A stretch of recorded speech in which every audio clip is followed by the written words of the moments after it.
Afternoon baseball here on the show. Today, a spring training matchup between the St. Louis Cardinals and the Miami Marlins.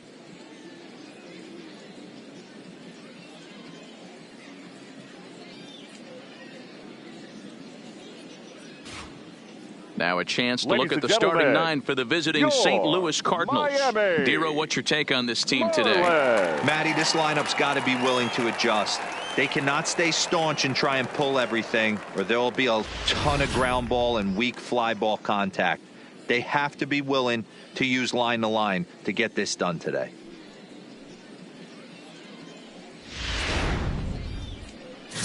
Caleb Smith, a Texas-born left-hander, gets the starting nod. Dan, any thoughts? Hey, this guy has a 4-pitch repertoire, right? And those are a lot of nice options to have. You can go hard, soft. You can go in and out. And anytime you have 4 pitches, if you can throw them for strikes, you have the big advantage. All right, here's the defensive alignment for the Miami Marlins. And let's take a look at Curtis Granderson. He stood the test of time. Former center fielder, can play both corners as well. Known for picking him up and putting him down. This guy can go get him in the gaps. Now at the plate, number 19. He will lead this one off today. Leading off the afternoon for St. Louis, the third baseman, number 19. Ready to deliver. Here's the first pitch. And a fastball close, but ultimately ruled a ball. 1-0.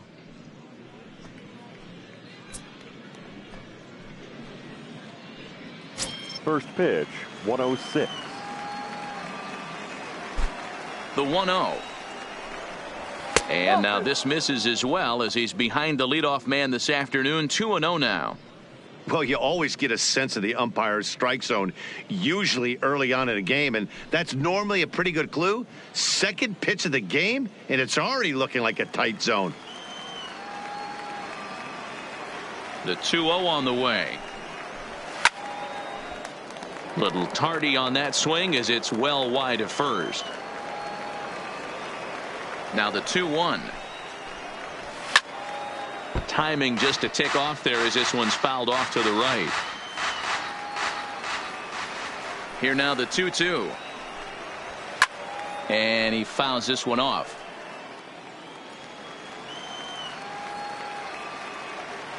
Another 2-2 offering.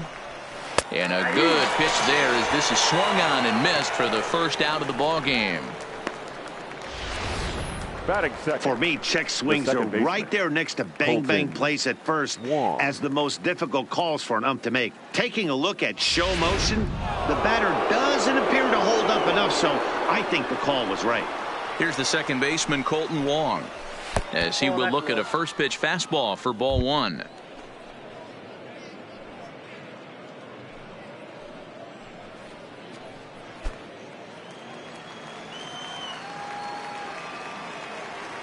Now the 1-0. Pulled toward right center field. Under it is the center fielder. Makes the play, and there are 2 gone now. So digging in now, Paul Goldschmidt.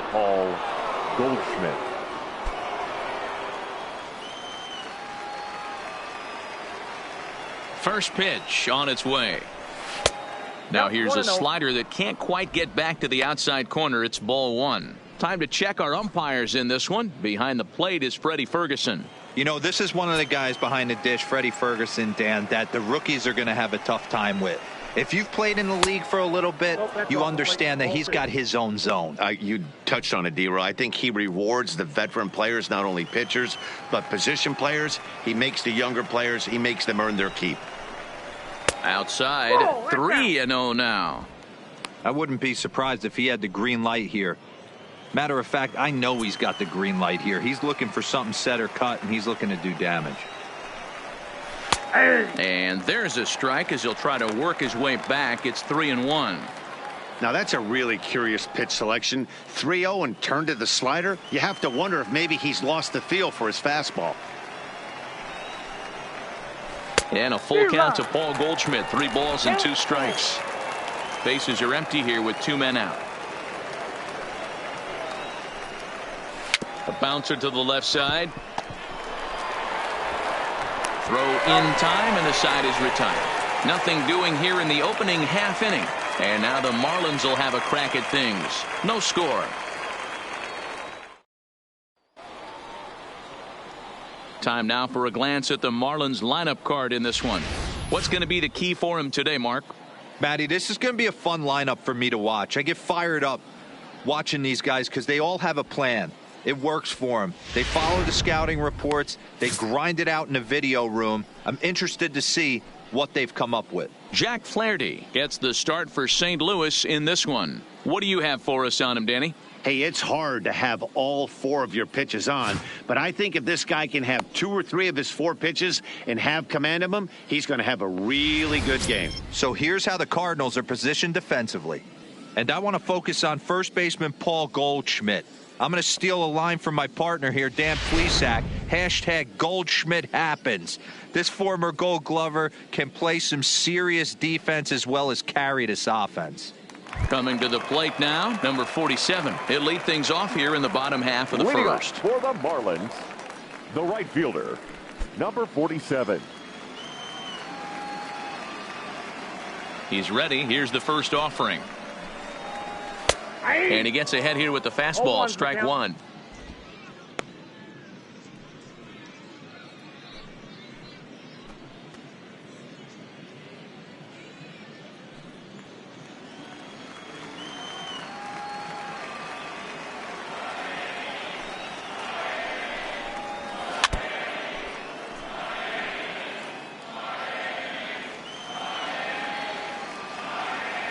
The windup and the 0-2 pitch. And the knuckle curve freezes him as he becomes out number 1. Not a lot of guys throw that knuckle curve, but some guys have a lot of success with it. Some say it has more bite than the traditional curveball, but I think it's more of a feel thing. It just works for certain pitchers, and it worked right there.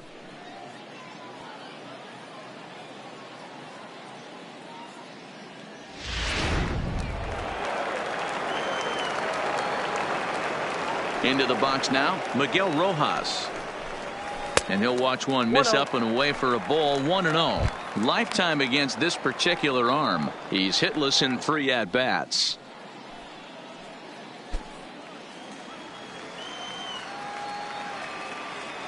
The 1-0 is a slider that backs up for a ball.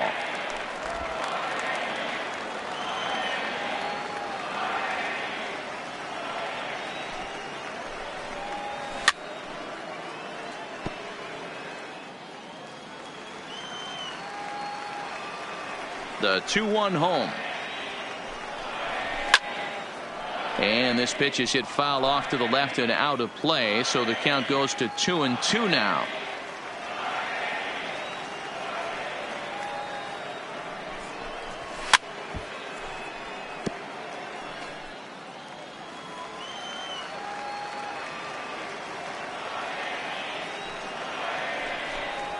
Swing and a miss. Looked like the knuckle curve there, and that's out number 2. The main job of the number 1 and 2 hitters is to set the middle of the order up with an opportunity to do some damage. So when you strike both of them out, you're putting yourself in a pretty good position to make it through the teeth of the lineup without a whole lot of stress.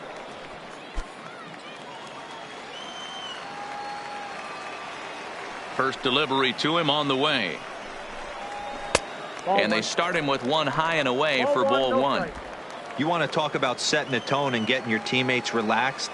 That's exactly what this pitcher did, coming in and punching tickets. First 2 batters of the game. 2-0. Low and away as he misses again. 2-0. 2 out, nobody on.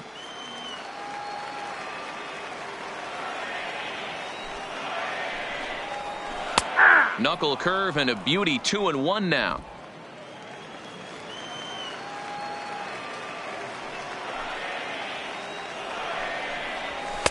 2-2. Well, that's a tough pitch to take right there, right down the middle. But I think that happens when you're facing a good pitcher like this guy. The last thing you're expecting is one right down the pipe. And unfortunately, he let that one go. And he'd like to have that pitch back to take a good swing at that one. And This is in a bit tight, maybe above the letters as well, so it's a full count now, 3-2.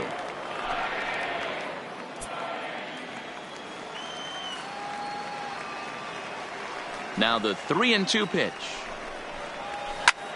And now here's a ball hit pretty well out toward right center field. Martinez will reach out with one hand to make the catch on the move, and that ends the inning. Miami down in order, still no score.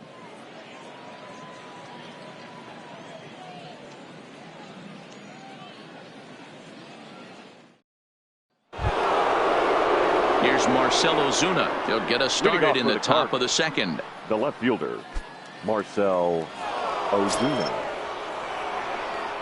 Here comes the first pitch. Fouled away.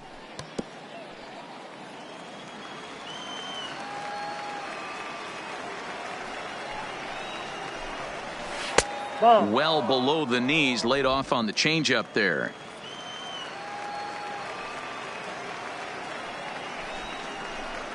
Two balls and a strike to the St. Louis leadoff hitter. We got 2 balls, 1 strike.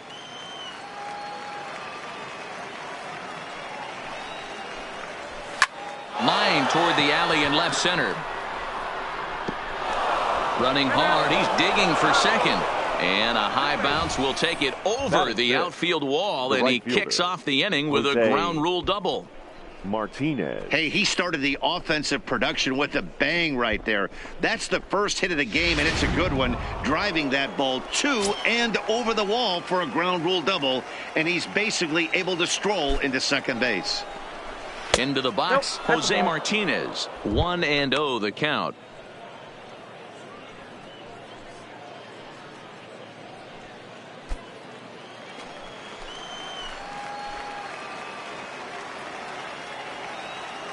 The 1-0 home. Now that's popped up. Cooper in foul ground. 1 away. Batting fifth. Now batting, Paul DeYoung. Paul DeYoung.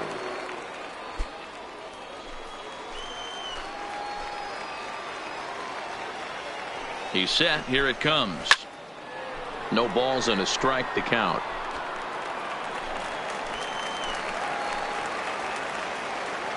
Set to deliver the 0-1. Here's a fastball that crowds him a bit, and it's 1-1. No score here as we play inning number 2.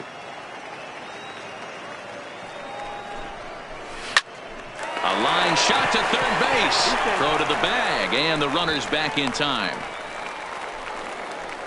Batting seventh, the center fielder, Tyler O'Neill. Stepping into the box, Tyler O'Neill, runner in scoring position with 2 gone.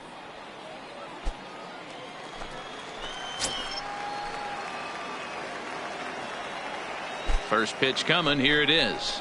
And he gets the call that time for strike number 1. Plain to see right there that the manager's sticking up for his hitter, making sure that that strike zone gets a little bit tighter. It's tough to cover both sides of the plate, and they both want that strike zone to be shrinked up a little bit.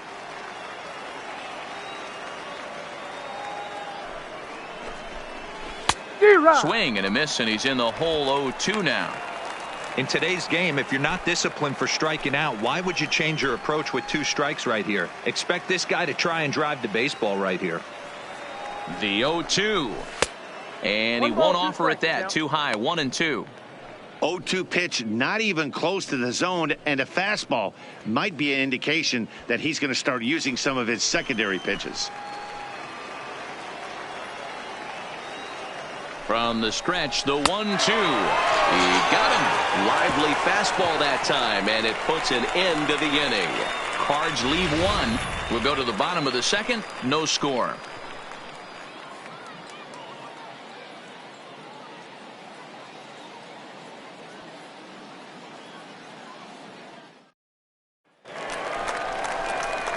Standing in, Garrett Cooper. Leading off for the Marlins, the first baseman, Garrett Cooper.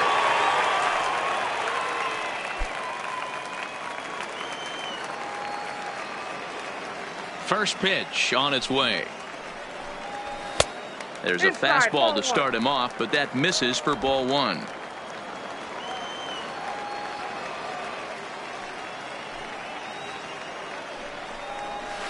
2-0 now.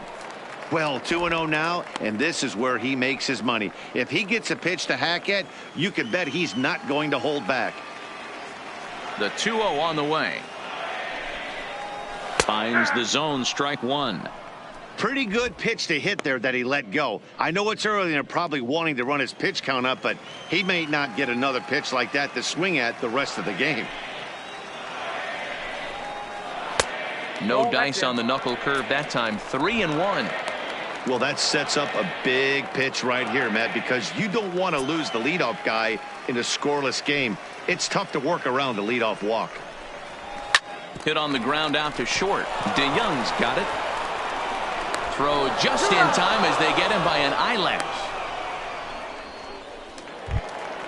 Stepping into the box, number one. First trip to the plate for him in the ball game. He's ready. Here's the first offering. There's a good breaking ball as it gets the bottom of the zone. Bases are empty, one man out.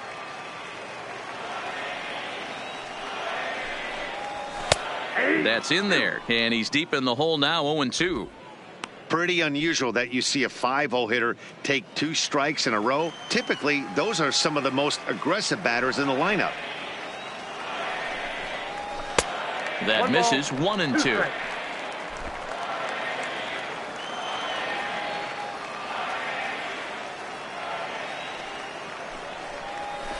Swung on and hammered. No doubt about this one. Watch it fly. Gone.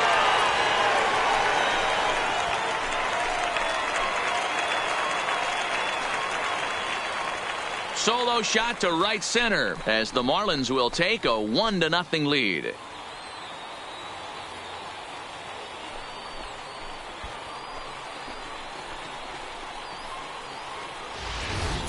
Wow, he really hit that ball well. Put a great swing on it with great extension, and it sailed right out of here.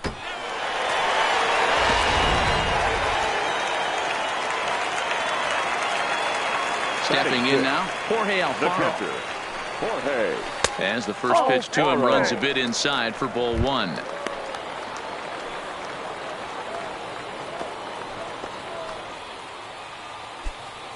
One out, nobody on.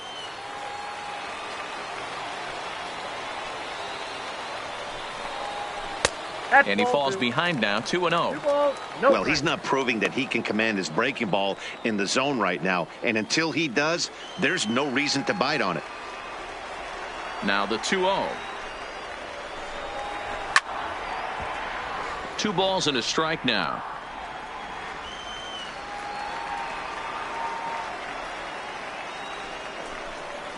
Alfaro in front, 3 balls and a strike. Waiting next is Curtis Granderson. Bases are empty, 1 man out.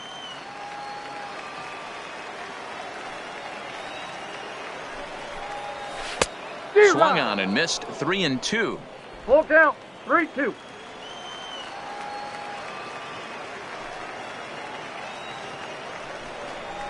And now a slider in there for a called third strike, and there are 2 gone now. Batting 7, the left fielder, Curtis. So bases are empty here with 2 gone. And standing in now, the Grandy man, Curtis Granderson.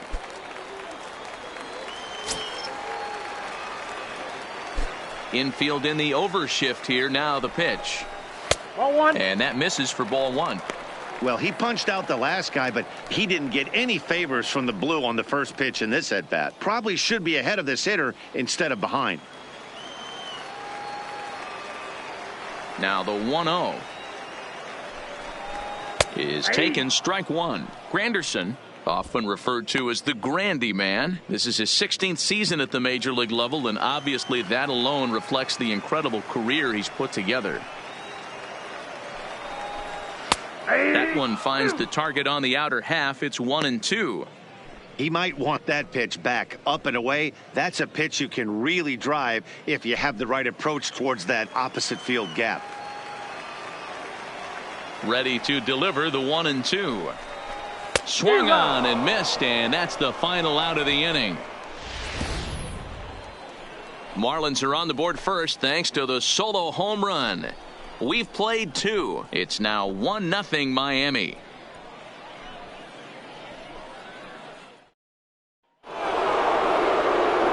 Back alongside Mark DeRosa and Dan Plesac, Matt Vasgersian here, as it'll be Yadier Molina to lead things off.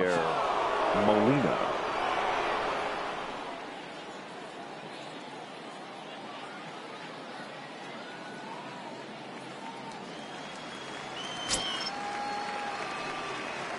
The pitch. Hit out towards second. Scooped up. Throw to first in time, and the leadoff man is gone to start the third. So one gone here in the St. Louis third. And the pitcher digs in next. It'll be Jack Flaherty. First pitch on its way. In there for strike 1, 0-1. The hitter in this situation has to understand that this pitcher is on the attack, looking for a quick inning. If there's something in the heart of the plate, you better pull the trigger on it. Fly ball out to straightaway right. Under it is the right fielder. Makes the play, and there are 2 gone now. Striding in, number 19. 0 for 1 for him here in this one. First pitch coming. Here it is.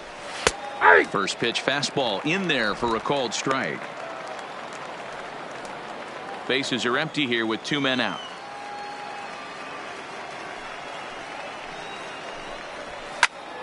Behind 0-2 now.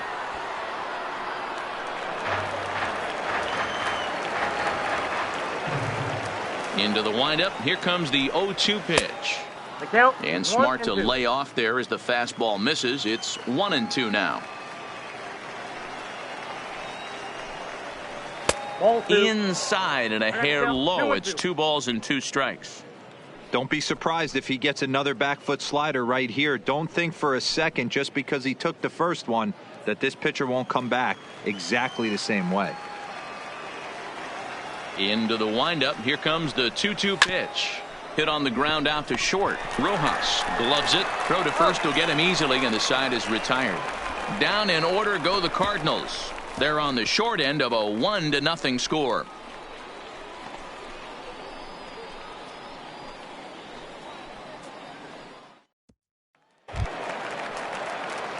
So striding forward now, number 48. This will be his first trip to the plate in this one. Number 48.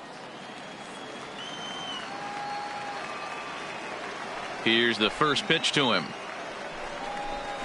Fastball catches the black there for a called strike.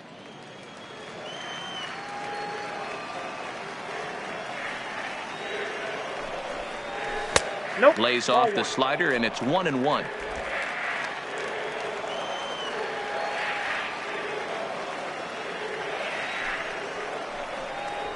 And here's a pitch swung on and missed. 1-2 now.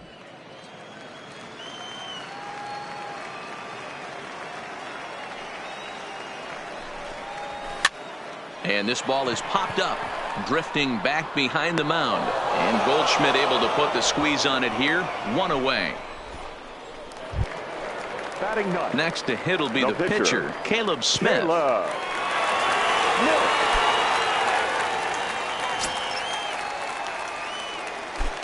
Ready with the first pitch. Here it comes.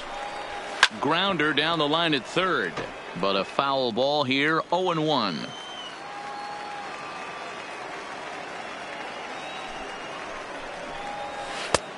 Slider, and he can't pull the trigger. 2 strikes.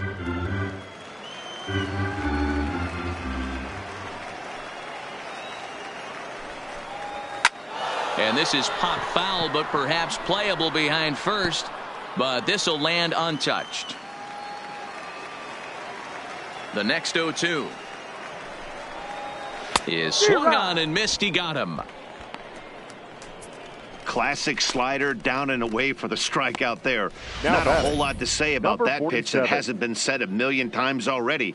That's just a real tough pitch for a hitter to pick up out of a pitcher's hand, so they end up chasing when they're in protect mode.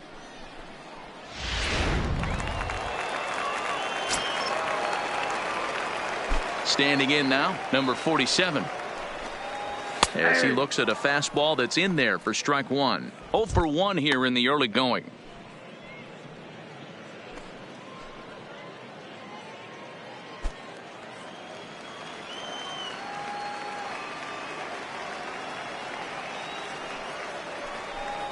One and one to the Marlins leadoff hitter.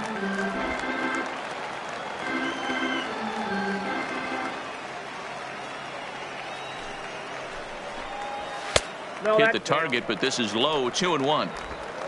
2 out, nobody on.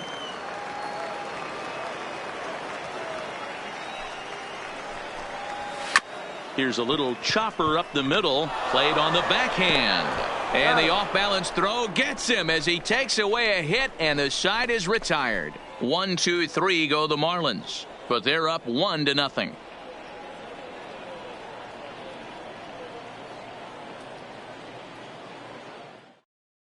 Eliezer Hernandez will come out now and make his first appearance of the spring. Number 57. Eliezer. Stepping in and ready for another shot, Colton Wong. He flew out in his last at-bat. Leading off for St. Louis. First delivery to him on the way. Colton. He'll try to bunt his way on as he gets this one down. And the throw will be too late, so it's a bunt single to get him started here. Now batting, the first baseman, Paul Goldschmidt. Now at the plate, Paul Goldschmidt. He got on top of one and was a ground out victim last time. Yeah, Matty, expect this pitcher to try and get the same result. That's his last at bat right here. The double play is in order. Anything on the ground, the way this defense is, they could certainly roll too. First pitch fastball off the plate there, and it's ball one.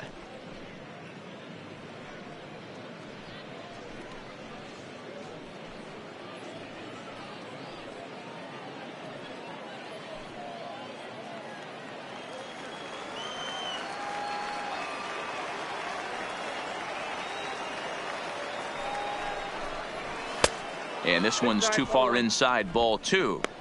That's a good approach when you're facing a young arm you might not be too familiar with. Take a look at a few and see what he's got. Now he's got himself ahead in the count.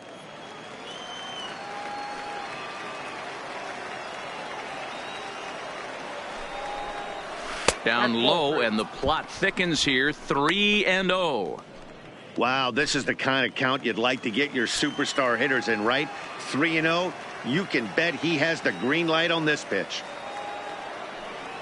Ready with the 3-0 pitch. A bouncer to the left side. And he won't even think about second as he'll flip on to first for the sure out. So striding in, Marcell Ozuna, as he'll look to bring home that tying run from second with a base hit into the outfield.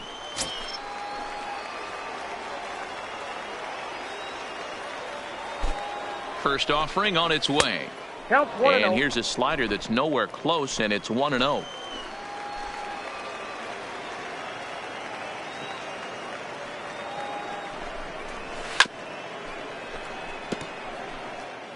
Wong, the runner at second with one away.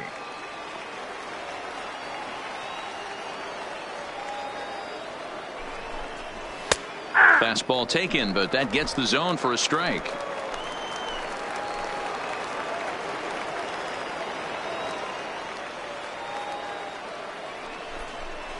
Right down Main Street, caught him looking. It's never a good look to strike out looking, but it's way worse when you do it with a guy in scoring position. Those are the times you really want to see a guy battle and at least put the ball in play.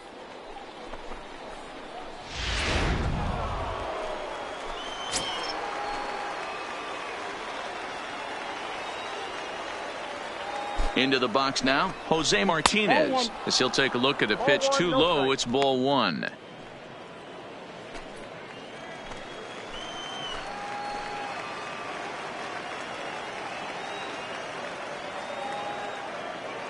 Here's the 1-0. And he won't bite at that one either. It's 2-0. Tread lightly in this situation. Got a great hitter at the plate, runner in scoring position. Don't be afraid, you got the base open.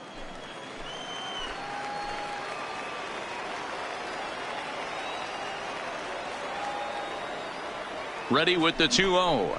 And he'll lay the fastball in here to get the count back to 2-1. Hey, you get 2-0, your eyes light up, but you're sitting in one spot, and he obviously didn't get it right there. But he still finds himself in a 2-1 count, ready to do some damage. And he misses badly with a fastball here, and it's 3-1 now. He's gotten himself into a little bit of trouble out here. Middle of the order up in a run-scoring situation, and now he might have to challenge him. Going to have to make some good pitches here. And it's up to a 3-2 full count now.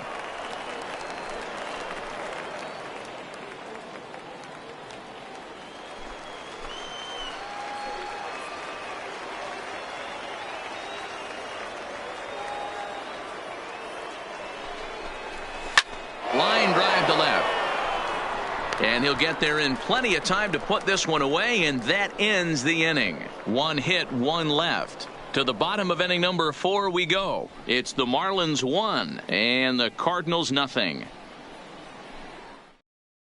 Miles Michaelis, the 6'5" right-hander, takes over on the mound. Number 39, Miles Michaelis.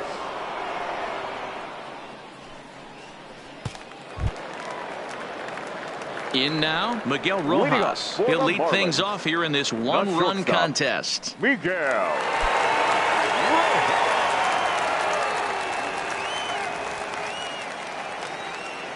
First delivery to him on the way. A swing here on the fastball, and this will get fouled off to the right side.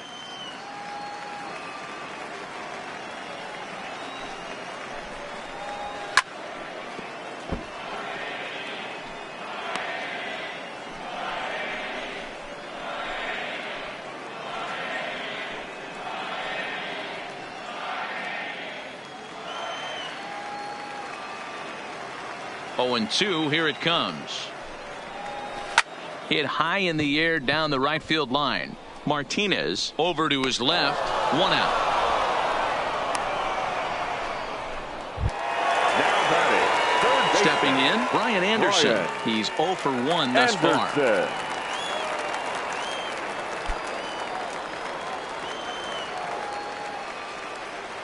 First pitch of the at-bat. And that's inside for a ball. 1-0. That's a tough pitch to throw right there. That front door curveball just missed hitting that inside corner. That's a very difficult pitch. I'm not sure if he wanted to get that one down and away, and unfortunately that one stayed inside. A ball and a strike. 1 run, just 1 hit, and no errors in the game for the Marlins. And he'll look at a fastball here that's close, but it's 2-1 now.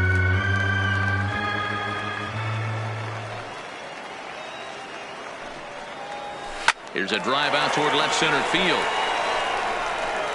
Now this will rattle up against the wall. And he is in at second base with a 1-out double. That's what happens when a slider doesn't do what you want it to do. That was just one of those cement mixers, kind of just spinning but doing nothing. Nice job of punishing that pitch and picking up 2 bags on 1 swing.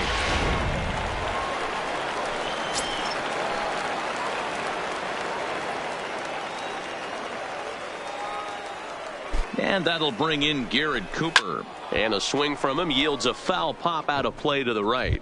He's 0 for 1 after grounding out in his only trip to the plate so far.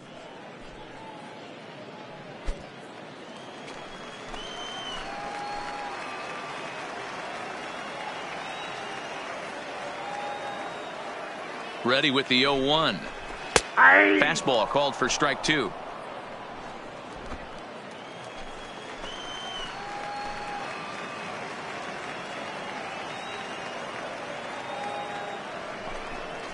Struck him out.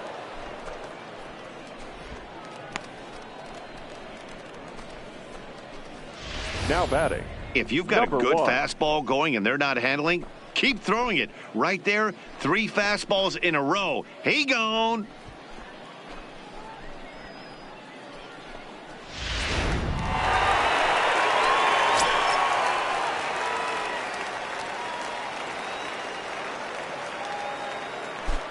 Into the box, number 1, as he looks at a fastball on the inside corner for strike 1. Perhaps he can drive another one out of the park just like he did back in the second.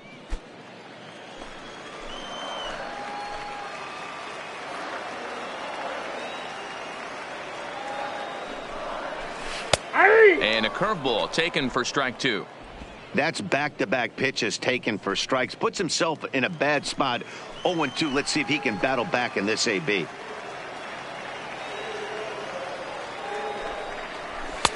Nope. Fastball just misses. That's ball 1.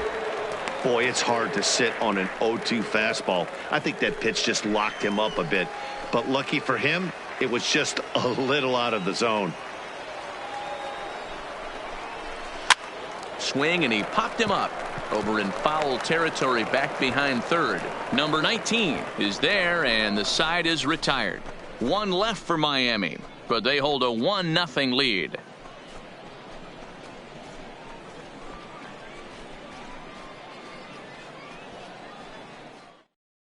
Wei-Yin Chen, the lefty standing 6 foot even, takes over the pitching duties Number here. 20, Wei-Yin Chen. Settling in now, Paul DeYoung. Hit it hard but lined out in his first at-bat. Yeah, Matty, it's always a little frustrating when you square one up. You hit a solid line drive like he did, and all you have to show for it is a jog back to the dugout. That can get in your head for a little while. Marlins have some action in the bullpen now as a right-hander is up and throwing.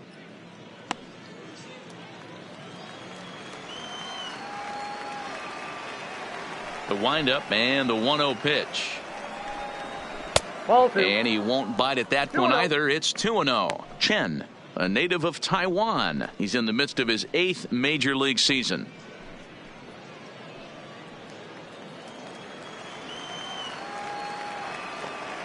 Now the 2-0 is looked at for the first strike.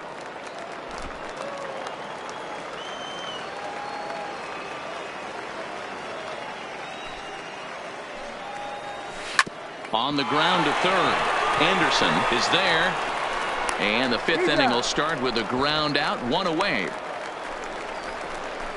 Now batting. Now to the plate, fielder, Tyler O'Neill, looking to put the ball in play here. He went down on strikes in his first at-bat. Yeah, and kind of shocked he got blown away with a fastball. You could tell he was late on that one. And we'll see if he tries to cheat to something this AB. Strike 1 to start the at-bat.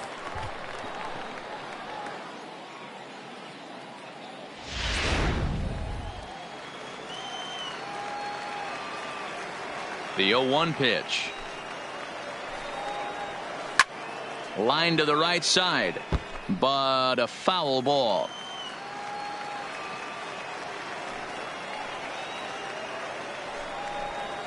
And this is swung on and missed, so it's 2 up, 2 down to start the 5th. Boy, that's really disappointing for a guy that has wheels, right? All he wants to do is get on base and take advantage of the strength of his game, which is his speed. But with a strikeout right there, you can't get on first base if you strike out.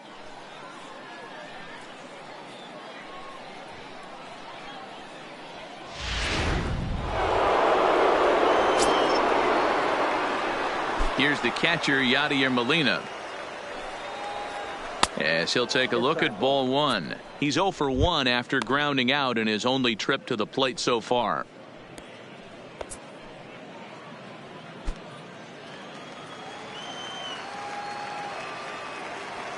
Into his windup. Here comes the 1-0.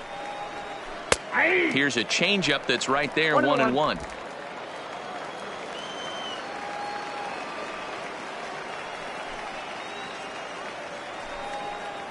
And this pitch misses for a ball. 2-1 now to Molina.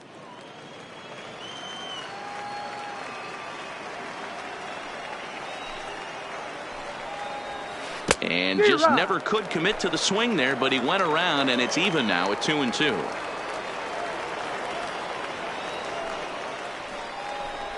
And a changeup here, but that's taken low in the dirt for a ball.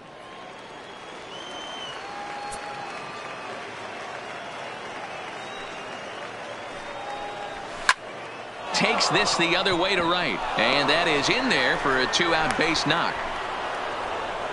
Hey, sometimes you get lucky right there. Looked like a 3-2 pitch out of his zone. Could have got on base via the walk, but he wanted a knock instead.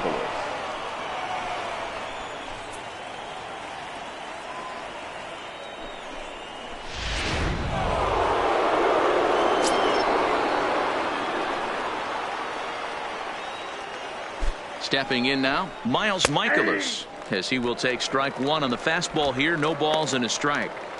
As a hitter right here, you have to tell yourself, I can't get too big. Don't let the moment get away from me. A nice bullet in the gap gets the job done in this situation. He's ready. Here's the 0-1. Well above the letters with the fastball that time. Molina leads off first with a pair of outs in the inning.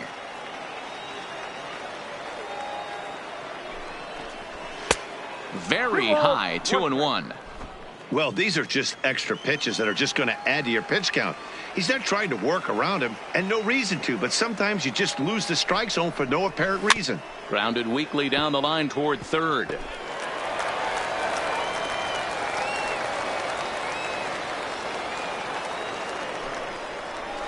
Line to the right side, and the pitcher's got himself a base hit, and that runner will go no further than second as there are two aboard now. The batter.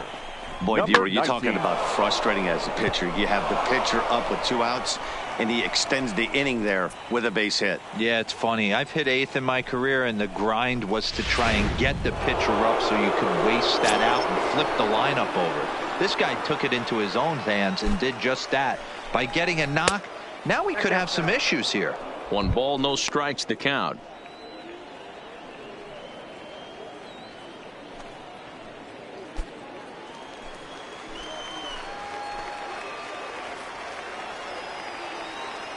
Trying to hold the lead. Here's the delivery. Not close with that one. It's way above the strike zone. Boy, he better get it back together here quick because he's got 2 guys on already. He's starting to lose location of that strike zone. He's got to throw a strike right here.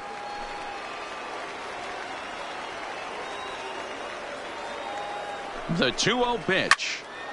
Swung on and fouled as it looked to make it all the way up into the concourse area.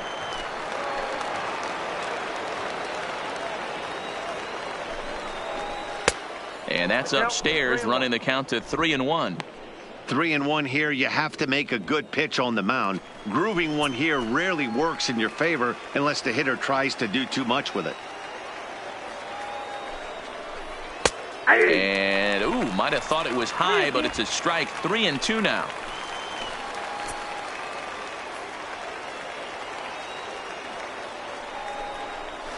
Bounce to first. He's got it.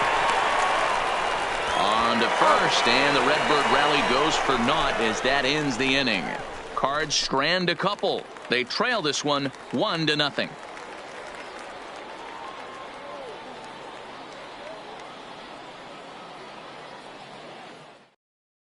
Dakota Hudson enters from the bullpen to do the pitching. Now pitching for St. Louis, number 43.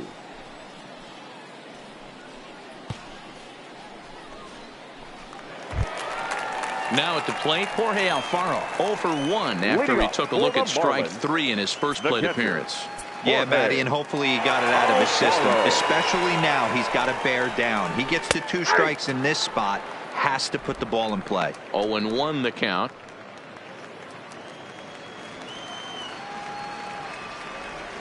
Into the windup. Here comes the 0-1.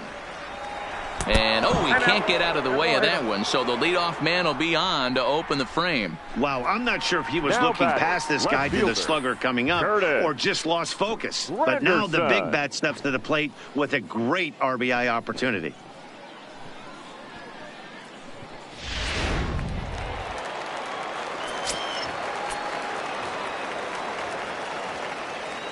In is Curtis Granderson as he looks at a fastball that misses off the plate for ball 1. Comes into this at bat 0 for 1 in the ball game.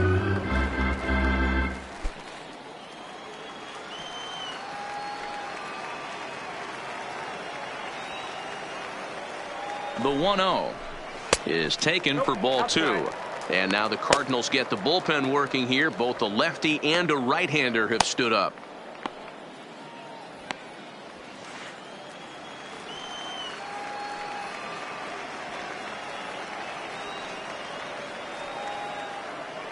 Now the 2-0 home is laid off, but in there for strike one.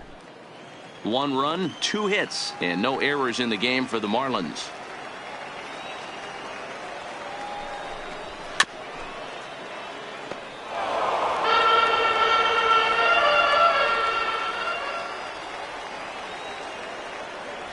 Here's the 2-2. Neither guy willing to give in, and the at-bat will continue.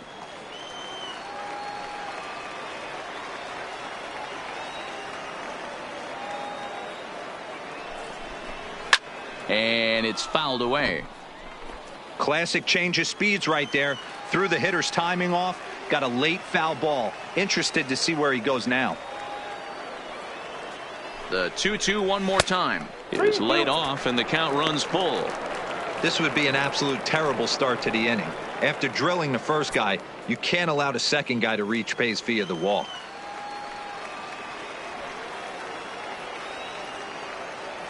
Now the payoff pitch home. Too close for comfort, and he did a good job just to make contact.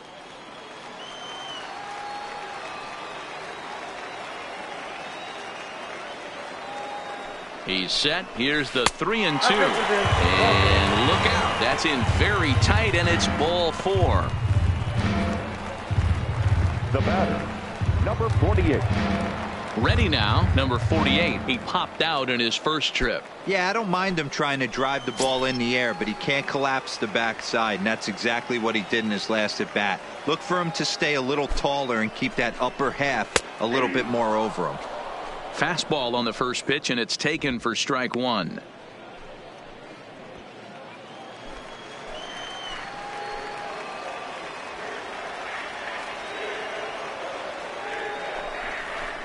In the dirt. Goes to third with it. The tag's there, and he's out trying to steal third. Great throw.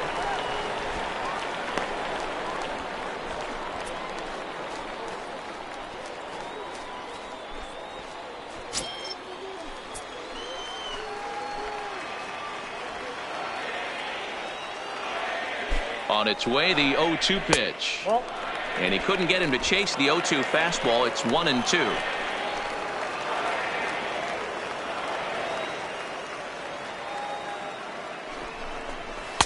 To 2 balls and 2 strikes now.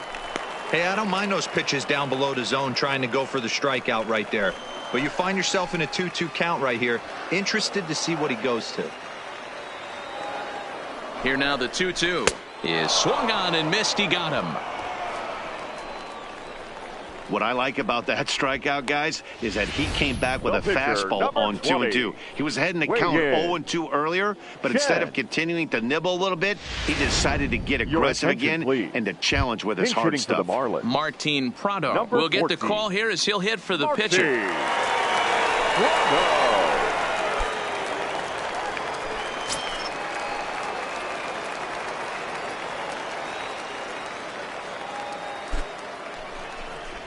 Now look out as that pitch sends him tumbling to the ground.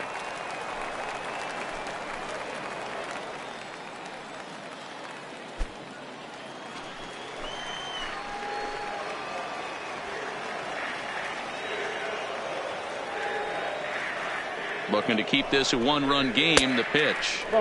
Fastball misses away here. It's 2-0.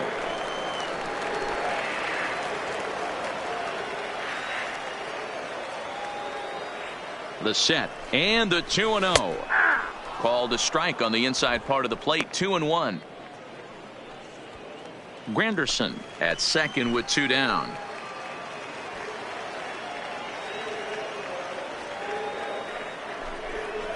And this one is over, and he works the count back to 2-2.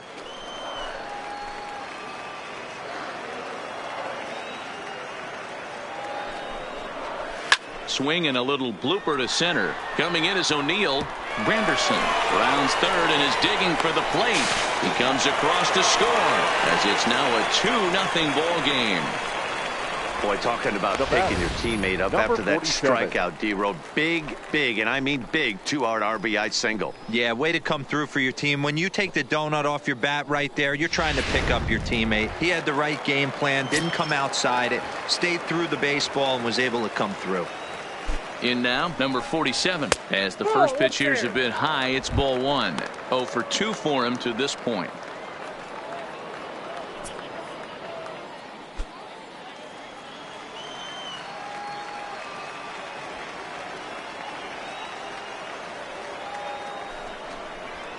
Ball 2-0 now. 2-0. Boy, you don't see that very often out of a rookie.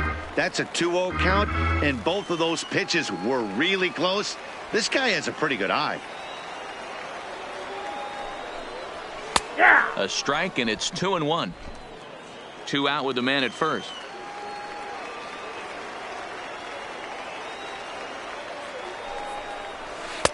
Three and 1. No reason to sit on anything other than hard stuff in a location you like and drive it right now.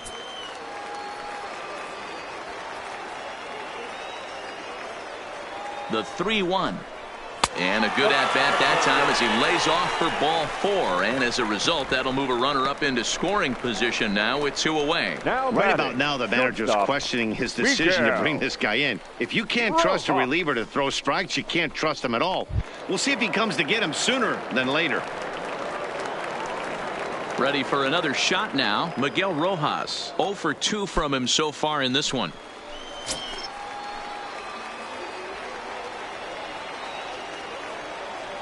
First pitch of the at-bat. And that's in there for a strike.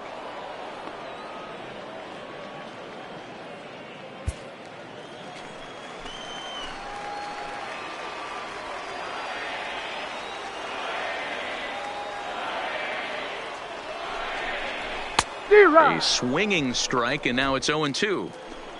2 down, runners at first and second.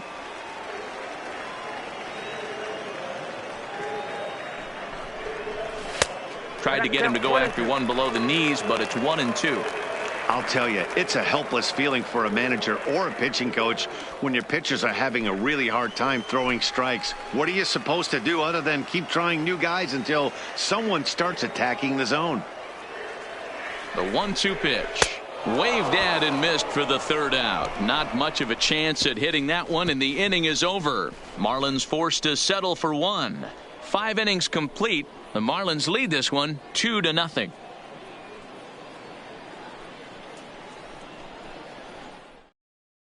Number 64 will take the ball now as the new pitcher. Number 64.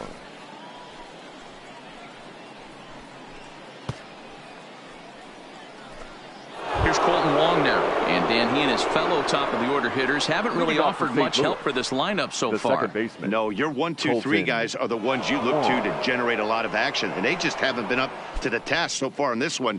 Still time for them to turn it around, though. We'll see if it happens.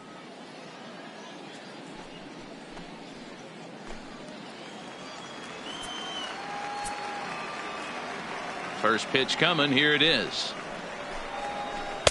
Off the outside that time as the breaking ball can't catch the zone. And now the Marlins bullpen will swing into action as a lefty and a right-hander start to get loose. Now the 1-0. It is a fastball in off the plate for a ball.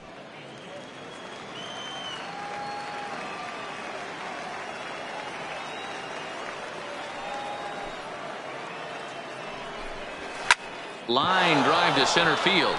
Number 48 is there, and he makes the catch for the out. Good contact to start out the inning. Thought he might be on base with some sort of a hit, but it hung up there too long. Just unlucky that time.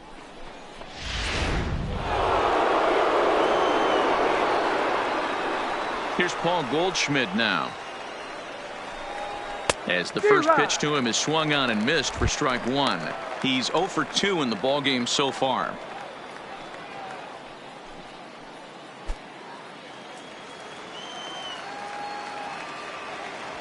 The windup and the 0-1. Looked like he tried to pull it there, but he swings right through the fastball.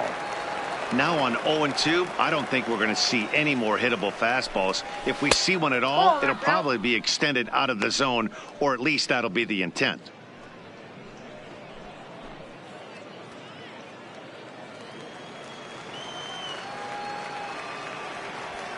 The 1-2. Gets him swinging. He struck him out.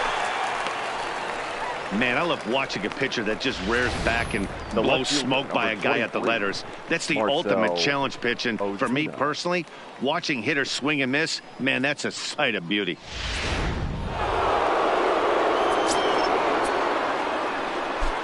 Into the box now, Marcell Ozuna.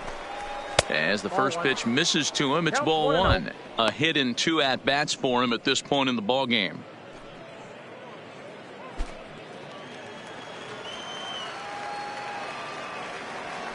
Into his windup, here comes the 1-0. And he looks at a slider in there, 1-1. Bases are empty here with 2 men out.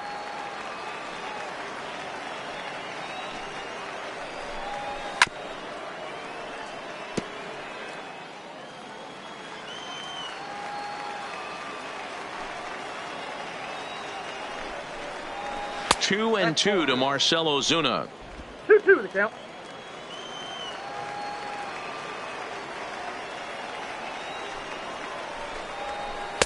Tried to bury one down and away, but it's a full count now, 3-2.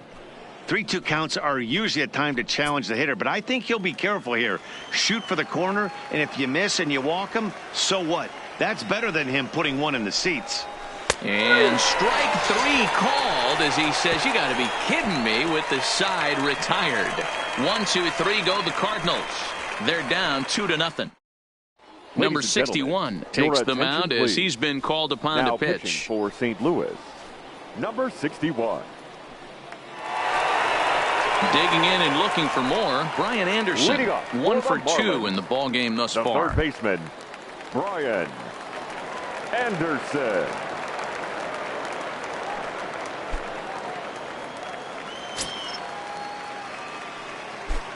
Here comes the first pitch.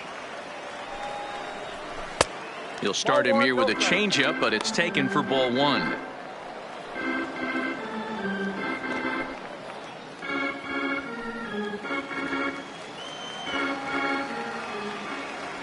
The 1-0. Ground ball left side. Reined in.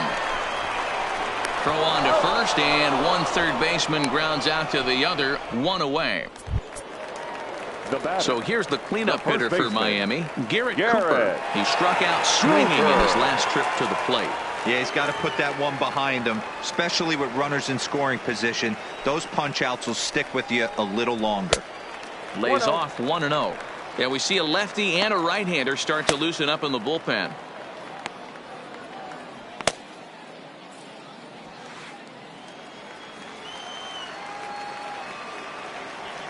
The 1-0.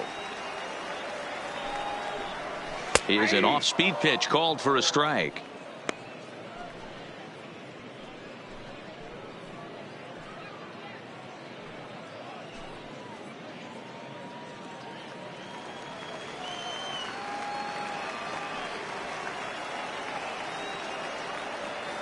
Now the 1-1 pitch.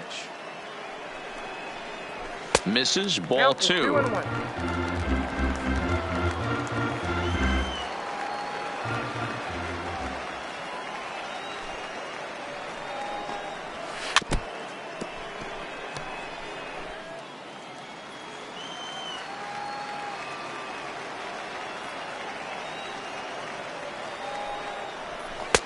Outside and a full count, 3-2.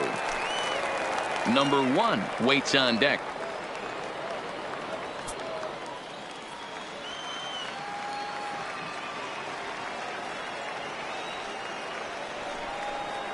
And that's low, ball 4.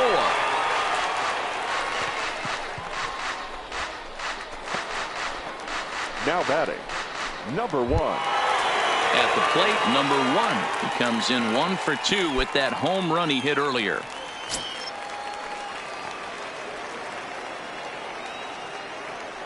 Ready with the first pitch. Here it comes. Cold strike at the letters, 0-1. Great job of getting back in the zone with a hard fastball after the walk. I think he might have let a little frustration out with that pitch.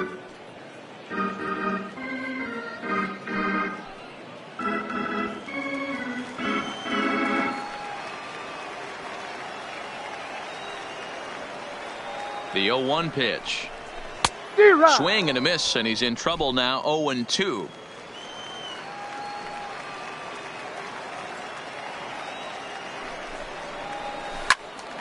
Into the corner and slicing foul.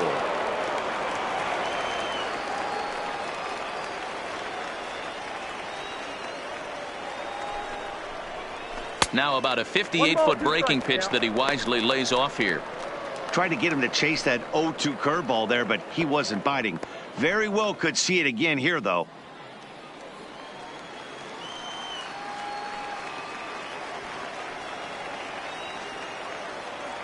Working for the punch out and the offering. They try to come in with the fastball, but it's too far in, and it's even at 2-2.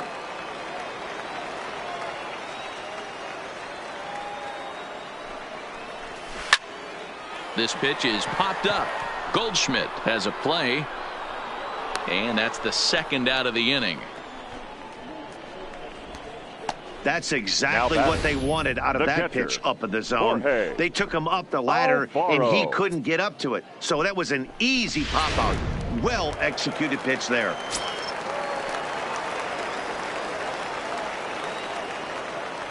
Standing in now, Jorge Alfaro, as he lays off a fastball too low for ball one. Last time up, he was hit by a pitch.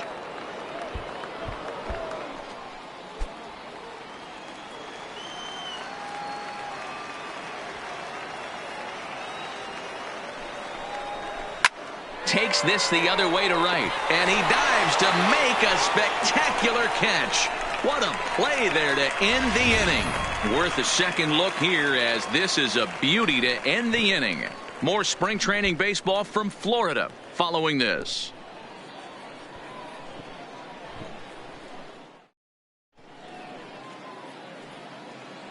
Back here on the show, it's on to the seventh inning with the Marlins on top, and it's a good time to check out our game summary through the first 6 innings of play. Austin Bryce is on to pitch from the bullpen now to start inning number 7. Number 37, Austin.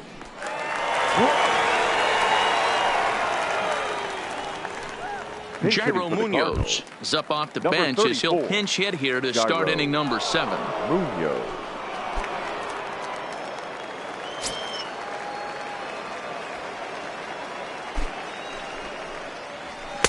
And he lays off a pitch in there for the first strike.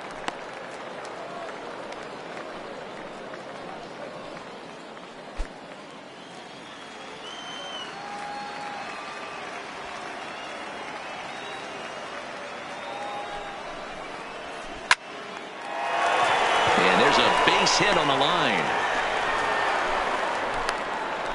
Hey guys, he's lucky he's getting this baseball back. He hung that middle of the plate. The batter's eyes lit up and he was able to put good wood on it. Dexter Fowler will come on to pinch hit here in a big spot. Number 25, Dexter Fowler.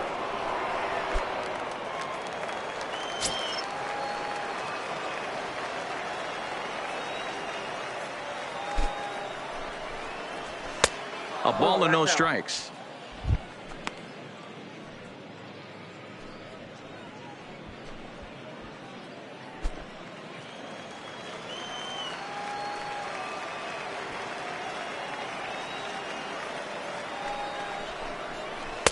Breaking balls in there that time. 1-1. I know to the fans that probably looked like something good to hit, but unless you're sitting breaking ball right there, I don't care if it's middle of the plate. That's a tough pitch to pull the trigger on.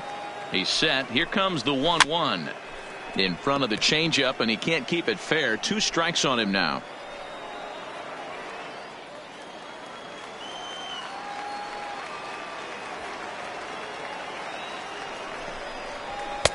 And the fastball easy to lay off that time. 2-2. Munoz gets his lead at first. Nobody out.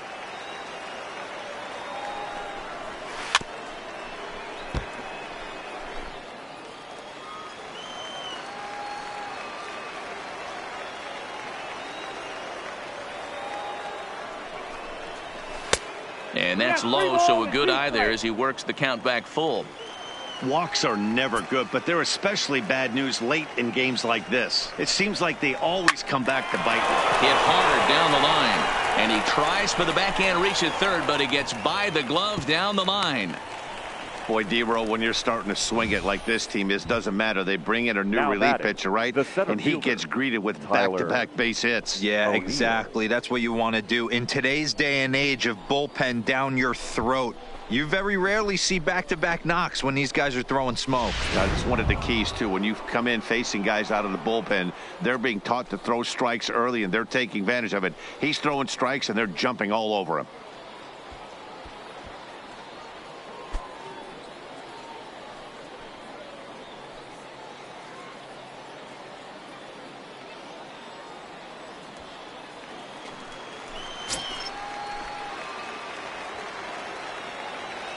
First pitch of the at-bat on its way. Yep, that ball went Curveball out. taken outside to begin the at-bat. Ball 1. Well, they've yet to hang a number on the scoreboard, but it looks like they've got a great opportunity from the breakthrough. Going to be pretty demoralizing if they can't. The 1-0 pitch. There's the fastball that gets the lower part of the zone, called for a strike. First and second here with nobody out. No contact there, and it's 1-2. Good job of making him chase that pitch down below the strike zone. That's where you want to pitch when you're looking for the double play ball. Hoping to send him packing. Pitch on its way. Had to sit back on the changeup, and he did a good job to get the bat on that one. Now another 1-2. And another foul ball.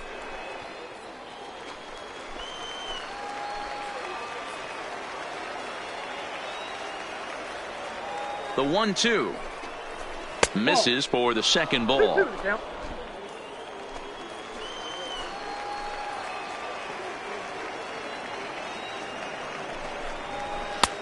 Fastball laid off well below the knees. Waiting on deck, there's Yadi Molina.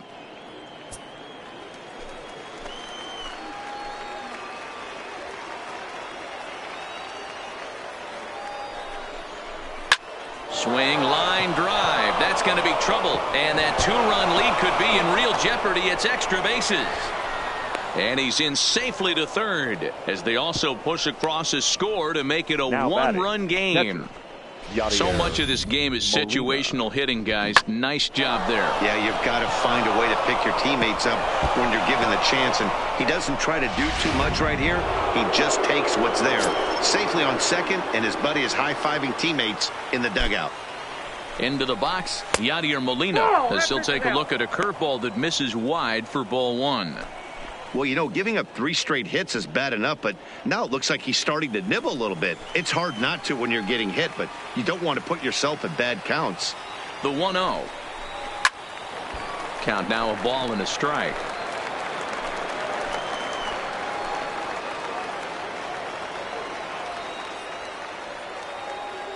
A 1-1 count. Here's the pitch. And that's a fair ball, lined to the right side.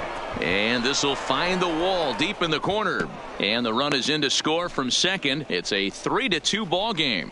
You know, it's awfully difficult to score runs late in the game. After being down by 1, D-Row, that base hit drives in 2. That's a huge base hit. What a momentum swing. What an AB right there. Now you got to grab your leather and go out and flash some D for the boys. Now Adam Conley takes the ball here as he'll enter with a runner at first and nobody out. Adam Conley.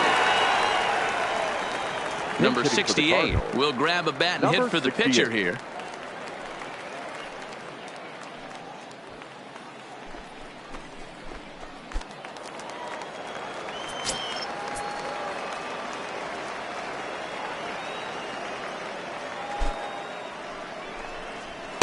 Here's a cold strike about thigh high, 0-1.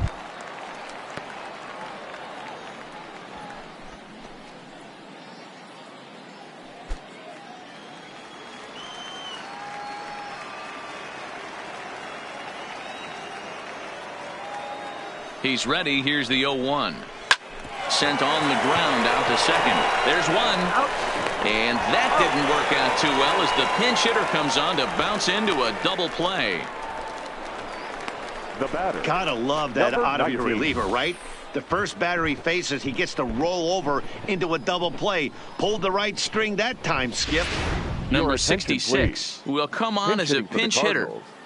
Number 66.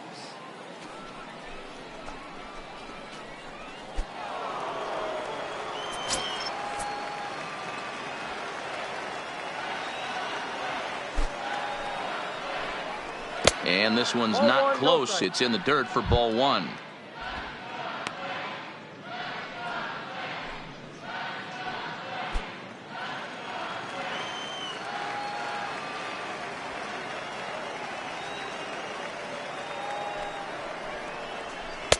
Two balls and no strikes.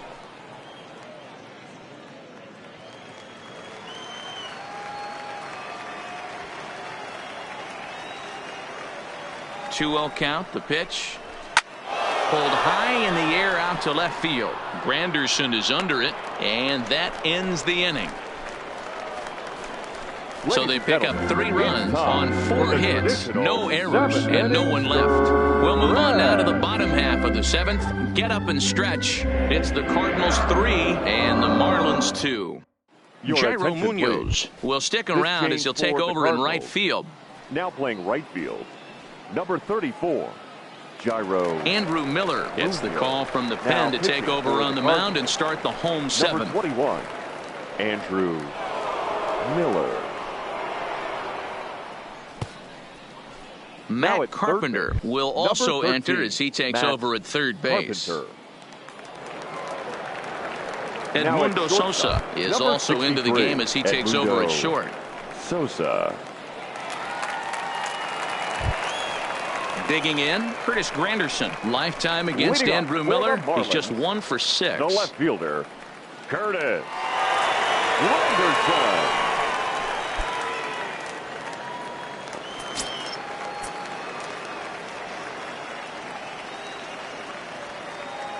From the stretch. And he'll lay off a fastball here in a good spot, but ruled the ball 1-0.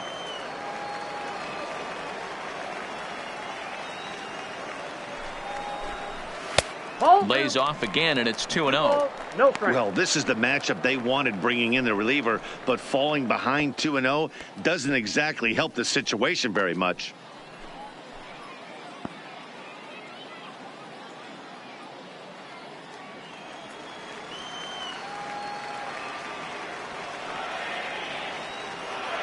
Now the 2-0. High and deep to right center. O'Neill looks up. That one is out of here. This game is tied.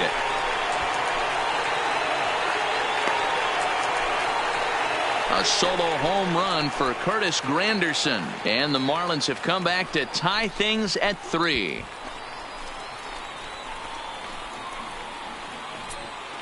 Yep, this is why you just can't rely on one pitch. These are the best hitters in the world.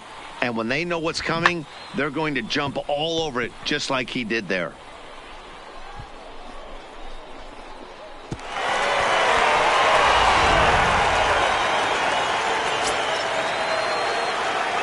Now batting, number 48. In now, number 48.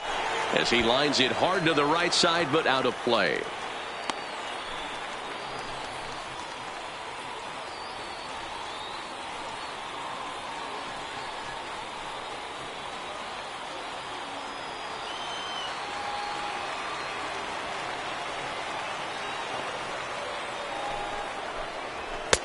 Just behind the fastball there. 2 strikes now. Just getting blown away so far. No reason to throw anything else to speed up his bat. Just stay right there. The 0-2 home fouled off.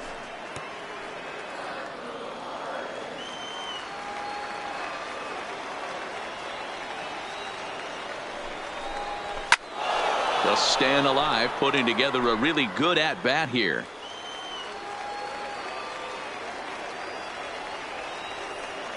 Here's another 0-2. Another one sent foul.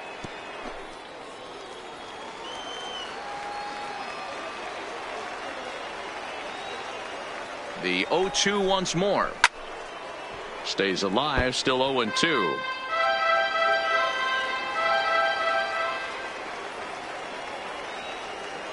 Here comes another 0-2. And he goes up the ladder on him, but he lays off 1-2. I can't blame him one bit out on the mound. I'm shocked he didn't pick up the rosin bag and see if he could get a foul ball on that one. He had to see if he would swing way outside the zone. The 1-2 is swung on and missed. He got him on strikes. We know he's probably still thinking about that game-tying home run he just gave up, but I'm going to give him credit for not showing that it's bothering him. When you come back and strike out the next guy, it shows you've still got your head in the right place. Starlin Castro will get the call here as he'll hit for the pitcher. Hitting for the Marlins, number 13, Starlin.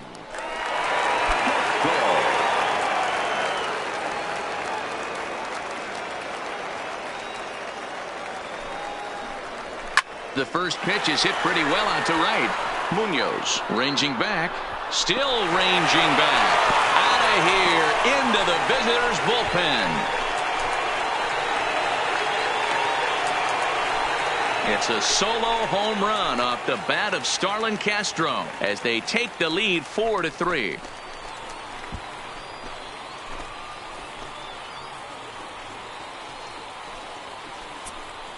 Well, that's one way of taking control of the game. Second dinger of the inning. They've got the lead, and now everyone wants to get a bat and take some cuts.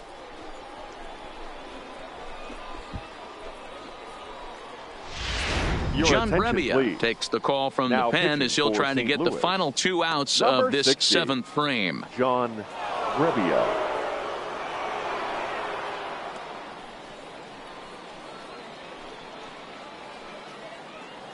Neil Walker will come on now as the pinch hitter. Walker.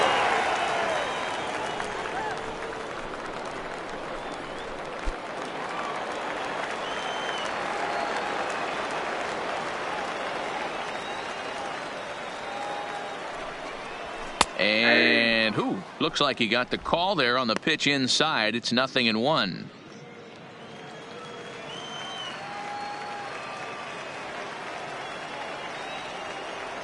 Now here's the pitch. There's strike 2 as the slider hits the outside corner. Not looking good after being down 0-2. I think at the very least you got to work this pitcher's count a little bit. Try and get back into a decent count where maybe you can come through. Inside as he might be trying to set him up here 1-2. That's a great take right there. Great pitch recognition to let that one go. Opposite handed, that's coming across the plate. You might think you got a shot to stay inside that one.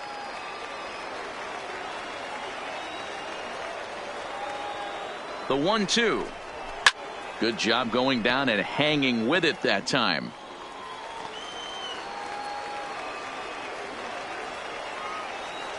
The 1-2. Just hung in there on that one.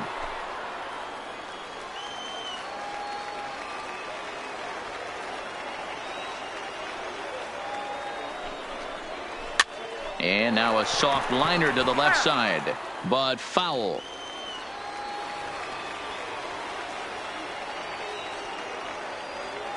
He'll try again 1-2.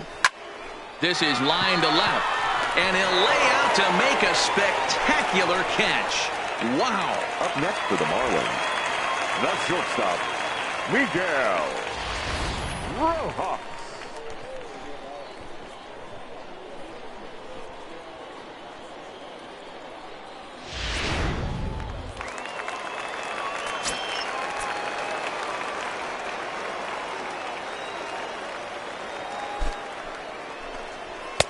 At the knees, strike 1.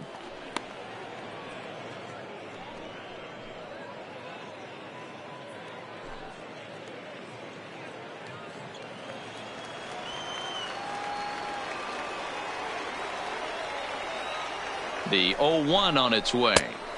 There's strike 2 as the hanging slider was let go. 2 out, nobody on.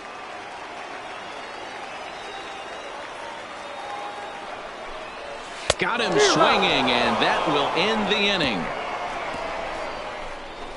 So they get a couple of runs on 2 hits, no errors, and no one left aboard. We'll look ahead to inning number 8 now. Miami's out in front 4-3.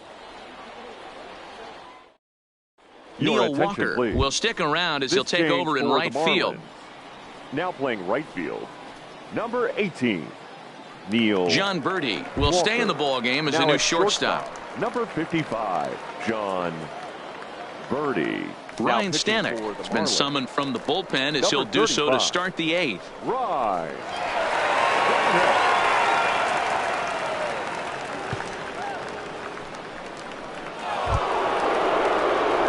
Stepping in for the Cardinals, Colton Wong. He's working on a 1-for-3 thus far. This thing's far from over, even though we're moving into the back end of this game. Only down by 1. All they need to do is get this leadoff guy, and they're an extra base hit away from tying this thing up. He'll try to bunt his way on as he gets this one down. And he'll ensure that this ball stays foul, and a smart play, as that would have been a base hit if it had come back. Here's the 0-1 pitch. Swing, and he pops him up. Number 1 into shallow center.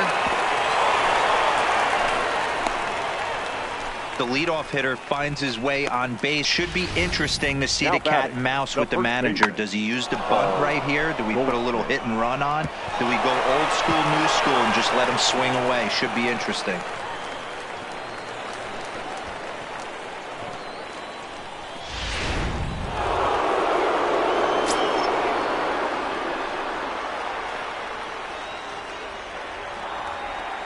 Stepping in now, Paul Goldschmidt, and he popped him up back into foul territory behind first, but this will land untouched.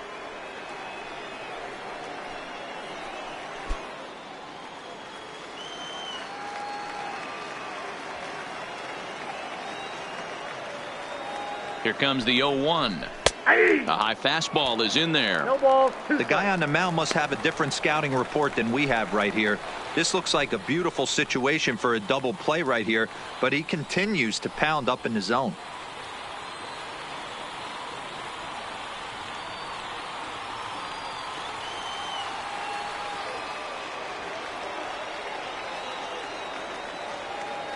Ready on 0-2. Heading out towards shallow right. Walker has a beat on it, and that's the first out of the inning. Number 7 will be summoned off the bench here as he'll pinch hit with a runner at first and 1 gone in the inning. Number 7.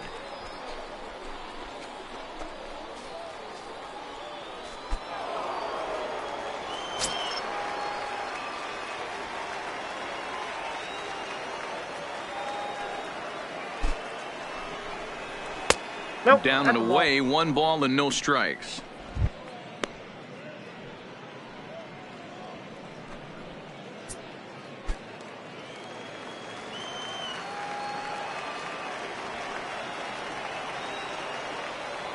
Quick check on that tying run at first, and the runner back.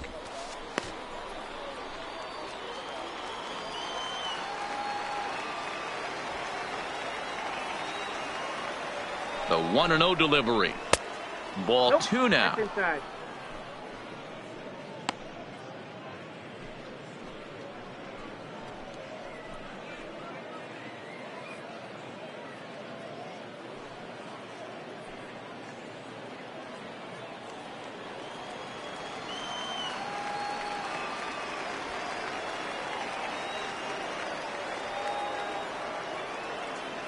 The 2-0 on the way. 3-0 now.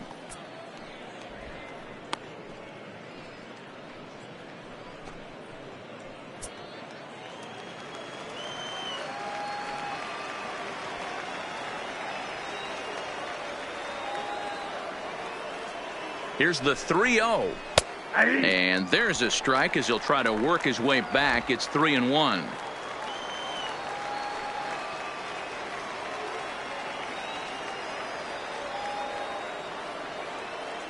Here comes the 3-1 pitch.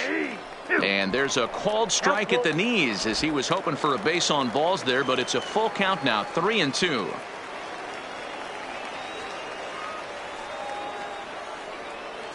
Crowd gets up for the 3-2. Swing and a miss, and they come back from a 3-0 count to sit him down on strikes, and there are 2 gone.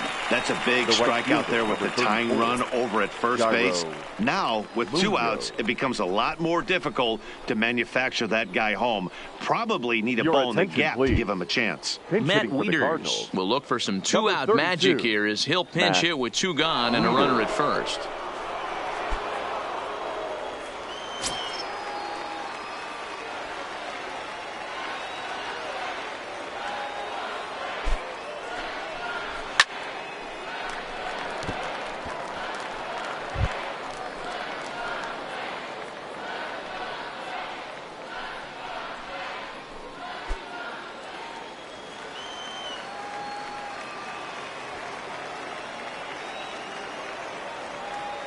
He's set. Here's the 0-1.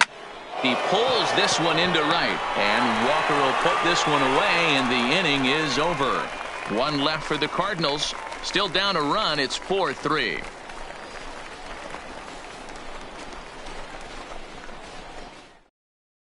Matt Wieters will stick around as he'll take over in right field. Now playing right field, number 32. Matt Harrison Bader is also into the ball game as he'll assume duties in left field. Harrison Bader. JT Riddle is going to grab a bat here as he looks to try to set the table in the bottom of the 8th as they look for some insurance.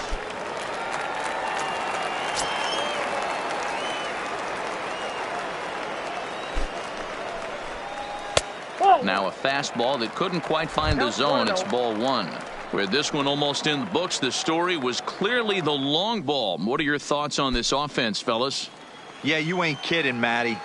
Dan, what does this feel like when balls are just flying out of the yard? Dero, it's just one of those days when you're out there as a pitcher going, oh, I wish I was somewhere anywhere else but on that bump right now. This has the makings of being a long game. Now batting, the first baseman, Adolis Garcia is into the game as a defensive replacement now as he takes over in right. Your attention. Number 51 will move into the on-deck circle now to try to get something started here with 1 gone in the inning.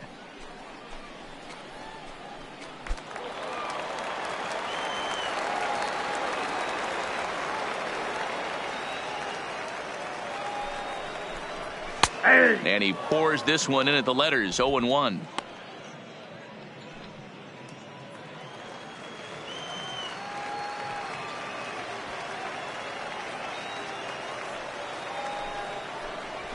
Tried to pull that one back, but he couldn't do it, and it's 0-2 now.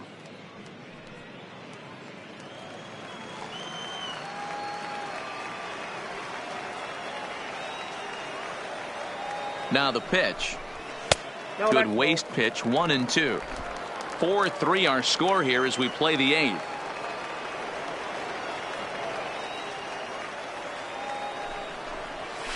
Is put in play to the right side of the infield. Scooped up on the backhand. And the throw is wide as it pulls the first baseman off the bag. Not particularly graceful there, and as a result, he'll be slapped with an E4 on the play. Ryan Holiday will get a shot here as a pinch hitter. Number 28, Ryan Holiday.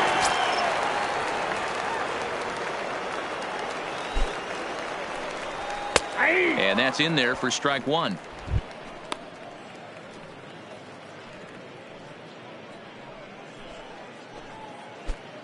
Runners on first with 1 down.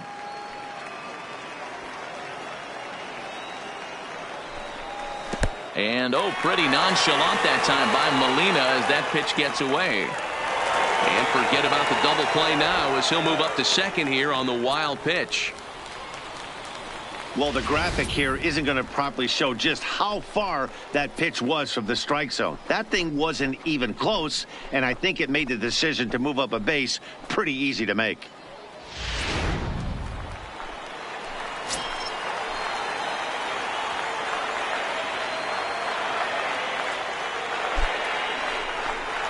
Called strike on the inside, and he can't believe it at the plate. It's 1-2 now. You can clearly see that the hitter didn't like that strike call, and this manager, he didn't like it either, as he's giving the umpire an earful from that dugout.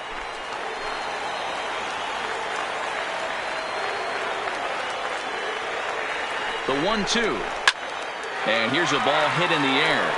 And no one will track it down.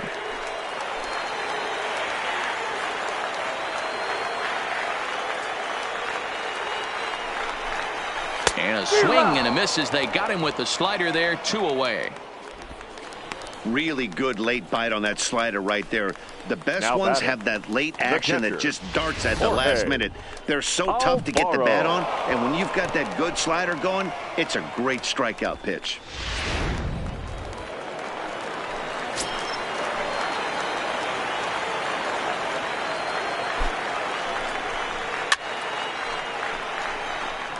Trying to add some padding to their lead in the form of that run standing out there at second base.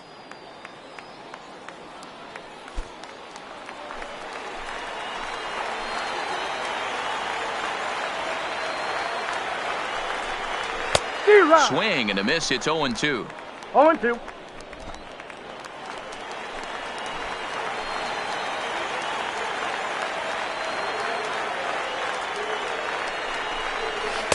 Not a bad pitch there with 2 strikes, but it misses. 1-2.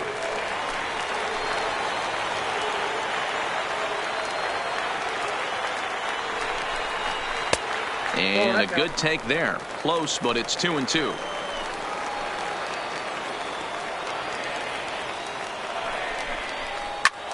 This is hit high in the air out toward left center. O'Neill waits on it. And that ends the inning. Marlins leave 1, and it remains a 4-3 game.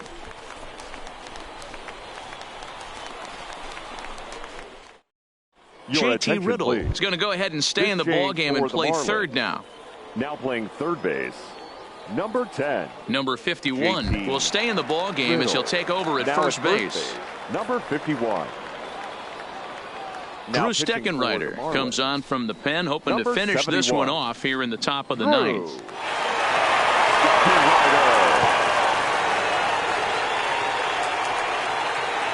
Chad Wallach is also into the ball game as he'll likely go the rest of the way behind the plate. Devin Marrero is also into the ball game now as he takes over at second. Marrero.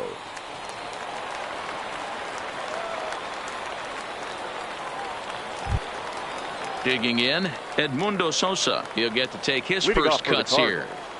The shortstop, Edmundo Sosa. Here's the first pitch to him. Here we go with inning number 9 as the first pitch misses for ball 1.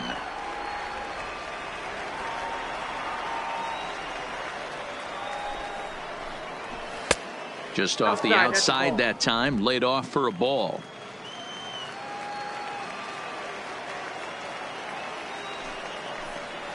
All over the place to start the ninth. It's 3-0 now.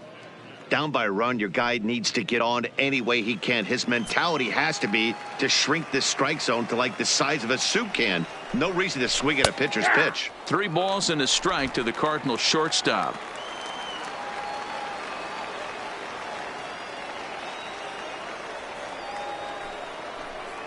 And he lays off ball 4. So now the potential tying run here is aboard late in the game. Well, there's only a 1-run cushion to play with, so he's got to be upset after he walked the leadoff man here. Go-ahead run comes to the plate, and there are no outs. This could be a very interesting inning. Trying to pick things up where he left off, Tyler O'Neill. He'll be looking for something he could drive into the gap and drive home that tying run from first. From the stretch, here's the pitch. And he'll look at a fastball that doesn't miss by a whole lot. It's 1-0.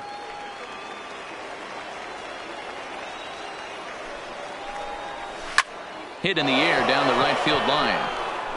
And no one will track it down. Sosa on at first, nobody out. Swinging a liner back through the box. And that's in for his second hit of the afternoon. Boy, D-Row, that's awful scary from a pitcher standpoint, but what's it feel like when you hit one as a hitter that you know it's going right at a pitcher? Yeah, it's scary from the offensive standpoint as well. You know, you're taught to hit it right back where it came from, but those moments right there make you cringe as you're coming out of the box. We got lucky with that.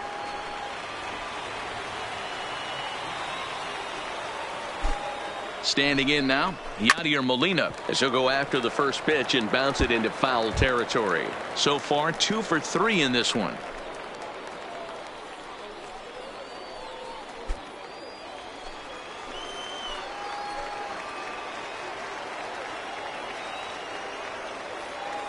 Oh, and 1 the count to Molina. Hit in the air to center field. Waiting on it, the center fielder. And that's the first out of the inning. And the runner, not tagging, will retreat to second base. Ladies and gentlemen, Justin Williams will be called upon here to hit with the game on the line. Number 67.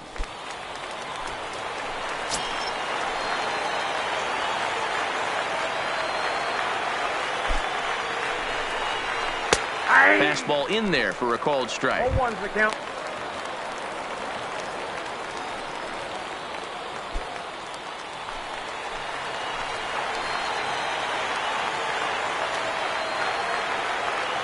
Comes set and the 0-1. Hit on the ground down the first baseline, but that'll get foul. It's 0-2 now.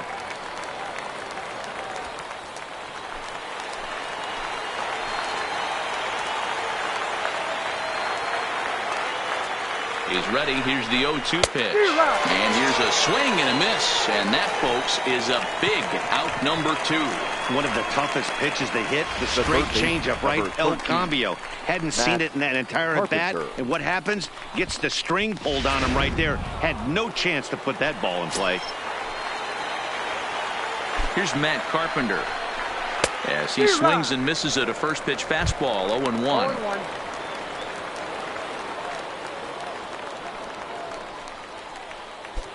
Big spot. 2 out, possible tying and go-ahead runs on base. And here's a slider that runs inside that time, and that'll keep him from diving out over the plate. Well, this team, they're swinging at everything, but that pitch was just a little too far out of the strike zone.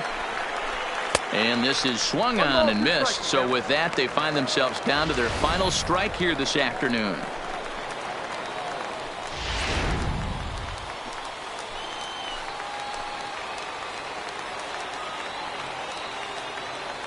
Cardinals down to their final strike here. Struck him out, so he'll strand the possible tying run at second, and a great job of working out of trouble as this ball game is over. Well, they sure made it interesting in the ninth, but they leave the tying run stranded at second and the winning run helplessly at first.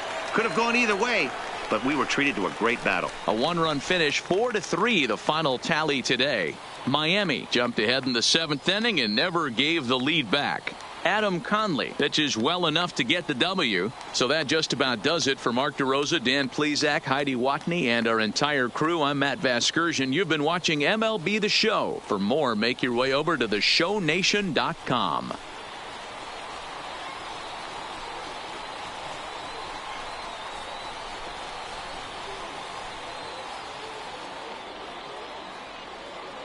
Here now is our final line score for this afternoon. First, for the victorious Miami Marlins, 4 runs on 5 hits, no errors. They left 5 men on base. Time of the ball game, 3 hours and 9 minutes. Thank you for joining us here this afternoon. And we remind you to please drive home safely.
We are under the lights as the show gets you ready for another edition of Major League Baseball. Tonight we close in on the start of the season with exhibition baseball between the Houston Astros and the Washington Nationals.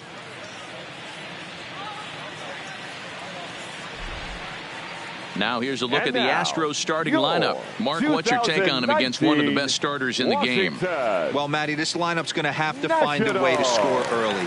Get this pitcher uncomfortable, stay on the attack, get into the bullpen. That's the name of the game. They let this guy settle in, he'll breeze through 7 strong.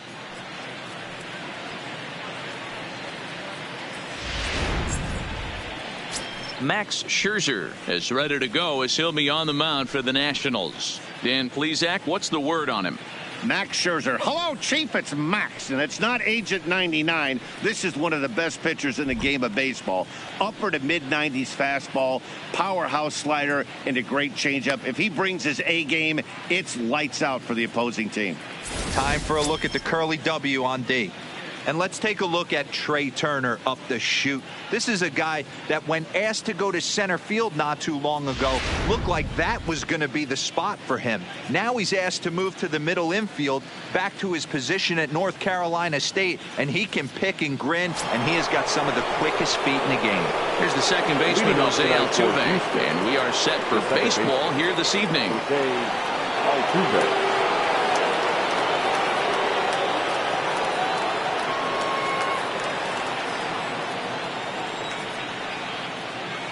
First offering on its way. Well out in front of the breaking ball there for a strike. Past battles with Scherzer, he hasn't had much success, just 2 for 11. First pitch, 6:35.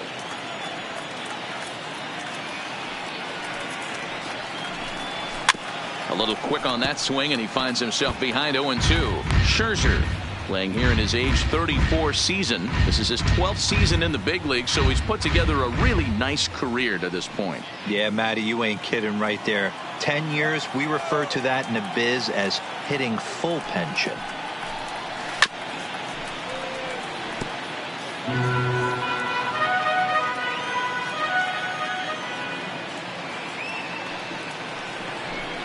And a fastball in the dirt that's taken for a ball. On 0-2, you'll sometimes get a guy to chase a fastball out of the zone away or up, but when it's way down like that, it's much easier to lay off because you can tell the ball is moving further away from eye level as it comes in. Well off the plate with the change of pace. That's ball 2. You can bet these hitters are taking note of what the guy on the hill is working with. A long at-bat like this in the first inning can reveal a lot. The 2-2. Doesn't get the zone. Count full now. You can certainly tell at-bats like this one frustrate the heck out of a pitcher. But you got to find a way to stay composed and execute your plan. Now Altuve connects. Deep left field. But just foul.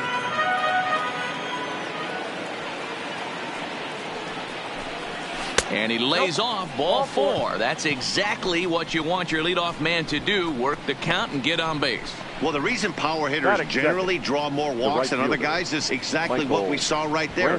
Pitchers work around them and nibble the corners a lot more so they don't get burned. He made some good pitches, but he just couldn't get him to chase enough out of the zone.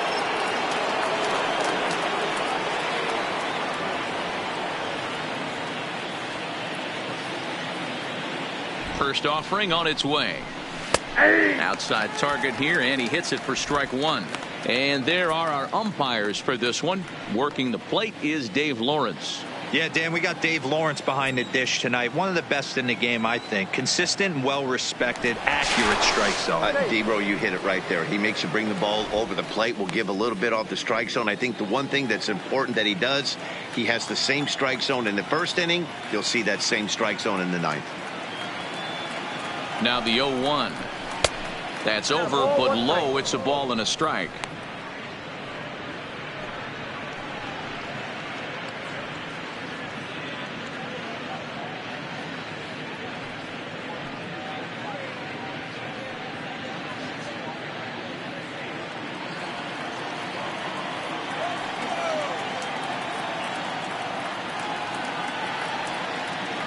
He's set. Here comes the 1-1. Into right field. That's a base hit. And that runner will go no further than second as there are 2 aboard now. Batting third, the left fielder, number 44. So stepping in, number 44. He readies for his first plate appearance.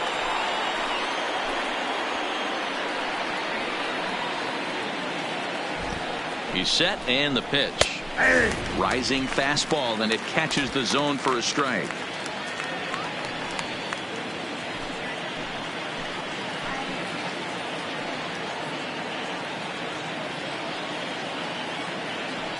Ready with the 0-1 pitch. 1-1. If you're going to have success against some of the better hitters in the game, you got to get that pitch right there. 0-2, he's almost certainly out. 1-1, he's got a chance to really do some damage.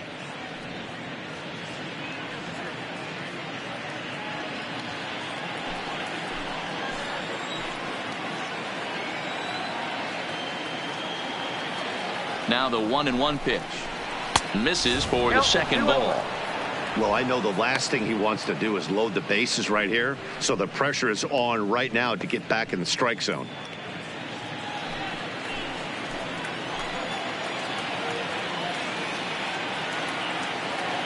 The 2-1 is a fastball down below the knees. He's gotten himself into a little bit of trouble out here. Middle of the order up in a run-scoring situation, and now he might have to challenge him. Going to have to make some good pitches here.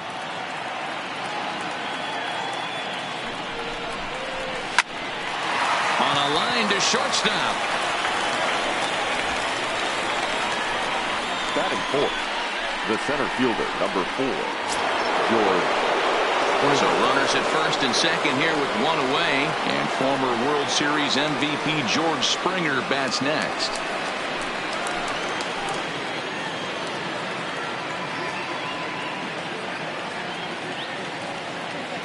First delivery to him on the way, and a ball 1-0. Altuve on second. Brantley at first. 1 gone.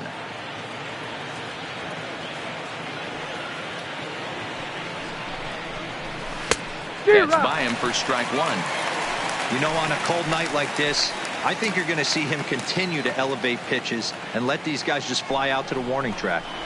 And he misses 2-1.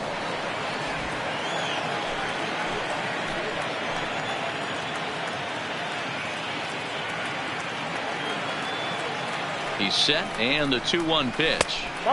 Wanted to go after the slider, but he holds off. 3-1. Well, he's behind in the count now, and he's probably going to have to turn to something hard and straight right here.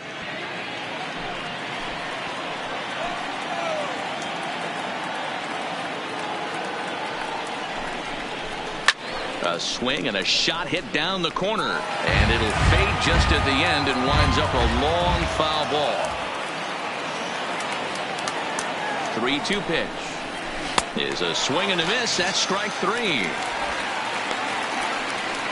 Big strikeout for the second out there, but he's not out of it yet. We'll see if he can feed off that K, wiggle out of the jam, and keep this game tied. Bregman.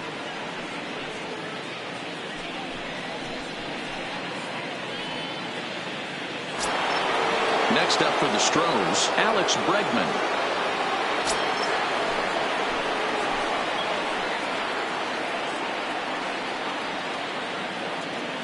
First pitch coming. Here it is. And here's a fastball called for strike 1. You know, from an offensive standpoint, they already knew they had their work cut out for him against a great pitcher. But if he's going to locate like that, this is going to be a tough day. Line towards center field. That's in there. Base hit. Altuve rounds the corner and is headed home. And the run will score as the Astros are off to the early 1-0 lead. Boy, that has to feel good as a hitter, D-Roy. You get that base hit to give your team the lead. You have to feel good when you get down to first base. Yeah, it's just a nice approach. You see him turn to his boys right there and get fired up with the dugout. 100%. Not trying to do too much. Able to quiet the moment down, center himself, and come through in a big spot. Now the Cuban import Yuli Gurriel. 1 ball, no strikes the count.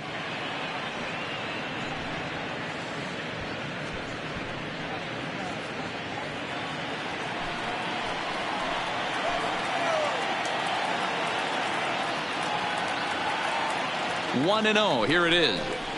Curveball taken a little high.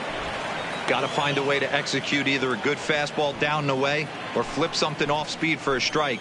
You cannot miss over the heart of the plate in these situations. The hitter is on high alert. The 2-0. Takes this the other way to right, but a little unlucky there as it's hit right to him in right field for the final out of the inning. Astros forced to settle for only the 1 run.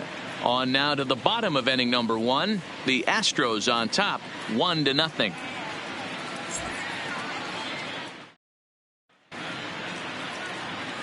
And a look now at the hometown Nationals starting lineup.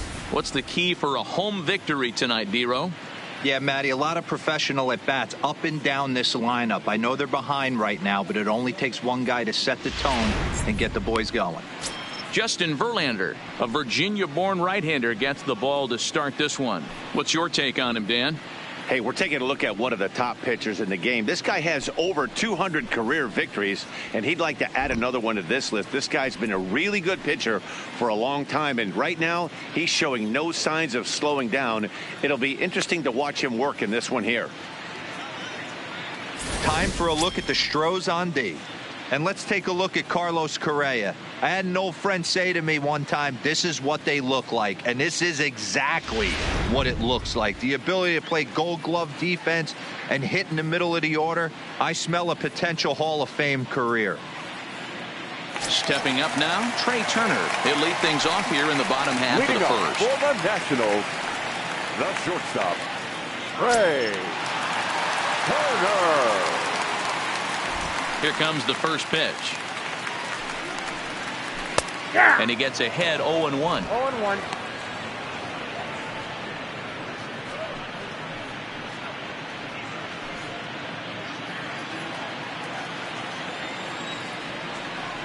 The windup and the 0-1. Chased a low ball there, and he's quickly down in the count 0-2.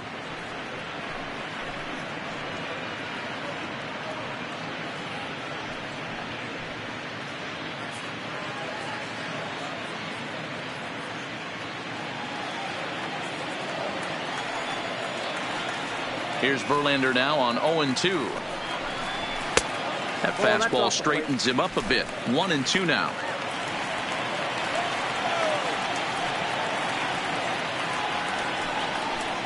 And a good bite to that slider as he swings through it for the first out of the inning. It's always nice to keep a guy that has good wheels off base, and that's just what they did right there. Big strikeout, keep that guy off the base path. Eaton.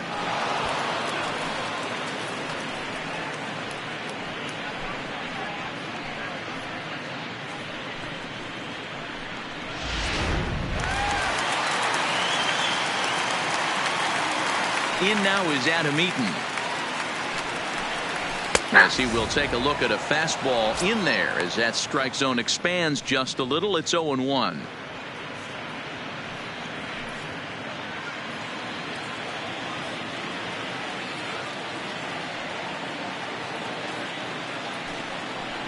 Up and in here as he had to bend out of danger. Well, that'll wake everyone up. Anytime you buzz the tower like that, there's reason for people to start getting a little bit edgy. Here it comes on 1-1. No offer on that one. 2 balls and a strike. That's a really tough pitch to do anything with. The backdoor slider just off the plate, just missing the strike zone. That's nearly an unhittable pitch to hit for a hitter. 2 balls and a strike. Here it is. And he fouls this one off.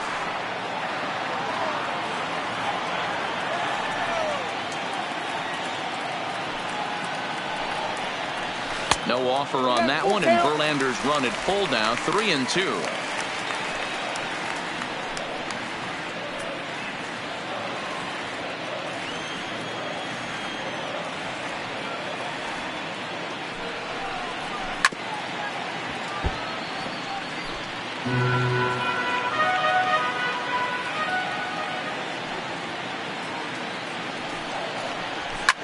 A swing and a shot hit down the corner.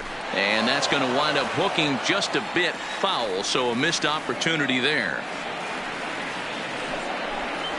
And he missed with that one. It's ball 4. A one-out walk here in the home first. I know one thing. He earned that free pass right there. He was tempted with some really good pitches, but he stayed disciplined and drew the walk.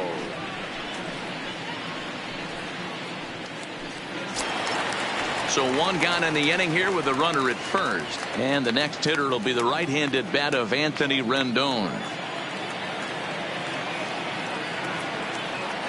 Before the first pitch, a check at first. And he'll get dirty, but he's back in safely.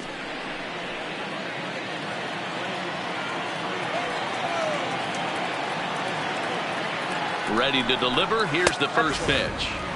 Now a fastball a bit too low here. It's ball 1.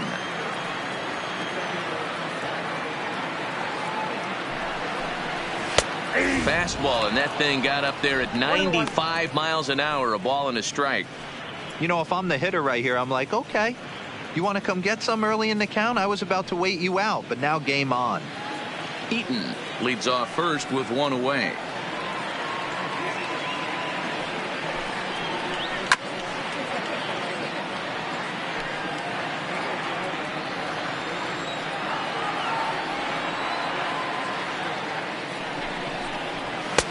Just a bit low. Tough call, but it's 2-2.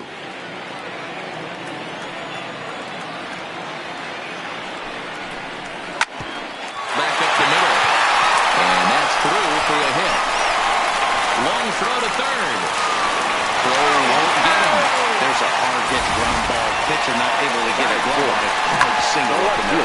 Yeah, watch your lips right there, Dad. Sent it back right where it came from.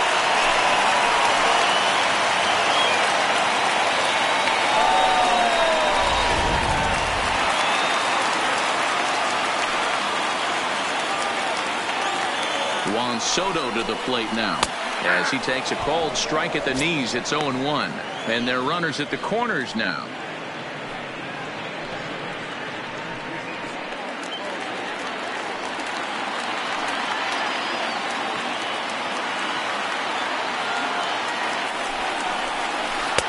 And 1-1 as this one's in on the hands.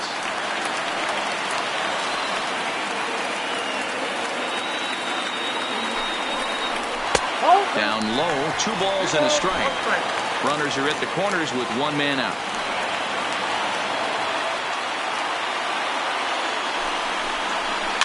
Bounced softly in front of the plate. A tag for 1, but 1's all they were ever going to get, and the inning will continue. Here's Howie Kendrick as he'll look to bring home that tying run from second with a base hit into the outfield.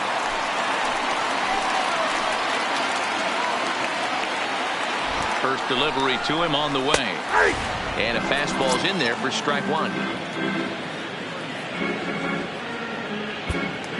2 men are on with 2 men out.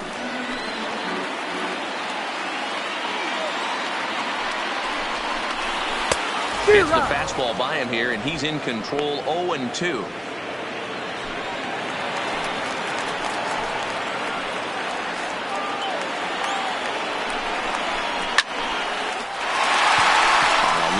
A base hit into left field, and this will kick off the base of the wall.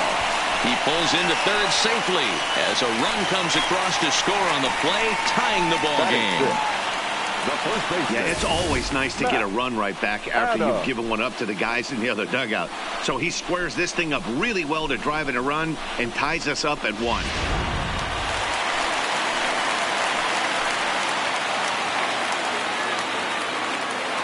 Here's Matt Adams now as he'll look at a fastball too high for ball 1.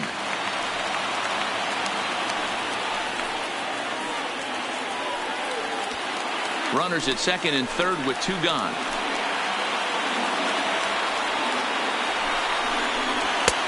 Just a bit high with the fastball, but didn't get the call.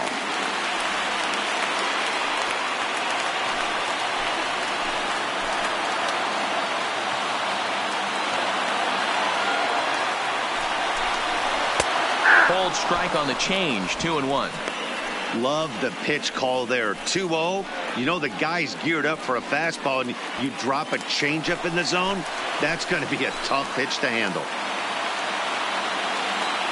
The set and the 2-1. Definitely a big pitch coming up right here. He's going to be pumped if he can work his way out of this inning with the game still tied.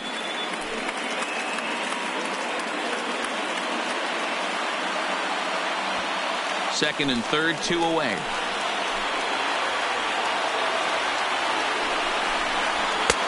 Not where he wanted that fastball to be, and it's 3-2 now. Some pitchers fall into the trap of giving in on 3-2 because they don't want to walk the guy. But with the base open, it's not the end of the world if you do. You still need to make a quality pitch.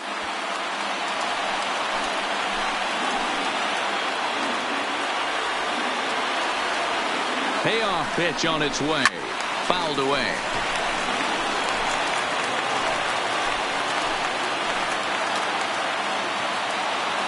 And the payoff pitch. And it's fouled away.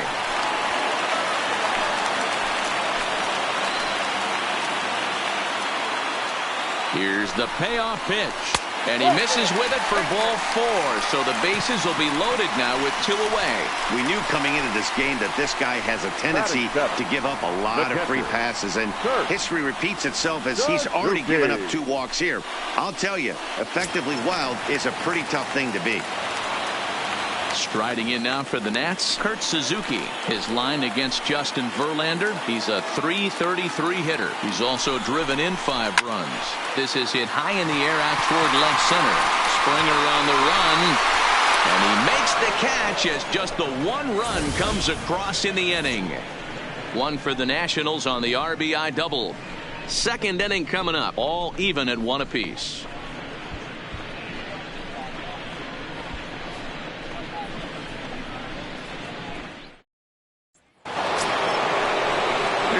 Correa now. Leading off for the Astros, the shortstop, Carlos Correa.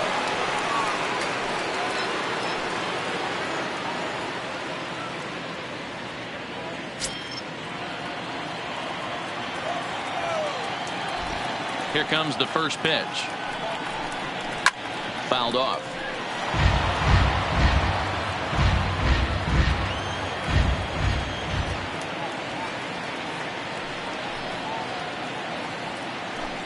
And a good idea to hold off on that swing. It's ball 1. Well, you're in trouble at the plate if you fall behind this guy 0-2. So that was a good job to hold up right there. And a curveball's by him that time as he falls behind now 1-2. Got him to chase after the curveball below the zone there. That was a really nice pitch, and it can be a really tough one to lay off of as a hitter. The 1-2 is swung on and missed, strike 3. Boy, there's nothing like seeing a good power pitcher that has a good fastball. And what does he do? He just throws his good fastball right by, brings the express. No chance to put that ball in play.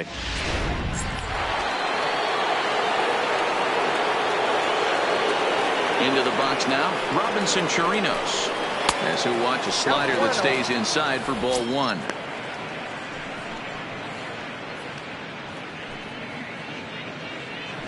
One out, nobody on.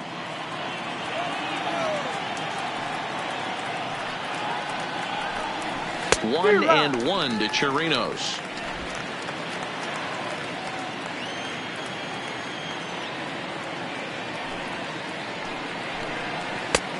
Way outside, nearly to the backstop. 2-1. That's back-to-back breaking balls away, but now he's got himself into a little bit of a tough spot. You probably can't throw that again, so your opponent is probably up there just looking for a fastball that he can drill. A 2-2 count to the Astros catcher. That's 3 straight sliders in a row. I'd be shocked. I would be shocked if he went to that well a 4th time. I'd be looking heater. And he struck him out as well. So the bottom of the order providing little resistance here, and there are 2 away. Batting 9, the pitcher, number 35. Now to the plate, the pitcher, Justin Verlander. First 2 men in the inning have both gone down via the punch-out, so we'll see if he can fare any better. Scherzer gets the sign. Here's the first pitch. Ball one. And that misses, ball one. Ball one. Well, he punched out the last guy, but he didn't get any favors from the blue on the first pitch in this at-bat. Probably should be ahead of this hitter instead of behind. Bases are empty here with 2 men out.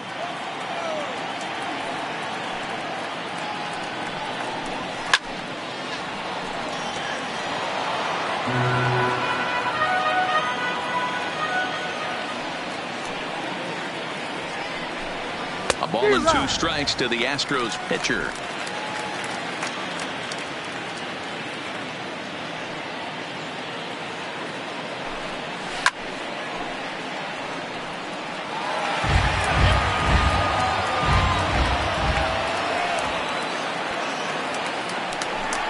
And just a masterful job of pitching here as he strikes out the side in order. 3 up, 3 down, 3 strikeouts. Not too shabby. We're back with more from the Grapefruit League after this.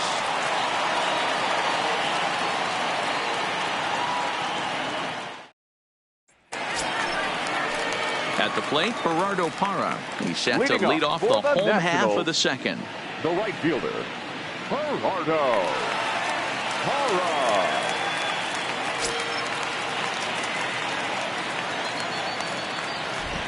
First pitch on its way from Verlander. Swing and a miss, but he's right on here. 1 strike. Hey, if these guys are going to have any chance in this one, they are going to have to set their sights a little lower. You cannot expect to get the barrel of the bat to that baseball. That is entirely too high. The windup and the 0-1. Popped him up. Chirinos moving to his left. 1 down.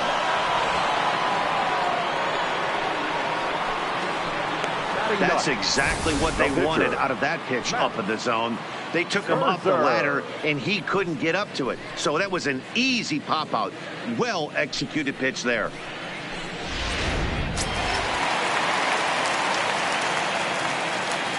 In now, Max Scherzer.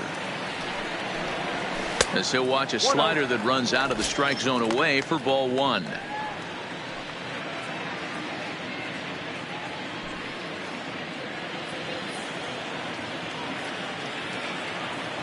Into his windup. Here comes the 1-0. Hit on the ground to third. Bregman has it. Throw on to first, and Verlander's got it going here. 2 away. Digging in to try it again. Trey Turner. He went down swinging to start the home first. First pitch of the at-bat on its way. Laid off the bender there, but it's in for a called strike.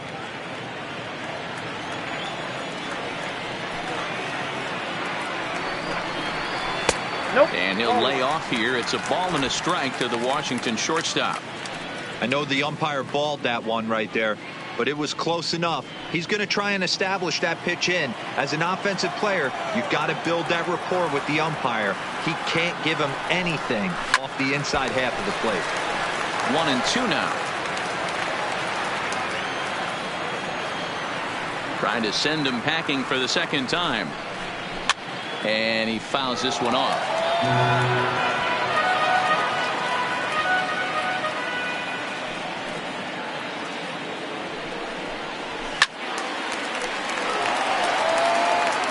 Two out, nobody on.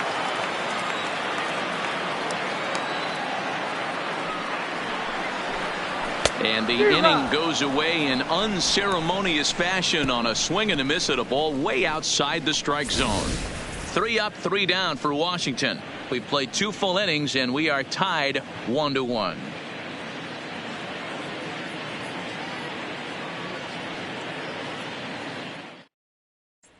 Striding in for Houston, Jose Altuve. He starts off the inning against a guy who struck out the side last inning. How did they get to him here? I'm not sure, Matt, that they want to stay as patient. He's been throwing a lot of strikes. They might want to start swinging a little bit earlier in the count.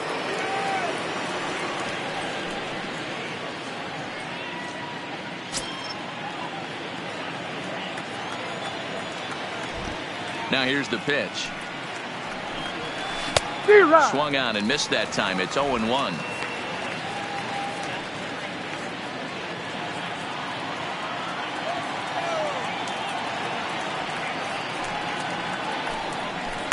And he's got to be more disciplined here. It's 0-2. He's attacking this hitter a lot more aggressively than he did the first time when he faced him and issued a walk, coming right after him here. Into the windup. Here comes the 0-2 pitch. Ball one. Fastball just misses. That's ball one.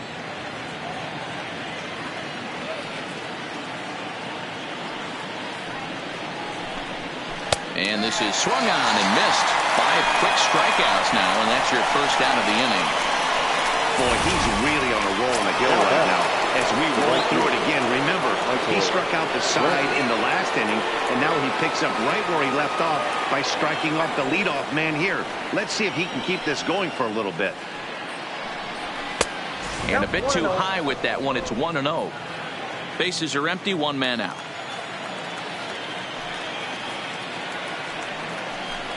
Two a note to Bradley.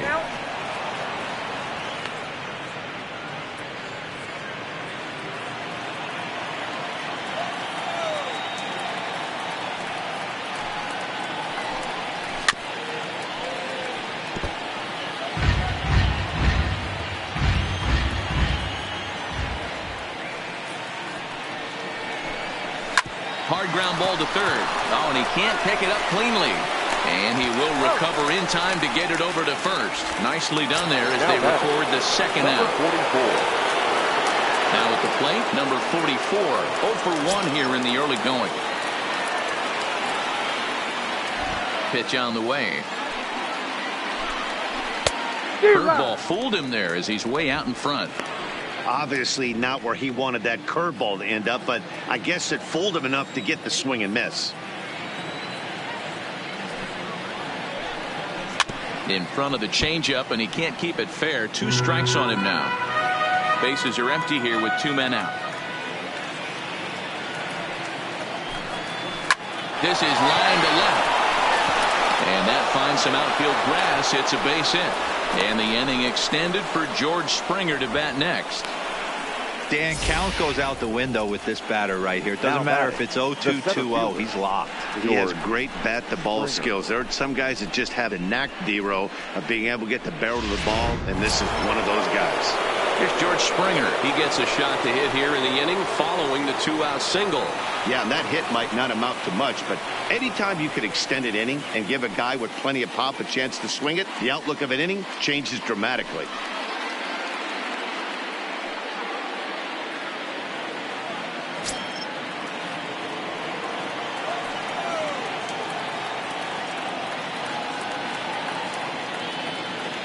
Scherzer comes set. Here's the first pitch. And here's a slider that's nowhere close, and it's 1-0. Well, that was a big 2-out single we just saw, and for pretty obvious reasons. The inning went from totally under control to now. He's got to deal with some dangerous hitters here with a runner on base, and this is how 2-out rallies start. Now the 1-0 is a fastball that misses. Back-to-back pitches, they've gone away. Do you tell yourself as a hitter he wants to come in right here? I don't think so. I think he's trying to find that outside corner and adjust accordingly. 2 balls and a strike. Runner aboard at first here with 2 gone in a 1-1 ball game. And it misses. 3-1 now. If you're at the plate right now, you have to realize who's on deck. I guarantee you something's over the heart of the plate. You have to be aggressive in the zone right here.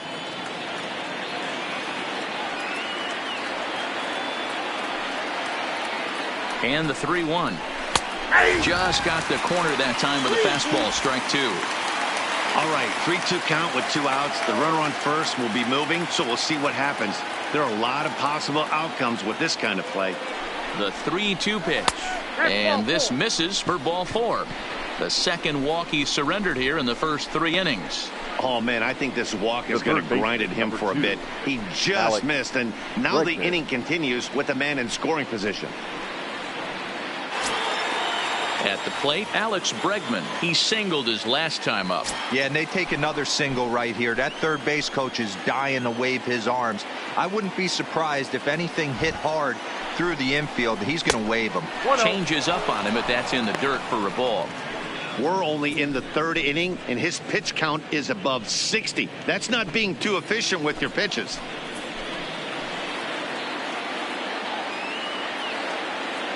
Here's the 1-0. A wild pitch, but the catcher is able to knock it down. And, oh, they say he beat the throw safe at 3rd. So now 2 men in scoring position.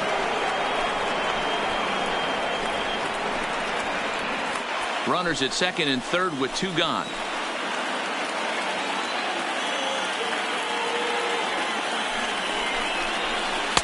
Bottom part of the zone, and the slider is in there for a called strike.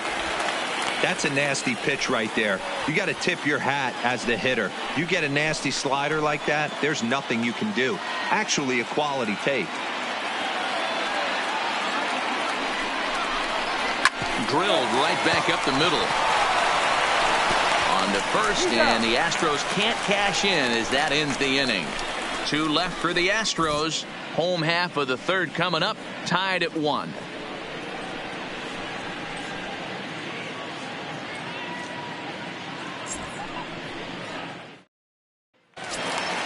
And now for Washington, Adam Eaton reached base via the walk in his first plate appearance. Here's the first pitch to him. And that misses inside 1-0.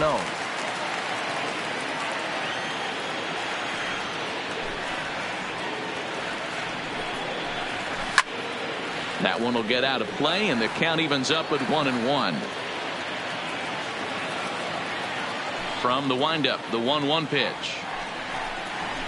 Sent on the ground out to second. There is Altuve, and he will whip this one over to first in time for the out. Stepping up to the plate, Anthony Rendon. He reached on a single in his first try.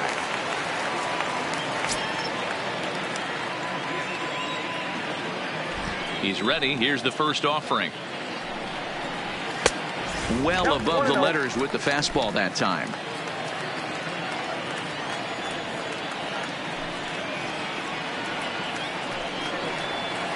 A ball and a strike.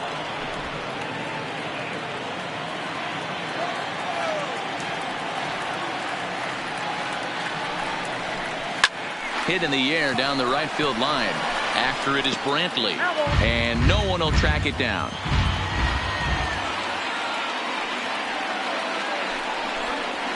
And they'll try to get him fishing there, but he won't offer in the dirt, and it's back to even at 2-2.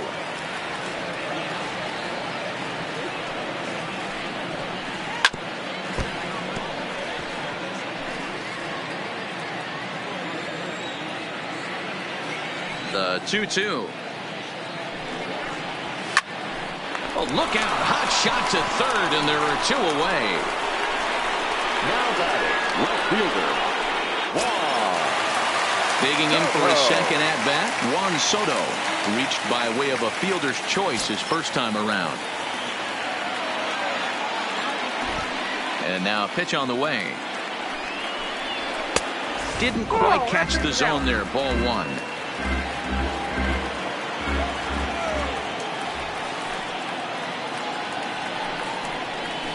Up around the letters with that one for ball 2. Well, 2-0 now, and this is where he makes his money. If he gets a pitch to hack at, you can bet he's not going to hold back. Too tight with that one. 3-0. I wouldn't be surprised if he had the green light here. Matter of fact, I know he's got the green light here. He's looking for something set or cut, and he's looking to do damage. And this one misses inside a ball he walked in, and they've got themselves a 2-out base runner. Well, they were obviously pitching around him there, and I don't blame him. With the bases empty and 2 outs, and a hitter of this caliber at the plate, make somebody else beat you. So it's a runner at first with 2 gone, and stepping in is the second baseman, Howie Kendrick.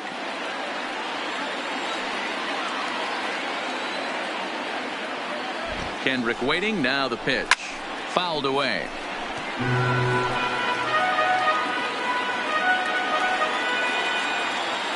Nothing in 1 count. Here it comes. Ball 1 as he lays off below the zone.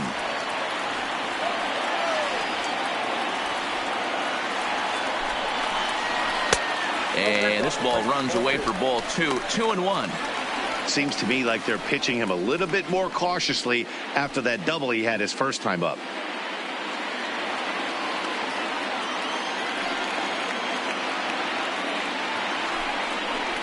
Three and 1 to Howie Kendrick. Well, this has been a good job to work the count from 0-1 to 3-1, and now he's really in the driver's seat to see a heater that he can do something with. The 3-1 finds the zone to fill the count. 3-2.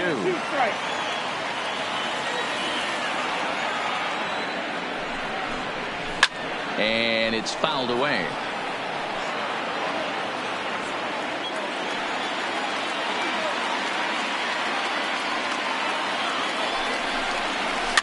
And another foul ball. Soto is off of first with 2 away. Another one sent foul.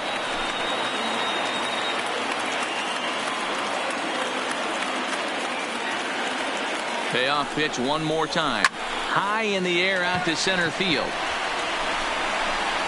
And as it turns out, the 2-out walk doesn't come around to haunt him as that ends the inning. 1 left for Washington. We've played 3 full. We're tied at 1. Steven Strasburg will come out now and make his first appearance of the spring. Number 37, Steven Strasburg.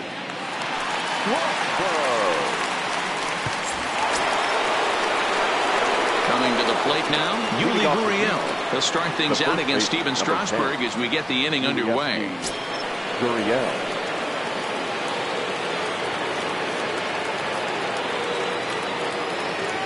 Comes set. Here's the 0-0 pitch. In there, 0-1. 0-1's the count.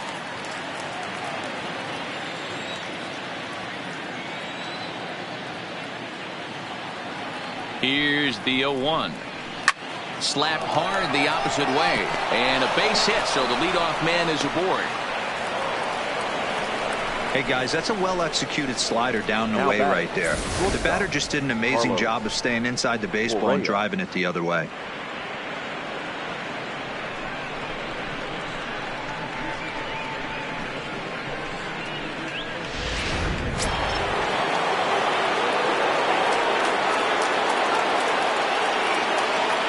Into the box, Carlos Correa.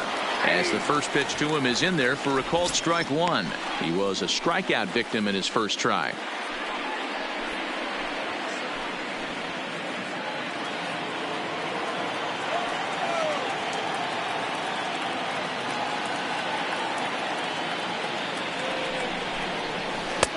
Slider, and that's in there for strike 2.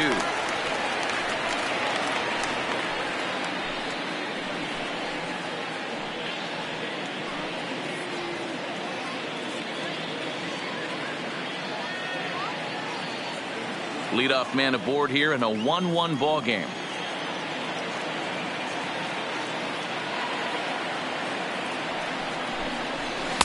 Little too much bite on the slider that time, taken outside.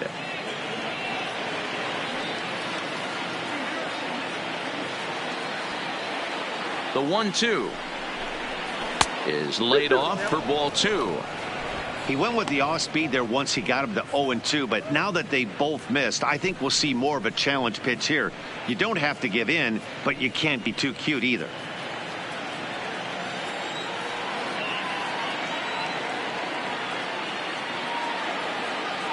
Here now the 2-2 is looked at and the count moves full. Not what you want to do on the mound, go from 0-2 to 3-2, but credit the man in the box for being patient even with 2 strikes.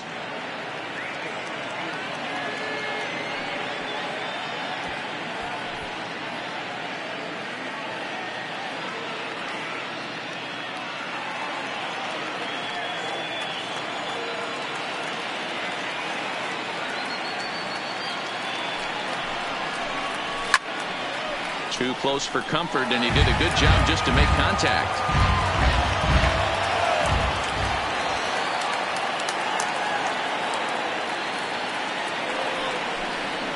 That Misses. So a single and a walk. And it's first and second with nobody out. Always tough to issue a free pass, but especially troublesome when you give up a single right before that to start the inning. We'll see if he can figure out a way to wiggle out of this. Into the box now, Robinson Chirinos. He'll look to bounce back after striking out his last time up. Yeah, but it was a good changeup, Matty. Good arm action on that pitch. Look for him to try and stay back a little bit more. Let the ball get a little deeper. Don't be shocked if this pitcher tries to rush a heater right here. Curveball inside corner, drops in for a strike.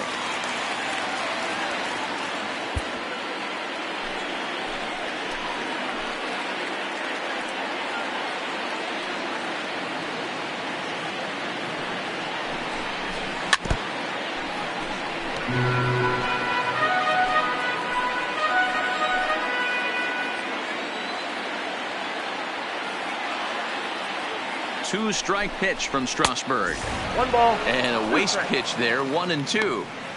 You know, Matty, I'm not surprised by that pitch. Raise the eye level a little bit. Maybe we get something bouncing in the dirt right here.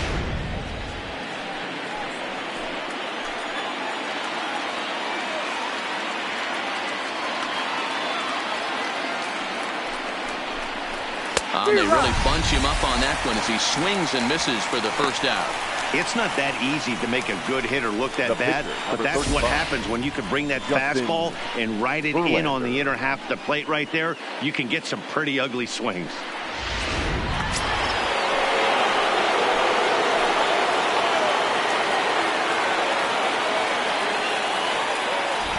Stepping in now, Justin Verlander. And they do have him bunting with one away as he puts this one down. Oh, and he has some trouble with it. Now batting, the second baseman, Jose Altuve.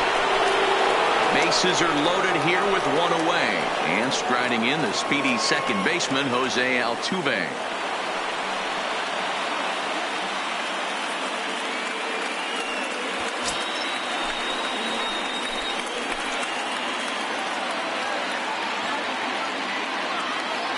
He's set. Here it comes.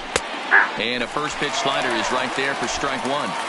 Hey, when a pitcher's put in a tough spot, he's usually going to go to what got him here, and that's this guy's slider. Expect to see that more often. Behind 0-2 now.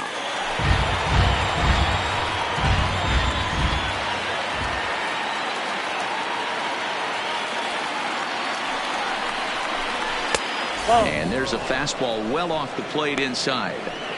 Hey, this is a monster strikeout situation right here. The double play would be great in this situation, but I know he's going for the K. You get a 1-2 count on a guy, he's going to throw his nastiest stuff.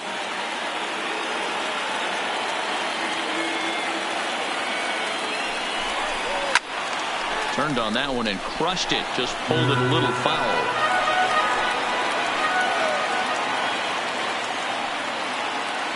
The 1-2. High and deep to center field. Eaton going back to the track. On the warning track, he makes the catch. And that'll bring home the runner from third to make this a 2-1 ball game. Obviously, he's hoping for more up there with the bases loaded, but you can't be too upset with a sac fly.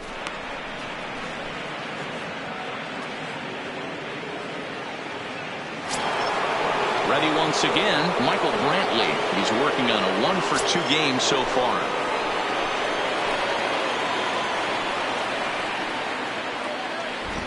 Ready to deliver. Here's the first pitch. First pitch hack in here, and that's the first strike. Correa over at second. Verlander at first. 2 out in the inning. There's a fastball pretty close that time, but ruled a ball. 1-1.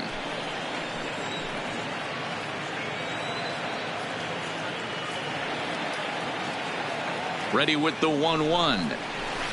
This is line to left. And that's in there. Base hit. Correa blows through the stop sign, headed for home. And he's safe at the plate. As they extend the lead a bit, it's now a 3-1 game. Number 44. And now time will be called here as you see the pitching coach making his way out to the mound to pay a quick visit.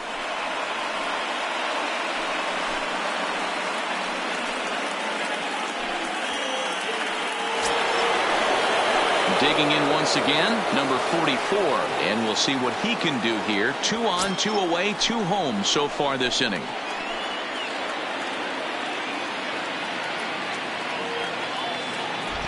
Hoping to limit the damage. Here's the pitch, and a breaking ball in the dirt that time for a ball. 3 runs, 6 hits, no errors in the ball game for the Astros to this point. Oh, and trouble lurking now. He's got it to 2-0. This inning really feels like it's getting away from him out there. As a reliever, you can't let that happen. Nothing you can do about what's already happened, and it's only going to get worse if you're not focusing on the guy in the batter's box.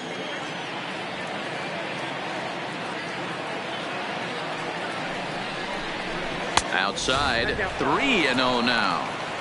Well, 2 on, 2 outs, and he's got himself in a great hitter's count. He just has to be careful not to get too aggressive. A walk would be good here, too.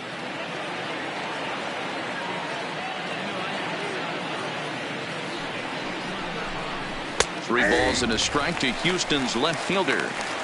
3-1 with 2 on, and this is where you got to be geared up for something to drive. I don't think you can just groove him one right here. You still have to try to make a competitive pitch.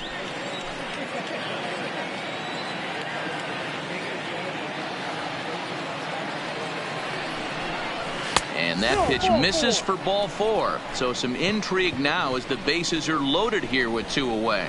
What's the saying? When you find yourself in a hole, the first thing you should do is stop digging. Well, the guy on the bump obviously hasn't heard that one. Next will be the cleanup hitter, George Springer. 8th batter of the inning now with the bases loaded and 2 away.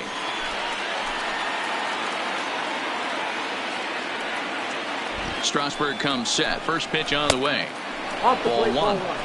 2 walks in this inning already, so he can't expect to stay out there much longer if he puts somebody else on. We'll see if he can find it. Here's the 1-0. And a fastball runs a bit inside. He's down 2-0. Putting himself in a pretty bad situation now on 2-0, and the base is loaded. He basically doesn't have much of an option but to challenge him right here.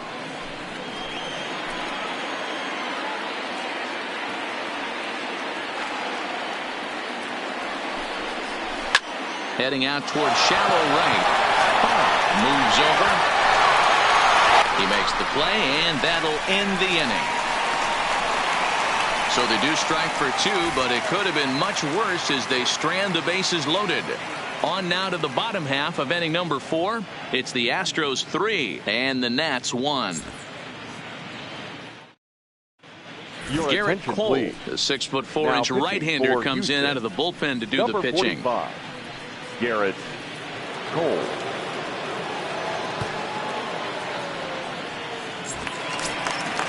Ready for another chance? Matt Adams, his career line against Garrett Cole. He's totaled 4 hits in 17 at-bats. He also has 1 home run.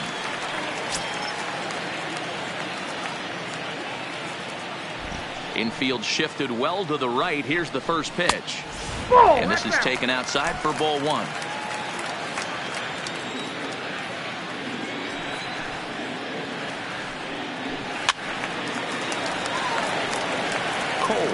One of those guys that just seems to be at his best under pressure. Runners in scoring position, tight game, tough hitters at the plate. That's when he's at his best. One of the keys, Matty V, to being a good reliever is being able to pitch out of trouble. Trouble that's created by the pitchers before you, or sometimes you even have some mess that you put on yourself. Hey, regardless if it's a mess that he's inherited or one that he's created for himself, this guy makes good pitches when the game's on the line.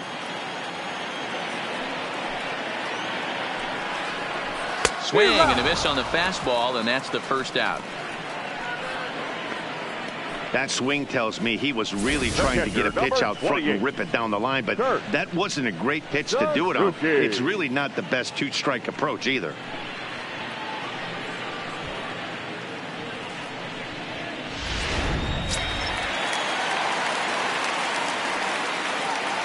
Standing in now, Kurt Suzuki, as he will take a fastball in there at the knees for strike 1. So far 0 for 1 with a flyout.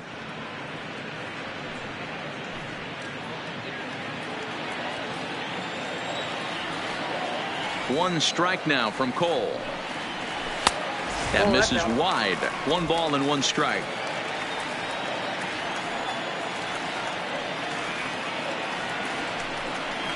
Checks his swing here, but he does so in time. That's one of the hardest things to do in this game. You know he's sitting fastball. That ball starts to slide away from him. You have to have some serious strong hands and wrists not to commit right there.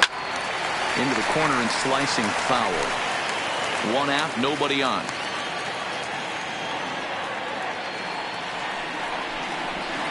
And he strikes him out as well. So make it back-to-back punch-outs here to the first 2 men he faces out of the bullpen. No problems for him on the mound since he's come out of the pen to start this inning.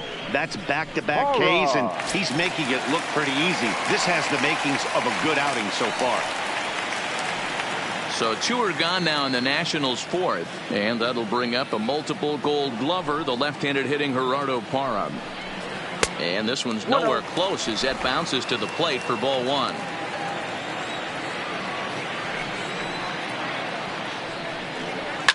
Fouled off. 1 run, 2 hits, and no errors so far for the Nationals. In there at the letters, 1 and 2 now. We're seeing quite a few pitches up from him right now, and that can obviously be dangerous. A cold strike there, but he might need to lower his sights a little bit.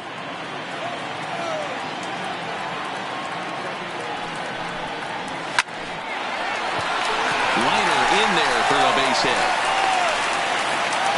I can't tell you guys how fired up Bobby Cox used to get when the 8-hole hitter would get a knock. And I would know that, boys, because I batted an awful lot in that 8-hole in my early days.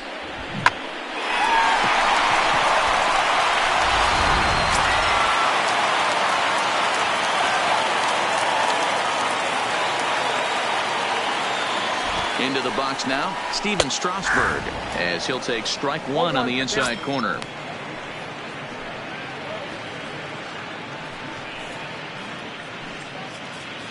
Parra, the runner at first with 2 gone.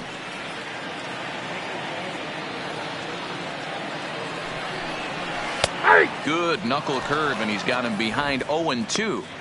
That's back-to-back pitches taken for strikes. Puts himself in a bad spot. 0-2. Let's see if he can battle back in this AB. Now the 0-2 pitch.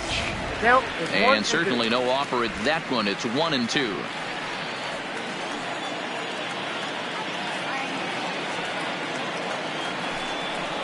Swing and a miss, and that ends the inning. Nationals leave 1, and it remains a 3-1 ball game.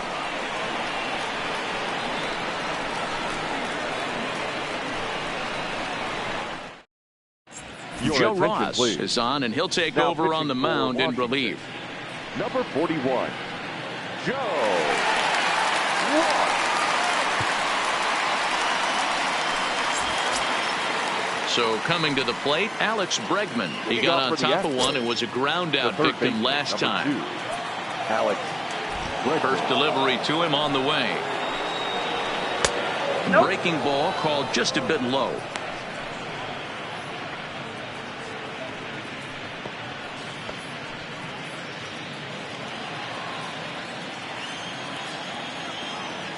The 1-0 home.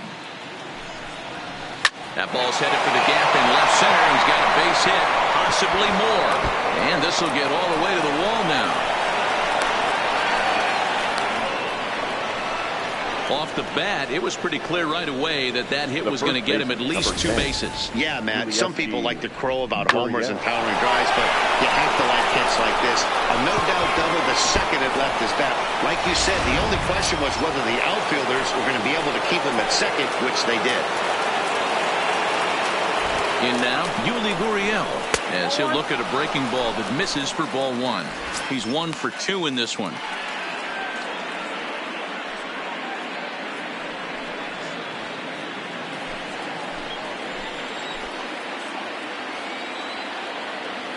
Now the 1-0 is a sharp slider taken low for a ball. Some action out in the bullpen. Couple of right-handers starting to loosen up.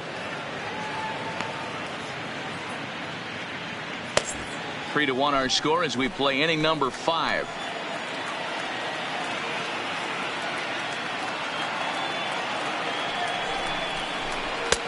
Comes at him with the slider there, and he gets the strike.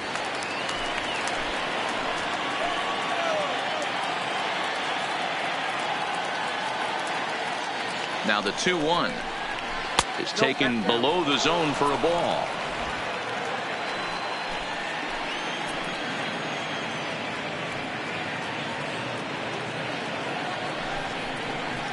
And it's up to a 3-2 full count now. 2 strikes.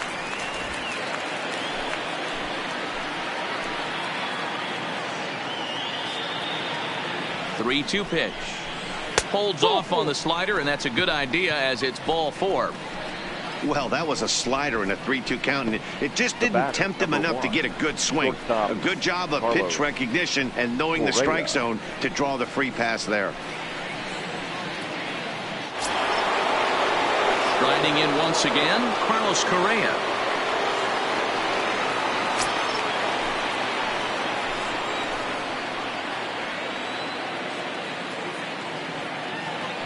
First offering on its way. And this one's hit on the ground, but foul. None out, runners at first and second.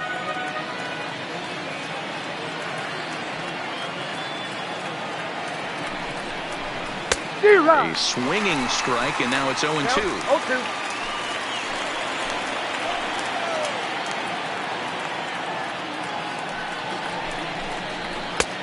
Well off the inside that time as the sinker misses for a ball.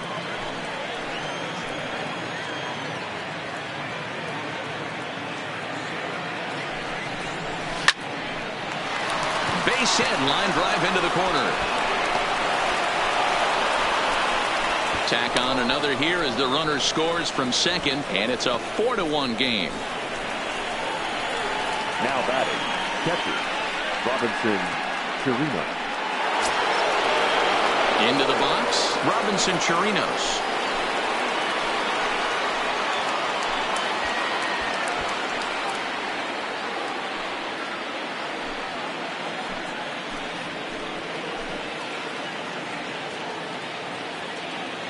First pitch of the at-bat. A ball and no strikes. Count 1-0.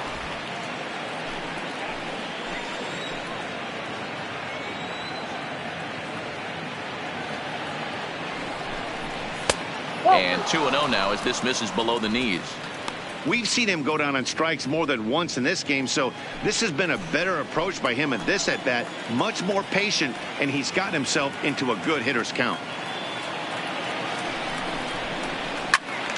And there's a missile off the bat, but it's foul.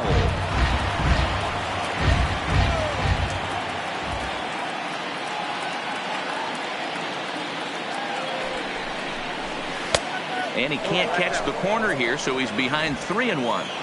That's a close pitch right there, but I think he's just nibbling a little bit too much. Out of the pen sometimes, you just have to come in and go right after guys. 3-2 now. Hey, boys, you talk about getting your A swing off. That's what it looks like right there. A guy with massive power letting it eat. 3-2 pitch. Might have gone after ball 4 there as this one's fouled away off to the right.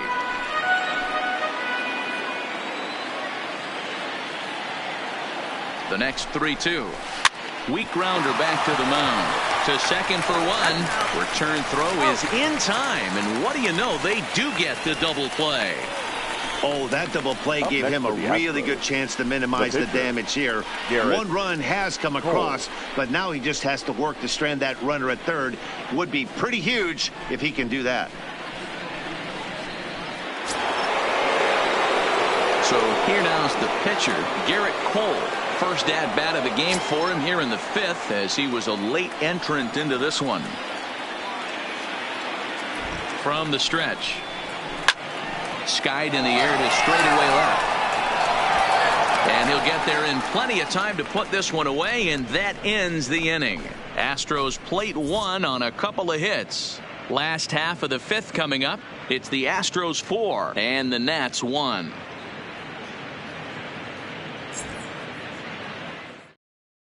Aaron Sanchez gets the call from the bullpen to pitch in relief. For Houston, number 18, Aaron Sanchez.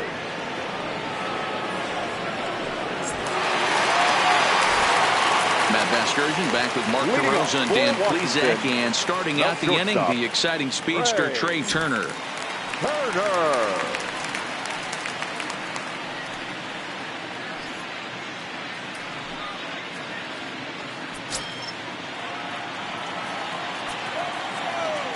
Here's the first pitch to him. There's a fastball missing down and away for a ball. 1-0. Head-to-head history with Aaron Sanchez. He's 1 for 3.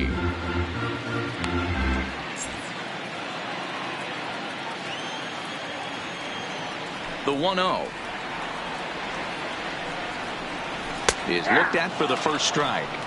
Somebody needs to go rattle a cage right here. Take the bats and start throwing them all over the dugout to get these boys going. If this continues, I guarantee you see a different lineup tomorrow. From the windup, the 1-1 pitch. In for a strike, and he jumps ahead 1-2 now. Sanchez, once a Toronto Blue Jay, he came here by way of trade earlier this year. I know he'd tell you he'd like to be playing a little bit better, but I think it's as advertised for this ball club right now. I think the manager is getting exactly what they expected. Smoked on the ground up the middle. Throw on to first, and one shortstop grounds out to the other, 1 away. Now batting, the center fielder, Adam Eaton. 1 away now. Here's Adam Eaton.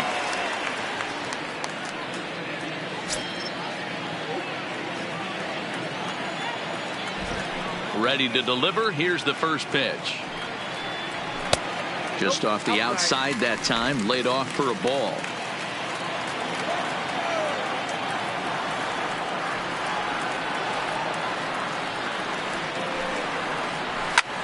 Lifted in the air toward the line and right. But this is going to wind up a foul ball.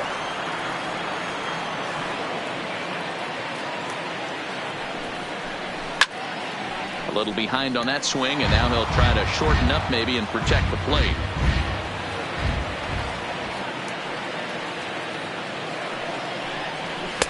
And he lays off a pitch outside as they draw even at 2-2.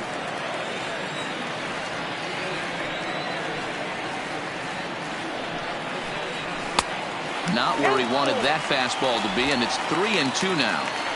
With the meat of the order due up next, you can probably expect to see something you can handle here with the full count as the 2-hole hitter. Now the 3-2 pitch. Just hung in there on that one.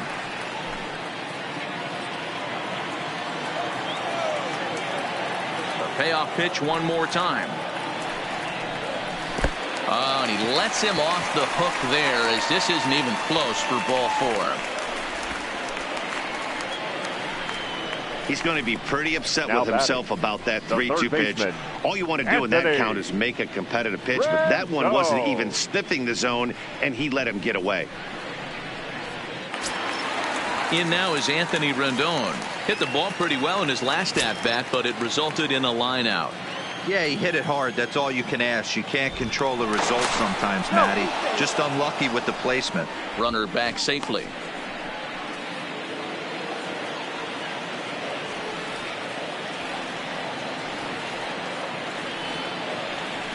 First pitch on its way. And he lays off there, 1-0.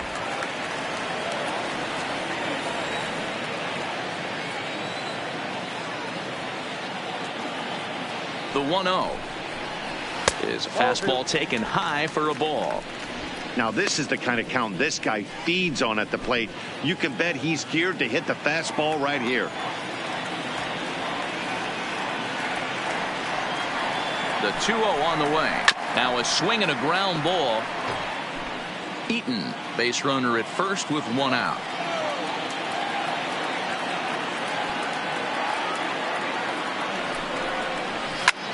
Slapped hard the opposite way, and that finds the outfield grass for a base hit. And they'll have runners at second and third following the 1-out double. just goes to show you, if you're going to throw that two-seam fastball away, which I don't think is the best pitch anyway, you better start that thing out of the zone and let it work its way back to the corner. With this one, it started out on the corner, so it leaked back right over the heart of the plate and got whacked.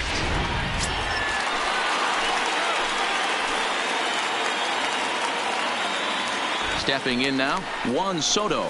As the first pitch to him is off the plate for a ball, 1-0. Head-to-head history with Aaron Sanchez. He's 1 for 3. The 1-0 is in there for strike one. Get down, 1-1. Fifth inning here in a 4-1 ball game.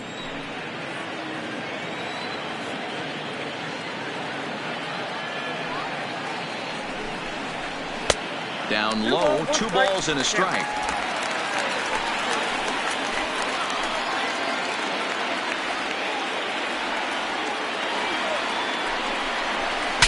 Bat explodes as this has popped up. And that's the second out. And that is what you're going to get when you've got a flamethrower coming out of the bullpen. And when you're late on a fastball and you make contact below the label, all of a sudden you're holding some new firewood.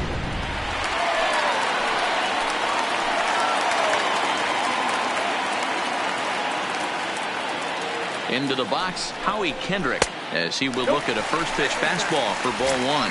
A hit in 2 at-bats for him at this point in the ball game.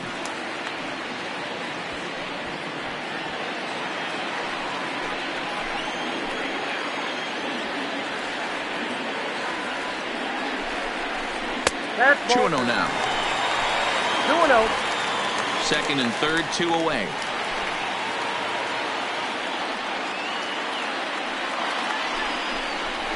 Ah. 2-1 now. Hey, you get 2-0, your eyes light up, but you're sitting in one spot, and he obviously didn't get it right there. But he still finds himself in a 2-1 count, ready to do some damage.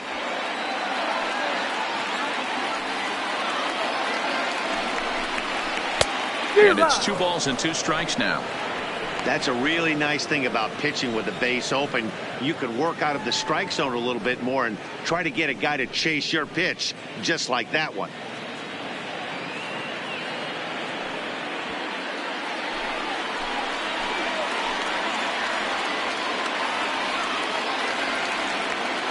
The 2-2 pitch. And he lays off, so it's full now, 3-2. For the guy on the mound, this is one of those innings where nothing comes easy. He's thrown a bunch of pitches, and this AB hasn't been any different. Definitely laboring at the moment.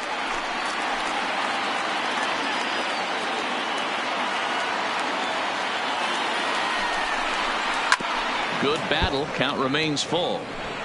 Making him sweat out there. The 7th pitch coming up.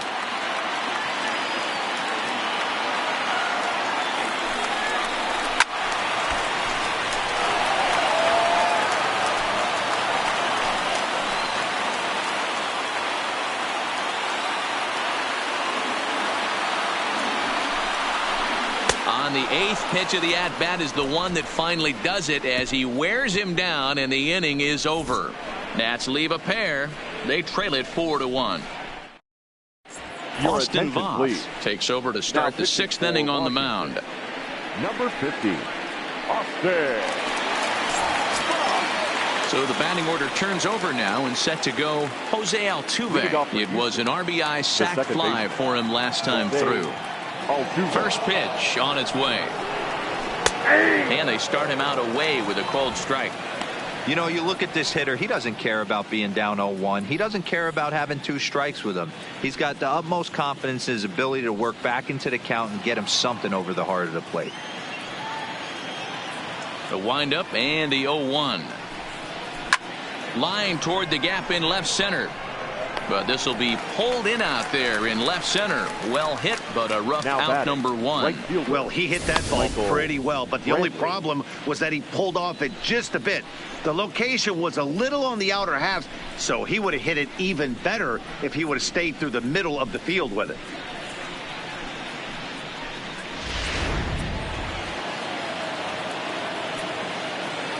Here's Michael Brantley. As the first pitch here is a bit high, it's ball one. He's 2 for 3 and looking for more here.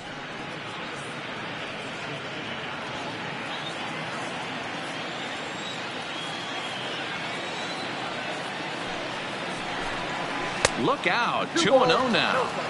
That was one of the easiest takes he'll have all year, and it puts him in a great hitter's count. He's got to take advantage of this situation.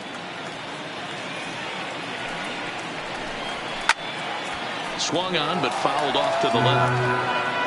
6th inning, 4-1 is our score. Almost got him to go around, but instead it's ball 3. As a pitcher, you got to feel good that you had him out front. Even though he didn't pot commit on that one, it opens up a lot of weapons for you to go high fastball or throw even a better off-speed pitch. And he popped him up. Rendon in foul ground, and he brings it in for the 2nd out of the inning. Striding into the box, number 44, 1 for 2 on his line so far in the game.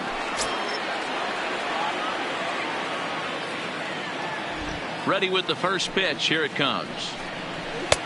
Fastball just misses. That's ball 1.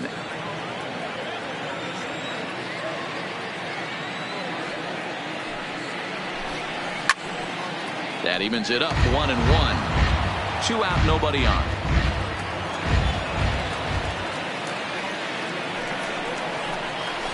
Swing and a miss as he pulled the string on him. 1-2.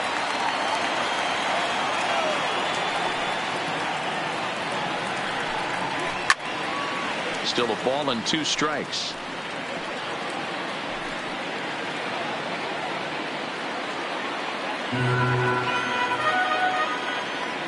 The 1-2 misses. Ball 2.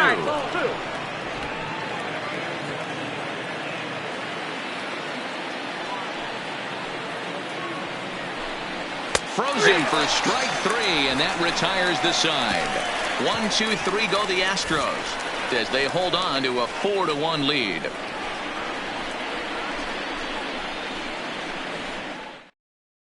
Wade Miley enters to do the pitching in the bottom of the 6th.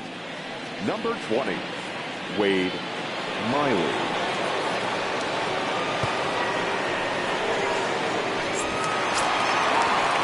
Digging in now, Matt Adams comes into this at bat 0 for 1 in the ball game. Baseman, Matt Adams.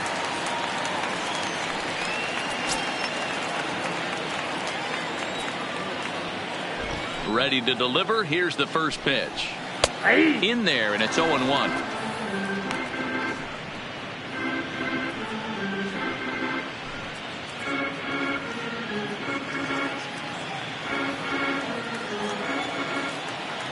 Here comes the 0-1. Now a fastball gets the upper part of the zone for strike 2. Now some action out in the Houston bullpen as it appears both a lefty and a right-hander are up to throw.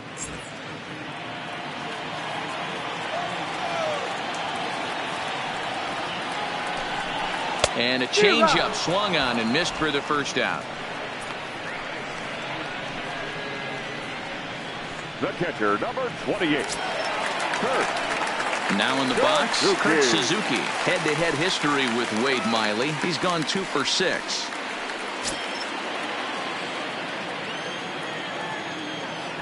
Pitch on the way. Pitch taken several inches below the zone, in fact.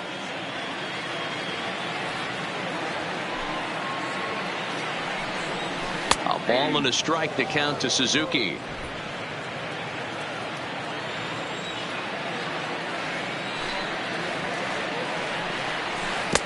Tough to do much with that one. A swing and a miss. When your team is behind this late in the game, it's not a good look for you as a hitter to show no discipline and wave at a pitch that wasn't even sniffing the zone. And even 2-2 count to the Nationals catcher. The 2-2.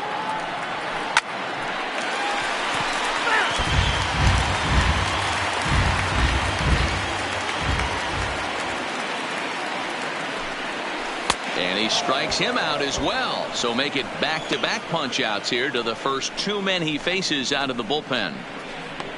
Now batting, the right fielder. Digging in, Gerardo Parra. A hit in 2 tries so far. Here comes the first pitch.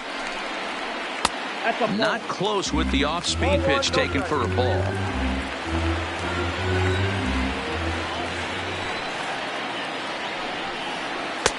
Inside corner, a ball and a strike. Bases are empty here with 2 men out.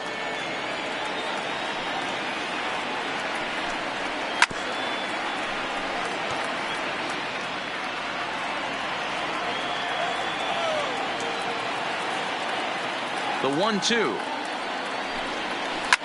Slapped hard the opposite way. Number 44 is there, and he'll make the catch to retire the side. Nationals gone in order, and this is still a 4-1 ball game.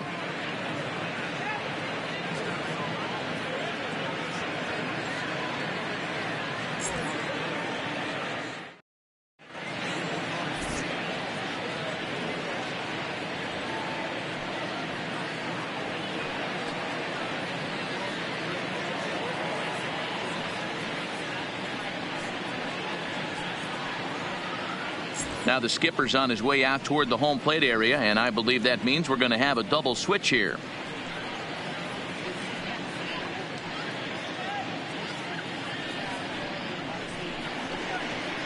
Number 32 will take the ball now as the new pitcher. These changes for Washington. Now pitching and batting in the 7th spot. Number 32. Now catching and batting 9. Aledmus Diaz is up off the bench as he'll pinch hit here to start inning number 7. Diaz.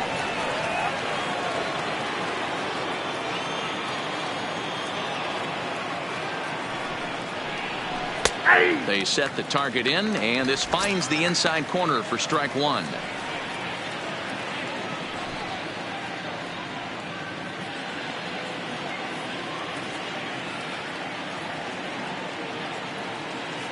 The 0-1 pitch. A little too much bite on the breaking ball that time as it's well off the outside.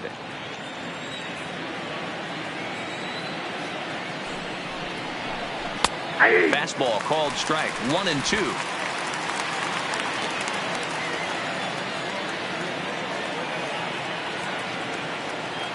The 1-2.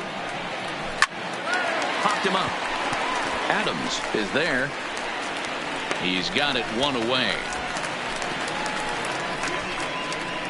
Josh Reddick will move into the on-deck circle now to try to get something started here with 1 gone in the inning. Josh Reddick.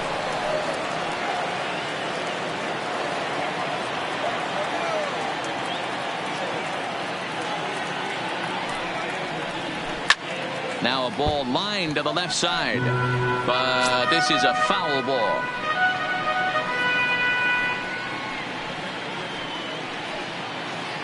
We're in the 7th now. 4-1 our score to this point.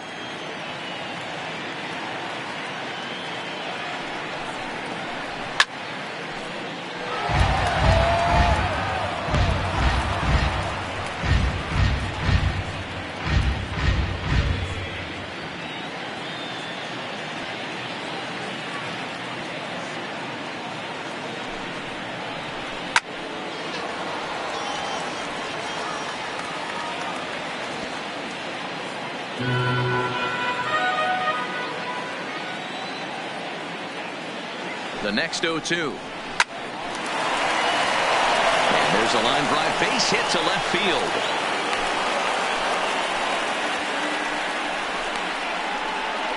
The first baseman, number 10, Yulieski. Standing in, Yuli Gurriel. He's 1 for 2 in the ball game.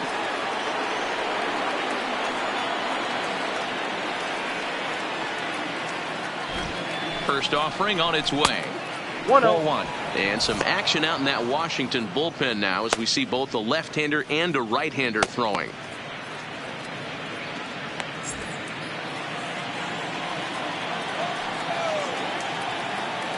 Now the 1-0 is laid off, but in there for strike 1.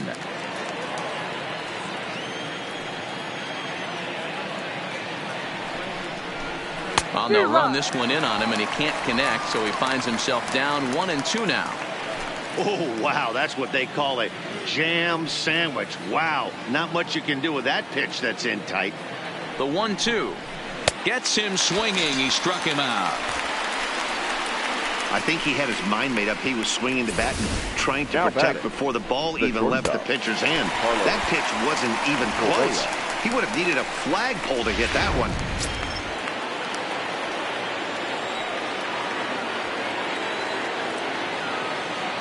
Standing in now, Carlos Correa, as he'll go after the first pitch and bounce it into foul territory.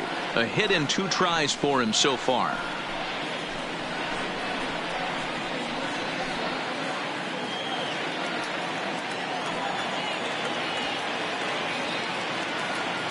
Ready with the 0-1 pitch.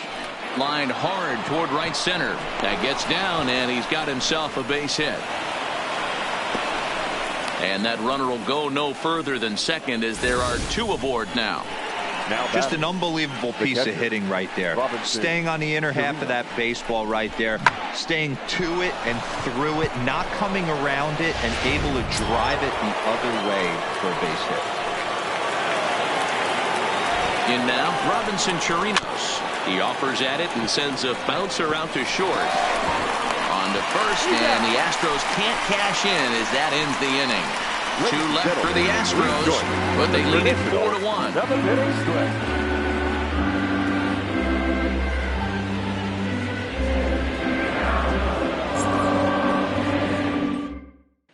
Now we're going to have a conference at the home plate area, so it would appear that we'll see a double switch here.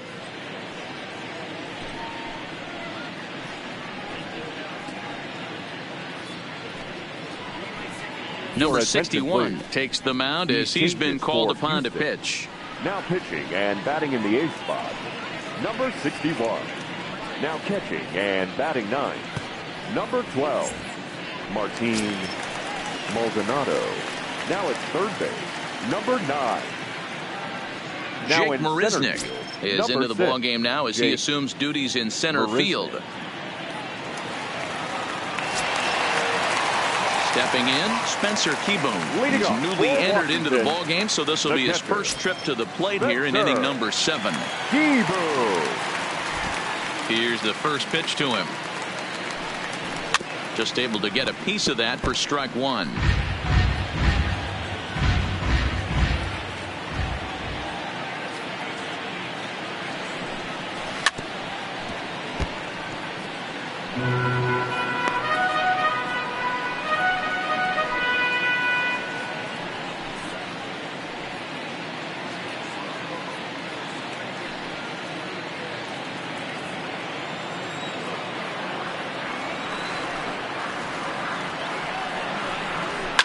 And he fouls this one off.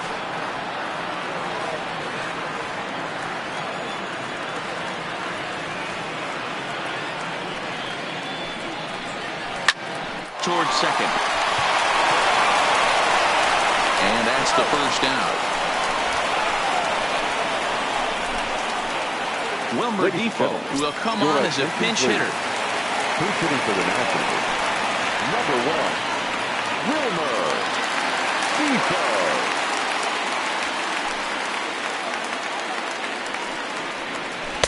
Starts him out with a changeup off the plate for ball 1.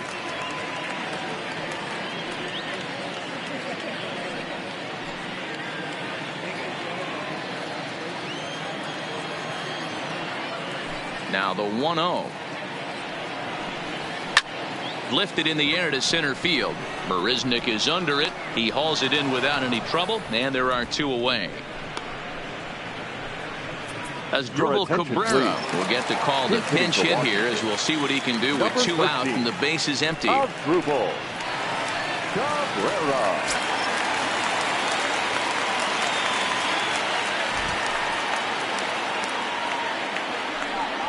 Fastball misses in the dirt as he tried to get him to chase the low one.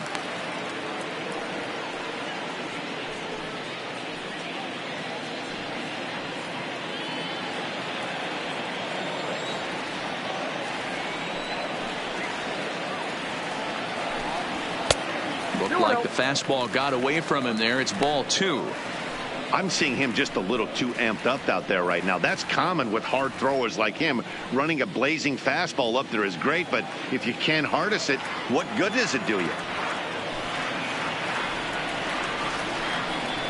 Too high, and it's 3-0. Anthony Rendon would be next. 2 out, nobody on.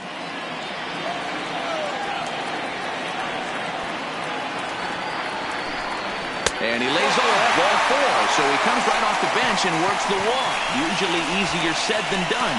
And with the bases empty, you don't feel bad about walking that guy. He's capable of taking deep every time he digs in, so it's not the worst thing in the world to work around him if you can. Ryan Zimmerman will come on to pinch hit here in a big spot. Number 11, Ryan Zimmerman.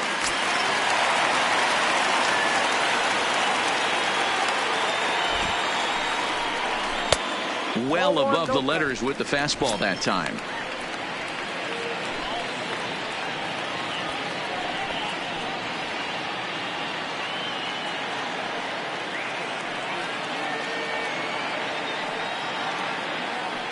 Ready with the 1-0. And this one's in the dirt. And almost had him, but he's able to make it back to first safely.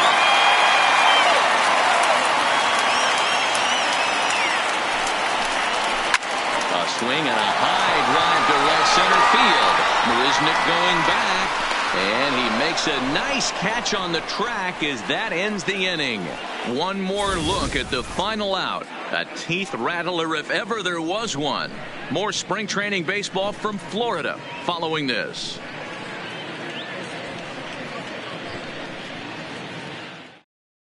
Wilmer Defoe will stay in the ball game as a new shortstop. This change defensively for the Nationals. Now playing shortstop. Ryan Zimmerman is going to go ahead and stay in the ball game and play third now. Defoe. Now at third base, number 11, Ryan Zimmerman. A new pitcher to tell you about now is it'll be the hard-throwing Fernando Rodney that gets the nod here. Rodney. Michael Taylor will also come in now as he takes over out in center. Into the box now, Martin Maldonado. And he's getting his first plate appearance here in the 8th after entering off the bench just a little bit ago.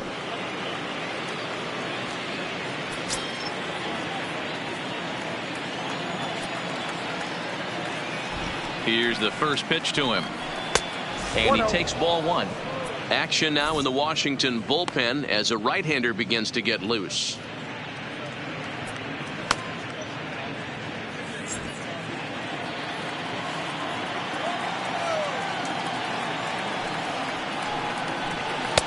Now a good pitch around the knees, but it doesn't quite catch the bottom of the zone.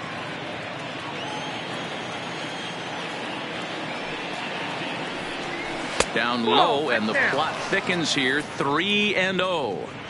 It'd be great right here if he was able to work himself on base. You got the leadoff hitter on deck, and you know the middle of the order's coming up right behind him. The 3-0 finds the zone, strike 1.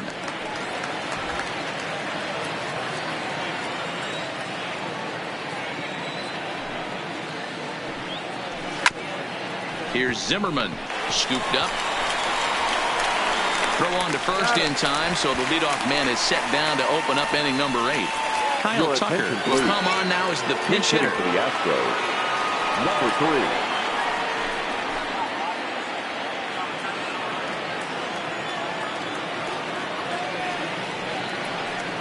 3. Cold, strike 1 on the circle change. Good pitch.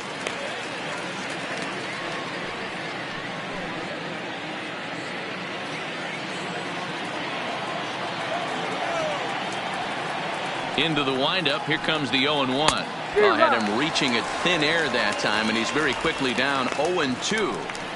After that swing, you just got to reset yourself. You still have a strike to work with, and you can't be thinking about how silly you just looked on that last pitch. And this is swung on and missed. 2 are quickly retired to start inning number 8. Now batting, right fielder. Number 11 will get a shot here as a pinch hitter. number 11.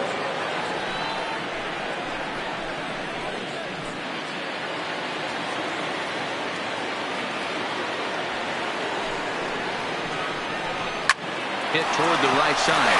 And no problem over there at first as he flags this one down to end the inning. Astros go down 1-2-3 as they hold on to a 4-1 lead.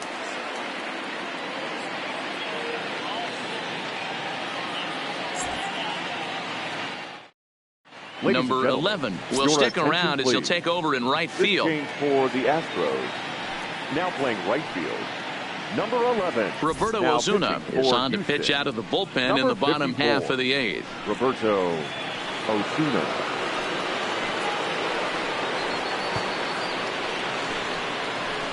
Miles Straw is also into the ball game now as he takes over at second.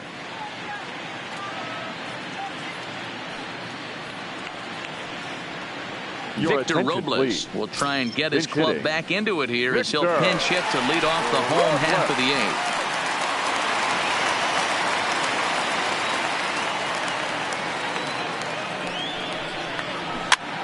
8th. And he gets him to pop it up on the right side of the infield. And the pinch hitter is retired here, one away. Andrew Stevenson will come on as a pinch hitter. 17. Andrew Stevenson.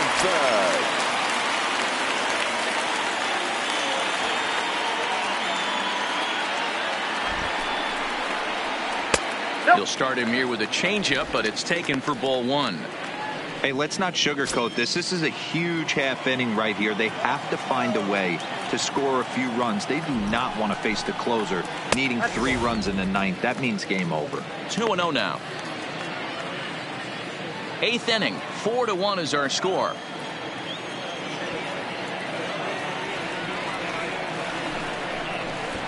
Drops one down here, and he'll try to beat it out. But this will get fouled. 2-1.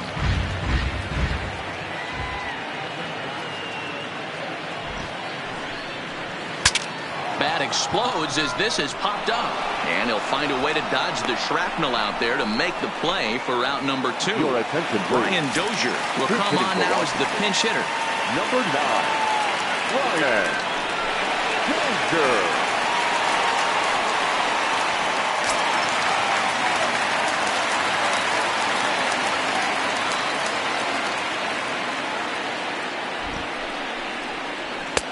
First pitch fastball off the plate there, and it's ball 1.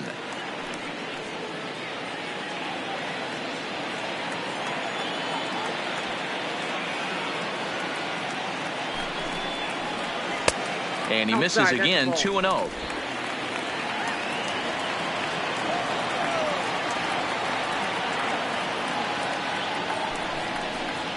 Two balls and a strike to Dozier. That pitch looked like it could have been a little high, but he's been calling that pitch all night. Kind of rough for a pinch hitter, but I'm sure his teammates let him know that's where the zone has been. Now the 2-1. Had him guessing that time as he's barely able to foul it away. Bases are empty here with 2 men out. And there's ball 3 on a breaking ball that misses away.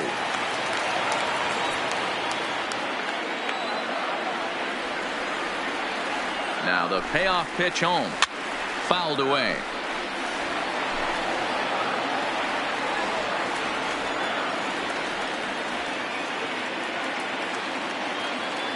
Another full count pitch home. And it's fouled away.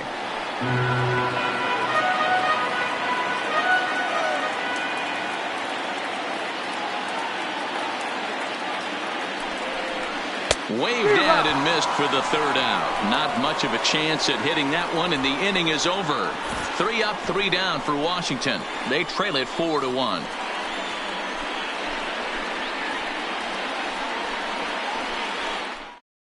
Victor Robles will stay in the ballgame now and take over in left field. Defensively for the Nationals. Now playing left field. Now the skipper's on his way out toward the home plate area, and I believe that means we're going to have a double switch here.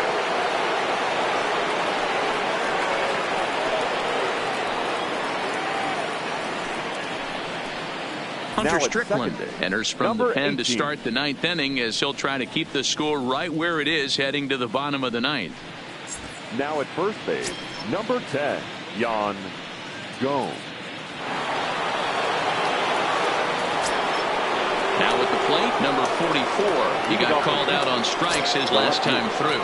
Yeah, Matty, and hopefully he got it out of his system. Especially now, he's got to bear down. He gets the 2 strikes in this spot, has to put the ball in play. 9th inning underway now as the first pitch is taken for a called strike.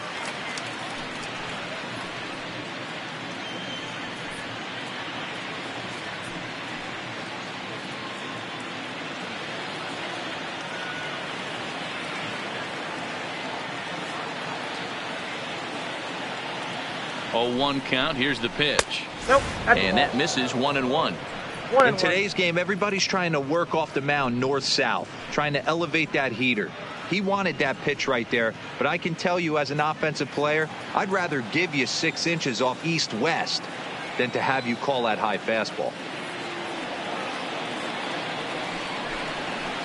And he pumps the fastball by him here. 1-2 now. 1-2.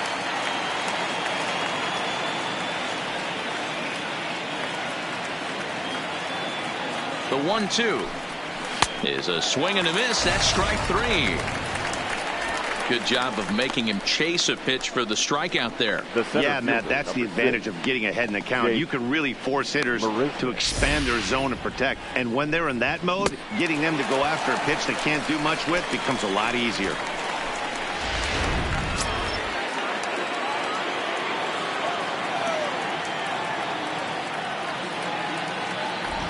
Here's Jake Marisnick as he'll take a look at ball 1.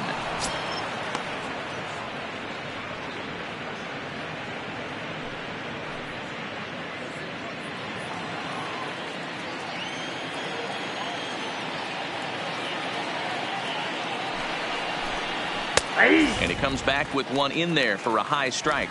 Marisnick is a very well-regarded defensive outfielder. Used to be that fielders were evaluated mostly by the eyeball test and simple stats like fielding percentage. But of course, these days, there are many more advanced ways that help determine a guy's work in the field. And in his case, he shines in many ways. You know, Matty, for me, I think he does pass the eyeball test. I know you have to look at all the numbers and the analytics to really appreciate a ball player like this, but man, does he come to work every day and play hard. Number 9 waits on deck.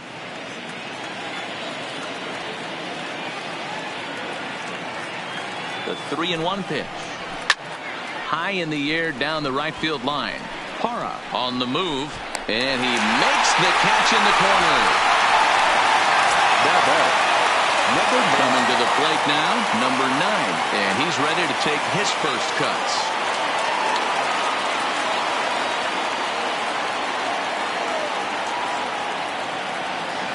First pitch of the at-bat on its way. Fastball too high to start him out here, 1-0.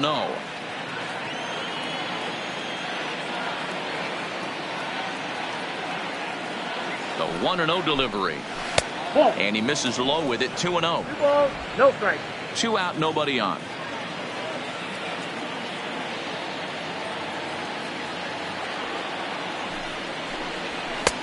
And this pitch is inside, and he can't find the zone all of a sudden. 3-0. That's the kind of pitch that reminds me of many reasons why I wasn't a very good hitter. This thing was inside and coming in hot, and he just gave a stone-cold take. I'm bailing out of the way if I'm in the box, no doubt about it. There's ball 4. The hitter was dug in looking for something to hit, but he would have needed a telephone pole to hit that thing way out of the zone. Now batting, Yuli Gurriel. He's got a hit in 3 at-bats to this point.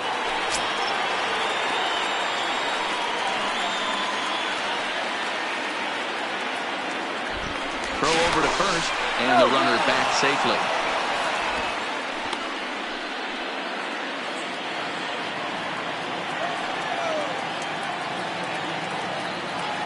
From the stretch, here's the pitch. Lays off 1-0. Hey, great take on that slider away right there. But I'm thinking in that situation, that pitcher's got to execute a little bit better. That was almost a non-competitive pitch.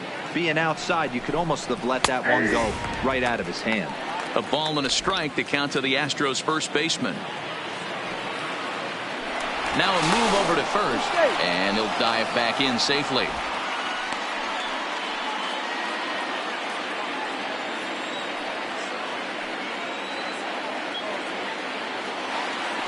A 1-1 count. Here's the pitch. Takes this the other way to right. Now a dive in right, but he can't haul it in, and now this is going to be big trouble out there. The runner from first comes all the way around to score. Well, you can't fault the fielder for being aggressive. He sold out to try to catch this thing, but he comes up empty, and the ball just squirts by him. High risk, high reward move that just didn't pay off.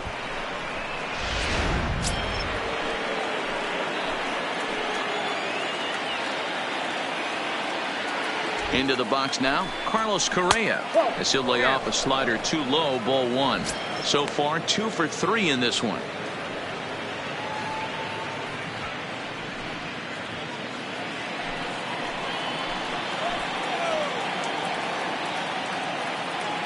One-0 count. Here it is. Well below the knees, laid off on the changeup there.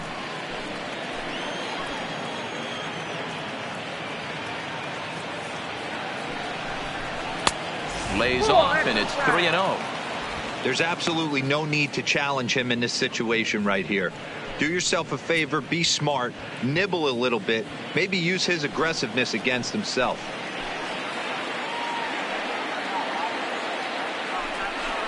Astros shortstop in front with a 3-1 count.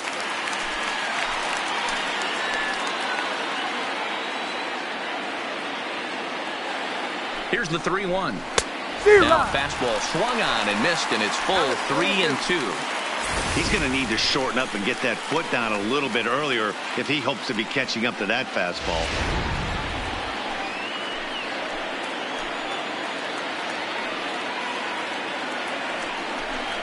And he struck him out. So a good pitch there, and now they're going to need to string some hits together in this last at-bat if they want to get back in this thing. Astros pick up a run on the RBI double. Last chance coming up here for the Nationals. It's the Astros 5 and the Nats 1.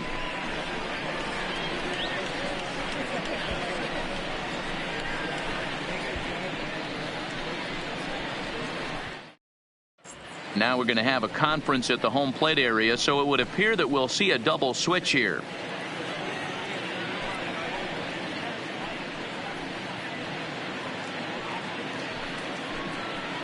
Number 66 is ready, and he'll take the ball from the manager. Now pitching and batting in the 7th spot, number 66. Now playing shortstop and batting 8th, number 99. Stepping into the box, number 18. He'll get his first shot with the bat here. The second baseman, number 18.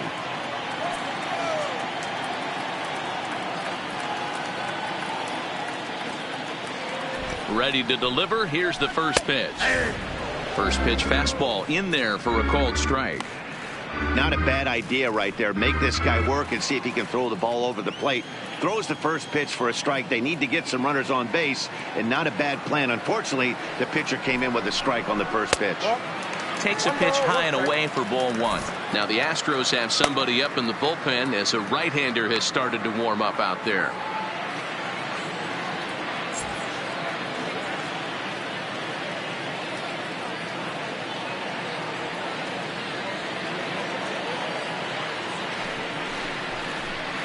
Fouled off.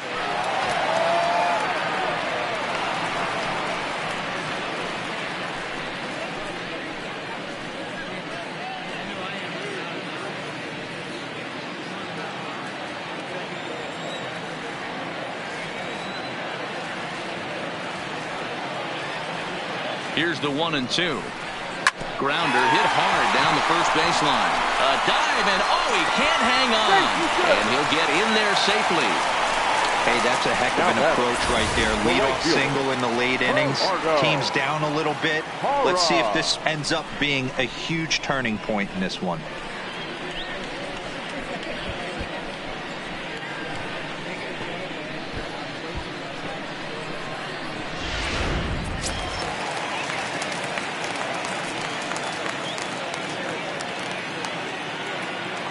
In is Gerardo Parra. Grounded up the first baseline. One there. On to first. Not in time as the umpire was right there to make the call. Next for Washington. So digging in now, Spencer Keyboom. He's 0 for 1 after grounding out in his only trip to the plate so far.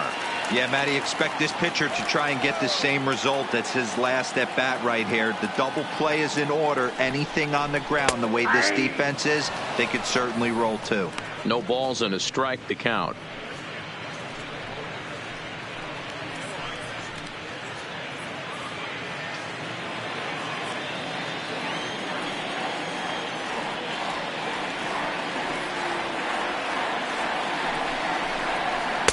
And he lays off for ball 1. Parra stands at first with 1 out.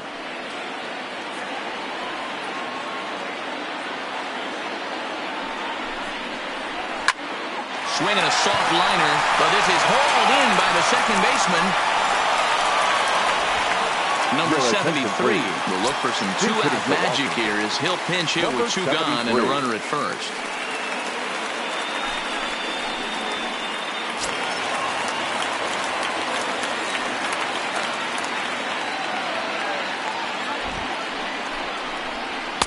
And he takes a cold strike. 0-1. 0-1's the count.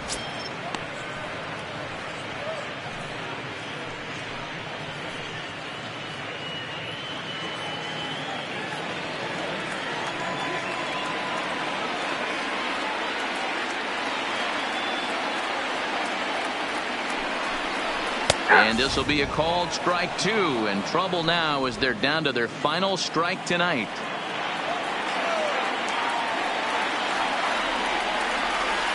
Last strike now for the Nats.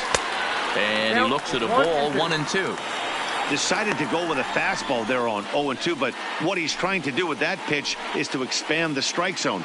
Maybe you get a guy to offer at it, but at the very least, it helps set up your off-speed stuff. Has them down to their final strike. Here it comes. And this one gets away. And that'll hurt as the runner will move into scoring position now. Well, the intent there with that 2-strike pitch was obviously to get him to fish for something he couldn't do a whole lot with, but there's the risk that comes with that as well. If you don't execute or your catcher can't handle it very well, you give up 3 bases.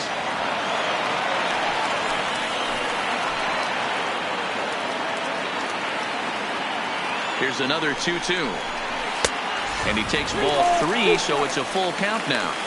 You know, in this situation, you almost have to pitch like there's no one on base. That run really doesn't mean anything with the lead they've got. The hitter is the guy that can turn this game on its head.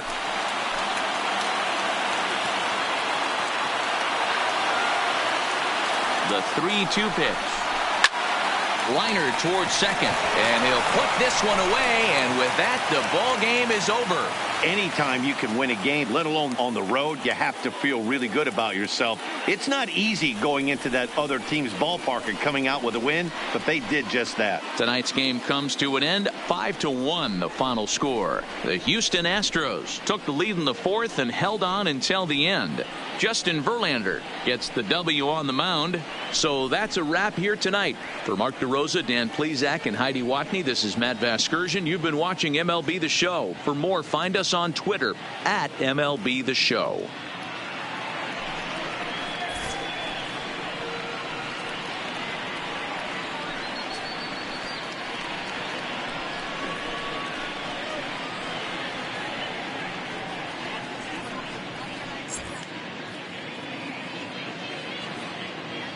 Fans, our final line score tonight.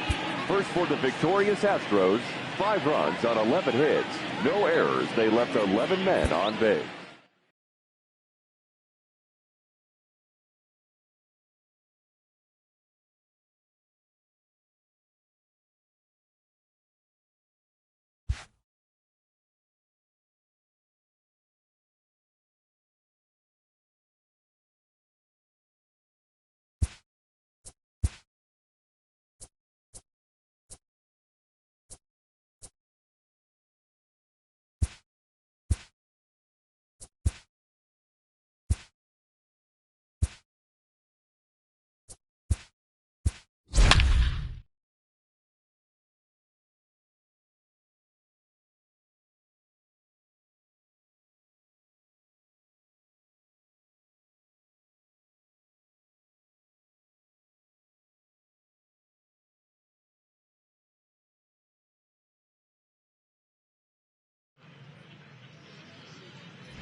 MLB The Show's coverage of Major League Baseball is on the air. Today it's Grapefruit League action between the Atlanta Braves and the New York Mets.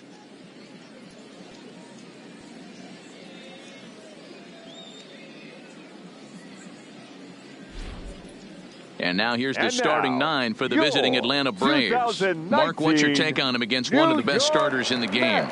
Matty, I know this team can swing the bat. But one thing I'm focused on, and I think a huge key for this team, is base running. And I'm not necessarily saying stolen bases. Just being aggressive on the base pass, putting the defense on their heels, taking the extra base. Maybe that send from first to home. That's what I'm hoping to see. Jacob deGrom, a right-hander from Florida, gets the ball as the starter here. Dan, any thoughts? Hey, when you look up the definition of rock solid for a starting pitcher, this is your kind of guy.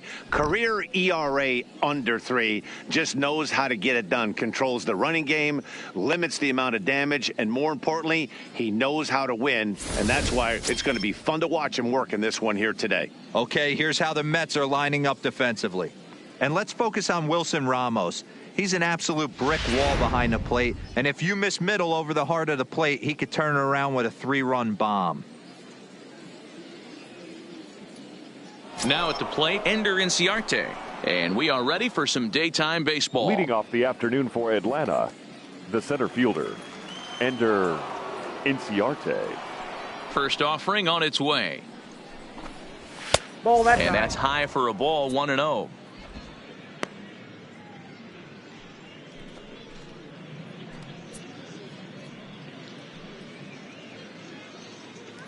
First pitch, 1-11. 1-0 pitch on the way. Called strike at the knees, 1-1.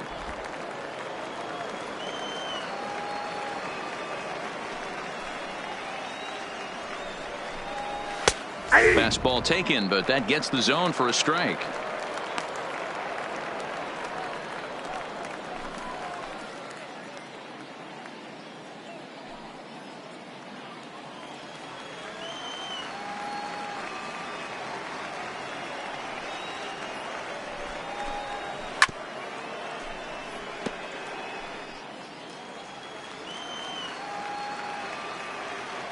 The 1-2.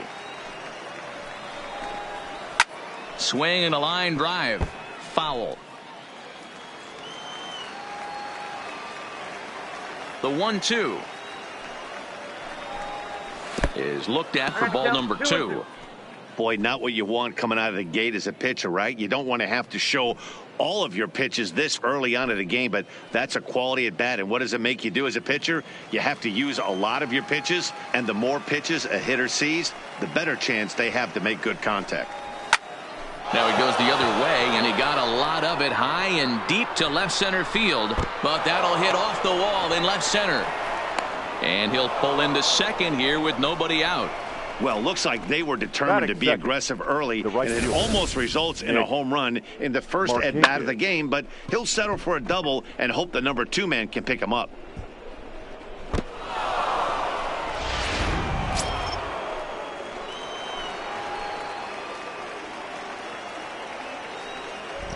Here's Nick Markakis now, the right fielder. He'll swing and lift a ball foul off to the left and out of play.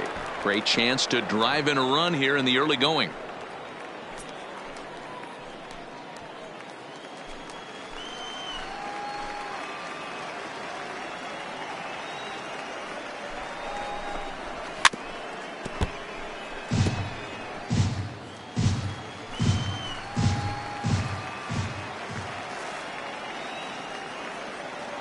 On its way, the 0-2 pitch.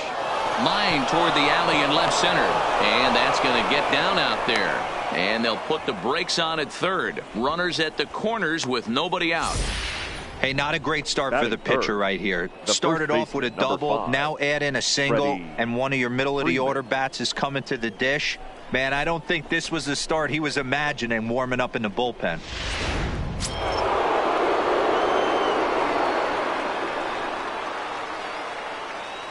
Here's the first baseman, Freddie Freeman, as he'll take a look at a high strike that time. It's 0-1.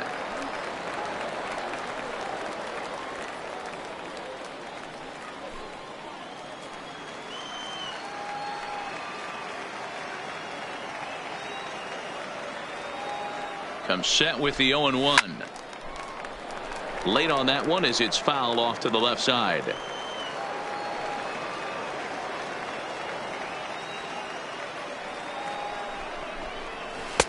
Lays off that time, and it's 1-2. Those were two great executed pitches right there away from this batter. He can hurt you in a heartbeat. I don't think anything's going to leak out over the heart of the plate. Runners are at first and third with none out.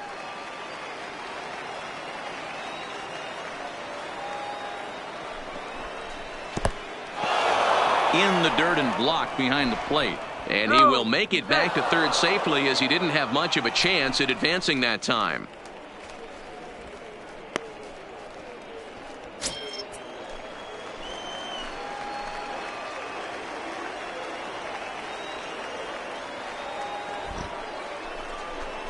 Now the fastball is right by him as he swings and misses for the first out of the inning.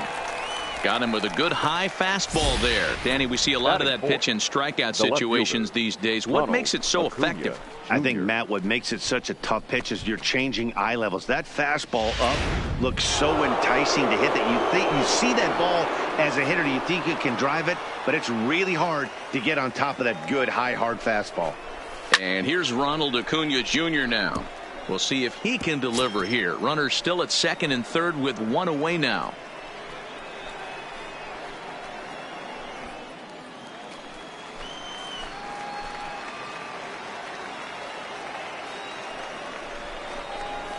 Fastball, and he's quickly in the hole. 0-2. Boy, I love the way he's competing out there on the mound right now. He's got a chance to rack back-to-back Ks with two runners in scoring position. He's not giving in at all.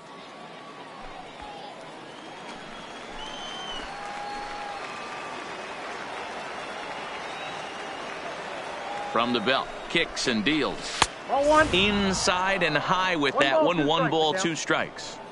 With the infield back and a runner at third, he's definitely pitching for a strikeout or maybe something like a harmless pop-up. You could see it from that high fastball, but that was just a good job of laying off that pitch. The 1-2 is a fastball that misses. And there is our officiating crew in this one, calling balls and strikes, Mr. Freddie Ferguson. Hey, D-Row, you better be ready to swing, particularly at that low pitch. Freddie Ferguson, low ball umpire. Yeah, it makes it tough on the offense. I was a guy who liked the low ball, but that usually means those guys are susceptible to that slider in the dirt. You have to see the ball up, and this guy doesn't give you a chance.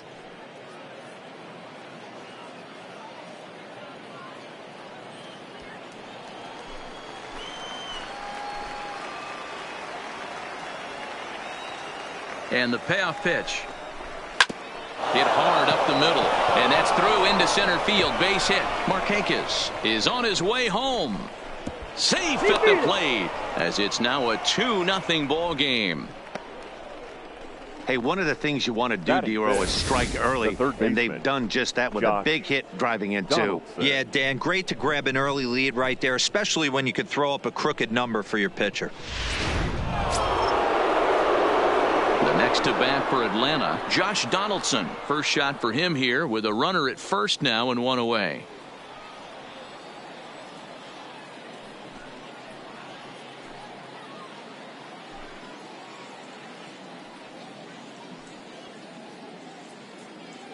He's set and the pitch. Runner goes for second. Pitch misses low. The throw down.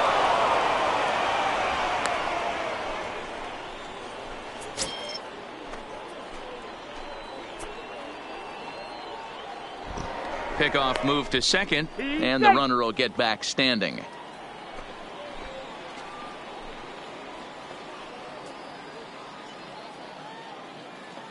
Donaldson awaiting the 1-0. And he watches one miss outside. 2-0 now. Boy, it sure doesn't seem like they want to pitch to this guy right here. I get that, but it's just the first inning. Sometimes you have to compete and set the tone. 2-0 count. Here it comes. 3-0 now. He's gotten himself into a little bit of trouble out here. Middle of the order up in a run-scoring situation, and now he might have to challenge him.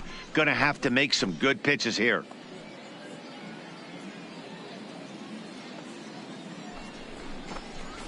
And he mistimes that swing, and it's 3-1 now. Hey, boys, you talk about getting your A swing off. That's what it looks like right there. A guy with massive power letting it eat. And he takes a cold strike at the knees, and that'll run things full.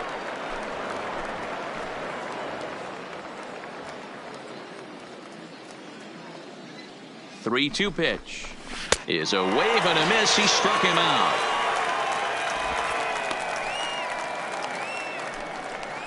Batting sixth, the catcher, Tyler. Stepping in for the Braves, Flowers. Tyler Flowers. And now the Braves look to put more across the plate in this opening frame. Here comes the first pitch. In tight here with the first pitch fastball that's 1-0. I think this inning could have far-reaching effects in this game. They're really making him work, and unless he dials it in, it's probably going to limit how deep he goes into this game. The 1-0 delivery. And he won't bite at that one either. It's 2-0.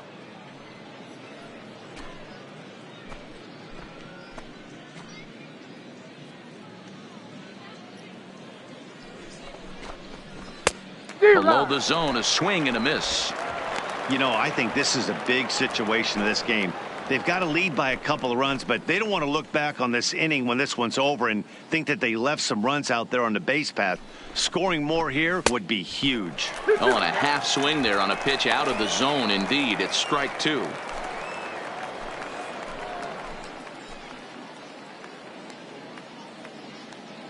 Here now the 2-2 is looked at, and the count moves full. Some pitchers fall into the trap of giving in on 3-2 because they don't want to walk the guy. But with the base open, it's not the end of the world if you do. You still need to make a quality pitch. 3-2 pitch. Swung on and lifted in the air to left center. After it is Cespedes. He's there to make the play, and that'll retire the side.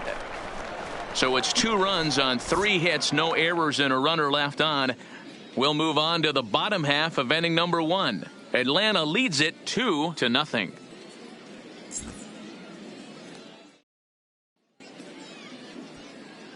A chance now to take a look at how the home team lines up in this one. What's going to be the key for him today, Mark? Well, Matt, this lineup finds themselves down 2 runs. Nothing crazy. Everyone relax. Stay within the game plan. Find a way to execute and get 1 run on the board and get back in this. Mike Soroka, the right-hander from Canada, will be the starting pitcher. What do you have for us on him, Danny? Hey, it's hard to have all 4 of your pitches on, but I think if this guy can have 2 or 3 of his 4 pitches and have command of them, he's going to have a really good game.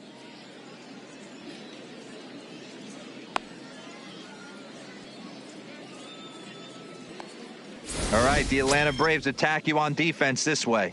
Hey, let's focus on Freddie Freeman, first baseman for the Atlanta Braves. He plays one of the most reliable first basemen in the game, makes the routine play. Not only that, he can pick and grin, saving his infielders some serious errors.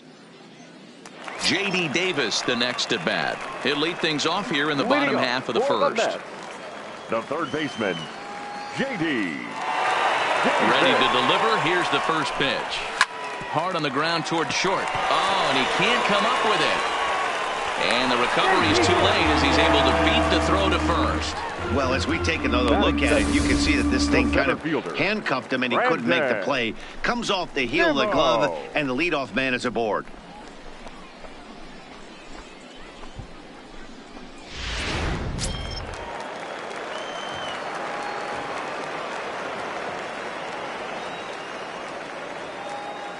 And here's the former first-round draft choice, Brandon Nimmo, as he'll take a changeup here for strike 1. Soroka has a reputation as a strike thrower, although that doesn't often result in a ton of strikeouts. A typical start may find him with a low walk total and the ball in play a lot.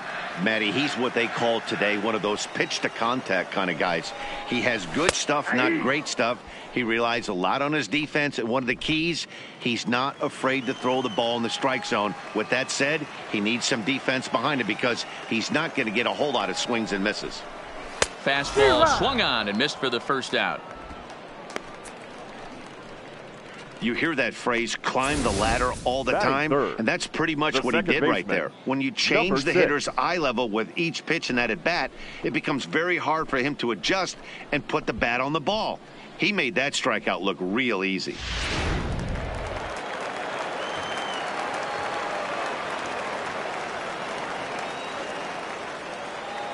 Jeff McNeil will be the next to take a turn. No balls and 1 strike. First swings for him in this one with a runner still at first and 1 gone.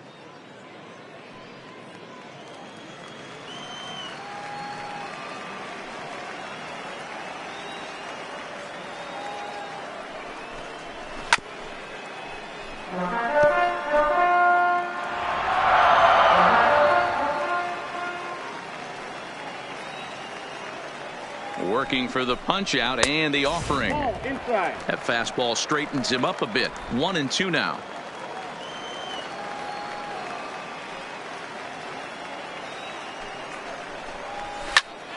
Still 1-2. Hey, I don't mind you throwing a fastball in this situation, but I think if we're being honest with ourselves, that one caught a little bit too much of the plate. Had to sit back on the changeup, and he did a good job to get the bat on that one.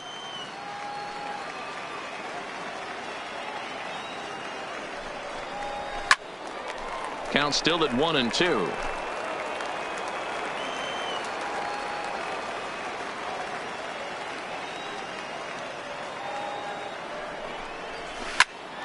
This one is fouled away up to the concourse area.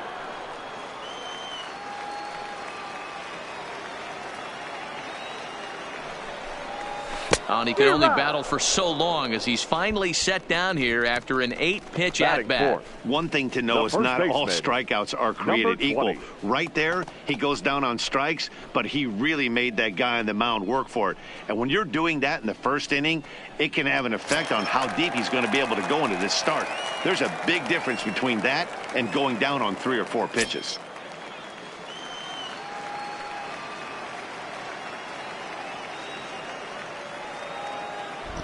Ready to deliver. Here's the first pitch. That pitch is out. First pitch fastball off the plate there, and it's ball 1.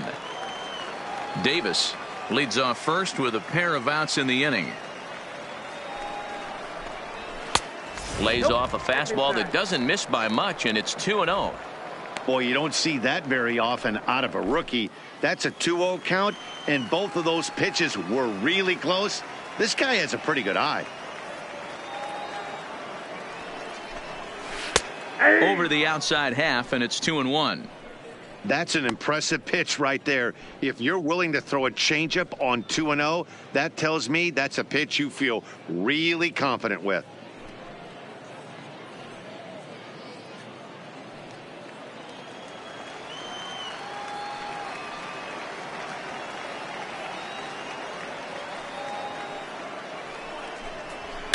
All even now, 2-2. A runner on first with 2 away.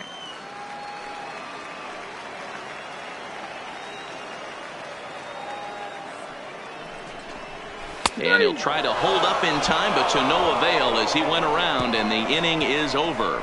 Mets strand 1. They trail it here 2-0.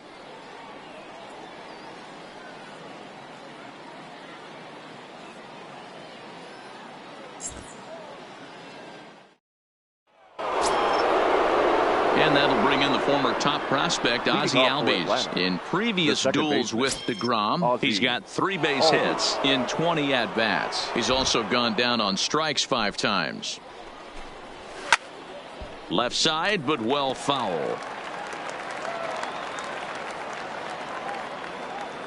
The windup and the 0-1. Strike taken up in the zone. I got to count 0-2.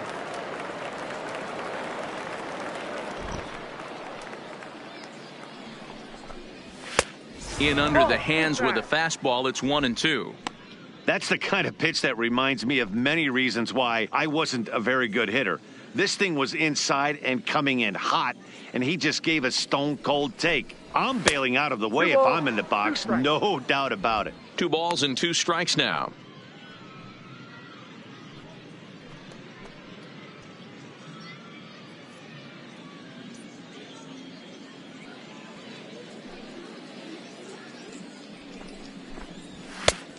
well above the letters with the fastball that time.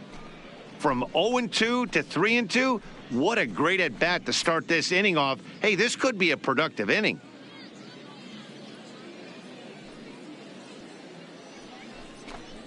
Fastball call, strike 3, and there's the first out of the inning. Batting eighth, the shortstop, Dansby. Standing in, Dansby Swanson, as he'll get his first opportunity in this one. First delivery to him on the way. Ball, and that misses for ball 1. Wow, that's 40 pitches for him already. This doesn't have the makings of a start that he's going to go very deep.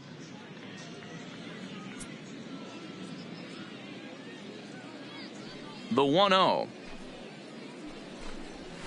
To short. Throw beats him by a half a step. He almost beat that out. The bases are empty here with 2 gone, and Mike Soroka will bat next.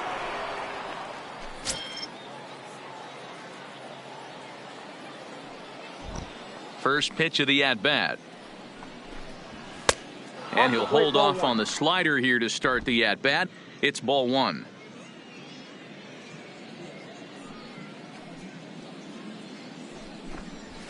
Ball 2. Can't allow yourself to lose focus right here with the pitcher up. Got to stay on the attack. Minimize pitches against these guys and put them away early.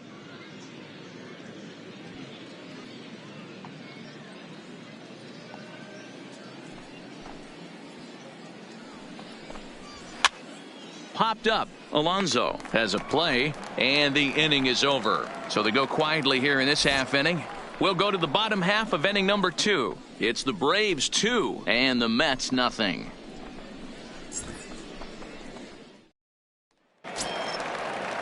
Next up for New York, Michael Conforto. He'll get us going here in the bottom half of the second. Hey, we're still in the early stages in this one. They're only down by a couple of runs. But it's really key for this leadoff guy to try to get on and get a big inning started. Ball 1 to start the at-bat.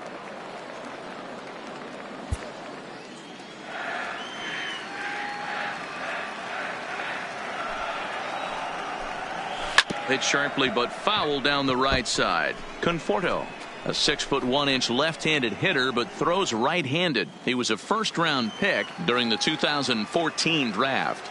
Yeah, Matty, they certainly got it right when they drafted this guy. He has turned himself into an absolute superstar. Everybody knows this guy's name, and kids are buying his jerseys.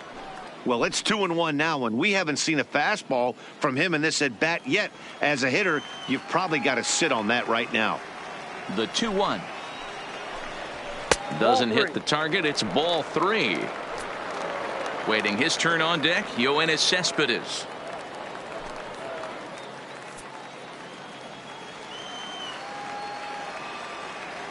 The 3-1 pitch. A shot down the first baseline. And a heck of an effort over there at first, but it'll be for naught as this is a foul ball. Swing, line, drive. That's going to be trouble. And this will get all the way to the 331 sign. And the Mets have something going with nobody out. It's a leadoff double. Let's slow this one down and take another look. Great camera angle here. Looking straight down the left field line. You see him take that inside route to the ball. His hands stay back, and he goes oppo to find himself at second.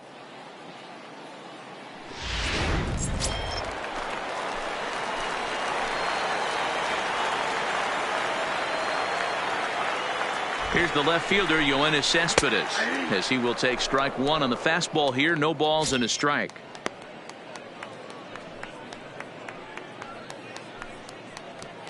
Conforto stands at second with no outs.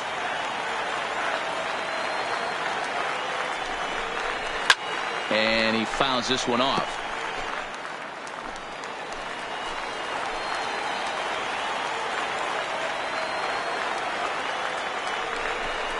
Now a changeup locks him up as he looks at strike 3 called. 1 away. Flat out locked him up with the changeup right there. Usually you're trying for a swing and miss when you throw that pitch in a 2-strike count, but clearly he wasn't looking for it, so it's a backwards K for him. Stepping into the box, Wilson Ramos. He'll get to take his first cuts here.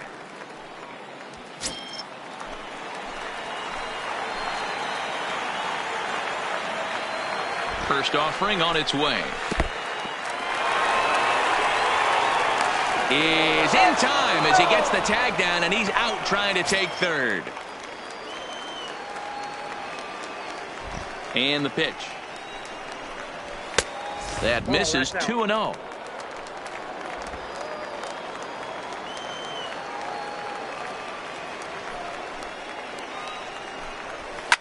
Fouled away.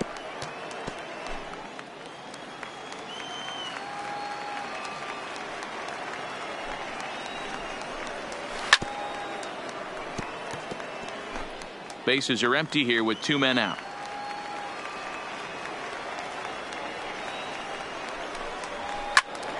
Little tardy on that swing as it's well wide of first. The 2-2 one more time. Popped up. Freeman is under it, and that retires the side. Mets go down quickly. They trail things here 2-0.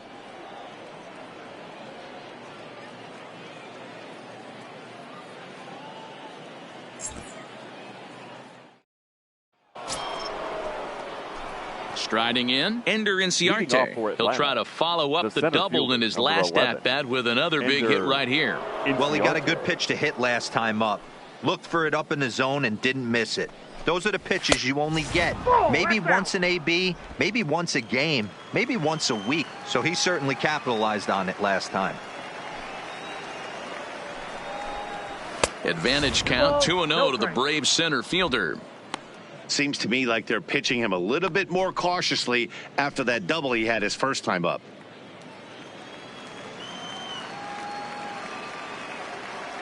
Now the 2-0 is swung on and missed, and that's strike one. 2-1.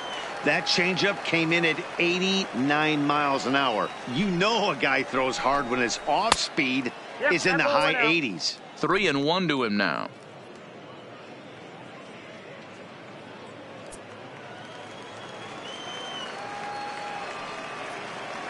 Into his motion. Here comes the 3-1.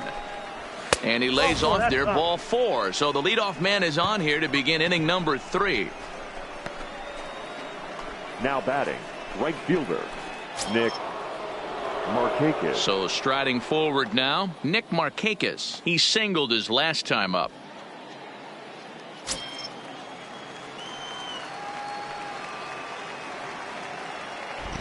Ready to deliver. Here's the first pitch. Starts him out with a changeup for a strike.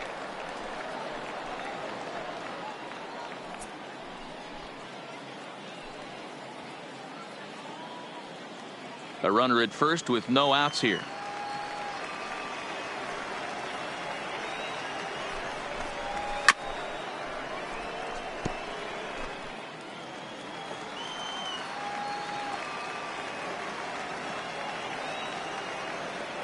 Oh, and 2. Here it comes. Really pulled that one across as the slider misses well inside.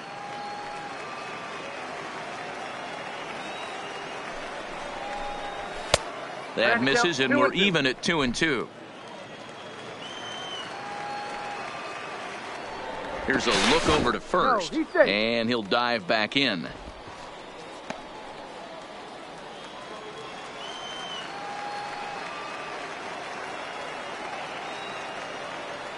The 2-2. That's lifted the other way out to left. Cespedes is there, and that's the first out of the inning. Now at the plate, Freddie Freeman. He'll look to bounce back after striking out his last time up. Yeah, and kind of shocked he got blown away with a fastball. You could tell he was late on that one. And we'll see if he tries to cheat to something this AB. 0-1 the count.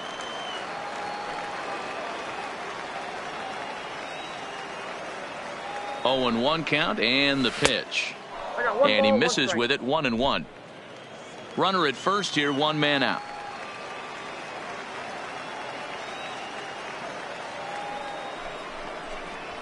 2 balls and a strike to Freeman.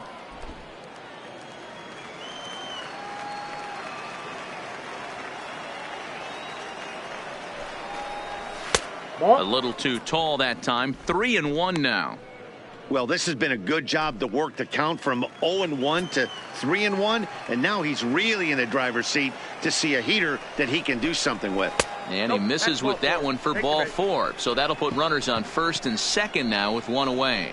Yeah, the pitching coach would hate to go to the bullpen this early in the game, but sometimes you have no choice. On the flip side, he might just get in his face a little bit out there, try to challenge him, wake him up from his funk. Either way, we'll see how it works.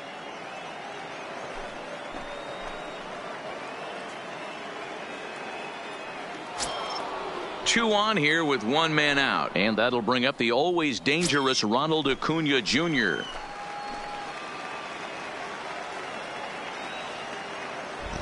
Here's the first pitch to him. Called a strike on the outer half. 0-1. We're only in the 3rd inning, and his pitch count is above 60. That's not being too efficient with your pitches. Inciarte at second. Freeman is over at first with 1 away.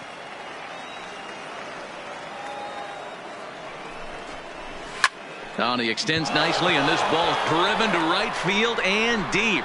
Gone into the home bullpen for a home run.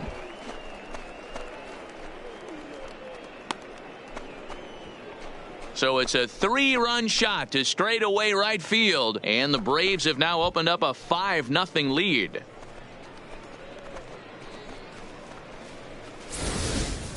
I can tell you one thing. You might get away with throwing a ball in that location in the minor leagues, but when you get one up like that in the zone right over the plate against these guys, you're going to get exactly what he got.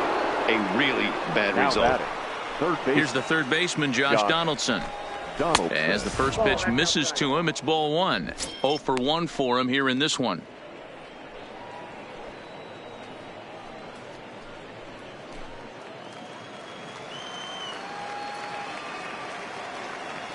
The 1-0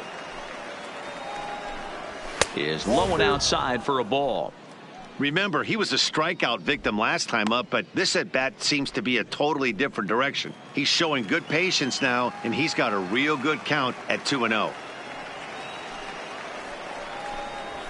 Good fastball down around the knees there, taken for a strike.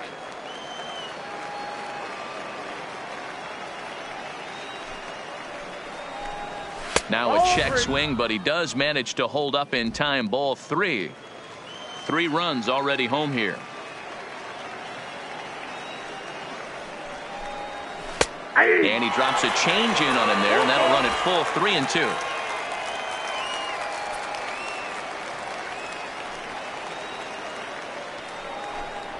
Oh, and this is swung on and missed. 4 strikeouts already, and that's out number 2. Another strikeout for him on the mound, and boy, is it fun to watch him go about his business. No doubt, Matty. He's one of my favorites, mostly because of his stuff. You know, he can absolutely dominate on any given day because of what he offers up there. It's just nasty. There aren't many hitters that like to see this guy on the mound. Here now is the catcher, Tyler Flowers, as he pops the first pitch foul behind the plate. 0 for 1 here in the early going.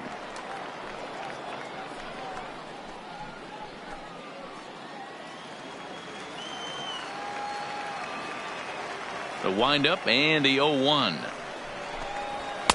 Now a fastball off the plate away. A ball and a strike. 2 out, nobody on.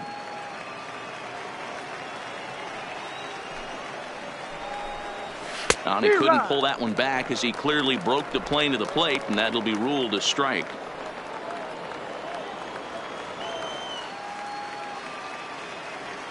The 1-2. Fly ball right down the line and left. And this will wind up a foul ball. Again, a 1-2. And he strikes him out here, so he's able to stop the bleeding a bit as this side is retired.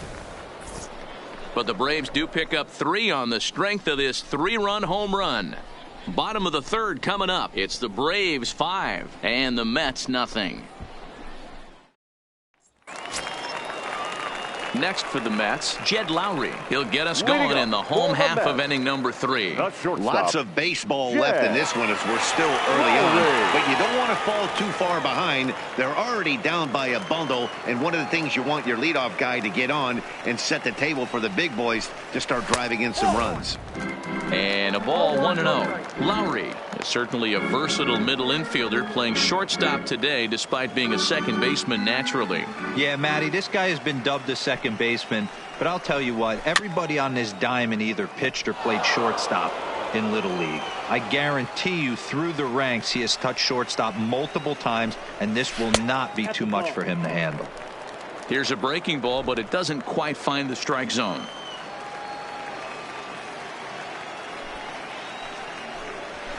Hard ground ball to third.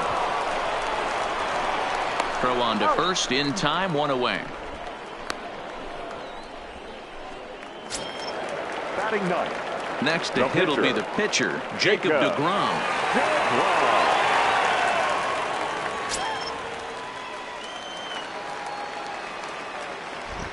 First pitch coming. Here it is. Oh, and he just blows the fastball by him for strike 1. Hey, if this guy's able to execute that two-seamer down and away consistently, he's going to get a lot of swing and misses. He's going to get a lot of weak contact. He might even get a few knots on some people's shins. And a fastball just misses. It's 1-1. That's not a bad pitch right there. That two-seamer moving away from a left-handed hitter. Didn't get the strike, but I like the idea behind the pitch. Mets pitcher behind at the plate with a ball and 2 strikes.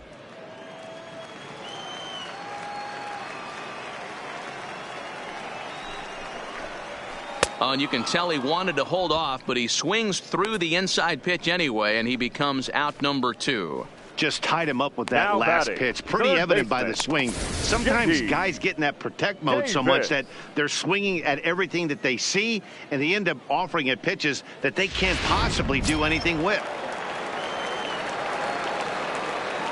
Stepping in now, J.D. Davis. He grounds it sharply to third. Right to Donaldson. Throw on to first gets him, and the side is retired. Down in order go the Mets. Need to get it going soon. It's 5-0.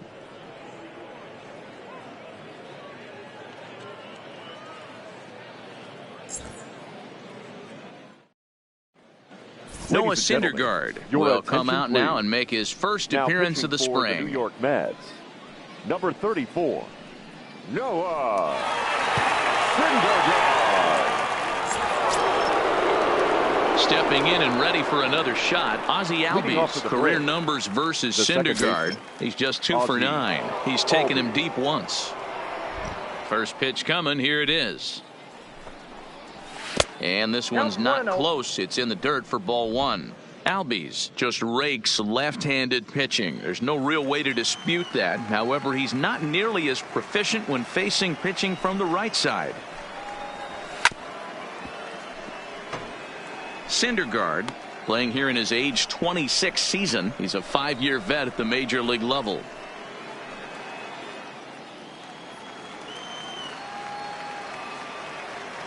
Here's the 1-1 pitch. 1-2 as the changeup had him out in front there.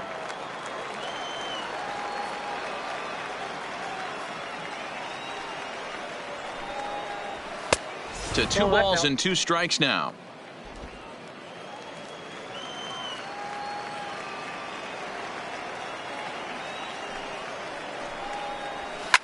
And he pops him up, drifting toward the left side of the infield. And this is taken in for out number 1. The batter, and next will be Dansby Swanson digging in. He's 0 for 1 after grounding out in his only trip to the plate so far. Yeah, I understand that, Matty, but this guy's got burner wheels down the first base line. I don't think he even concerns himself with that. He has to put it on the ground. That's part of what makes him successful. The 1-0 home is a slider taken for a ball.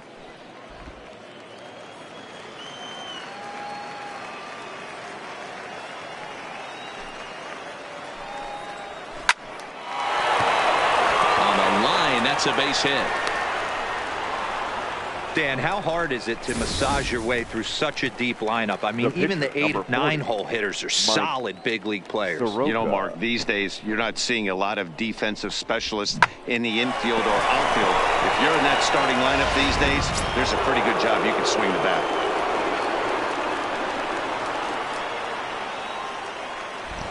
Standing in now, Mike Soroka, and he pops up the bunt attempt.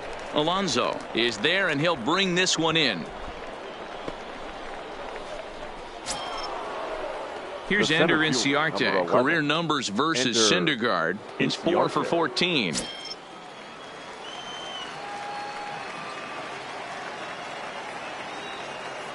Here's the first pitch to him. Pulled the fastball down a little too much there. That's ball 1.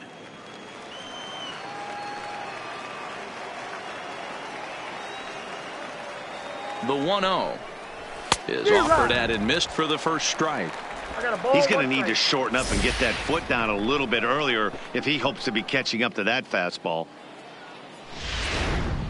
5 runs, 5 hits, and 1 error on the Atlanta line score. Grounded to the right. He'll whip this one to first in time, and that ends the inning. Braves strand 1, but they hold a 5-0 lead.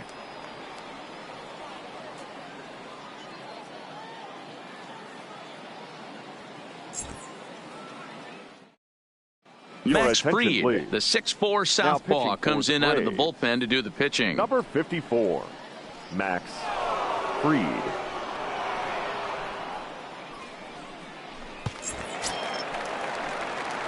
Leading off the inning, Brandon Nimmo, and they'll need him to get something going here.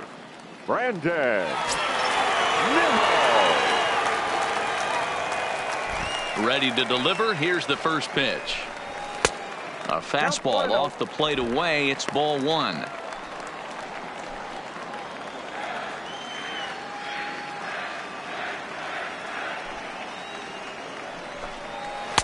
A ball and a strike. 1-1. Hey, I watched Tom Glavine master throwing changeups inside to right-handed batters and getting them to pull it foul. If this guy can command that front hip curveball, he's going to go to it all game. The 1-1. Line drive to left. And that's a base hit. 1 for 2 in his first couple of plate appearances. So with a man aboard now, the RBI men will have an opportunity with nobody out in the inning. Number 6. In now, Jeff McNeil looking to put the ball in play here. He went down on strikes in his first at-bat. Sometimes you just got to tip your cap to the guy on the mound. He's getting paid to try and get you out as well. Anytime it gets up there north of 7, 8 pitch ABs, sometimes it just comes down to pure execution. Let's see if he makes the adjustment right here. I like that he used the curveball to get ahead there. That's a tough pitch to hit in this lefty-lefty matchup. So if you can get it over the plate on the first pitch, it can be pretty effective. Ready with the 0-1. Off the plate, 1 ball, 1 strike.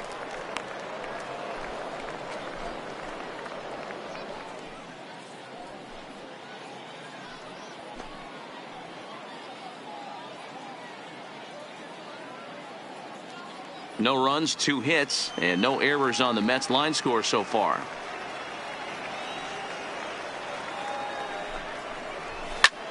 This is line to left.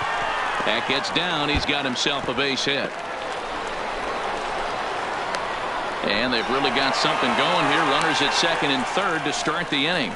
Now batting. Finally, they show some signs of life. These guys have been swinging the bats like they're underwater or something. But a single and a double, and now they've got runners on second and third. We'll see if they can cash them in.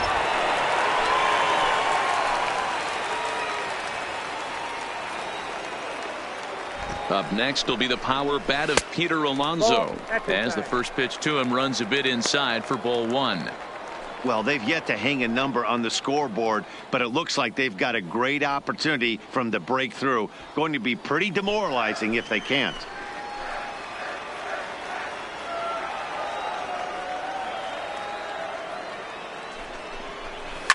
Hit in the air to right center field. This ball is carrying well. Back it goes, and it is out of here.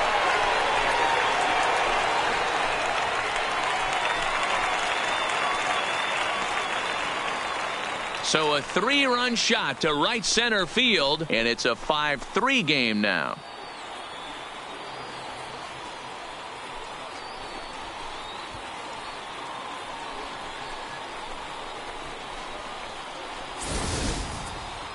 Well, with no outs, you can afford to give up a single, but you can't afford to give up a 3-run homer. He just caught too much of the plate. Now he's back to the drawing board. No outs, and the inning is already an ugly one.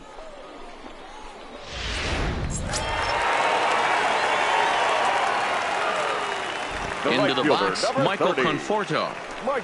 As he'll go after the first pitch and bounce it into foul territory. 1 for 1 as he reached base with a double his first time up.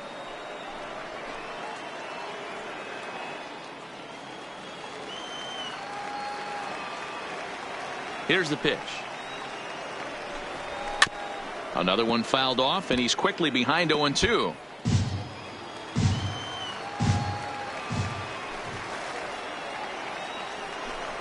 Conforto behind, a ball and 2 strikes.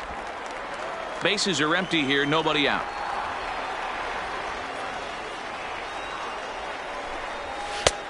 Trying to pick up that outside corner, but this misses, and it's back to even at 2 balls and 2 strikes.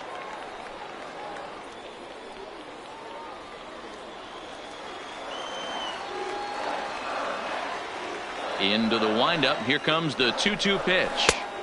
Nearly got the inside, but ruled the ball. Boy, went from being in the driver's seat to now being in some trouble. Had the count 0-2, started nipping at the corners, and next thing you know, this count stands at 3-2. Now the 3-2 pitch. Fastball too low, and that's ball 4. Well, it's obvious that earlier home run he gave up is still on his mind. He had him 3-2, but he didn't want to give him anything over the heart of the plate to hit, so we'll see if that walk comes back to hurt him. Here's Yoenis Cespedes. First time up, he went down looking. Yeah, always frustrating to go down looking. Everybody does it, though. You'll have a few ABs where you get completely fooled. Look for him to be on the attack early in the at-bat. 1 ball, no strikes to count.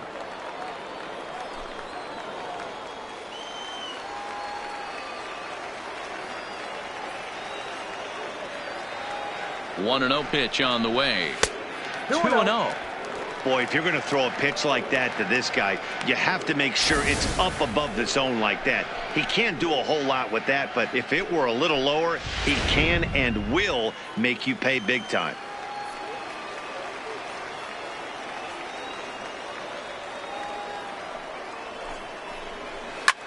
Line towards center field.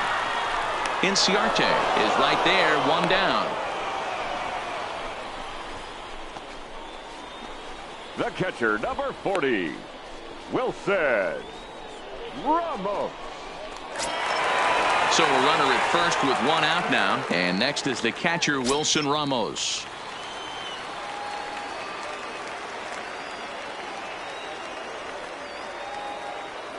He comes set. Here's the 0-0 pitch. Ball 1. And that misses, ball 1.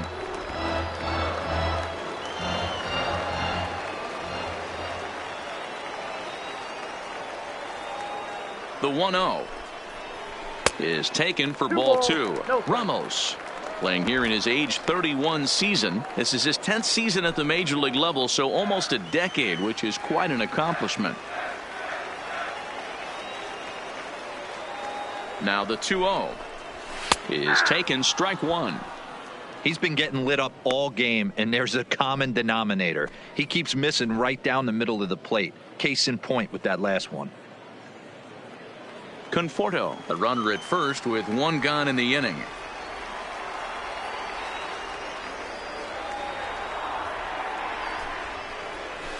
Line to the right side, and that'll get down for a base hit. And that runner will go no further than second, as there are 2 aboard now. Now batting. That's the cat and mouse of the game right there. You find yourself count leverage. You think you're getting a heater.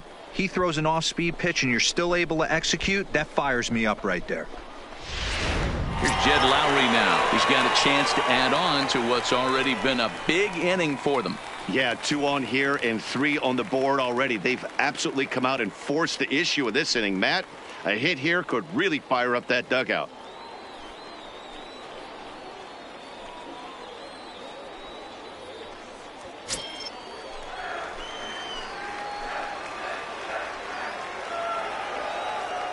Here's the first pitch to him.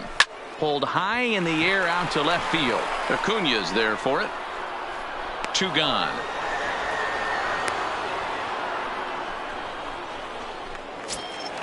So here's the Mets pitcher, Noah Syndergaard. 2 men on, 2 away here in the 4th.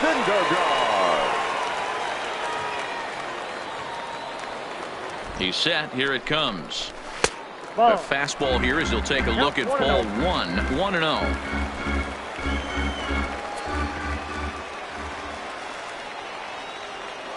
The 1-0. A ball and a strike now.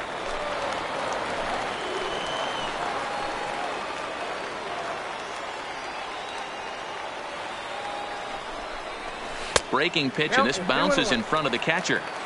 Great chance right here as a hitter to be aggressive. You can pretty much count on a pitcher. He's trying to get back in the strike zone. And with 2 guys on base right here, it's time to grip it and rip it.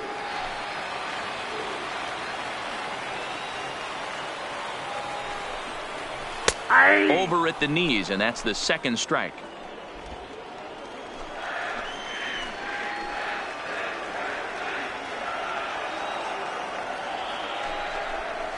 And he strikes him out here, so he's able to stop the bleeding a bit as the side is retired. But the Mets strike for 3, all coming courtesy of this 3-run home run. We played 4. It's now a 5-3 ball game. Number 61 is on, and he'll take over on the mound in relief. Number 61.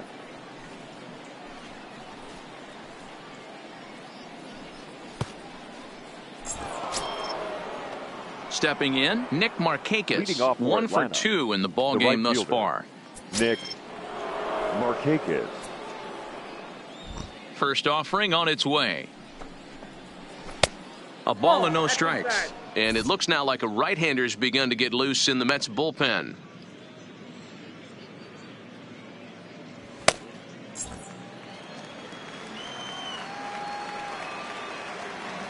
The 1-0. Line drive to center field. A dive, but it's off his glove.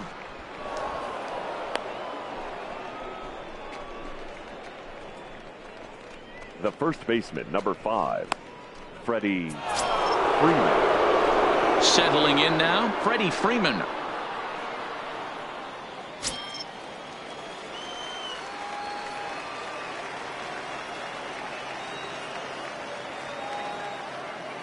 Ready to deliver. Here's the first pitch. In there for strike 1. Nobody out, runner on first.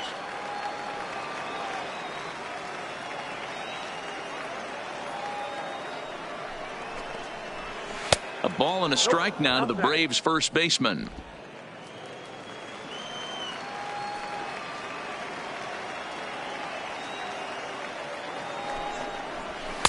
Had nibbled the corner there, but missed. 2-1.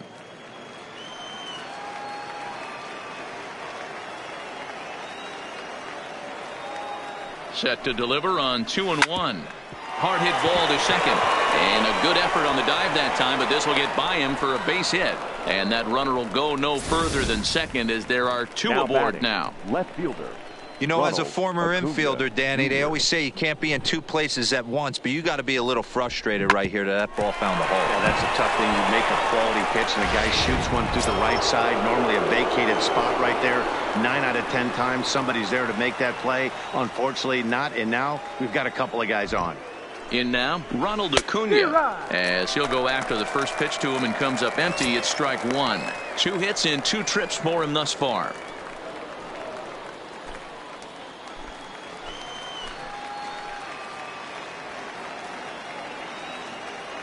Now the 0-1. There's a ball low. He misses with a changeup.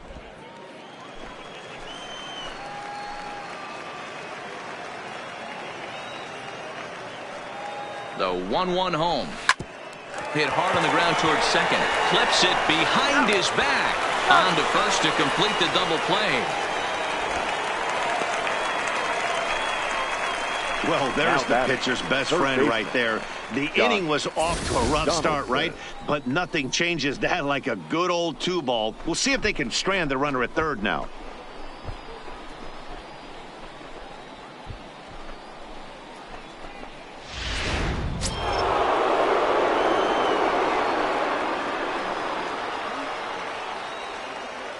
Stepping in now, Josh Donaldson, as he'll try to hold back on the swing, but he went around for the first strike.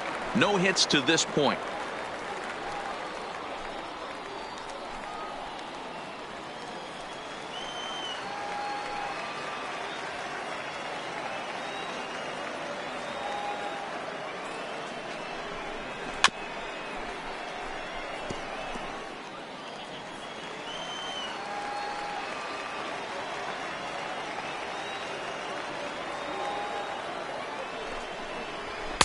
And he missed with it. It's 1-2.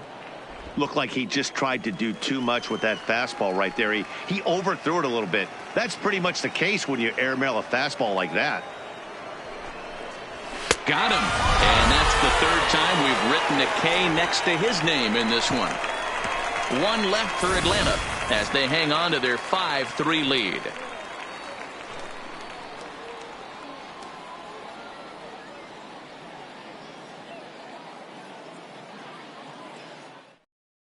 Number 72 will take the ball now as the new pitcher. Now pitching for the Braves, number 72.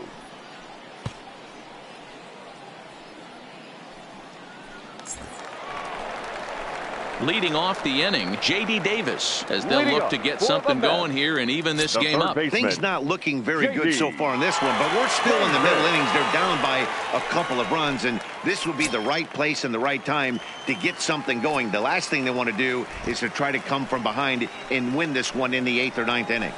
There's a breaking ball that he didn't quite get on top of. Now some action in the Braves bullpen as they'll stand up a right-hander to get loose.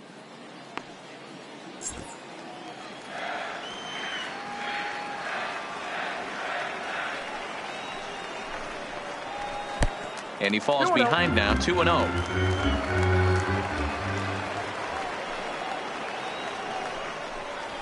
Ball. 3-0 now. Well, that's ball 3, and the Mets right now would take a leadoff guy on any way they could get it. From the windup, the 3-0 pitch.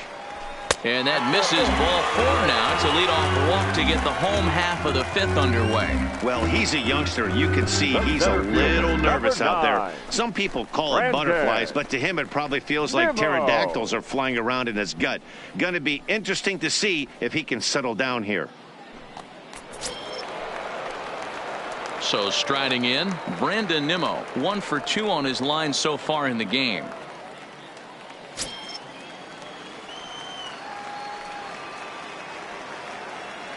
From the stretch. And he gets ahead here with the fastball. Strike 1. Nice job by the pitcher right there to establish himself back into the strike zone. Would have liked to have seen the hitter been a little bit more aggressive in that situation. Usually when a pitcher throws 4 balls in a row, that next pitch you could get super greedy right down the middle. Nope. And this misses the outside corner, so it's knotted up at 1-1.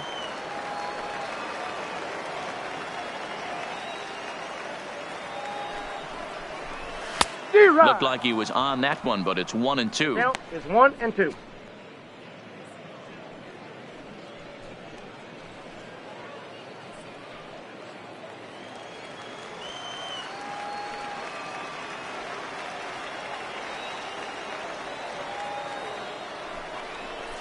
Nimmo with an even count of 2-2 now. Davis aboard here at first with nobody out.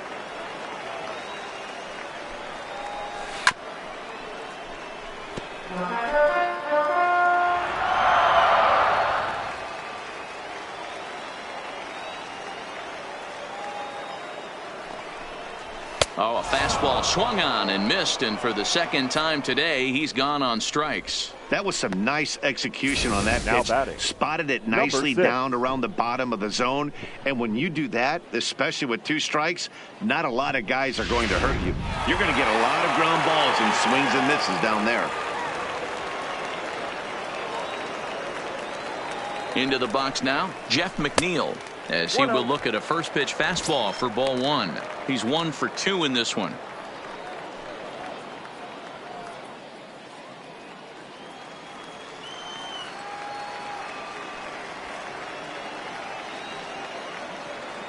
One and 0 pitch on the way. Ground ball foul down the left side.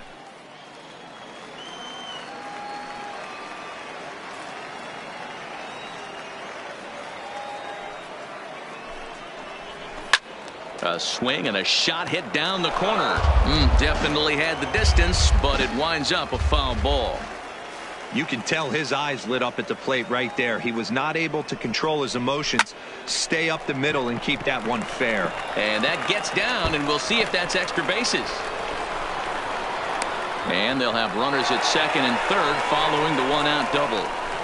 There's high ball hitters and low ball hitters in the game. 20. Obviously, this guy likes the ball down below the knees. Nice piece of hit.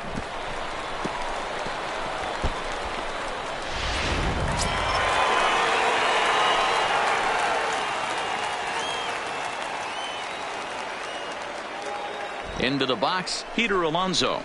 Hit pretty well out to deep left field. Acuna racing back on the warning track. He makes the catch. And the run is in to score from third. It's now a 5-4 ball game.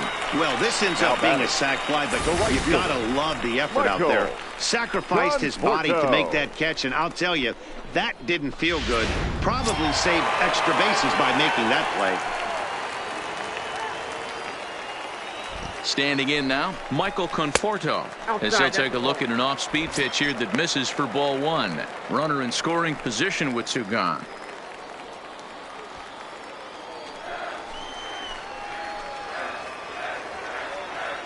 Trying to hold the lead. Here's the delivery.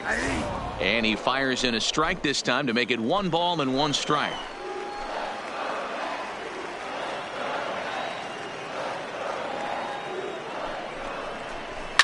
Had him fooled there as this is lifted in the air out to left center and shallow. Acuna is there, and he'll put it away to retire the side. Mets forced to settle for 1 here in the inning. We're through 5 here at the ballpark. It's the Braves 5 and the Mets 4.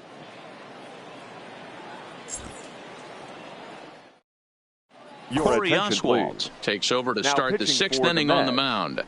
Number 55, Corey Oswalt.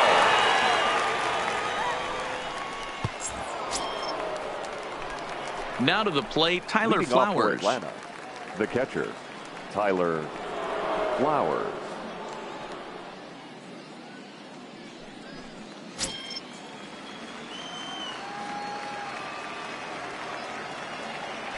First offering on its way. And a called strike down in the zone. 0-1.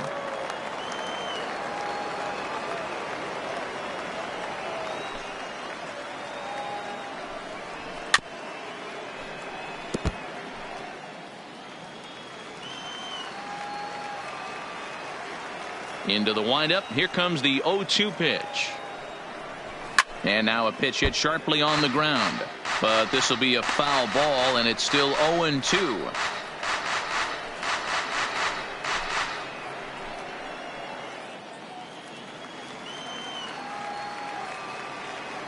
Looking to put him away. Here's the 0-2.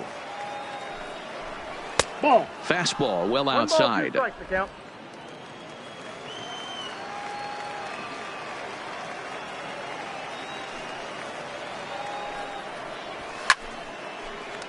Late making contact on that swing, and will do it again on 1 and 2. Another 1-2 delivery. Ball. Lays off 2 and 2 now. 2 balls, There's not too many 2 umpires in the game that are going to ring that for a strike right there. That was borderline up, even though it was in the zone. The 2-2. Neither guy willing to give in, and the at-bat will continue. Hey, he's got 4 foul balls in this AB right here. He's really making his pitcher grind for everything. And he'll finally just wear him down as this one swung on and missed for the first out. Boy, there's nothing better from a pitcher standpoint than watching that high Second fastball, a high piece of cheese, swung at and missed. That pitch looks so inviting to hit, but it's awfully tough to put in play. Stepping in now, Ozzie Albies. As he swings and grounds it toward the hole. And there's out number 2. The batter, number 7. Ready for another shot now, Dansby Swanson. A hit in 2 at-bats for him at this point in the ballgame. Now here it comes. Inside with the fastball, it's 1-0. Action in the Mets bullpen now. It's both a lefty and a right-hander that start to throw.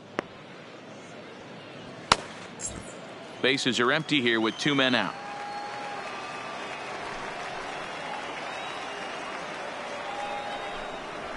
Good fastball as he gets the swing and a miss.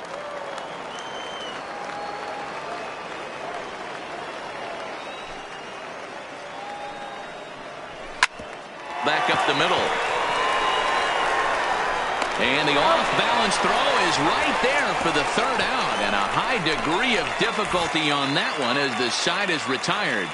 Down in order go the Braves. They lead it 5-4.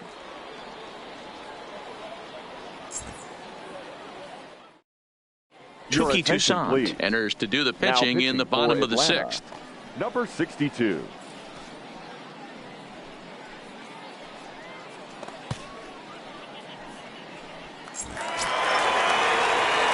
Ready now, Yoenis Cespedes. He lined out in his last trip, so looking for better fortunes here. Yeah, Matty, but as he walks to the plate right here, he feels good building off that last AB. He hit that ball on the screws. Ready to deliver. Here's the first pitch. Way late on the fastball for strike 1. I know he got a swinging miss right there, but that was a hittable location to a really good hitter. I don't know if he gets those back if he continues to miss in those spots. Man, a fastball just misses. It's 1-1. Boy, good inside fastball right there. Trying to tie the hitter up, trying to keep him from getting those arms extended. A pitcher's pitch.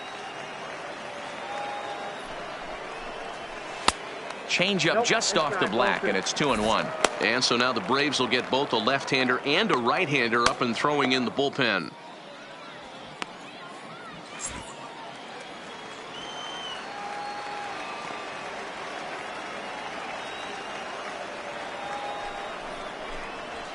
Hey. 2-2.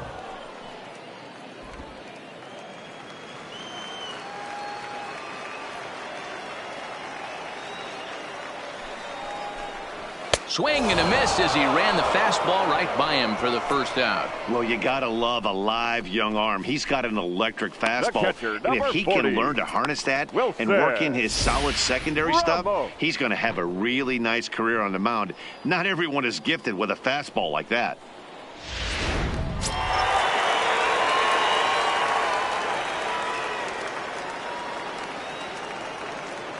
Here's the catcher, Wilson Ramos, as he looks at a fastball that's in there for strike 1. He's working on a 1-for-2 game so far.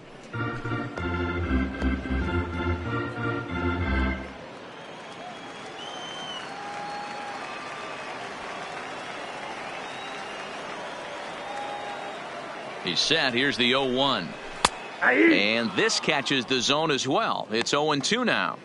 Great spot with that pitch down and away. He'll be fine coming out of the bullpen in this one if he can keep hitting that spot.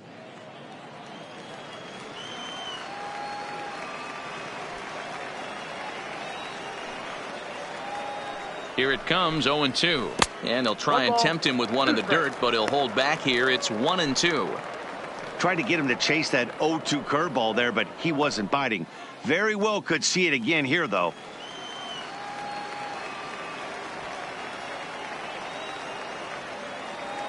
He's set, and the 1-2 pitch. Just hung in there on that one.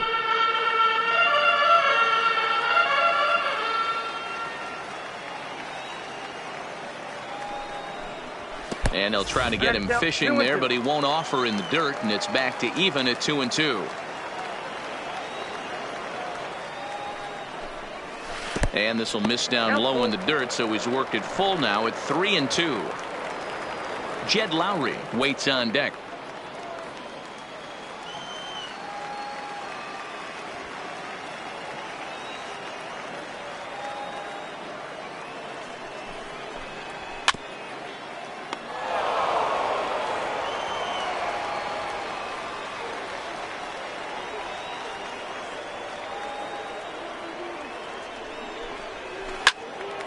Good swing just a little early, and he'll see another payoff pitch.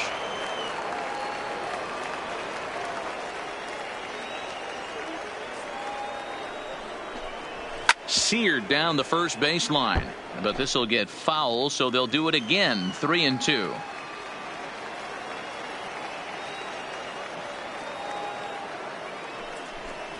He loses him on ball 4. Well, you never want to issue a free pass if you can help it. But when a hitter like that digs in, you'd rather he's standing at first than driving a ball out of here and erasing your one-run lead. So a runner at first now with one away. And up next, the switch-hitting Stanford product, Jed Lowry.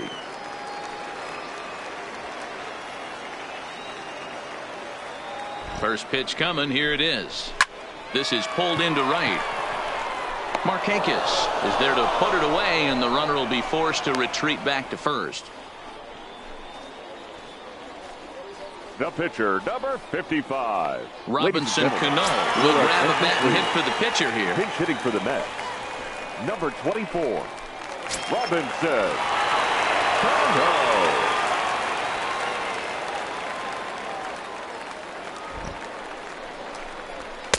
Too high, 1-0.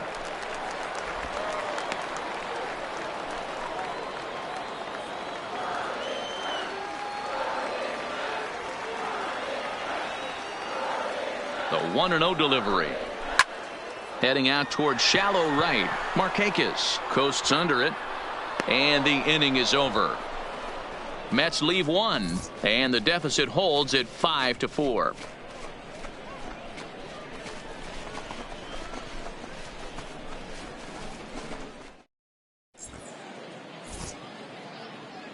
Welcome back to Baseball on the Show. 7th inning straight ahead with the Braves leading this one. But before we get it started, let's take a look there at the game summary to this point. Justin Wilson is on to pitch from the bullpen now to start inning number 7. Number 38, Justin Wilson. Matt Joyce is up off the bench as he'll pinch hit here to start inning number 7.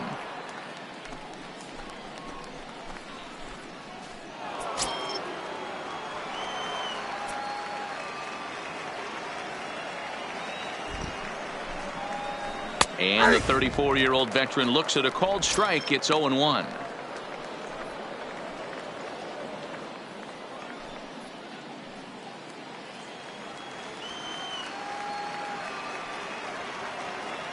Now here it comes. And a pitch in the dirt as he lays off. It's 1-1.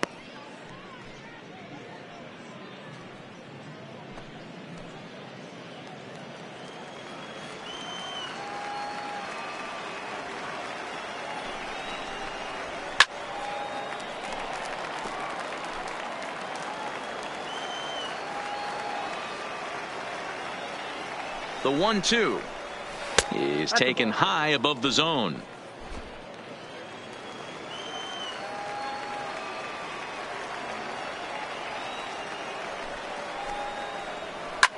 And it's fouled away. Back-to-back sliders away. Now I think you have to think about running something hard in. Not a good idea to throw a good hitter the same pitch 3 times in a row.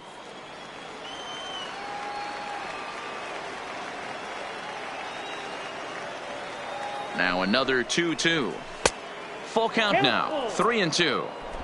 Walks are never good, but they're especially bad news late in games like this. It seems like they always come back to bite you. Now the 3-2 pitch. And a good take there as they'll have a leadoff man aboard to start the 7th. It's ball 4. That leadoff walk is a great way to start this inning when you're looking to pad the lead. Could be the beginning of good things here in this half inning. Austin Riley will come on to pinch hit now with a runner at first and nobody out. 27.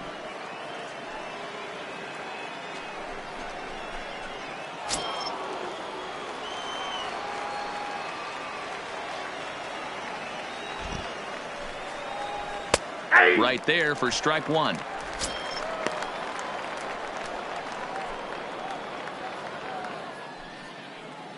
Joyce gets his lead at first, nobody out.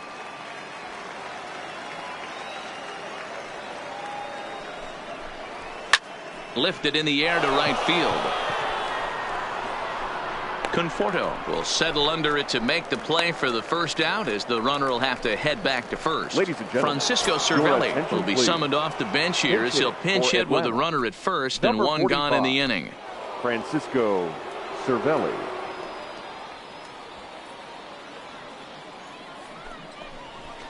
Fastball taken, but that gets the zone for a strike. Cervelli, a former Pittsburgh Pirate, he signed as a free agent with this organization earlier in the season.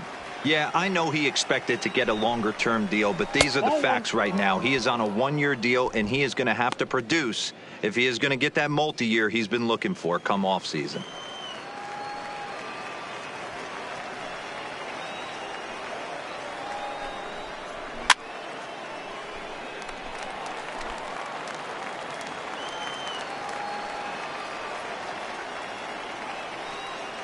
The 1-2 is laid off for ball 2. On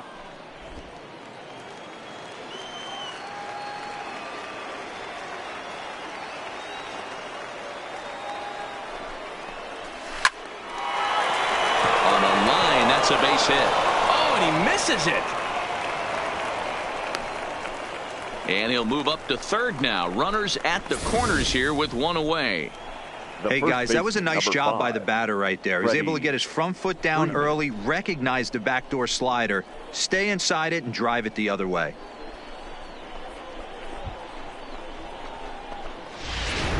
Danny Echeverria will look to provide a little punch off the bench as he'll hit with runners at the corners and one out in the inning.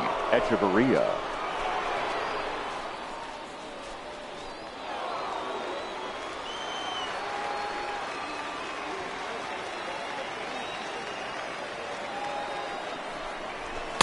In tight here with the first pitch fastball that's 1-0.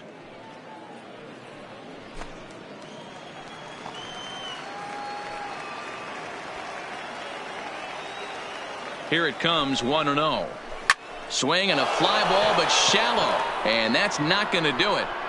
Conforto has it, and I'd be surprised if they send the runner. And this would be a tough opportunity to squander this late in the ball game, but he'll hold tight with two away now. Charlie Culberson will see what he can do off the bench as he'll bat with runners at the corners and two gone here.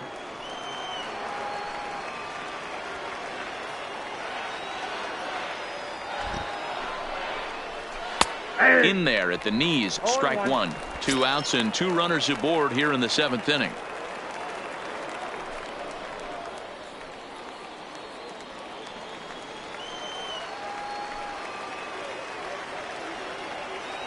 He's set. The 0-1. Hit out toward second. Fielded cleanly, and the 2-out threat will not come to pass as the inning is over.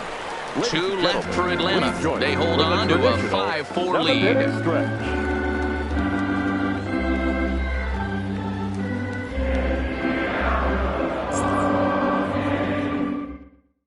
Francisco Cervelli will stick around as he'll take over in right field. Change for the Braves. Now playing right field. Number 45. Charlie Culberson will stay in the ballgame now and take over in left field. Now in left field. Number 8, Charlie. Jerry Blevins gets the call from the pen to take over on the mound and start the home 7th. Jerry Blevins. Adam Duvall is into the game as well as he's the new first baseman. Billy Hamilton will also come in now as he takes over out in center. Ahmed Rosario please. will pinch hit here, Pinch and hitting. he's the potential tying run. Rosario.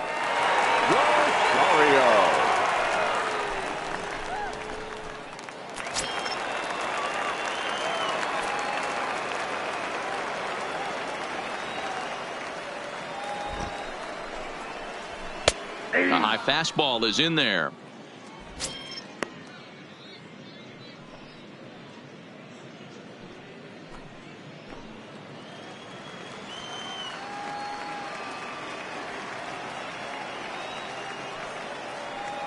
Comes set, and the 0-1.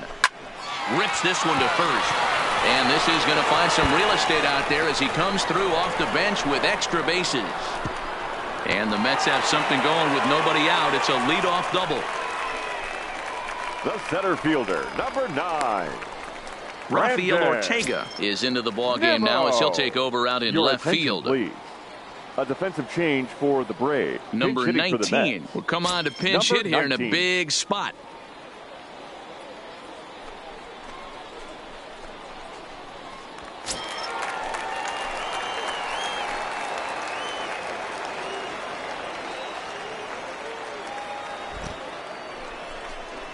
That's a ball. Can't find the zone there as he lays off the breaking ball.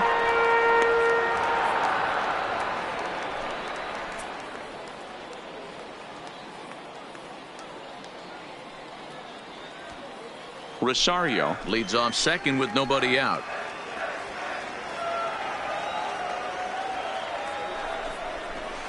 Ball hit out to Albies at second base. He's got it, and a good throw gets him one gone. Joe Ladies and Panic gentlemen, will grab a your bat and attention, pinch hit please. now, and he'll be looking for Pinch at hitting least for a the Mets. fly ball as he's got a Number runner 2. at third and only one Joe away. Panic.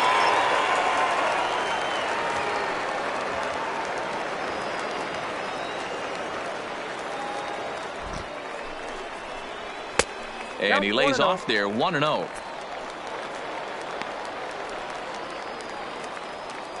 One out and a runner on third.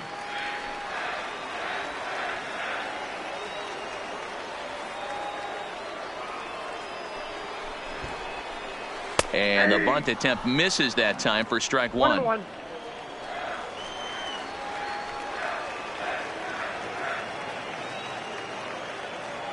The 1-1.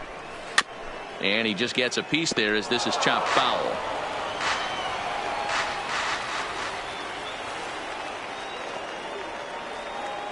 The 1-2 is a ball down and away. Well, that's what you want from your curveball on 1 and 2. You start it in the zone and let it break out of the zone where it can't be punished. Didn't get him to go after it, but the execution was nice.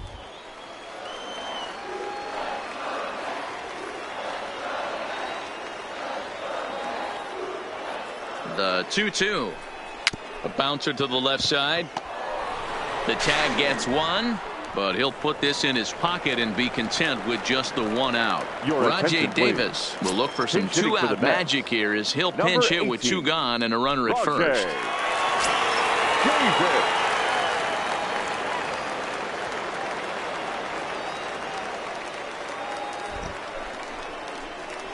And the first pitch to the 38-year-old veteran is in for a called strike. 0-1. Two out with the man at first.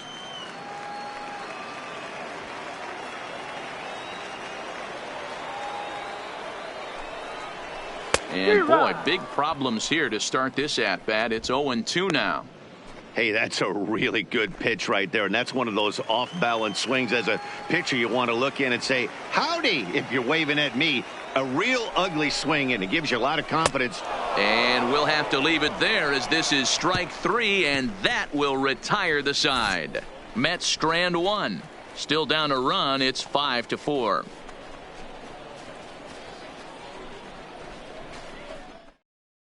Ahmed Rosario is going to go ahead and stay in the ball game and play third now.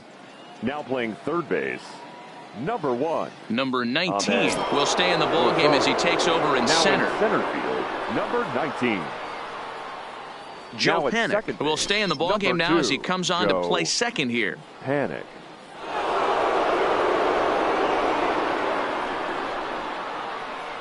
Now Edwin pitching for Diaz the has been Mets, summoned from the bullpen number as he'll do so 39, to start the 8th. Edwin Diaz.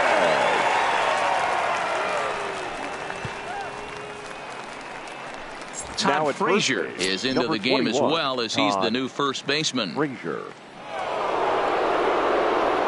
Johan Camargo is going to be attention, asked to get please. things going here as a Now lead off coming the into top of pinch the hit, 8th. Johan Camargo.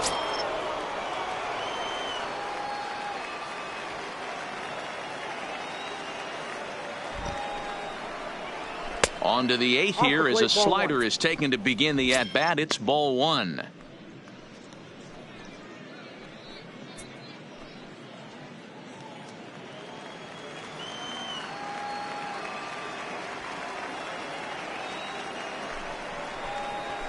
A high strike there, and it's 1-1.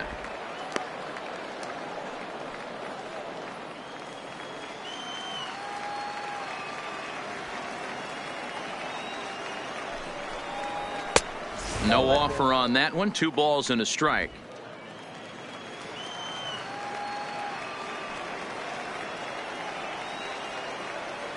The 2-1 home. Swinging a ball hit softly on the ground. But this will be a foul ball as that evens things at 2-2. The 2-2 doesn't get the zone. Count full now. Tyler Flowers waits on deck.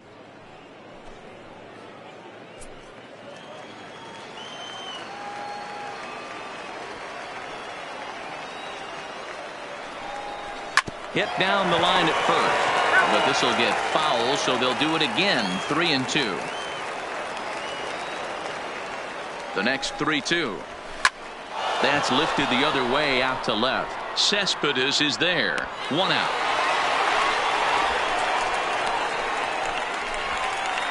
Brian McCann will move into the on-deck circle now to try to get something started here with 1 gone in the inning. Brian McCann.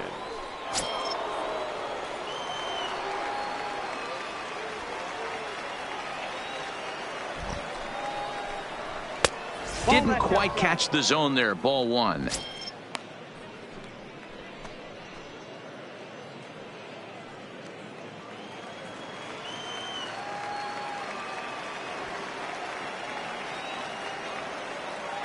The 1-0 is a fastball taken high for a ball.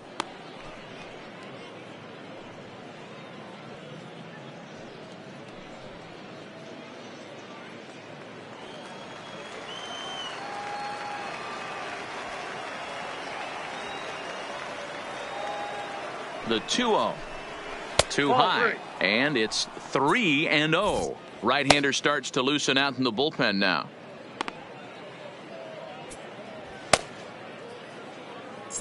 Bases are empty. 1 man out.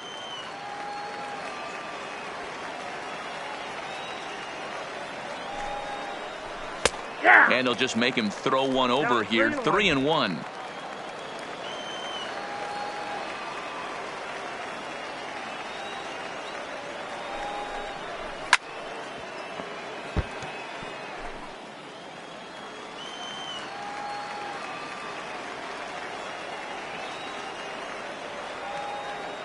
Three-two pitch. And he lays off. Ball 4. So he comes right off the bench and works the walk. Usually easier said than done. Well, he gives up the walk, but that was a really good pitch.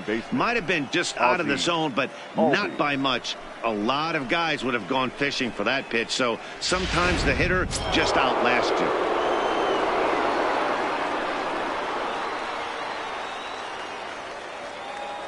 In now, Ozzie Albies, as he'll take a look at a strike right down the middle. It's 0-1. He's hitless in 3 at-bats to this point.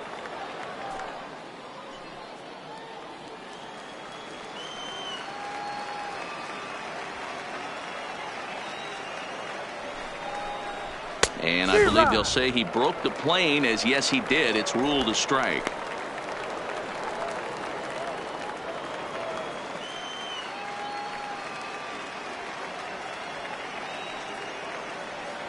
Hoping to send him packing. Pitch on its way. Inside. Easy take there as the off-speed pitch misses well inside.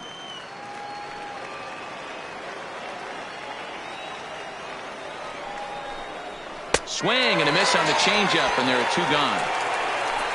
Good job of making him chase a pitch for the strikeout there. Yeah, Matt, that's the advantage of getting ahead in the count. You can really force hitters to expand their zone and protect. And when they're in that mode, getting them to go after a pitch they can't do much with becomes a lot easier.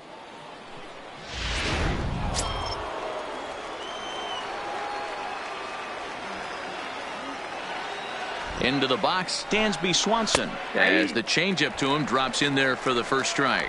He's working on a 1 for 3 thus far.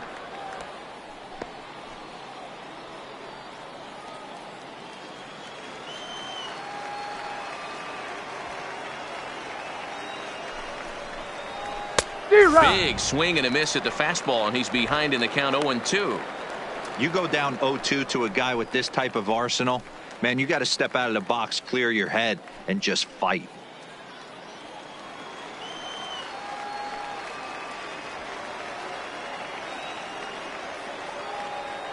Here's the 0-2. Off-speed pitch in the dirt as he takes it for a ball. Well, that's a smart miss there. Sometimes guys will chase it down there, especially when they're in protect mode on an 0-2 count. A runner on first with 2 away.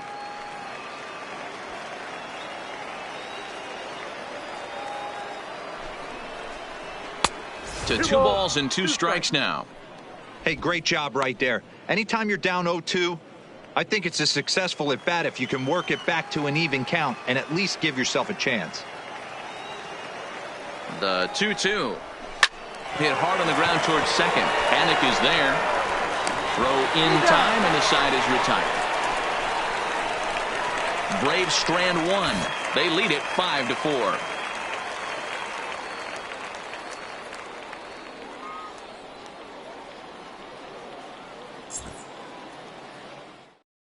Johan Camargo is going to go ahead and stay in the ball game and play third now. Number 17.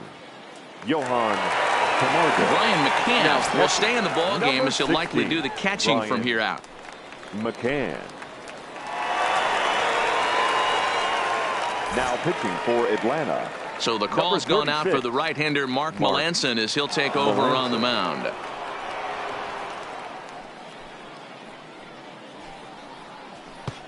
Juan Lagares will try and get his club back into it here as he'll pinch hit to lead off the home half of the 8th.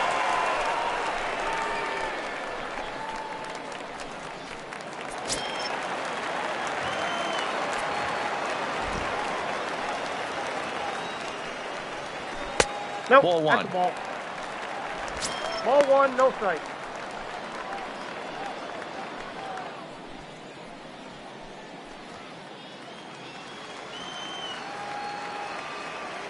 The 1-0 home is in off the plate. You'll hear me say this time after time up here in the booth. You fight so hard to get into these counts. 1-0, 2-0, 3-1. They don't happen often. This is a huge spot. Count leverage. Look for him to get loose on a fastball right here. 3-0 to him now.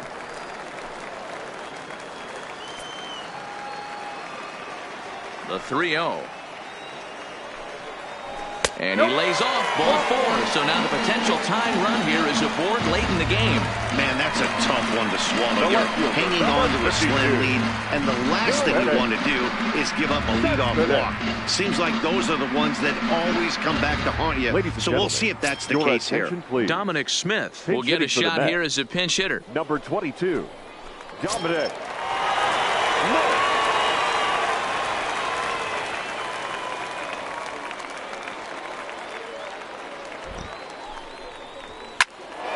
Popped him up. Camargo shading to his right. 1 away.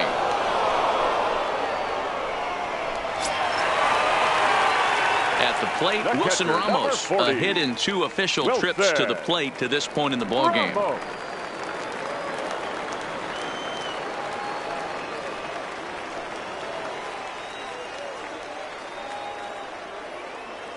Ready to deliver. Here's the first pitch. Strike taken as that one catches the outer part of the plate.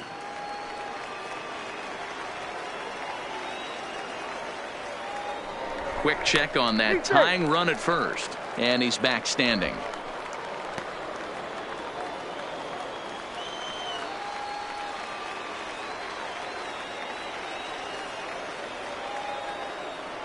The 0-1 pitch. Now here's one hit in the air to the right side. Albies will have plenty of room as he makes the catch, and there's a big out, number 2. The batter, number 4. So it's a runner at first with 2 men out, and that'll bring in the shortstop, Jed Lowry.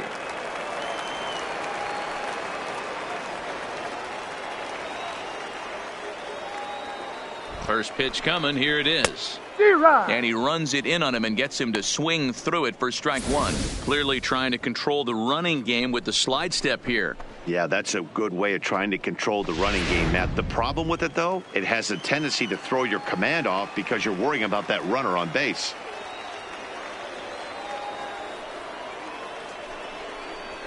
And now a pitch that's taken here by Lowry as that evens the count at 1-1.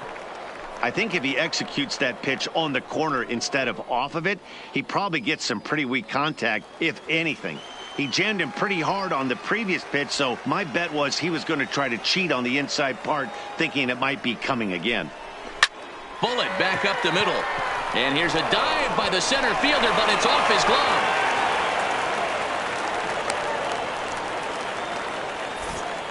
And if your mind wanders toward what's left on the bench, there you get a look at what the Mets have remaining to choose from. Luis Guillorme will get the call here as he'll hit for the pitcher. Number 13, Luis Guillorme.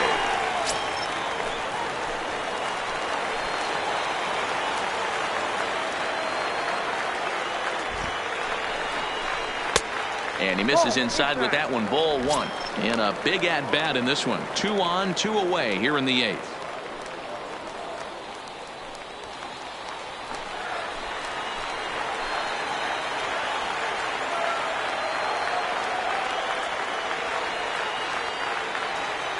The 1-0. And 2-0 as this one's taken low. Guillorme is 5'10" tall, bats left, but throws right-handed. He was taken in the 10th round back in the draft of 2013.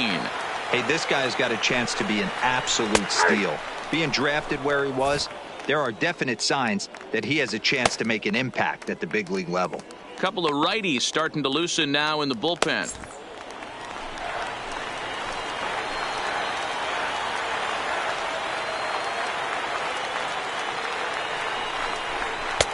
Strike 2 called, and it's even at 2.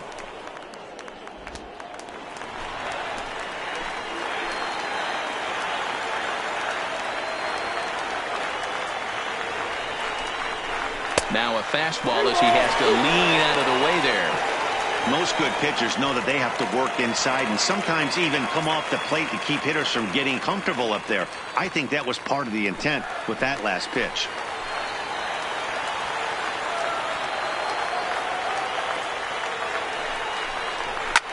Fouled off.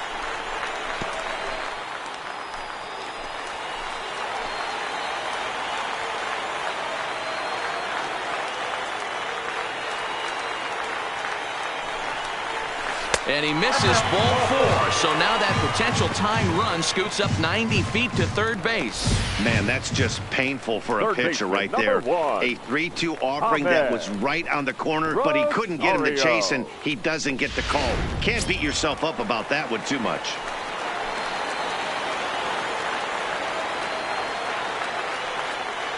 And that'll bring in the former top prospect, Ahmed Rosario. Albies picks it up, and 8 innings have come and gone now as the inning is over. A couple of walks, but no damage. We're back with more from the Grapefruit League after this.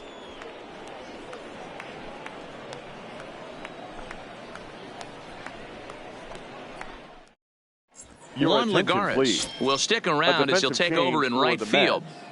Now playing right field, number 12, Dominic Smith will stay in the ballgame now and take over in left field. Number 22, Dominic Smith.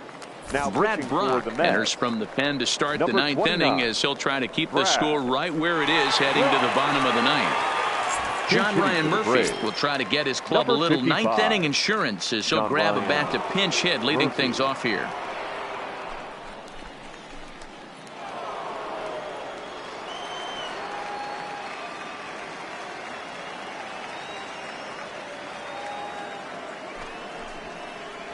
And we kick off the ninth inning with a swinging strike here. 0-1.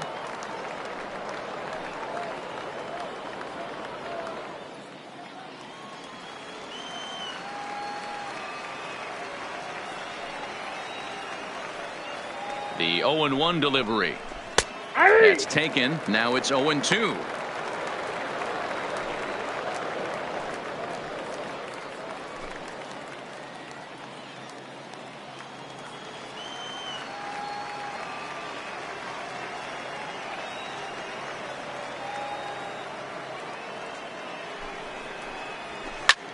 Fly ball out toward left center field. Center fielder on the run. And he tracks it down. Nice play for the first out. The center fielder. Digging in, Billy Hamilton.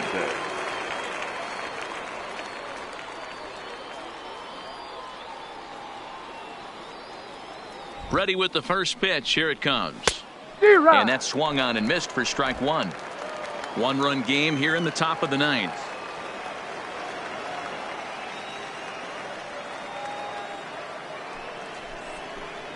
A ball and a strike now to the Atlanta leadoff man.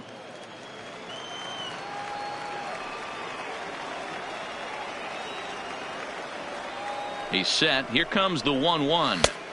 And he lays off for a ball. 2-1.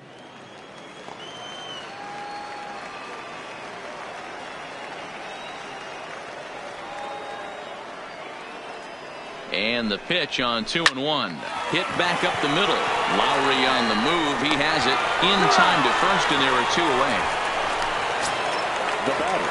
Digging in, right, Francisco Cervelli. A base hit in his first trip.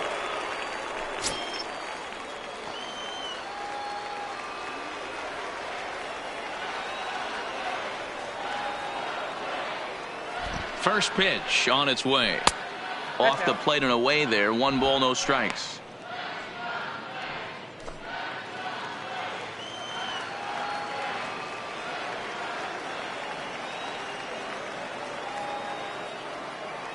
The 1-0 is swung on and missed. Strike one. 2 out, nobody on.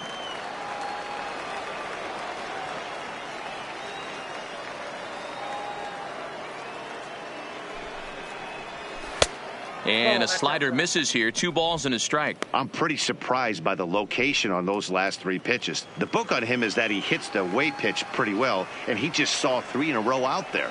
So does he go back out there again? No, Matt, I expect him to mix it up. Most catchers won't call for the same location over and over and over.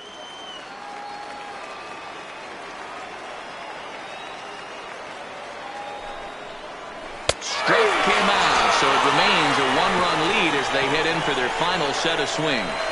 Braves are set down 1-2-3. They hold on to a 5-4 lead.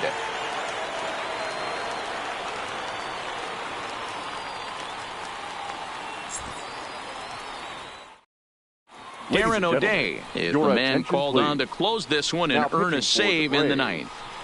Number 56, Darren O'Day. Digging in, the switch hitter, number 19. He's 0 for 1 thus far. The center fielder, number 19.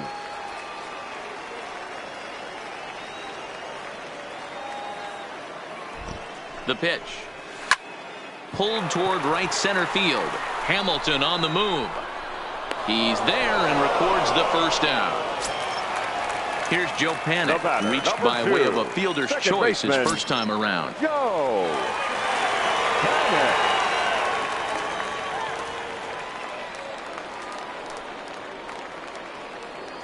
Here's the first pitch to him. Just able to get a piece of that for strike one.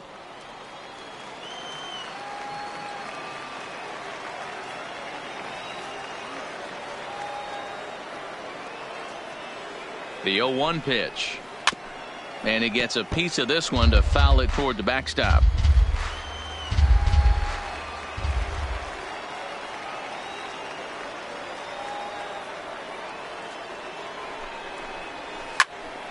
Right side, but it's well foul. 1 out, nobody on.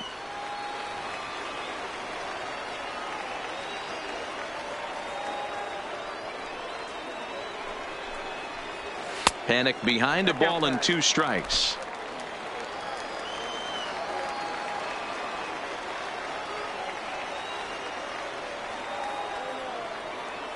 The 1-2 is a slider that can't catch the outside. Tried to work in the backdoor breaking ball there for a strikeout, but he just couldn't quite get it to come back to the corner. That's a really tough pitch to hit if you can spot it.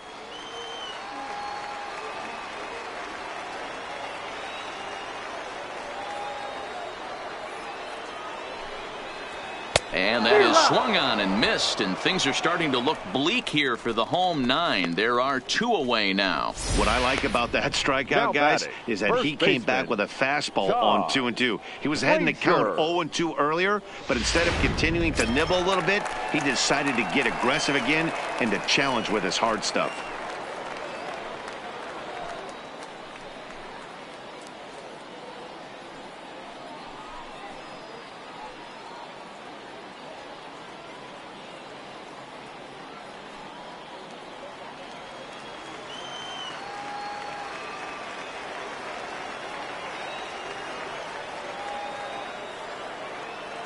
First offering on its way.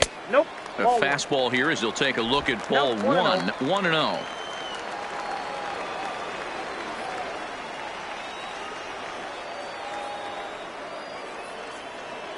The 1-0 home is looked at for the first strike. Frazier, or the Todd Father as he's affectionately called. He was selected in the first round back in the draft of 2007. Yeah, he has turned himself into a really nice ball player. I wouldn't put him on the superstar level, but you know what? No. They didn't miss with this pick either. You go into high rounds and you carve out a career the way this guy has, nice pick.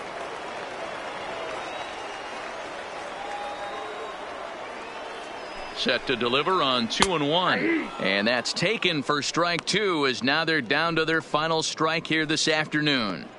Pretty adamant about working him inside right now. Back-to-back fastballs, and that one was able to find the zone.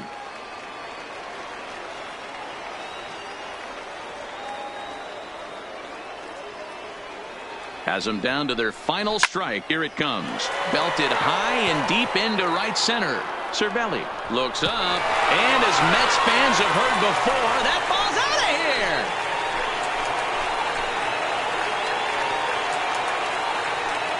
Solo shot to right center as we are all tied at 5.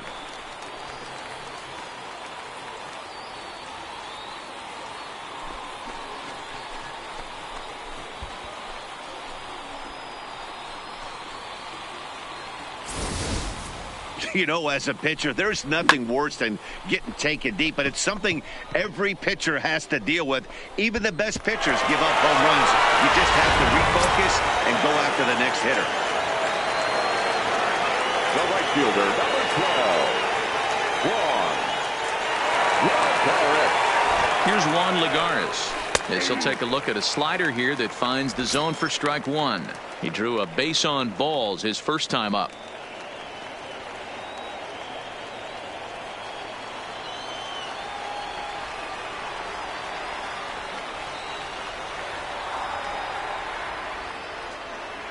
He's set.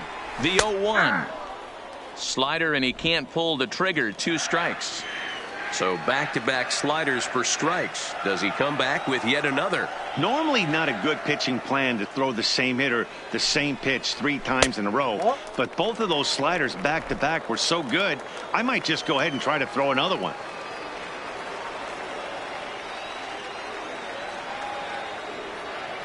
From the stretch, the 1-2. A swing and a miss as he chased with 2 strikes, and that will retire the side. So this game will not end here in the bottom of the 9th as they push across the equalizer, and we're right back where we started from.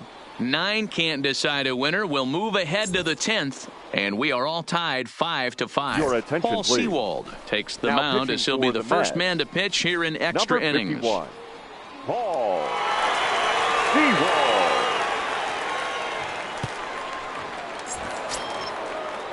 Stepping up now, Adam Leading Duvall. off He'll be for the one to Atlanta, start things the out first as we baseman, begin number the 10th. 23, Adam Duvall. First pitch of the at-bat on its way. Strike taken up in the zone. Obviously, it's pretty deflating when you blow a lead in the bottom of the ninth, and now you're still fighting in extra innings. But the fact is, the game is tied, and a win is still very much a possibility, so they have to play that way. 1-1 to count. The 1-1. Hit softly on the ground to third. Rosario brings it in. Throw to first gets him. One out here to lead off the 10th. And now the Atlanta number 4 hitter, Rafael Ortega.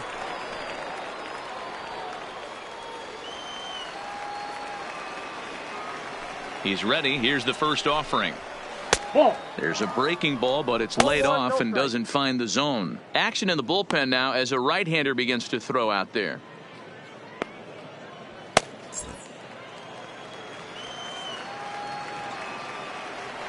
The 1-0 home is in there for strike one. Ooh, I'm shocked he took that pitch right there. That ain't plus 90s right there. That's mid to low 90s fastball into honey hole. I'm surprised he didn't pull the trigger on that one.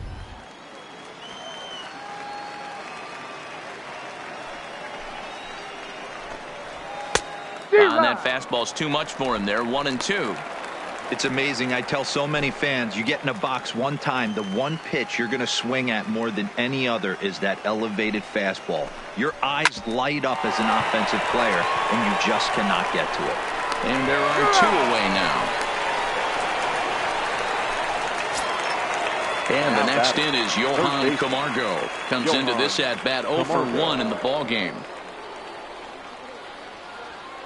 Ready to deliver. Here's the first pitch.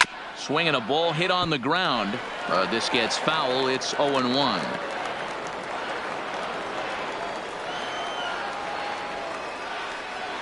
The 0-1.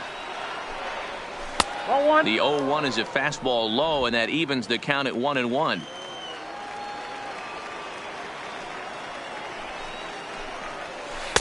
And they'll go off speed here as this pitch misses. It's 2-1. Gets the sign. The 2-1. Line towards center field. Number 19 will get there, and he puts it away to retire the side. Down in order go the Braves. This ball game still tied 5-all.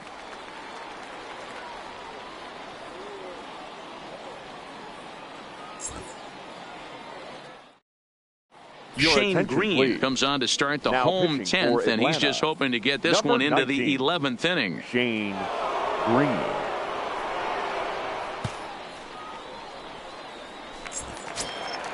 At the plate, Dominic Smith 0 for 1 after a pop out in foul territory his first time through. Yeah, but everything looked clean. He was on time. He looked powerful in the box. I guarantee you he wants that swing back. He's still thinking about it as he walks to the plate right here.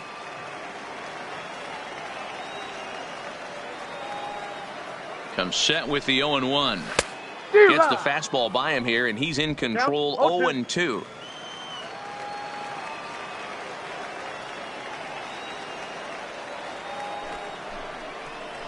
Swing and a miss as he couldn't connect on the two-seamer, and that's out number 1. The catcher, number 40. If you've got a good fastball going and they're not handling, keep throwing it. Right there, 3 fastballs in a row. He gone.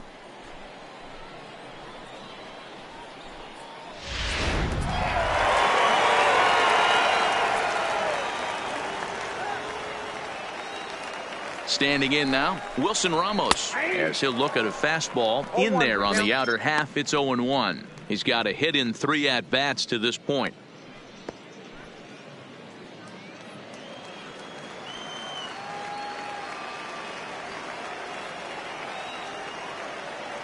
Here it comes. That misses. 1 ball and 1 strike here to the Mets backstop. Right-hander starts to loosen out in the bullpen now.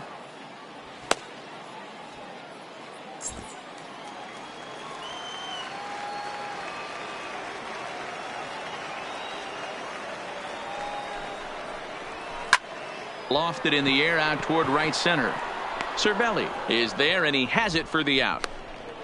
The batter, number 4. Digging in and looking for more, Jed Lowry. He comes into this appearance in the midst of a 1-for-4 day.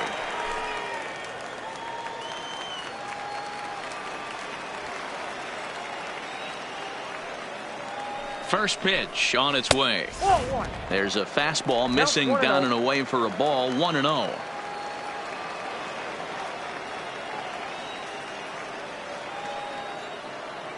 One and 0. Here it is. A ball and a strike. 1 ball, 1 strike. Bases are empty here with 2 men out.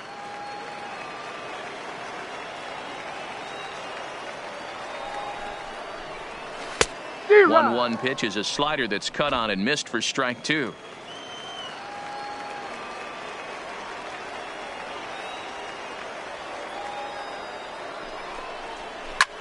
This is hit the other way out toward left field. Ortega is there. Makes the catch, and that'll retire the side. Mets go down 1-2-3. Our score holds at 5 apiece.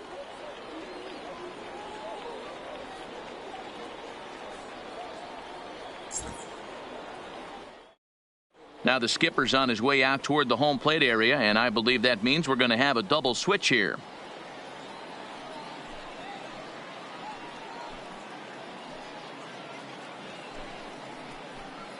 Jerry's Familia takes the mound to start the 11th inning. Changes for the Mets. Now pitching and batting in the 7th spot, number 27, Jerry's Familia.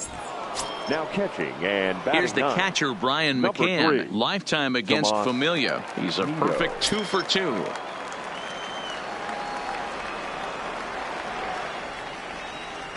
Here comes the first pitch.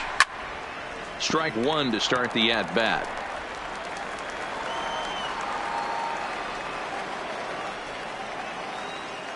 A 1 pitch on its way. And he'll just fight this one off as it's chopped foul.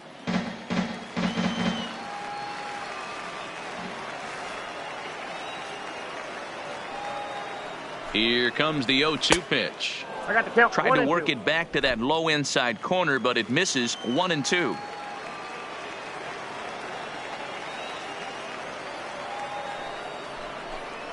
And that is swung on and missed as McCann is retired for the first out. Well, I'm glad we get another look at that beauty of a pitch right there.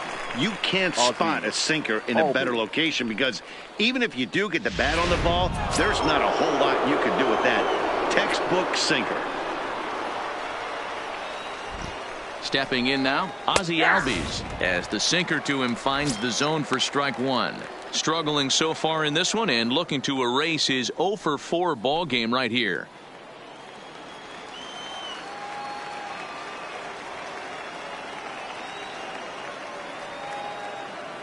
Ready with the 0-1. Lays off the sinker here. A ball and a strike.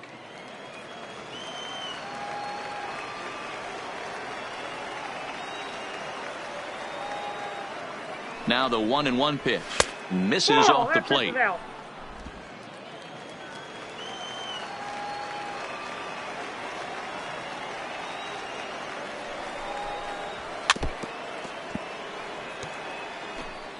Bases are empty. 1 man out.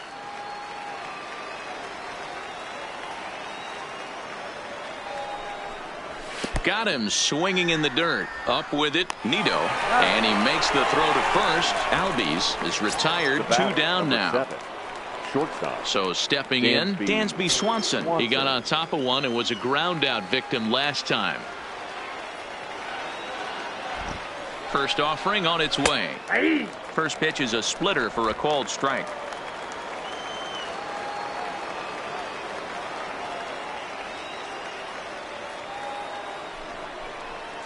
That's over, but low. It's a ball and a strike. 2 out, nobody on.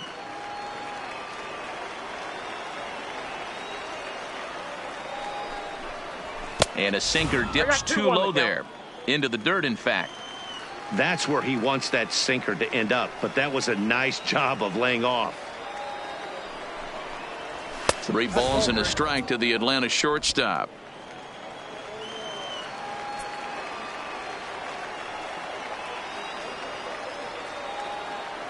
The 3-1 pitch.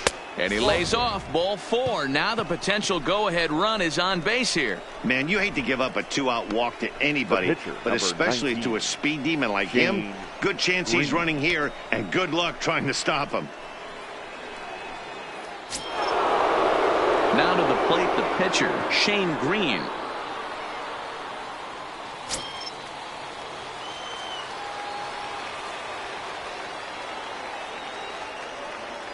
Here's the first pitch. And this is on the outside corner for strike 1.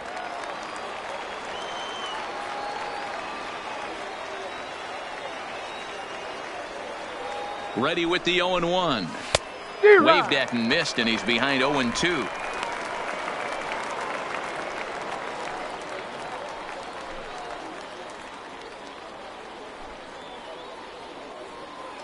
Two out with the possible go-ahead run at first.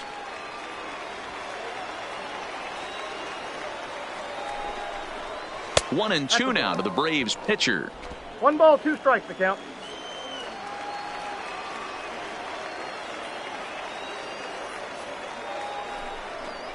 And he strikes him out here for out number 3. So after a scoreless top half, they'll have a chance to win it here in the bottom half. 1 left for Atlanta. This remains a 5-all ball game.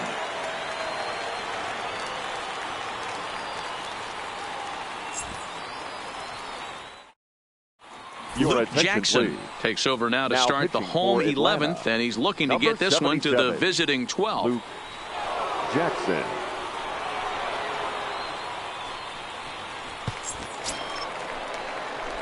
At the plate, Tomas Leading Nido. off for the Mets, the catcher, Tomas Nido. First delivery to him on the way. There's the fastball that gets the lower part of the zone, called for a strike.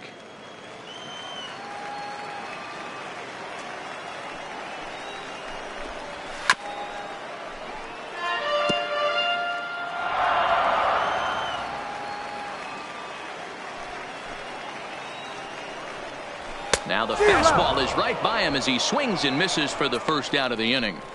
Didn't mess around much in that at-bat, Dan. No, that was pretty impressive, Matt. I really like a pitcher that trusts and works off his fastball. Right there, he decided he didn't need to use anything else. 3 straight heaters and go grab some bench. In now, Ahmed Rosario. As he'll take a called strike here on a borderline pitch at strike 1. A hit and 2 tries for him so far.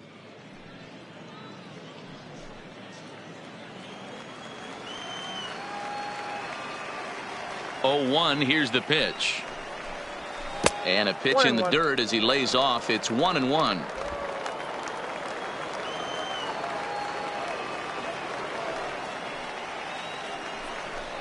On the run, this one in on him, and he can't connect, so he finds himself down 1-2 now. 2 things pitchers really love: called strike threes and jamming hitters. How about that? Talk about that jam right there. That's about as good as it gets. Turned on that one and crushed it. Just pulled it a little foul.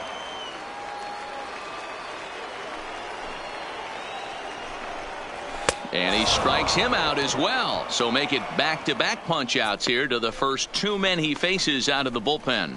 No problems for him on the mound since he's come out of the pen to start this inning. That's back-to-back Ks, and he's making it look pretty easy. This has the makings of a good outing so far. Now at the plate, number 19. No hits in 2 trips to the plate for him in the ballgame. Ready with the first pitch. Here it comes. And this pitch is taken on the inner half for strike 1.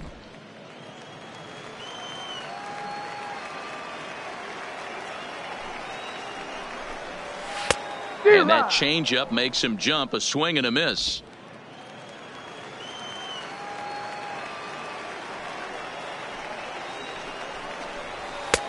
And on 0-2, he misses with a fastball. I have no issue wasting a pitch on 0-2 to try to get a guy to go fishing, but it has to be somewhat tempting. You're not going to get anyone to swing the bat at that pitch. The 1-2. Maybe trying to back him up a bit there with the fastball.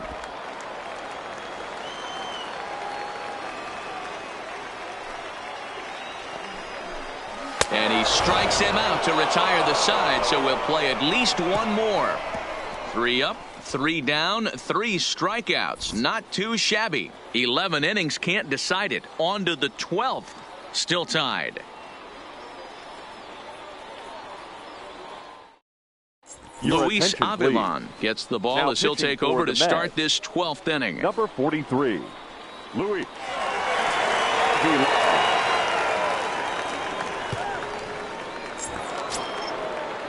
Here's Billy Hamilton standing in. Leading He's 0 off for 1 after grounding out in his only trip to the plate so far. Billy Hamilton.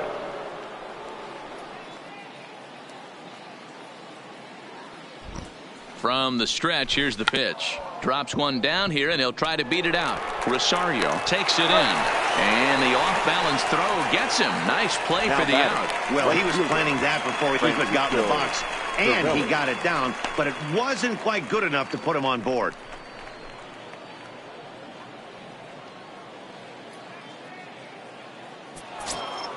Stepping up to the plate, Francisco Cervelli, 1 for 2. He singled and struck out in 2 trips.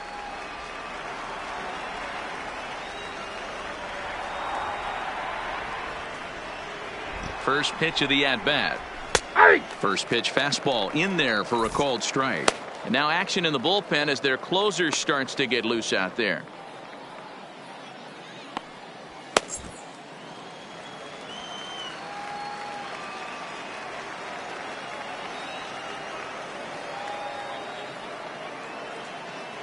Ready with the 0-1 pitch.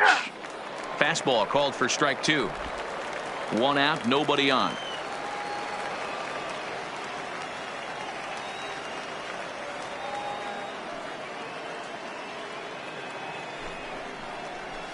To short, hit hard.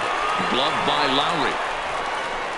And very quickly there, they're 2 gone to start the inning. Now batting. Digging in to try it again, Adam Duvall. He's 0 for 1 after grounding out in his only trip to the plate so far.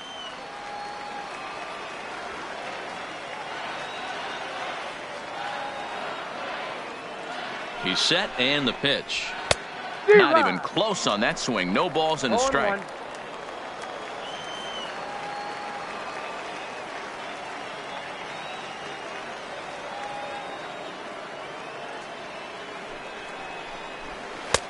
That misses wide. 1 ball and 1 strike.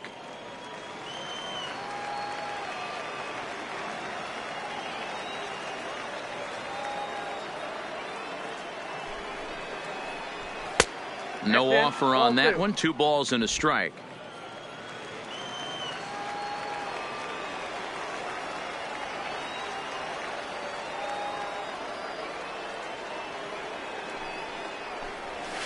Nope. Oh, and not an easy pitch to lay off of, but he did somehow, and he's got it to 3-1. Rafael Ortega would be next.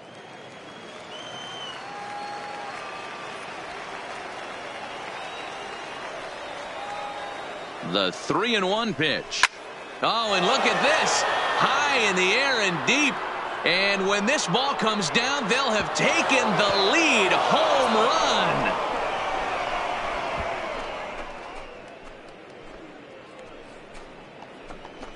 A solo shot here to left. And this one gives them the lead. It's 6-5.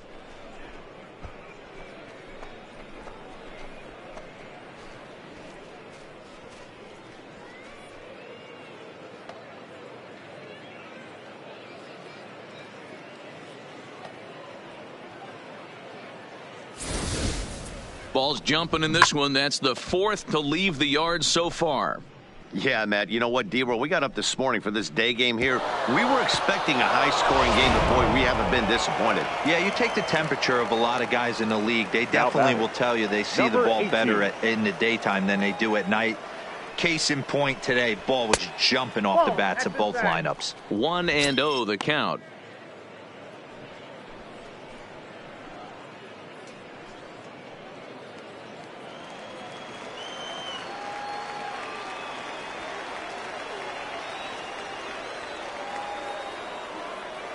One 1-0 count. Here it is.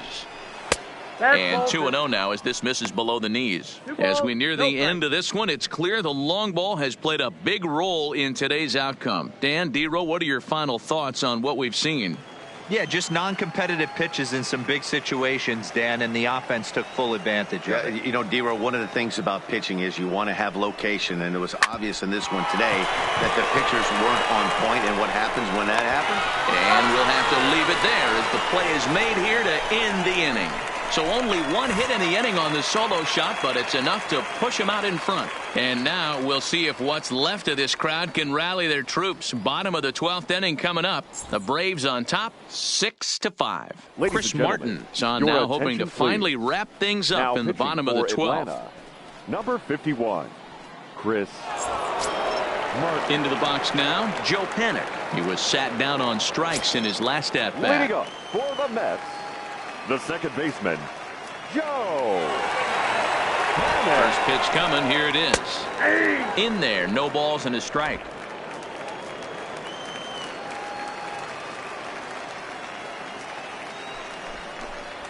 That's the ball. And it's 1-1. I got 1 ball, 1 strike.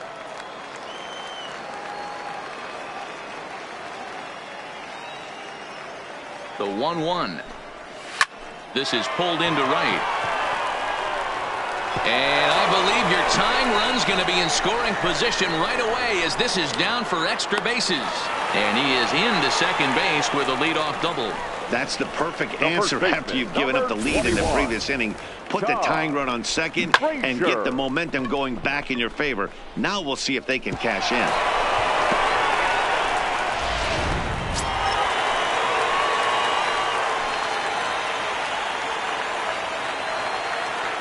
Here's Todd Frazier now as he grounds one briskly to short. Swanson picks it up, and there's one down now.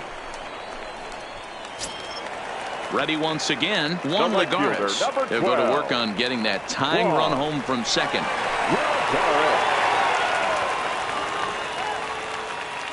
He comes set. Here's the 0-0 pitch.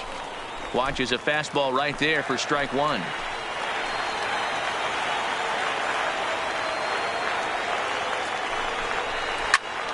Into the corner and slicing foul.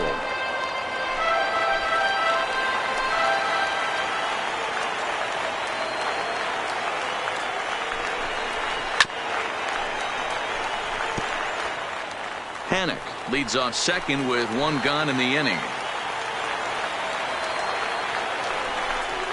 Swing and a liner.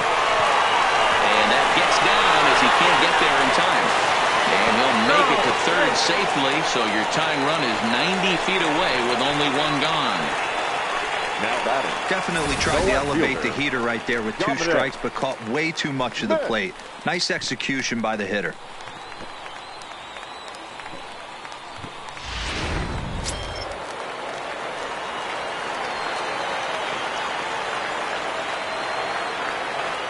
Into the box now, Dominic Smith.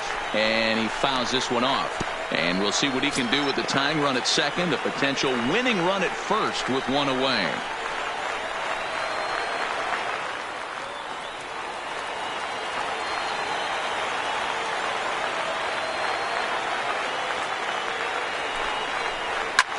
Swing and a fly ball. And this should at least get home the tying run.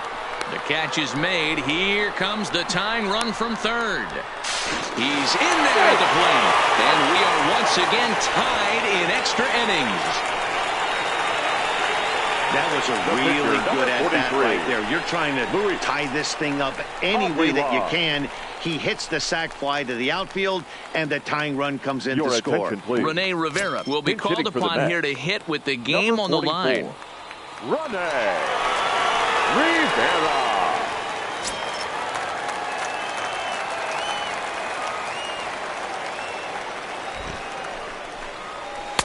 Ball one. He's got a chance to end this one and send these fans home happy if he can get a ball deep enough into the gap.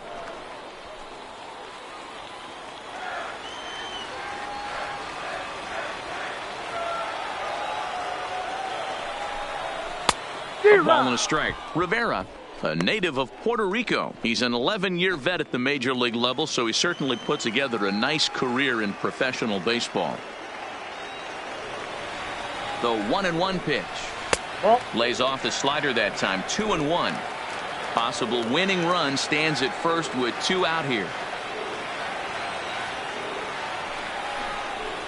Trying to shave that outside corner with the fastball, and he missed it. It's 3-1 now. Jed Lowry would be next if they can keep this inning alive. He's set. The 3-1. And that misses, ball 4. So now the potential winning run moves into scoring position where a single could end this thing. He did not want to let the hitter off the hook with 2 outs, and now he's got a runner in scoring position to deal with. So a big spot here, and stepping in, Jed Lowry, as he'll look to get the ball into the outfield and bring home what would be the winning run from second base. Here's the first pitch, and here's a called strike at the knees. Don't think he liked that one too much, but it's 0-1. Plain to see right there that the manager's sticking up for his hitter, making sure that that strike zone gets a little bit tighter. It's tough to cover both sides of the plate, and they both want that strike zone to be shrinked up a little bit. Check swing, but he held up in time. Ball 1. I wonder if that call not going his way right there has anything to do with walking the last guy. We all know umpires don't give you much on the corners if you're not throwing strikes consistently.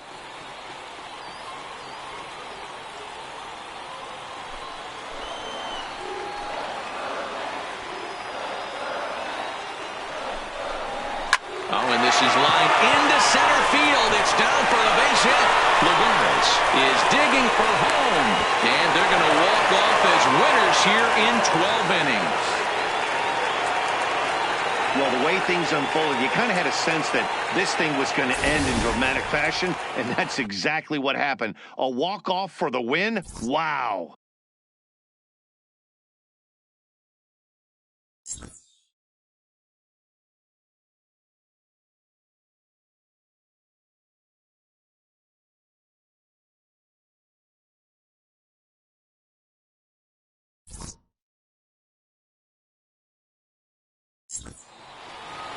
And this afternoon's closes at a 1-run game, 7-6 today. The final Luis line score for Avilan. this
There is rain in the area, but we've been given the go-ahead to get this one started. Today, spring training action from the Cactus League between the Milwaukee Brewers and the Chicago Cubs.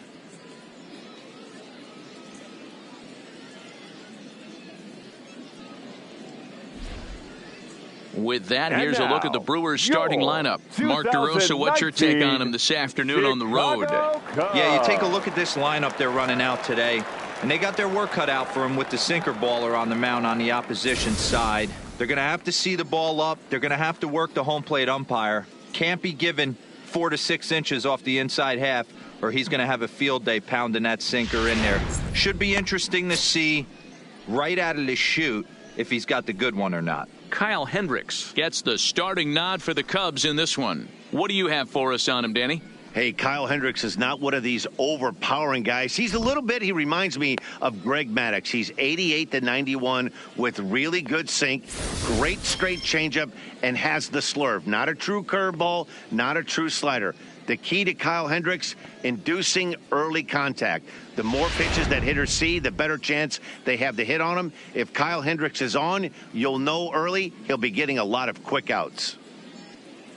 Settling in now, Hernan Perez. He will lead this one Leading off today. the afternoon for Milwaukee, the shortstop, Hernan Perez. First pitch of the at-bat. And that's on the outside corner for a strike.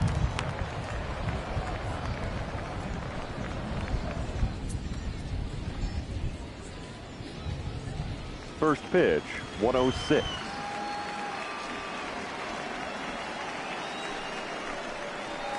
A 1-1 count to the Brewers leadoff man.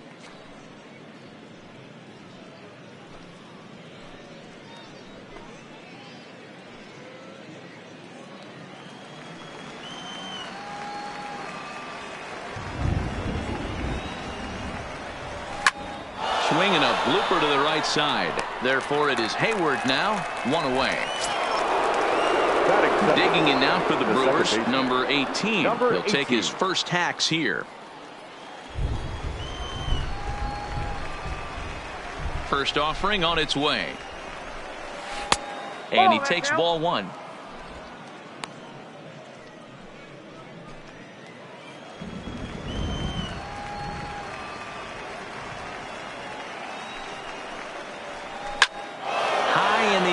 To center field. Giving chase is Almora.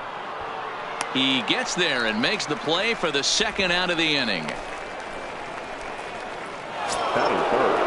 So bases are empty here with two gone. And up next, the sweet swinging left-handed hitting outfielder Christian Yelich. First pitch on its way. Here's a sinker to start him out, but he wouldn't bite. It's ball one. Time for a look at our umpires in this one. Behind the plate is Ed Drummond. Yeah, Matty, we got a good one behind the dish today in Ed Drummond. Well liked by all people, pitchers, batters, managers, all you want as a player. Belted high and deep into right center. Looking up is Almora. And this ball is gone. No chance to make a play on that one. It's a solo home run for Christian Yelich. As the Brewers get on the board first, it's 1-0.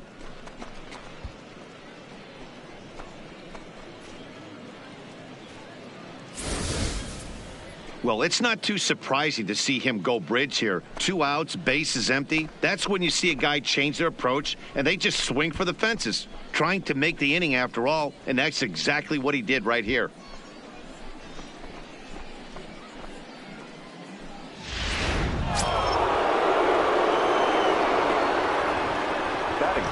The third baseman, Mike Moustakas, now. As he takes a called strike on the black, it's 0-1.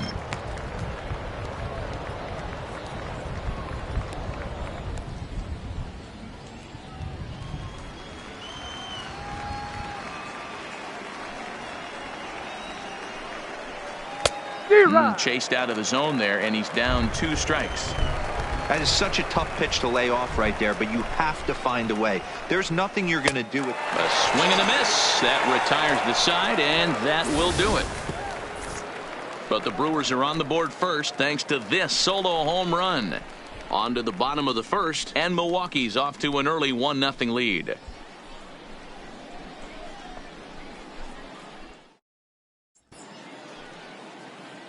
And now time to check how Joe Madden has lined the Cubbies up in this one. Dero, what's your take on this team today? Yeah, Matty, a lot of professional at-bats up and down this lineup. I know they're behind right now, but it only takes one guy to set the tone and get the boys going. Brandon Woodruff, the Mississippi native, will be on the mound in this one. Dan Plesac, what's the word on him? Hey, this guy has a 4-pitch repertoire, right? And those are a lot of nice options to have. You can go hard, soft. You can go in and out. And anytime you have 4 pitches, if you could throw them for strikes, you have the big advantage. All right, guys, here's a defensive alignment for the Milwaukee Brewers.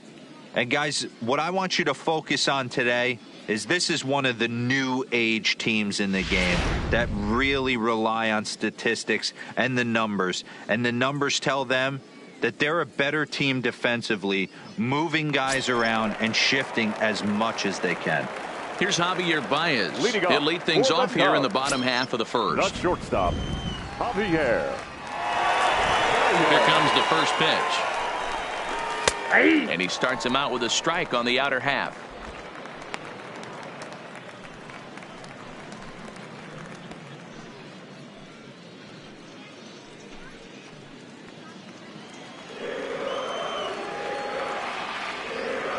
Into the windup. Here comes the 0-1. Outside for a ball, 1-1. Woodruff. He's the kind of pitcher that a lot of pitching coaches and managers really appreciate, and that he rarely issues the free pass. He's a strike thrower. Yeah, Matty V, and I think every pitching coach and every manager loves to have a guy like this on his staff. He won't beat himself. He'll make you put the ball in play, and he's not afraid to get his defense allowed. He's a pitch-to-contact guy, and that's one of the keys why he's been able to be such a good pitcher at this level.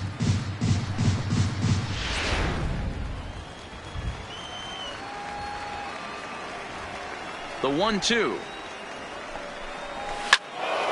And another foul ball.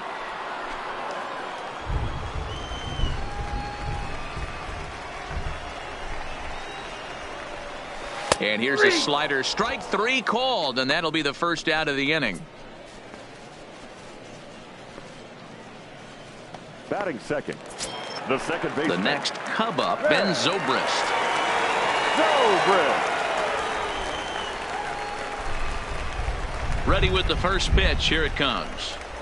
Went about halfway there, but it's a called strike regardless. Zobrist, or Zorilla as he's sometimes called. He was taken in the 6th round back in the 2004 first-year player draft. Hey, when you come out of the middle round, you have to grind for everything, and that's exactly what this guy has done, and he has turned himself into a solid big league ball player. Into the windup. Here comes the 0-2 pitch. And they'll try to bounce a curveball on 0-2, but he holds back. It's 1-2 now. Those 0-2 curveballs are really tough for guys to lay off. There's a reason it's such a common pitch in that count, but he did well to spit on it there. And he'll lay off the curveball that's in the dirt that time, and it's back to even now at 2-2. He's got him on the ropes at 2-2, but I don't think he'll try to get him out with another curveball. He's seen it already a couple of times, so it's not going to surprise him anymore. Inside with the slider, and that'll back him up a bit. Wow, from 0-2 to 3-2, and that last pitch on 2-2 wasn't even close. He had this guy in the ropes, but now he let him right back into this at bat. 3-2 pitch. Full count still.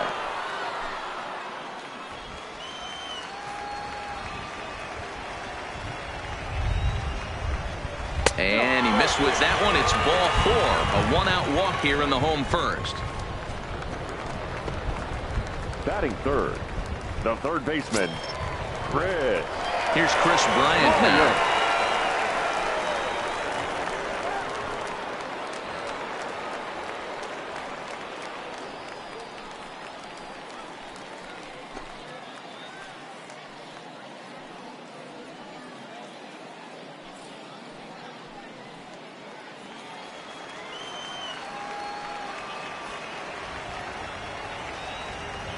He's set. Here it comes.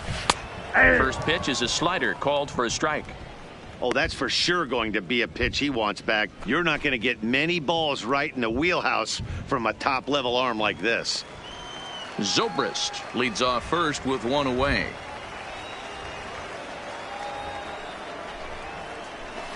A swinging strike, and now it's 0-2.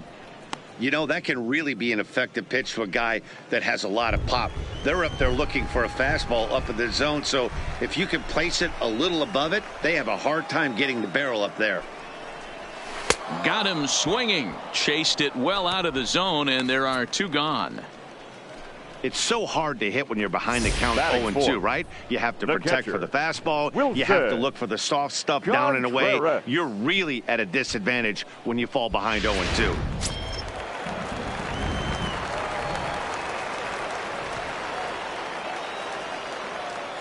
Here's the young catcher, Wilson Contreras.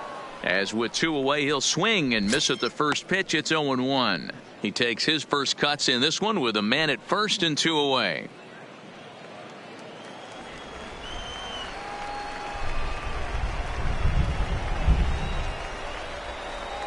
He's ready. Here's the 0-1. Now a 58-foot curveball that misses for a ball. 2 out with the man at first.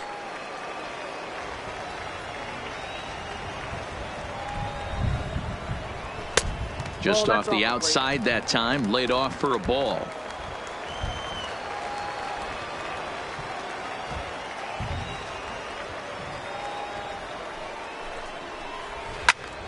Popped him up.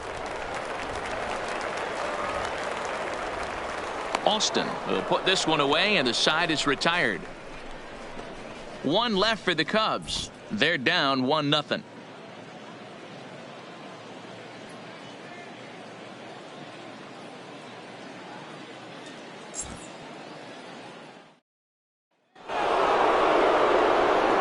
Next for Milwaukee, Yasmani Grandal, as it'll be 5, 6, and 7 due up to kick off the second inning.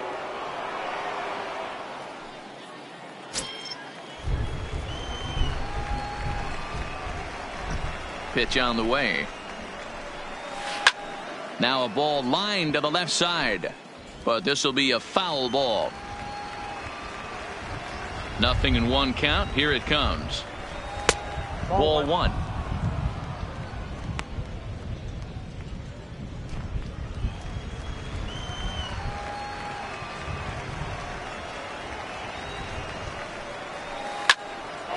On him a bit that time as it's belted out toward deep center field, and he's going to have room to put this one away, and that's the first out. Coming to the plate now, Ryan Braun, as he'll get his first opportunity in this one. First offering on its way. Hit out toward second. Throw gets Braun at first as he grounds out for out number 2.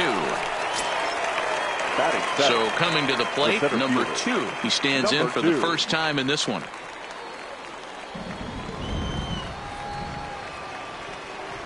Here's the first pitch to him.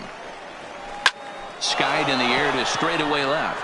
Schwarber is camped under this one, and that will retire the side. Gone in order are the Brewers, and after an inning and a half, it's 1-0.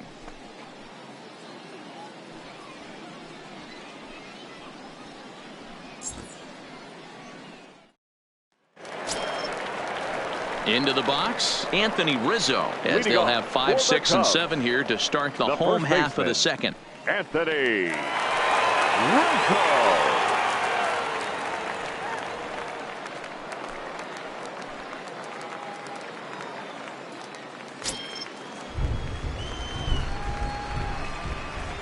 Infield in the overshift here. Now the pitch, and this is taken outside for ball 1.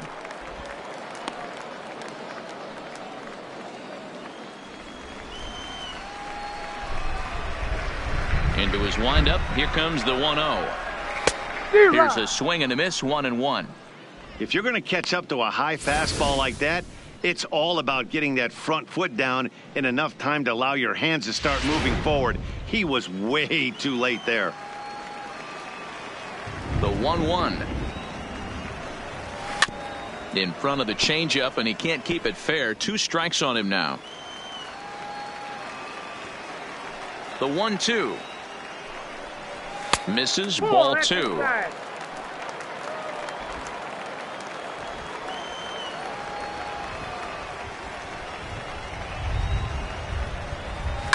Fouled away.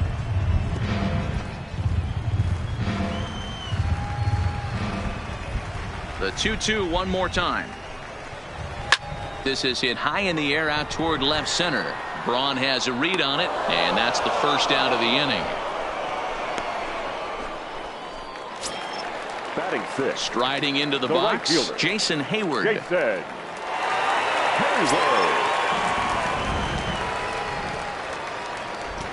First pitch coming. Here it is. And no swing, apparently. Ball 1.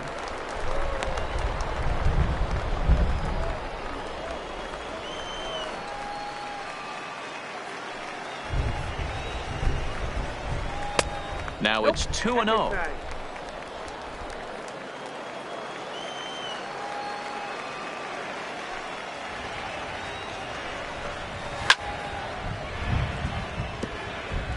Bases are empty, one man out.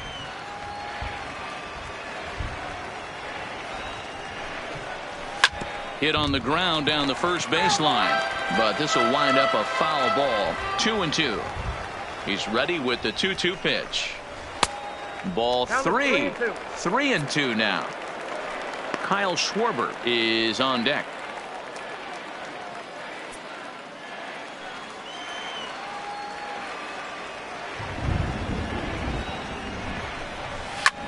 Pops this one up. Moustakas is under it near the mound, and that's the second out of the inning. Batting seven. Digging in now, Kyle Schwarber. He'll try to make something happen with 2 gone in the bottom of the second. Infield shifted well to the right. Here's the first pitch. Good way to start it on the outside corner for strike 1. Bases are empty here with 2 men out. He pulls this one into right. Yelich is there, and he'll make the catch to retire the side. 3 up, 3 down for the Cubs. They still trail 1-0.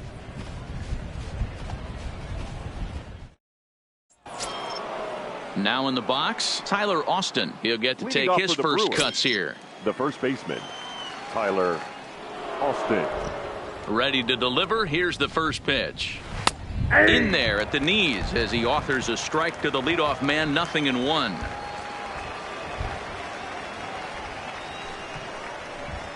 One and one the count to the Brewers' first baseman.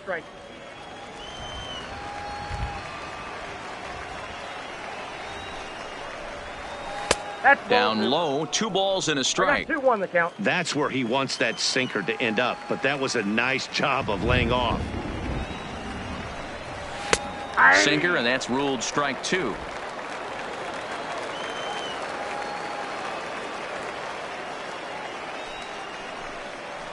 And a changeup swung on and missed for the first out. Batting 9. So now the Brewers pitcher, Brandon Woodruff.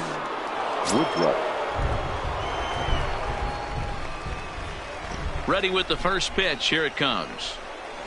That's a ball. A ball and no strikes. Ball 1, no strikes. 1 out, nobody on.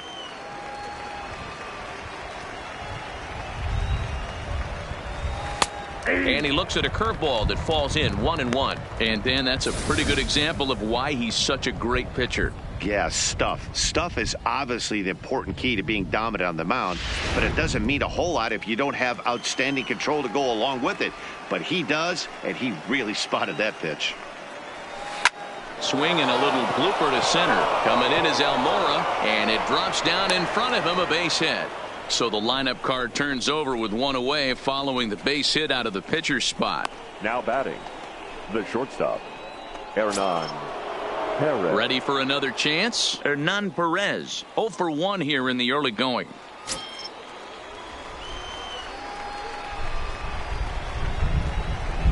From the stretch. A line shot to third base, and the runner gets back. No double play.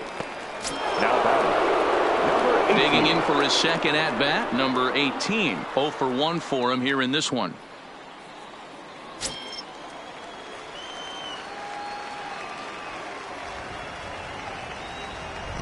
He's ready. Here's the first offering. Chop toward the second baseman. Flip of his glove for 1. Milwaukee leaves 1. They lead it 1-0.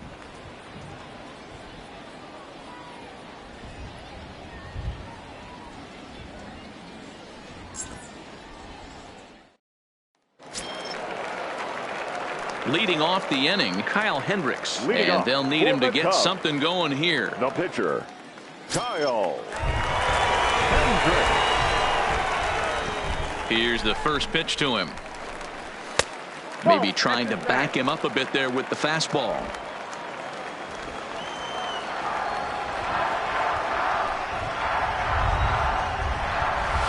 Unable to find the zone with the slider. It's great to be able to face a pitcher to lead off the inning and get yourself a quick out. But now you find yourself down 2-0, and he's licking his chops for a fastball. Now the 2-0. Pulled high in the air out to left field. Braun has a read on it. One down. Batting ninth. Digging in, Albert Almora. Albert Almora.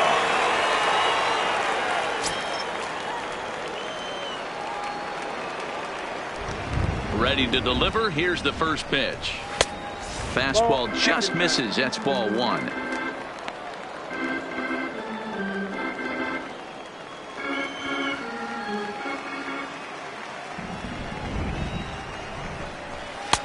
Now a good pitch around the knees, but it doesn't quite catch the bottom of the zone. Cubs to this point have yet to break into the hit column. Down low, and the plot thickens here. 3-0.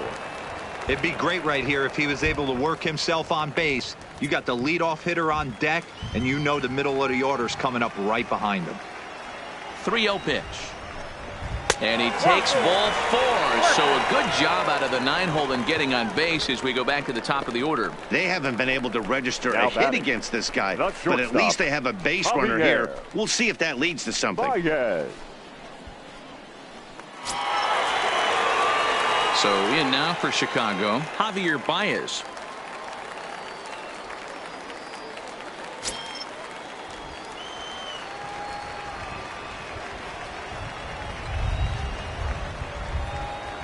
First pitch on its way. Nope. Just a bit high with the fastball, but didn't get the call. Almora stands at first with one out.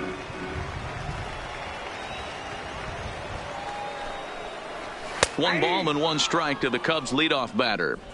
You know, hats off to the pitcher right there. You got a great hitter at the plate. It's early in the count, and he wanted to get ahead. Nice challenge pitch right there.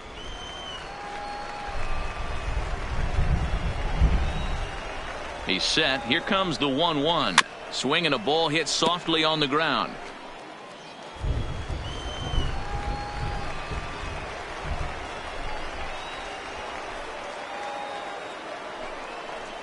And now a slider in there for a called third strike, and there are two gone now. That's his second strikeout of the game. I wouldn't be surprised if a coach finds him in the dugout and gives him a little talk about shortening up and putting the ball in play. Good things tend to happen when you do that in these kinds of conditions.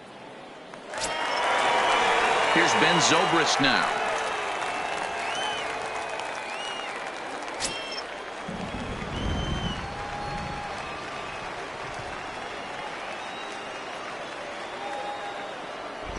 First offering on its way, and he popped him up over toward the left side of the infield, and an easy play there for Moustakas, and that ends the inning. Cubs strand one. They're on the short end of a 1-0 score.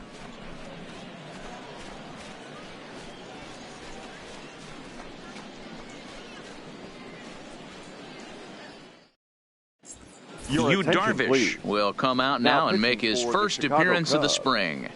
Number 11, Yu Darvish.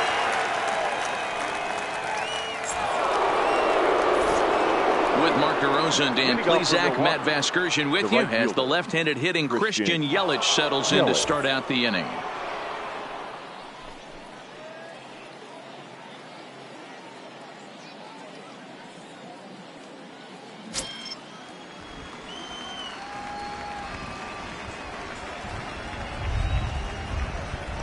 Here comes the first pitch.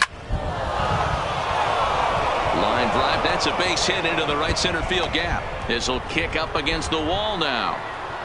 And he will coast into second with a leadoff double. Well, it's always daunting to know that you've got to deal with the 3, 4, 5 hitters to start out an inning, but even more so when the 3 hitter starts it out with a double. Yeah, he's going to have to start making some good pitches to get out of this thing. Job number 1 is to get the next guy, and ideally you keep him from advancing the runner to third with less than 2 outs. Standing in now, Mike Moustakas, as he takes a fastball off the plate for a ball 1-0. Moustakas, or just Moose for short, he was a first-round pick back in the draft of 2007. Yeah, Matty, they certainly got it right when they drafted this guy. He has turned himself into an absolute superstar. Outside, that's Everybody knows this guy's name, and kids are buying his jerseys.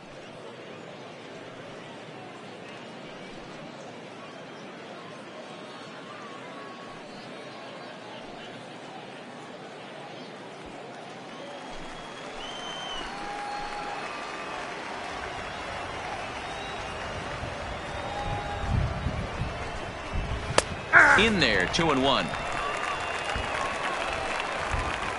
A runner at second, nobody out.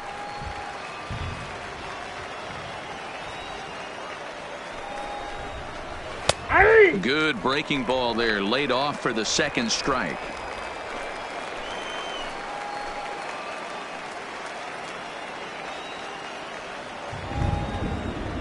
The 2-2. Right side, but it's well foul.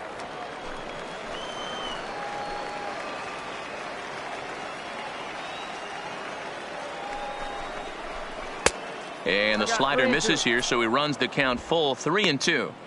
A lot of times you see guys in the middle of the order get worked away, but not right here. They're keeping it inside on him. Is that an effort to keep him from getting extended, do you think? Yeah, I think that's the idea, Matt, but he might spin to win if he starts looking for it in there. Neither guy willing to give in, and the at-bat will continue. 8th pitch of the at-bat coming up.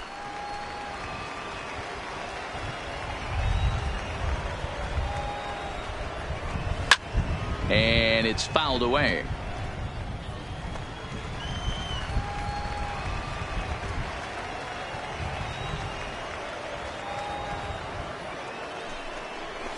Moustakas lets it go as he'll trot down to first on ball 4. Now batting, catcher, Yasmani. Standing in, Yasmani Grandal. Flied out in his first at-bat, so make him 0 for 1 so far. Almost, Matty. Almost went deep his last AB. Certainly just missed it. With this guy's big power, he's feeling pretty good at the dish. Look for him to try and get on something and drive it out of the yard this AB. 1 ball, no strikes to count.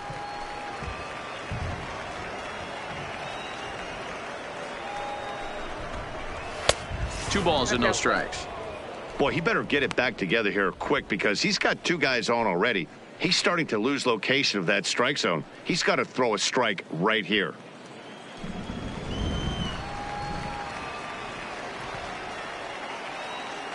Here comes the 2-0 pitch. Outside, 3-0 now.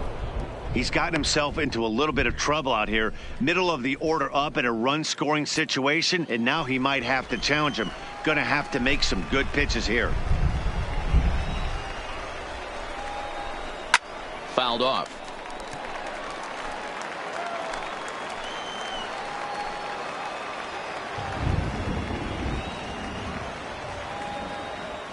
The 3-1 pitch is swung on and missed, and that's a full count now. 3 balls and 2 strikes. He was able to sneak that fastball by him on 3-1, so now we've got a battle on our hands.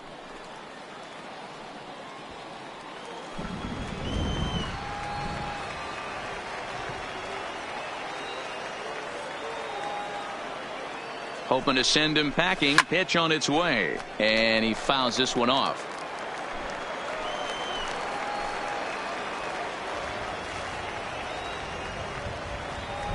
Here comes the payoff pitch, and he looks at a cold strike 3 as the cut fastball's in there, and that's out number 1.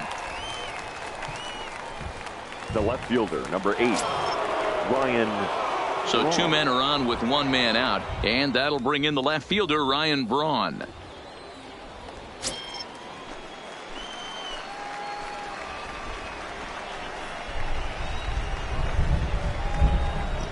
First pitch coming, here it is. And a feeble swing that time. It's 0-1. 1 run on 3 hits, and no errors on the Milwaukee line score so far.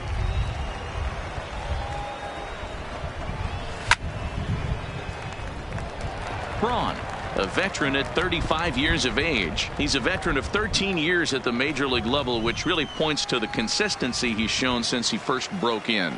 Yeah, Matty, you ain't kidding right there. 10 years, we refer to that in the biz as hitting full pension. Down the first baseline.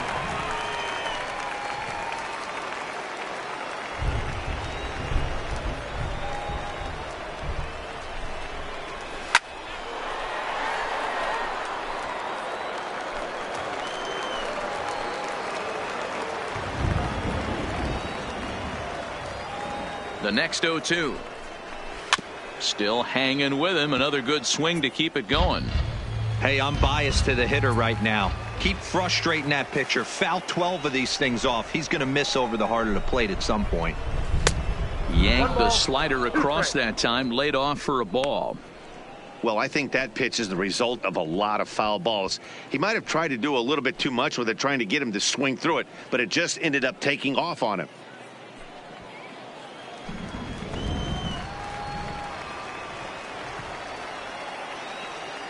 The 1-2 is taken for ball 2. That's inside.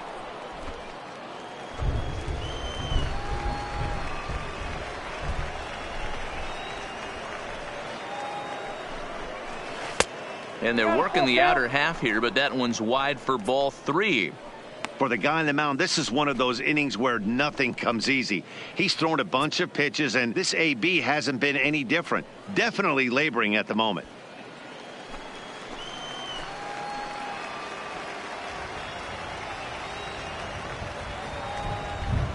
3-2 pitch. Fouled away. Yelich on second. Moustakas at first. One gone.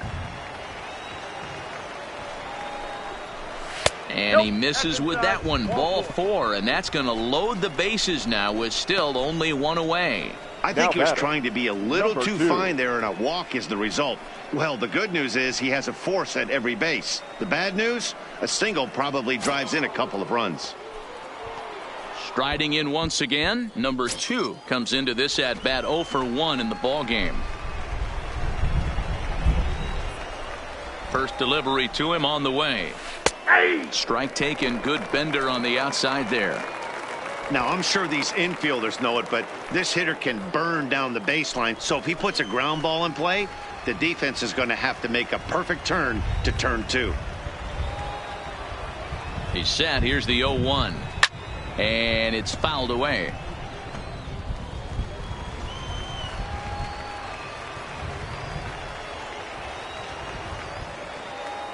Working for the punch out and the offering. 1 ball, 2 strikes. Way outside. 1-2. Decided to go with a fastball there on 0-2, but what he's trying to do with that pitch is to expand the strike zone. Maybe you get a guy to offer at it, but at the very least, it helps set up your off-speed stuff. Bases are loaded here. One man out.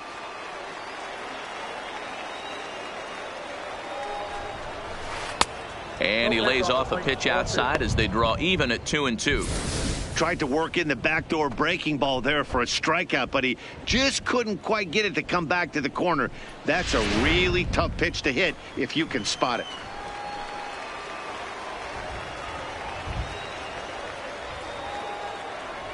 From the belt, the pitch. And a strike 3 called. My gracious, what a pitch with the bases loaded, and there are 2 away now. Now batting, the first baseman, Tyler. Stepping in, Tyler Austin. He was a strikeout victim in his first try. Yeah, but it was a good changeup, Matty. Good arm action on that pitch. Look for him to try and stay back a little bit more. Let the ball get a little deeper. Don't be shocked if this pitcher tries to rush a heater right here. And a strike called at the knees. 0-1.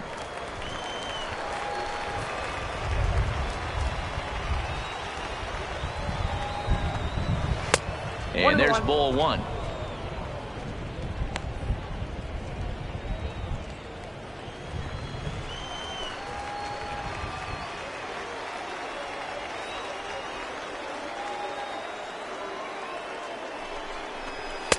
And that fastball's too much for him there. 1-2. Hey, this is a huge pitch right here. It would be demoralizing to watch this inning slip away.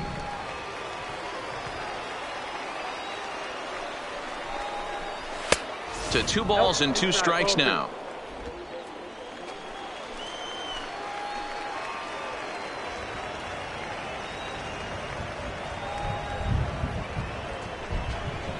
And he comes back to get him. So a great job pitching out of it with the bases loaded. A couple of walks, but no damage. We're back to Arizona and spring training baseball after this.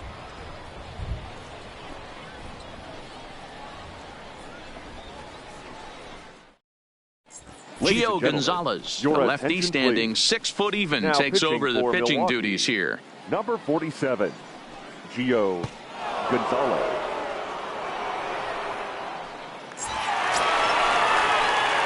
Into the box now, Chris Bryant looking to put the ball in play here. He went down on strikes in his first at-bat. Yeah, and he didn't put up much of a fight either, Matty. Got to find a way. Can't go down 3 pitches. I don't care if you're staring at him or swinging at him. You have to find a way to make this pitcher work a little bit harder.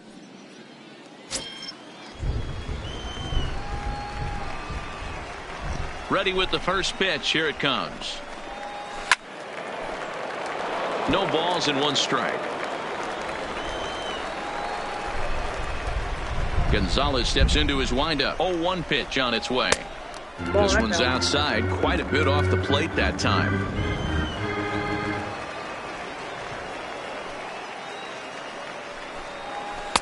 Tries to change up on him there, but it's a ball. 2-1.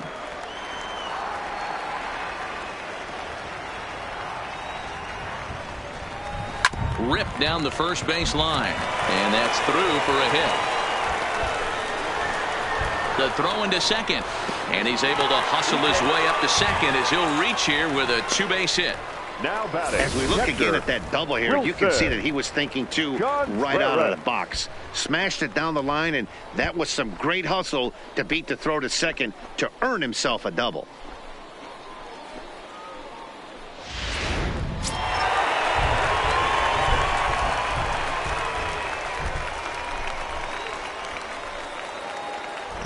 Into the box, Wilson Contreras, as he looks at a fastball that misses off the plate for ball 1.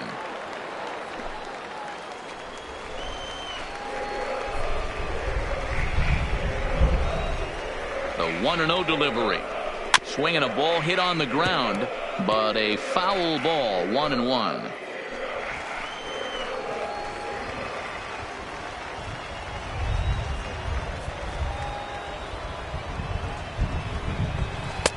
And the pitch misses low and away for ball 2. No runs, just 1 hit. No errors so far for the Cubbies. Bat explodes as this has popped up. And the throw to first is in time. 1 gone.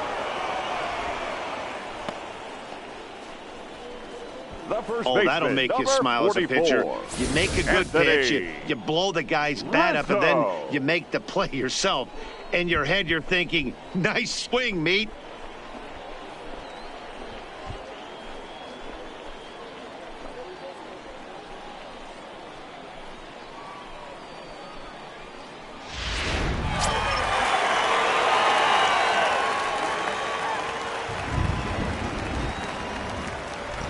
Anthony Rizzo stands in now as he'll go after the first pitch and bounce it into foul territory. He's 0 for 1 thus far.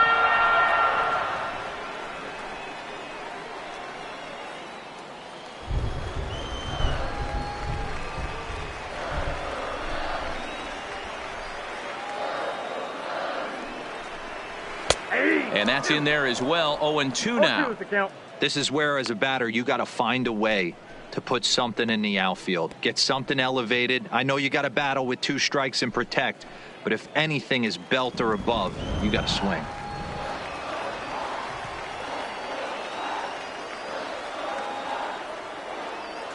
Oh, and 2, here it is. Sent out to straightaway center field. Center fielder giving chase, and the play is made, but this should be good enough for an RBI as the runner from third tags up. And the run will come in to score from third as that'll knock things up at 1 apiece. Great job there by this power hitter. Known for driving the ball out of the ballpark. Does the job right there with the sac fly and brings the run home. Here's Jason Hayward now. Bases empty and 2 gone following the sacrifice fly.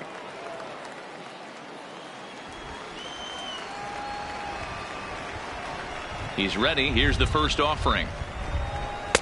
And that misses for ball one. Clean slate on the base pass after that sac fly a minute ago, so now's the time to be aggressive with these hitters. Go right after them and try to get out of this inning with only 1 run scored. Swing and a miss, 1-1. I got a ball, 1 strike.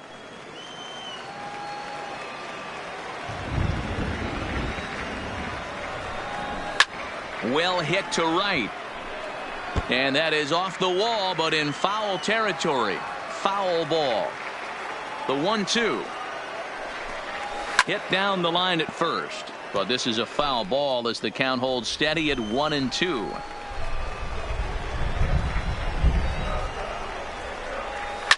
And a big swing by Hayward, but this is on the ground to second. Throw on to Austin takes care of him, and the inning is over. So 1 run, 1 hit, no errors, and no one left on base. We played 4 full, all tied at 1-1.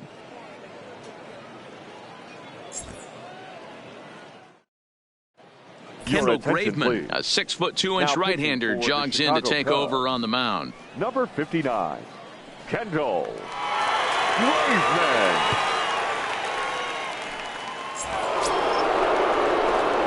So here now is the pitcher, Gio Gonzalez. First at-bat of the game for him here in the 5th, as he was a late entrant into this one.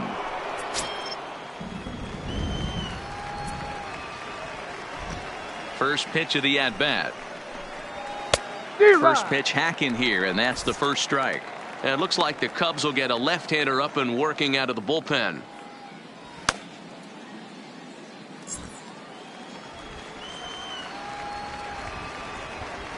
Into the windup. Here comes the 0-1. Nope, and that misses, 1-1.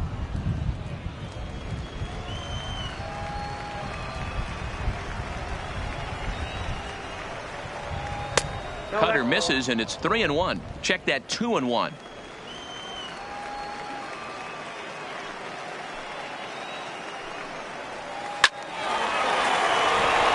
Back up the middle and in for a base hit. Hey, this is perfect storm right here. This is how big innings start. You put a crooked number up on the board when the pitcher leads off an inning with a huge knock.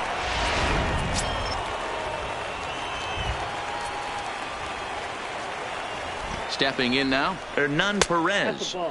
Righty against righty as this is taken for a ball. It's 1-0. 0 for 2 for him to this point.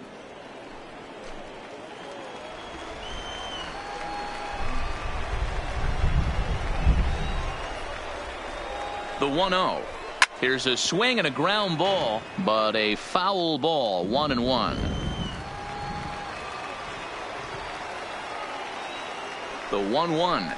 Left side. Bryant's got it. Zobrist on to first, and they get them both. It's hard to do anything with a pitch like that that's below the zone. And if you do anything with it, most of the time, this will be the result, a double play on a good pitch down in the zone.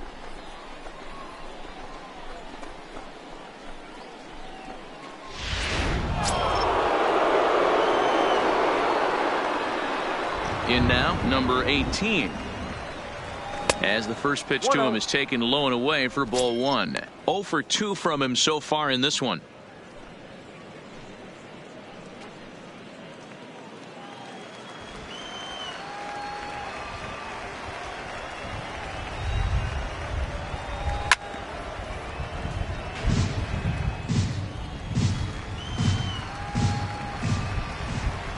The 1-1.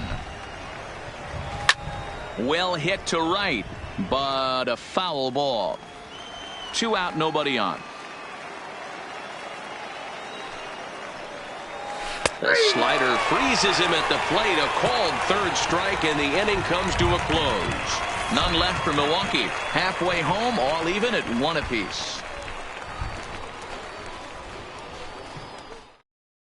Chase Anderson, a 6'1" right-hander, will be the one to get the call from the bullpen here. Number 57, Chase Anderson.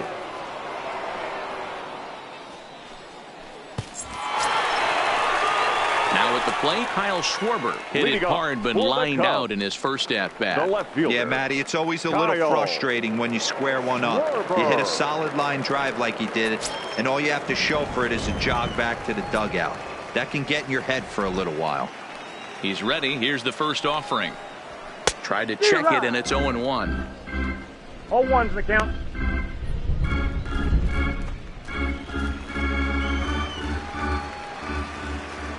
Into the windup. Here comes the 0-1. Down and away, ball one. Action in that Milwaukee bullpen now as a left-hander started to throw out there.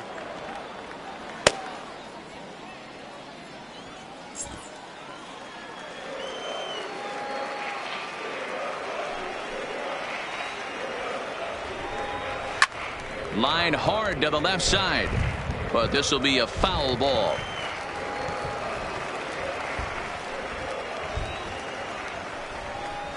Slow grounder to first, and he'll take it to the bag himself for the out. Now batting. There's our line score through the first 4.5, and these guys have basically had the bats taken right out of their hands. Just one hit to this point.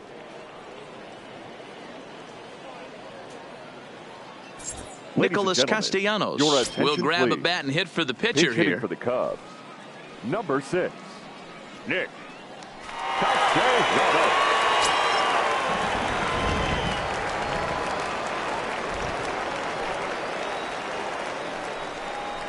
And now a swing and a miss, and that's what you call establishing the inside part of the plate. It's strike one.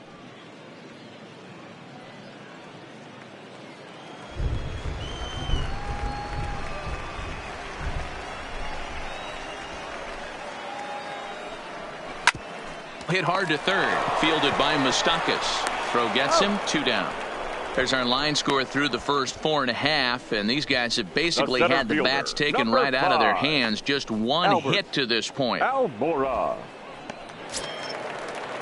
And now here's the versatile outfielder Albert Almora Jr. His lifetime batting line against Chase Anderson. He's got 3 base hits in 17 at-bats. He also has 1 home run. A ball and no strikes. Kind of a surprise not to see a fastball on the first pitch there. The guy's probably taking at least one pitch to give his pitcher a chance to sit down after he already made the second out.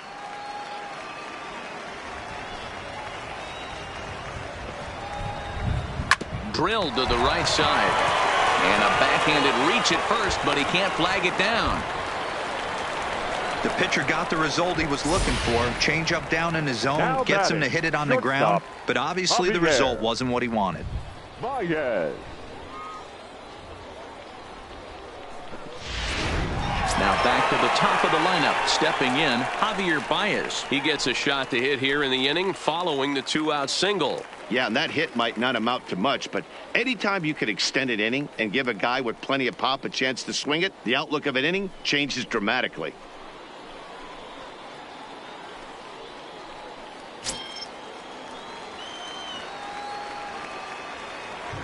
First pitch coming. Here it is. Strike taken as that one catches the outer part of the plate.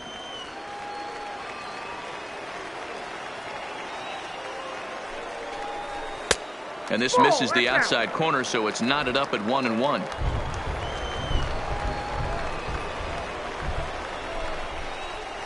Two balls and a strike to Javi Baez. We've seen him go down on strikes more than once in this game, so this has been a better approach by him at this at-bat. Much more patient, and he's gotten himself into a good hitter's count. Now the 2-1. Just does manage to get a piece there as this is bounced foul. Runner aboard at first here with 2 gone in a 1-1 ball game.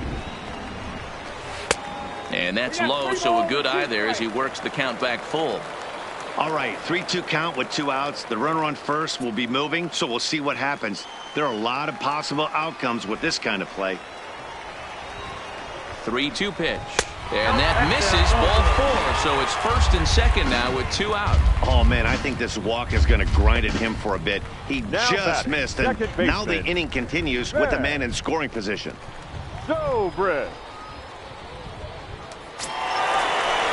Digging in once again, Ben Zobrist. And we'll see what he can do here with a pair of runners on base and 2 gone here in the 5th.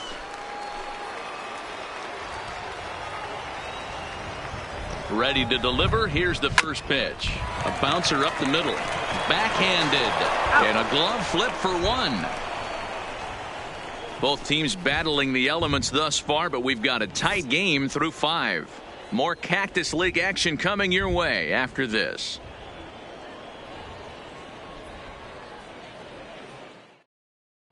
Derek Holland takes over to start the 6th inning on the mound. Chicago Cubs, number 45, Derek Holland. Trying to pick things up where we left off. Christian Yelich, already a home run and a double for him in this one. Yelich. First delivery to him on the way. That's lifted the other way out to left. Schwarber is going to get there. Makes the play, 1 away.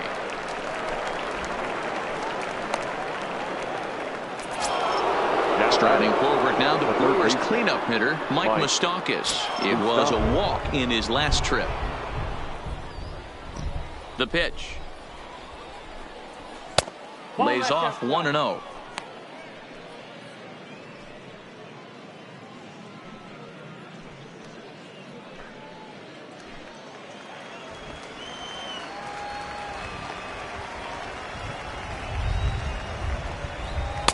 Blowing away as he misses again. 2-0. Some action out in the bullpen. Couple of right-handers starting to loosen up.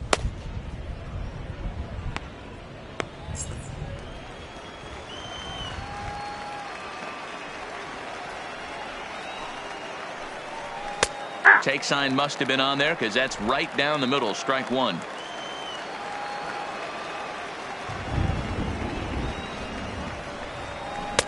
He's fallen behind now, 3-1.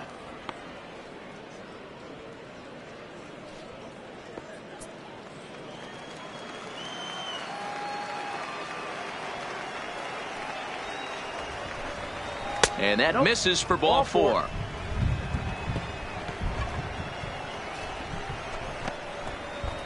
The batter, the catcher. So a runner at first now with 1 away. And up next, the switch hitting catcher, Yasmani Grandal.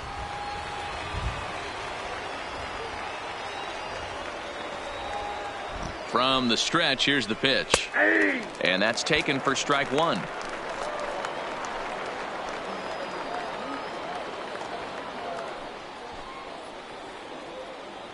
Moustakas, a runner at first with 1 gone in the inning.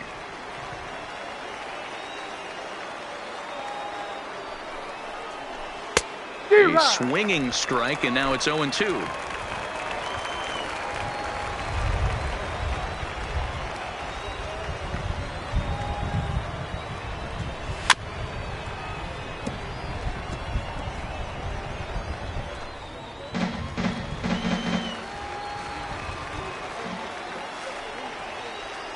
Another 0-2 home. And this runs inside, and that looked like it got him pretty good. Wow, I'm not sure if he was looking past this guy to the slugger coming up or just lost focus. But now the big bat steps to the plate with a great RBI opportunity.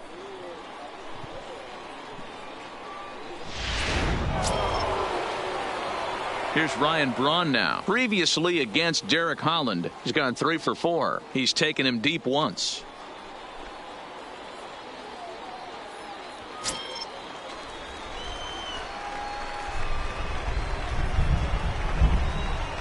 First delivery to him on the way. Breaking ball. That's in the dirt as he takes a ball. Boy, the Brewers haven't done much up to this point. They need to get something going, and they need to get it going right now. Now the 1-0 is looked at for ball number 2. Wow, not a great spot to be in right now. 2-0 to a great hitter like this. This is when you really have to pay attention as a pitcher. And if you have good off-speed stuff, this might be the time to start mixing in your off-speed stuff. And that's into the outfield for a 1-out hit. And a good throw is going to hold that runner at third. So they're loaded now with only 1 away. Number 2. Boy, there's a bullet base hit right there, but you have to hold there, D-Row, to make sure that gets down and isn't caught for a line drive double play. Yeah, you have to play the game right there and respect the infield and respect the line drive. I know he wants to get a ribby for his buddy, but that's the way the game's played. Into the box now, number 2. Lifted in the air out towards left center. Schwarber on the move. He gets there to make the catch, but this should bring home a run as the runner tags from third. And he will score as that run breaks the tie and makes this a 2-1 ball game. Obviously, he's hoping for more up there with the bases loaded, but you can't be too upset with the sac fly.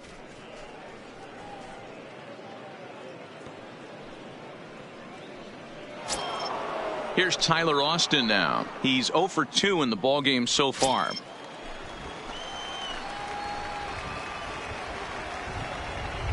Looking to keep this a 1-run game. The pitch. Oh, that's out. Off the plate and away there. 1 ball, no strikes.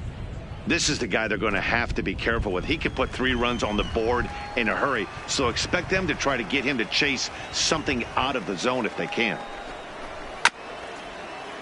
That evens it up 1-1.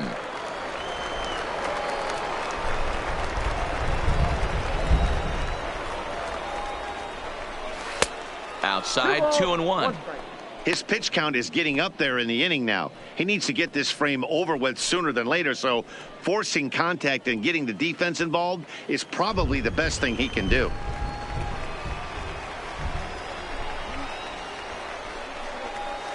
Won't go after the 2-1 sinker, and it's 3 balls and a strike now. Well, he's behind in the count now, and he's probably going to have to turn to something hard and straight right here.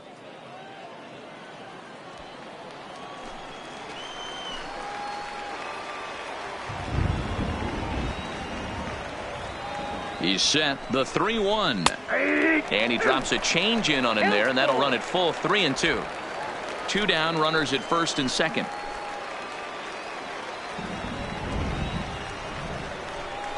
And he struck out again. That's the 3rd time he's gone down on strikes in this one. Brewers forced to settle for 1. Heart of the order, 3, 4, and 5 coming up. It's the Brewers 2 and the Cubs 1.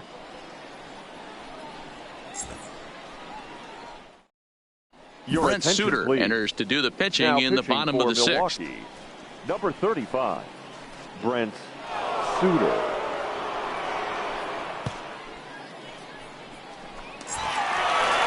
Coming to the plate now, Chris Bryant. In his career against this pitcher, he comes in hitting right at a 300 clip. Chris Bryant.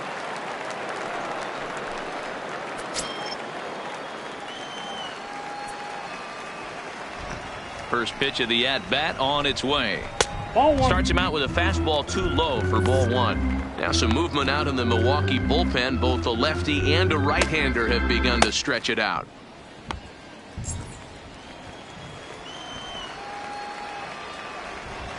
Into his windup. Here comes the 1-0. Line drive, and that's a base hit into center field. Last pitch was a fastball, tries to double up with the same piece of cheese, and it Now gets turned around. Catcher, nice piece of hit. Wilson Contreras.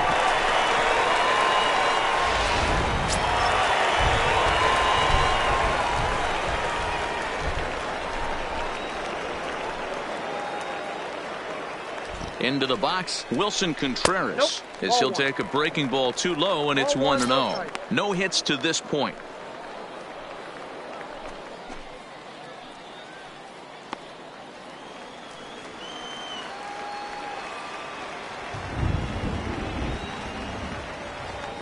Ready with the 1-0 pitch. Hit hard but fouled as this ends up over by the first base dugout.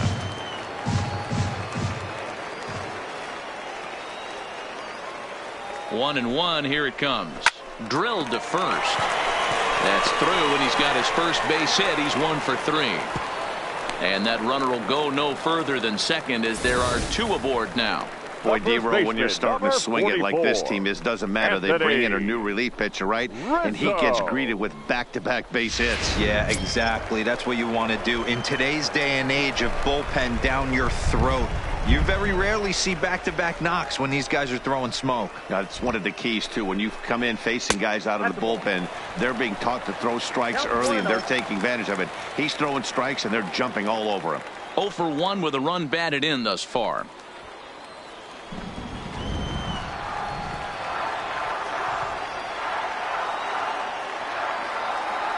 The 1-0 home.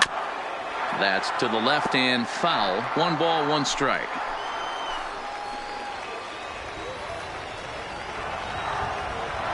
The 1-1 home.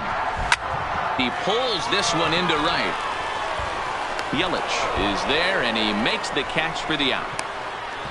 And he'll indeed move up 90 feet, putting runners at the corners now with 1 away. Good read there at second base to know he could make it to third on the flyout. Now he's only 90 feet away with 1 out. Now batting, Jason Hayward. Lifetime versus this pitcher. He's 0 for 4.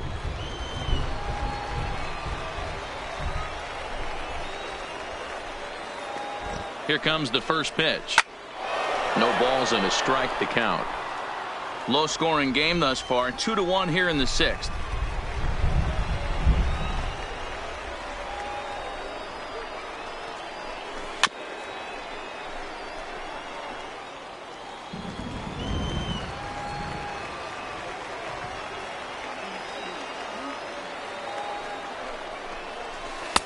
Not a bad pitch there with 2 strikes, but it misses 1 and 2.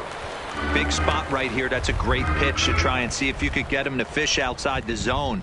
He's still in the driver's seat right now, and I'd expect something else to miss off the plate.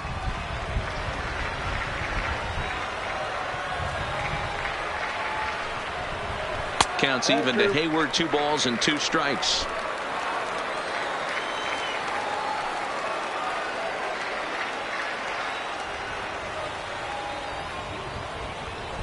The 2-2 is laid off, and the count runs full.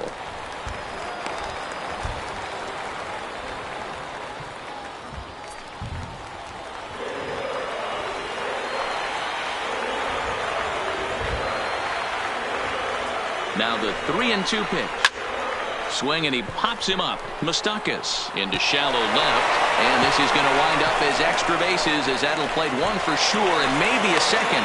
And they've come back to tie it up, as it's now a 2-2 ball game. Now batting. Boy, so frustrating as a pitcher. 2-strike RBI base hit. The ball wasn't hit very hard, D-Row, but from a hitter's perspective, you'll take it any way you can get it. Yeah, in today's day and age where everyone's looking to go deep and can go deep, not many guys have a legitimate 2-strike approach. This is one of those players, and that's exactly what he did. Shortened his stroke a little bit, didn't try and do too much, and came through for the team. Stepping in now, Kyle Schwarber, as he lays off a fastball too low for ball 1. He's hitless in his 2 at-bats so far.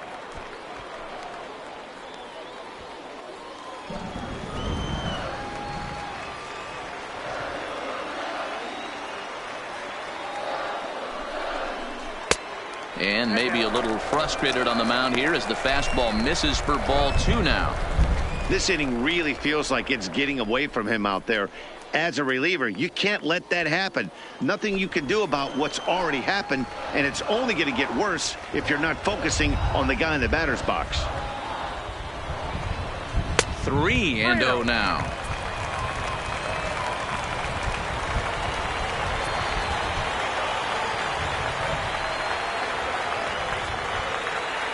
He's set. Here's the 3-0.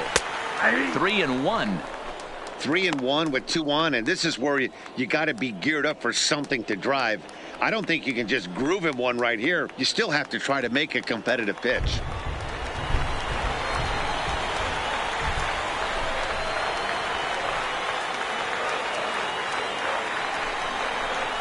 And it's up to a 3-2 full count now.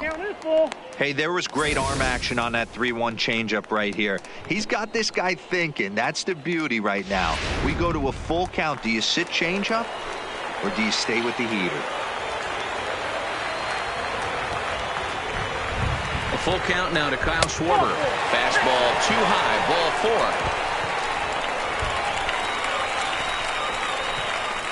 4. Now batting, The pitcher. Number 2 will get the nod from the skipper to pinch hit, and he'll do so in a big spot.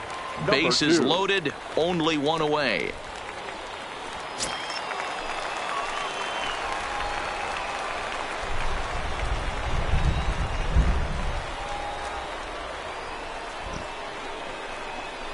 Ground ball to second. This could be 2. Reined in. There's 1, but they won't get 2 as he beats the relay to first. They couldn't turn the inning-ending double play. They just get the force out at second, and the runner scores from third.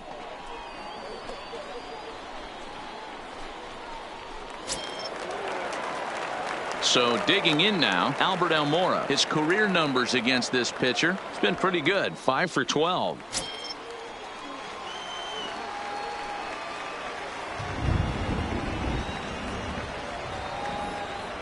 Looking to minimize the damage here. Fouled off.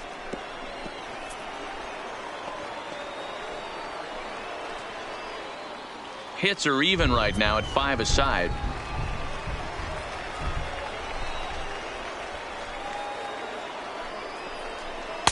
Missed low and inside with it. 1-1.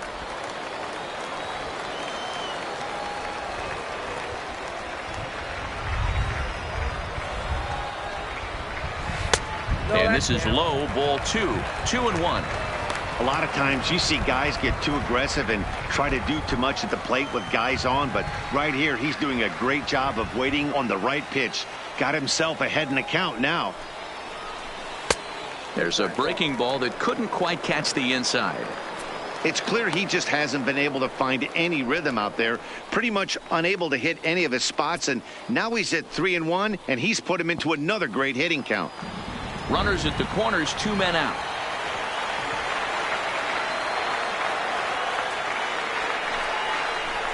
Weak grounder down the line at third, but this will wind up foul as he runs the count full now.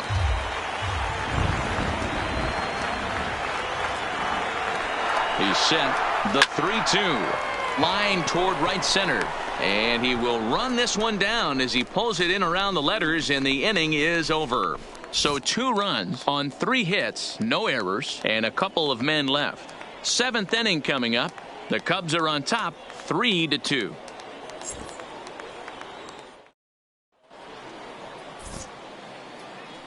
Back here on the show, getting set for the 7th now with the Cubs out in front. And before the inning gets underway, let's get a look at our game summary to this point. Steve Cishek is on to pitch from the bullpen now to start inning number 7. Number 41, Steve Cishek. Corey Spangenberg will pinch hit here, and he's the potential tying run. Corey Spangenberg.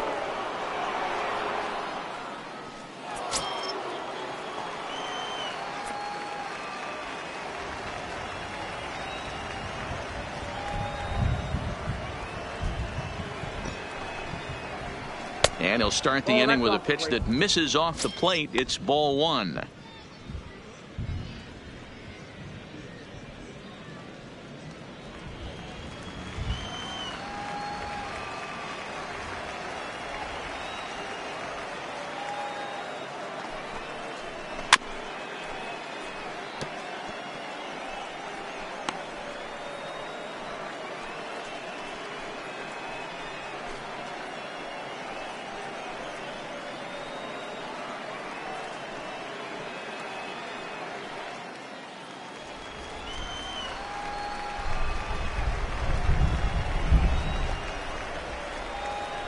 The 1-1.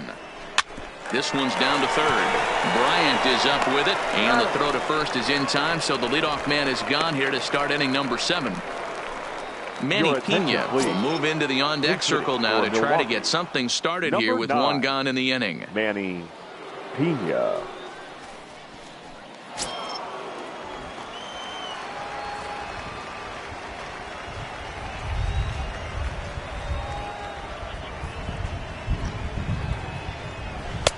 In there, strike 1.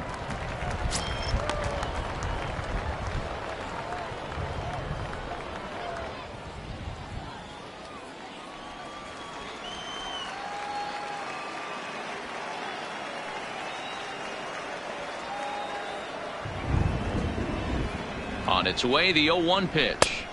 Big swing and a miss at the fastball, and he's behind in the count 0-2. Very tight ball game. 3-2 our score in inning number 7.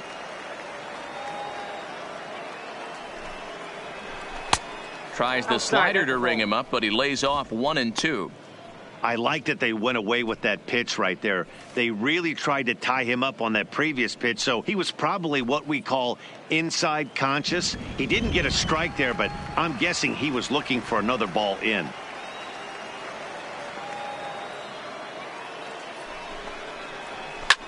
Lofted in the air out toward right center. On the move is Hayward, and he tracks it down. A nice running play to record the second out. Lorenzo Cain will get the call to pinch hit here, as we'll see what he can do with 2 out and the base is empty.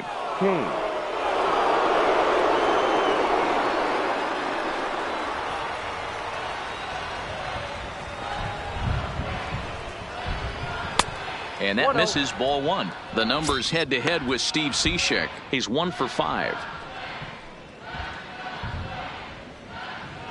Bases are empty here with 2 men out.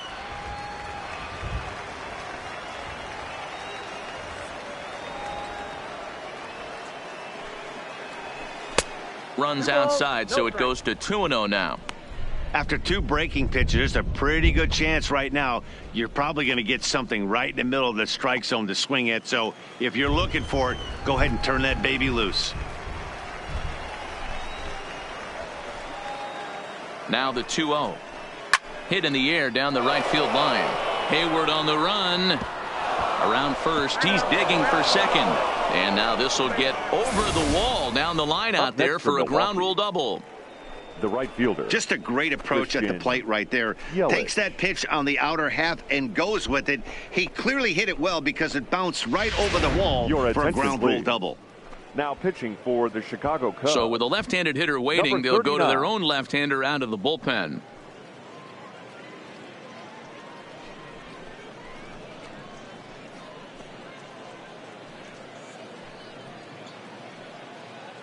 Ben Gamble will come on to pinch hit here in a big 16. Spot. Ben Gamble.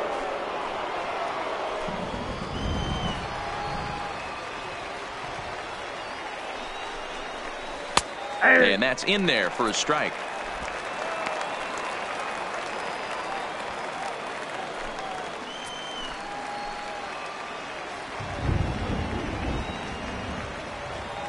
Trying to hold the lead. Here's the delivery. In the dirt here. And the recovery will be in time. He's out at the plate. And a costly decision to try for it there, as all of a sudden the inning is now over. 7th inning stretch time here at the ballpark. It's the Cubs 3 and the Brewers 2. Ben Gamble will stick around as he'll take over in right field. For the Brewers. Now playing right field. Number 16. Adrian Hauser gets the call from the pen to take over on the mound and start the home 7th. Number 37, Adrian Hauser. Travis Shaw is also into the ball game now as he takes over at second. Shaw.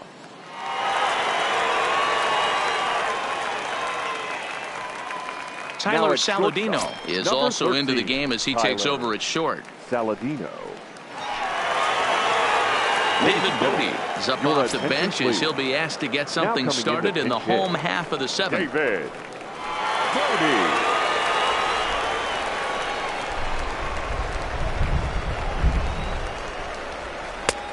Fastball that gets the inside corner, strike 1.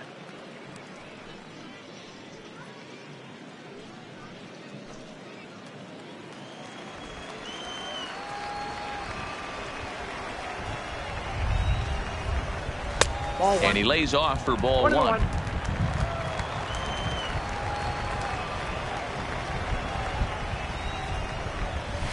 Edge of the zone that time taken and ruled a strike. Not too often you see a changeup come across at 88 miles an hour on the gun. Still effective when you're throwing a fastball in the high 90s, though. Throw on to first, and one shortstop grounds out to the other, 1 away. Jonathan Lucroy will come on as a pinch hitter. Number 25.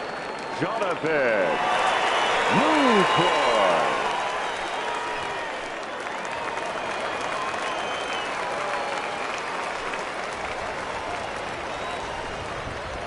And he'll power in a fastball that time at 94 for strike one. Bases are empty, one man out.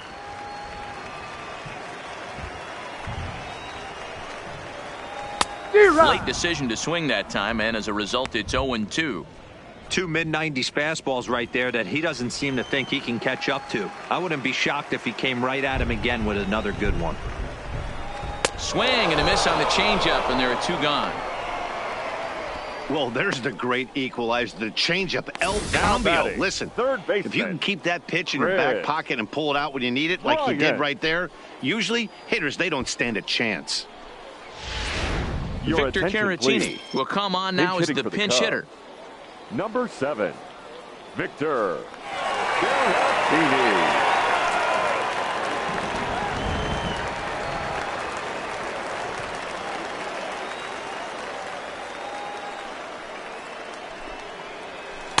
There's a strike at the knees, 0-1. 0-1.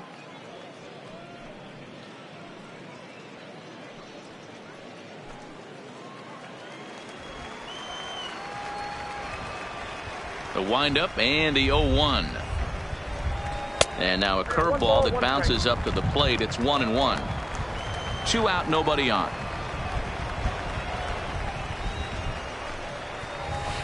Swing and a miss as he pulled the string on him. 1-2.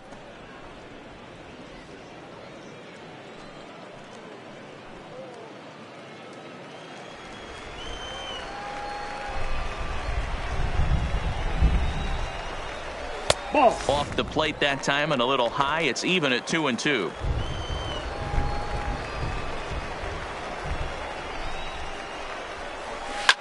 Swing and a liner. Foul. Even at 2 balls and 2 strikes. Here's the pitch. There's a swing and a high deep drive headed for the right field corner, and that's going to wind up hooking just a bit foul, so a missed opportunity there. And he turns on one, sending it high and deep to right, and it's gone as they add still another.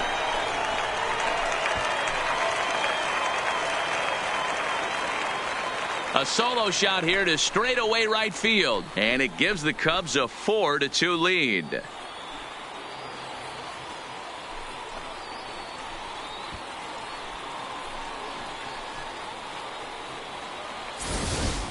Yeah, and you could see he just made a mistake. He was cruising in the 7th, getting the first 2 outs, but then he offered up one that caught a little bit too much of the plate. This one got up and out of here, ruining what looked like a good appearance out of the bullpen. In now, Wilson Contreras, as he'll look at a fastball too high for ball 1. He's working on a 1-for-3 thus far.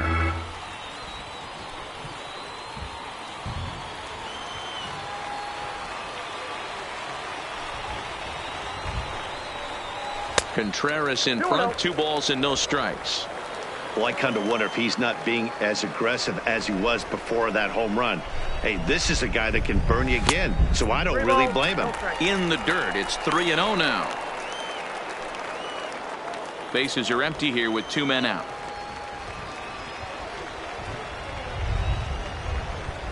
Too high, and that cost him ball 4. And with the bases empty and 3 balls, I think they were probably just saying, hey, we're not going to compound our mistakes here. Better issue a free pass and give him something to drive.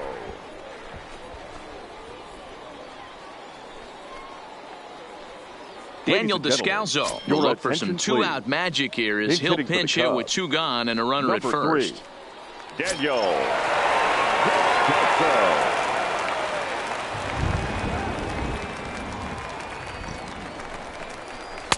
And a good pitch on the inside corner for strike 1. Descalzo, a California-born ball player. He was selected in the 3rd round back in the draft of 2007.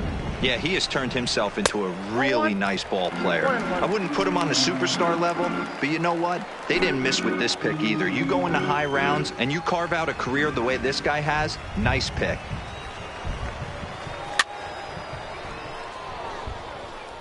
Contreras is off at first with 2 away.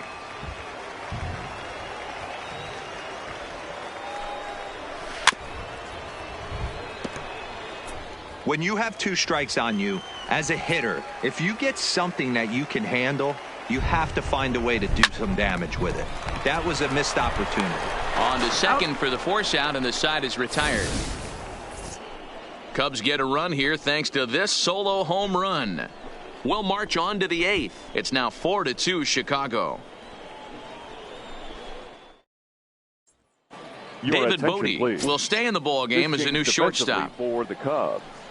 Now playing shortstop, number 13. Victor Caratini is going to go ahead and stay in the ball game and play third now. Third base, number 7, Victor Caratini. Daniel Descalso will stay in the ball game as he'll take over at first base. Descalso. Addison Russell is also into the ball game now as he takes over at second. Russell.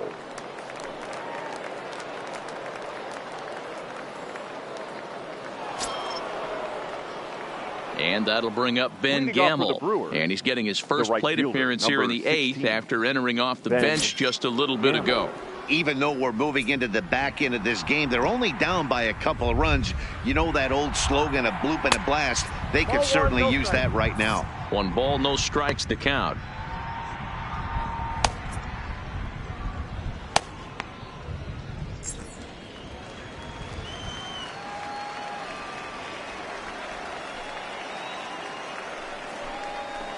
Slap hard the opposite way, but this will be pulled in out there in left center. Well hit, but a rough out number 1. Well, we've mentioned the conditions aren't ideal with the rain coming down, and that can make every play a little bit of an adventure. You really have to concentrate, and he did there to haul it down. Orlando Arcia will get a shot here as a pinch hitter. Milwaukee, number 3. Orlando Arcia.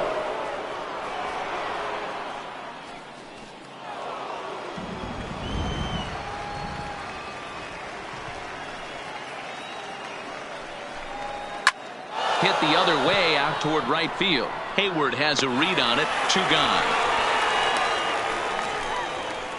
Craig Kimbrell enters the ball game out of the pen, looking for the final out here in the top of inning number 8. Ladies and gentlemen, your attention please.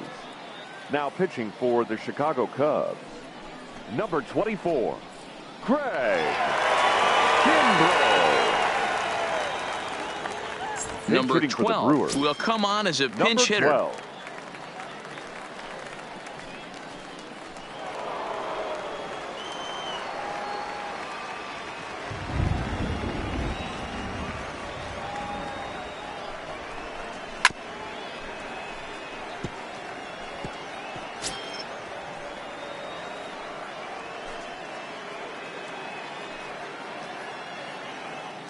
Getting late, 4-2 our score as we play the 8th inning.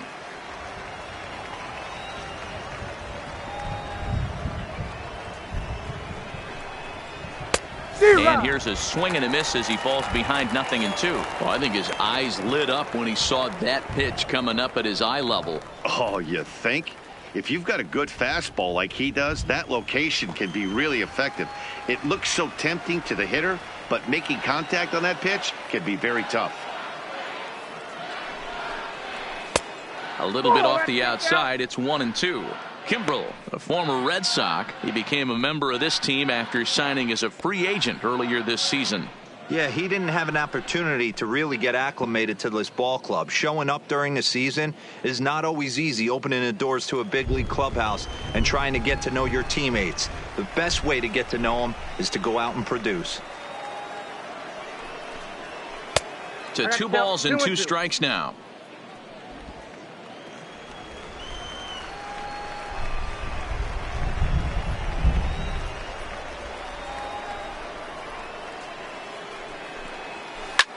Hard hit ball to second.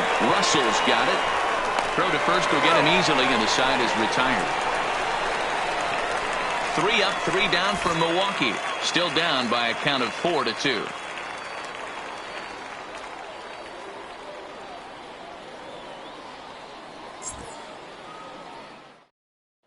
Orlando attention, Arcia please. is going to go ahead and stay in the ball game and play third now. Brewers. Now playing third base, number 3. Drew Pomeranz Orlando is on to pitch out of the Arcia. bullpen in the Now bottom pitching half for of the Brewers. 8th. Number 15, Drew Pomeranz. David Now Freitas catching, is also 66, into the ball game as he'll David likely go the rest of the way Freitas. behind the plate.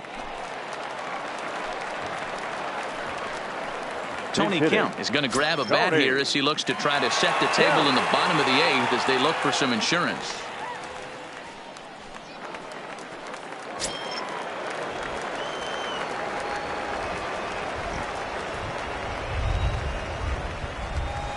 Nope. And this is off the corner and low, ball 1.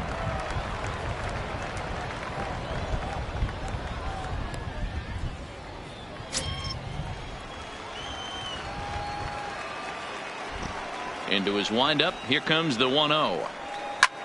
Swing and a looper to left. Braun coming on, but he won't get to it, and this should put a man in scoring position to start the inning. He's around second now as they're still searching for it out there. And he is into third with a leadoff triple. And that's the chance you take Now when you lay out for a left ball fielder, like that. You make the Kyle play and you're a hero on the highlight shows. Schwarber. You miss it and you're picking yourself up and chasing after it.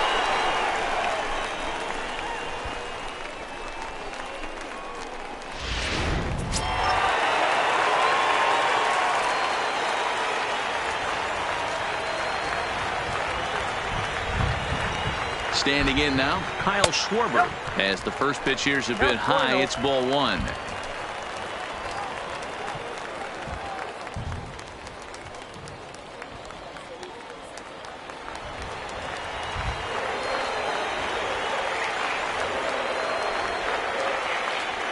The 1-0 home.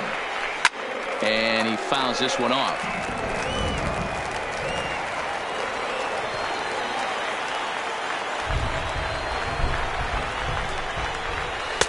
Hit the target, but this is low, 2-1. Action now in the Milwaukee bullpen as they'll have a right-hander loosen up.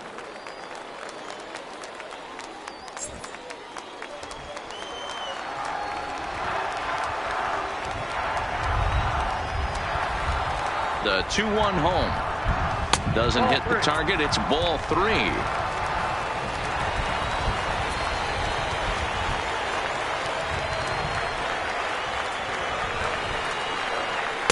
And it's up to a 3-2 full count now. Kemp at third with nobody out.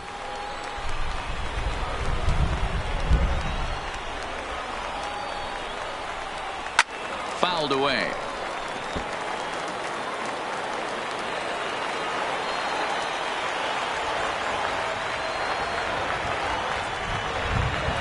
Another full count pitch home. High in the air down the right field line. Gamble sprinting after it, and he makes the play, but this should extend their lead as the runner tags from third. And this will add on to their lead. It's now a 5-2 ball game. Great job of offensive execution there. Leadoff triple and then the sac fly to bring home a run.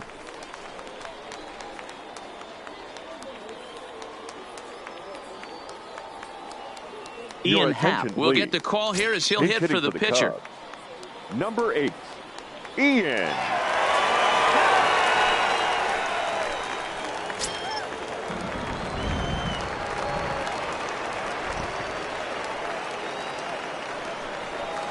Takes this the other way to right, and that's into the outfield for a 1-out base hit.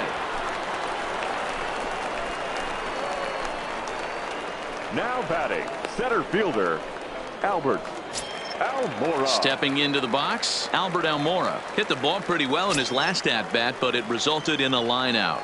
Yeah, pretty unlucky right there, Matty. Squared up a fastball nicely, and that's all you can do. You just want to be on time for the heater, and he's prepared for this next AB.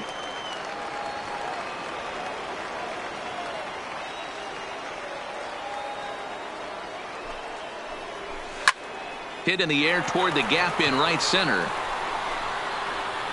Oh, and a fine play there as he ranges back to put this one away. Not an easy play by any means, and there are 2 gone. The batter, number 13, shortstop. Now at the plate, David Bodie. bogey.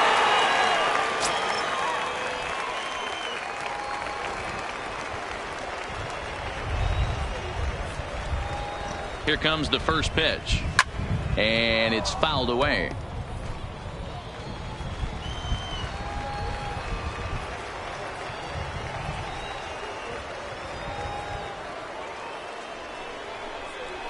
Hit hard on the ground towards second. And the inning will continue as that's through for a 2-out hit. And that runner will go no further than second as there are 2 aboard now. Now batting. You don't get too many pitches a day in the big leagues. Middle cut. His eyes lit up right there. This pitcher's lucky he's not getting another ball from the umpire.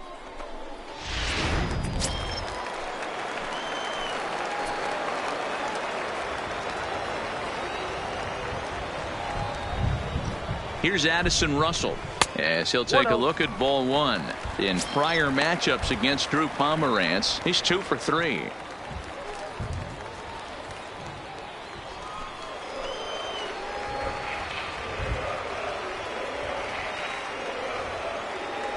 The 1-0 is a fastball taken high for a ball. 2 balls, no strike.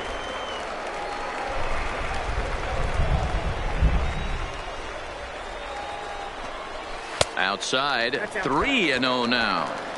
2 on, 2 out with a base open here as a pitcher. You have to be awful careful. You just don't want to groove something here and give this guy a pitch and he can hit one out of the park on. That's on the outer edge, 3-1.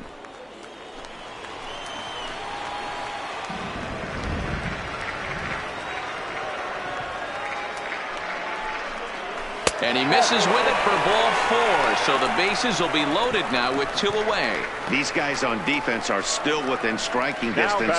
But after that walk, one swing of the bat could really blow this thing wide open. Standing in, Victor Caratini. He got a hold of one and went yard in his first appearance in this one. Well, you don't see this very often, Matty V. A 2-strike straight changeup. But this guy changeup is one of the best in the league. We'll see if he tries that different approach this time. And maybe if he gets to 2 strikes, try to use the fastball a little bit more than that straight changeup. 1-0. Here it is. And a fastball in the dirt that's taken for a ball. Putting himself in a pretty bad situation now on 2-0 and the base is loaded. He basically doesn't have much of an option but to challenge him right here.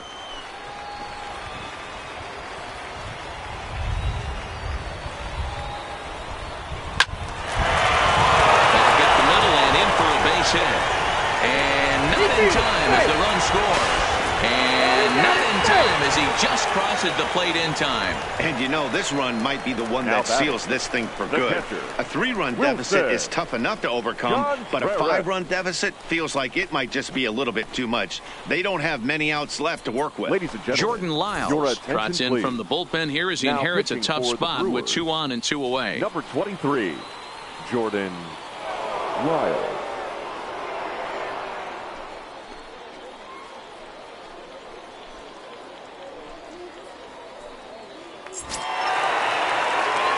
Wilson Contreras will be his first assignment here as he'll face him with runners at first and second and 2 away.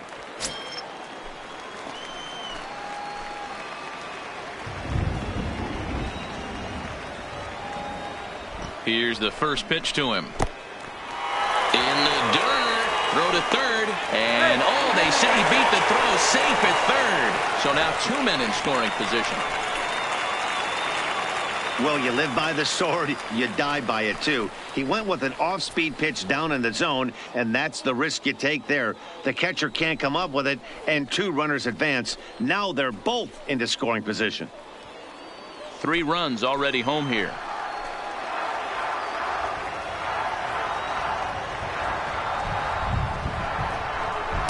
And this winds up inside for a ball. 2-0 now.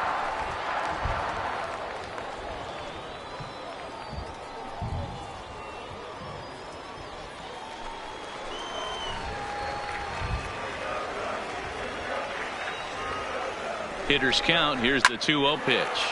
Line drive to center field. That's in there. Base hit. And a relay home. And he's going to score with ease as the throw will be too late.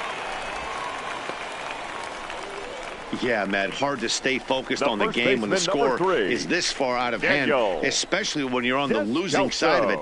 Even as broadcasters, it can be a little bit challenging to stay fully dialed in.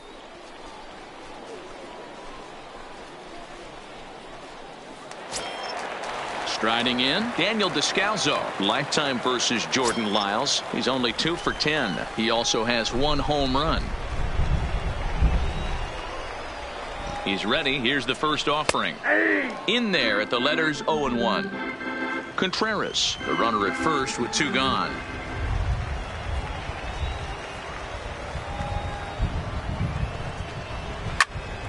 And that's into the corner, a foul ball and right.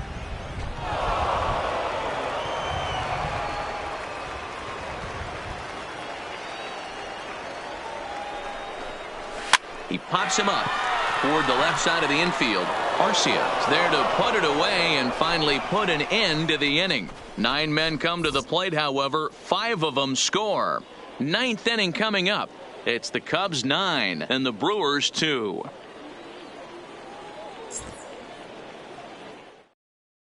Tony Kemp will stick around as he'll take over in right field. For the Cubs. Now playing right field, number 21. Alec Mills comes on from the pen, hoping to finish this one off here in the top of the 9th. Number 64.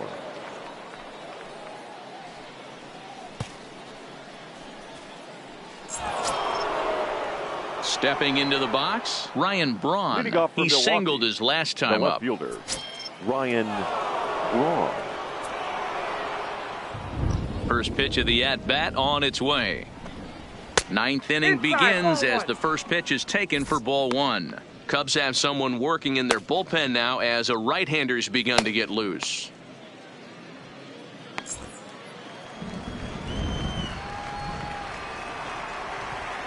The 1-0 home. Misses for the second ball.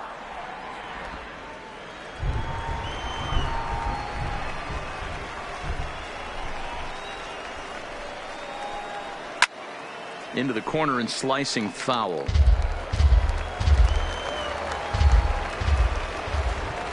The 2-1 home. Rolled slowly down the third baseline, but this will be a foul ball as that evens things at 2-2. Right side, but it's going to be a foul ball.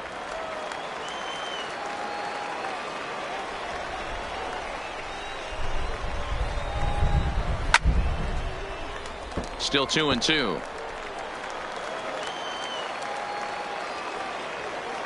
The 2-2 one more time. Little tardy on that swing as it's well wide of first.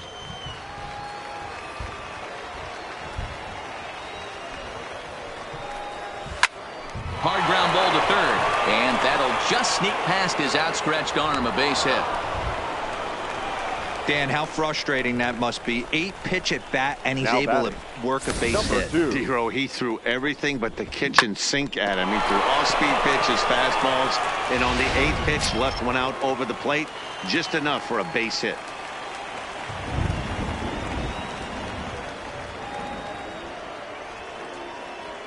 Into the box, number 2, as the first pitch to him is swung on and missed for strike 1. 0 for 2 from him so far in this one.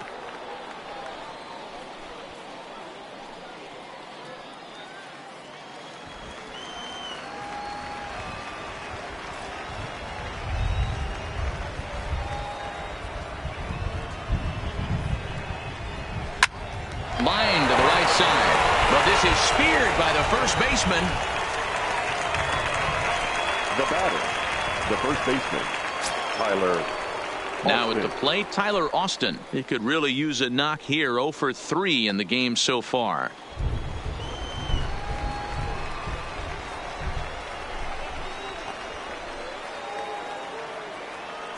Ready to deliver. Here's the first pitch. Fastball in there for a called strike.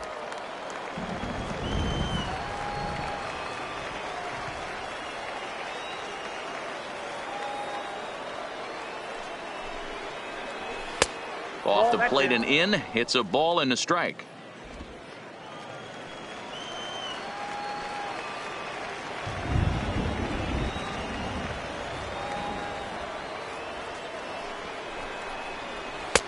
Called strike, and he's behind 1-2.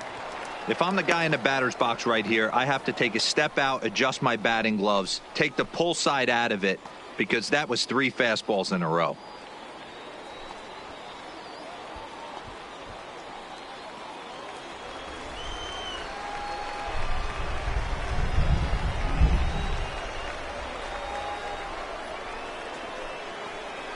On the ground to second base. This could be 2. To second for 1. On to first, and he rolls a double play ball to end it here as this ball game is over. Yeah, and they end this thing with style, turning that double play to preserve the win. That's what we call finishing strong. A 9-2 finish at the end of this contest. The Chicago Cubs rode an important 6th inning to victory in this one. Derek Holland takes home the win. So that just about does it for Mark DeRosa, Dan Plesac, Heidi Watney, and our entire crew. I'm Matt Vasgersian. You've been watching MLB The Show. For more, make your way over to theshownation.com.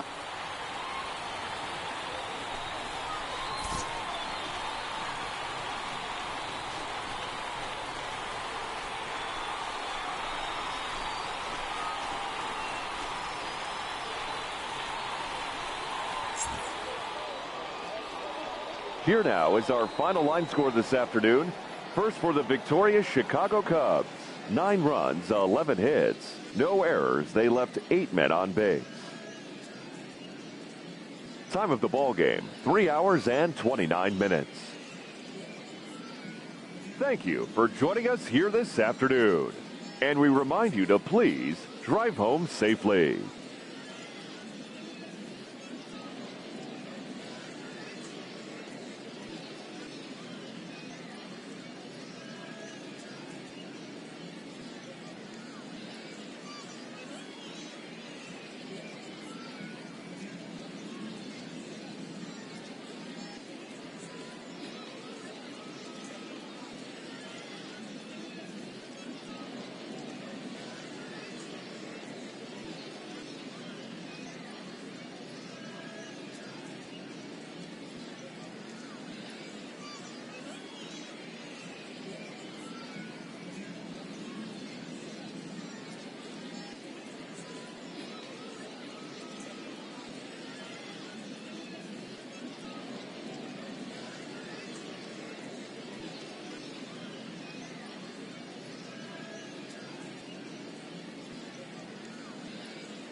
Afternoon baseball here on the show. Today, a spring training matchup between the Pittsburgh Pirates and their Pennsylvania rivals to the east, the Philadelphia Phillies.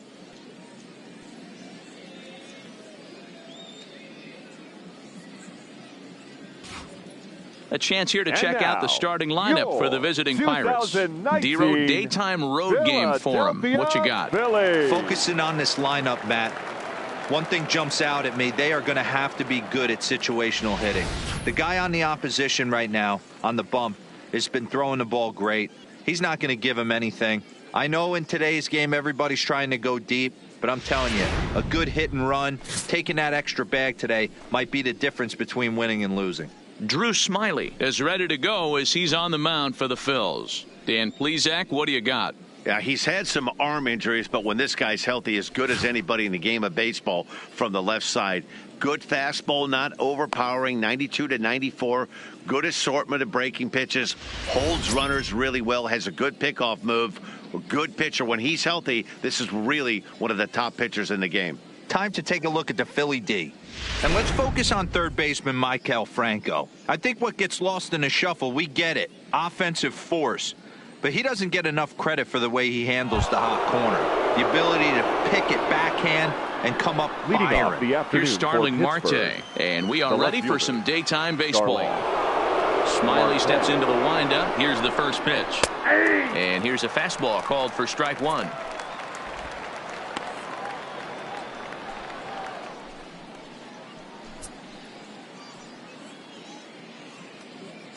First pitch, 107. Into the windup. Here comes the 0-1. Hit to short. Segura has it. Throw just in time, and that was awfully close. Next for the Buccos, Kevin Newman, as he'll get his first opportunity in this one. First pitch on its way. Curveball, and that misses in the dirt for ball one.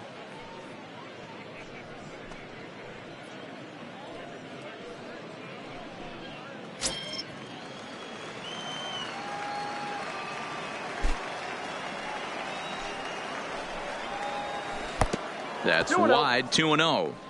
That curveball is a pitch you have to get on top of, or else it'll take off just like that one did. One out, nobody on.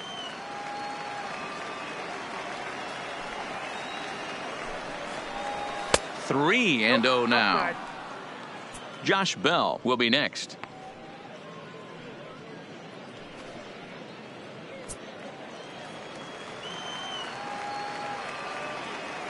Here it is, the 3-0. And he lays off here, ball four, and he'll become the game's first base runner here with one away. And you can tell by his body language that he's beyond frustrated by that call. He's got to be wondering what he's got to do, but the last thing he needs to do is to let it get under his skin. That will only make things worse. So a runner at first with one man gone, and digging into bat next, the big bat of Josh Bell. Here comes the first pitch. In the dirt, and now let's see. And a bad time for that as the runner takes second here. Well, when you throw a breaking ball in the dirt, that's the danger. You have to trust your catcher, but this one skips away, and the open base takes the double opportunity away with it. Might prove to be costly.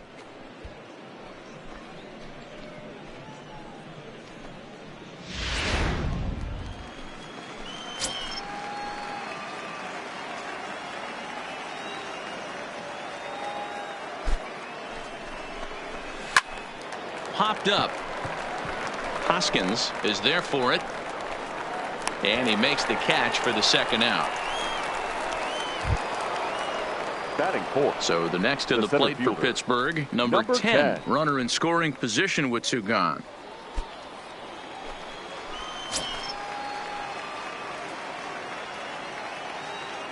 First pitch of the at-bat on its way.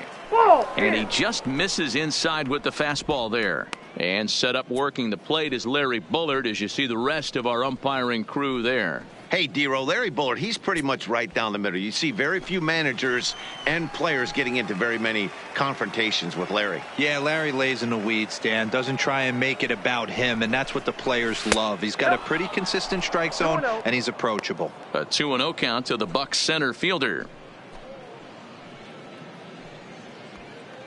Newman stands at second with 2 gone.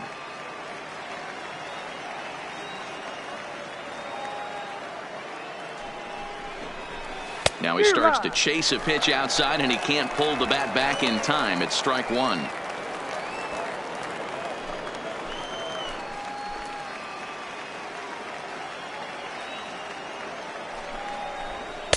He's fallen behind now, 3-1. He's gotten himself into a little bit of trouble out here. Middle of the order up in a run-scoring situation, and now he might have to challenge him. Going to have to make some good pitches here. And it's up to a 3-2 full count now. You know he wants to end this inning right here on 3-2, but I don't think we'll see him lay one in on the next pitch there with a base open to work with.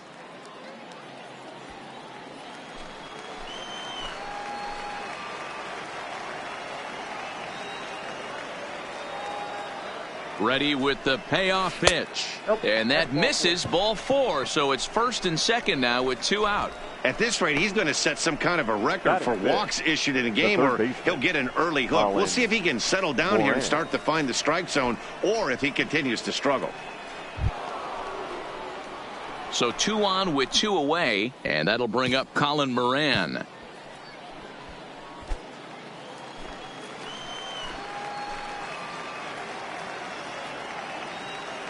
First delivery to him on the way.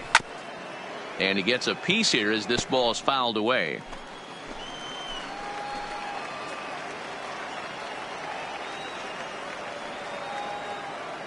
Ready with the 0-1. Set up away with the changeup, but it's 1-1.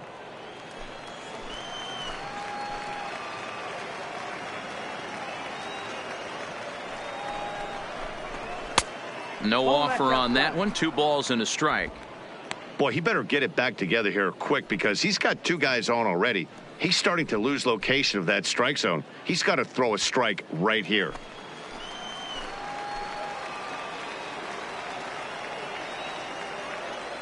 Ready with the 2-1. Oh, not an easy pitch to lay off of, but he did somehow, and he's got it to 3-1. 3-1 here. You have to make a good pitch on the mound. Grooving one here rarely works in your favor unless the hitter tries to do too much with it. Ready with the 3-1. And he misses again. Ball 4. And that's back-to-back guys now that have reached base via the base on balls. That's a big no-no. He obviously had to work carefully with 2 men on, but he did not want to walk him to load the bases. Now he's really got his work cut out for him. We'll see how he fares here. So our situation has the bases loaded, 2 men out, and that'll bring up the catcher, Elias Diaz. First offering on its way. Fastball taken, but that gets the zone for a strike. Getting that first pitch strike is really important when you're dealing with the bases loaded behind you. Good job to give himself the advantage there. Comes set, the 0-1. Line to the right side, and that's in there. Base hit. But this is well up the line, and he's safe at home plate. Boy, that has to feel good as a hitter, D-Roy. You get that base hit to give your team the lead. You have to feel good when you get down to first base. Yeah, it's just a nice approach. You see him turn to his boys right there and get fired up with the dugout. 100%, not trying to do too much, able to quiet the moment down, center himself, and come through in a big spot.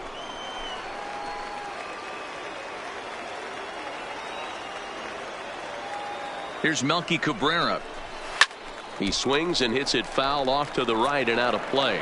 Given the situation, he's got an opportunity to break this game wide open.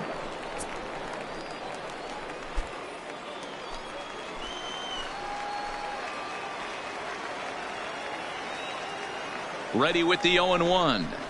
Pulls this one in the air out to left. After it is Dickerson. And he makes the catch as just the 1 run comes across in the inning. So it's 1 run on 1 hit, no errors, and 3 left. On now to the bottom of inning number 1. It's the Pirates 1 and the Phillies coming up. You're watching Major League Baseball on the show. A moment now to check out the hometown Phils starting lineup. Who's the one to watch, Dan? Well, definitely watch out for Corey Dickerson. The guy is in the middle of the lineup, and when he's in the middle, things just happen. Guys in front of him get on, he drives them in, and if not, he has the ability to get things started and set the guys up behind him. He's a force. Jameson Taillon is the man on the mound for the Pirates in this contest. What do we need to know here, Danny? Matt, this guy is a big power arm. Former first-round draft pick by the Pittsburgh Pirates. And listen, he's what they look like. Big, strong guy. 3-pitch mix, 95 to 97 miles an hour with good life on his fastball. Overhand curveball and a straight changeup. The key to him, throwing strikes. If he's throwing strikes early, expect him to go deep into the game, and he could rack up a pile of strikeouts. Now to the plate, Gene Segura. He'll lead things off here in the bottom half of the first. For the Phillies, the shortstop, Gene Segura. Here comes the first pitch. Nope. A fastball here as he'll take a look at ball 1, 1-0.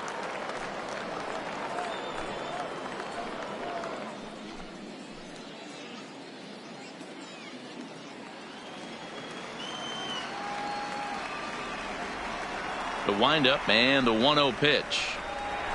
There's a fastball on the inner third taken for a strike.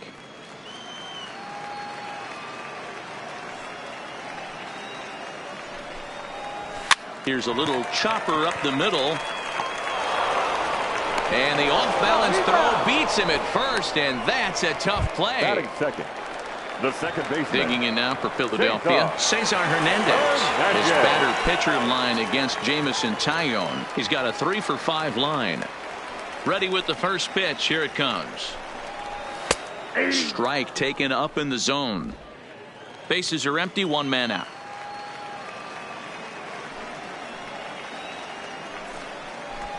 Ground ball sent back up the middle. Played on the backhand. Throw pulls the first baseman off the bag.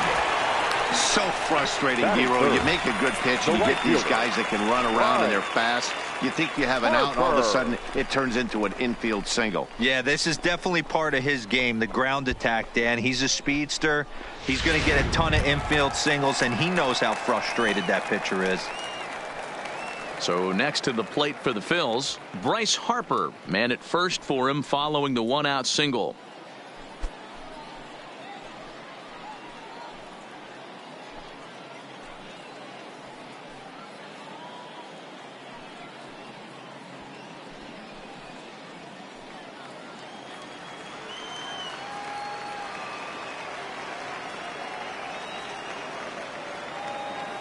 He's ready. Here's the first offering.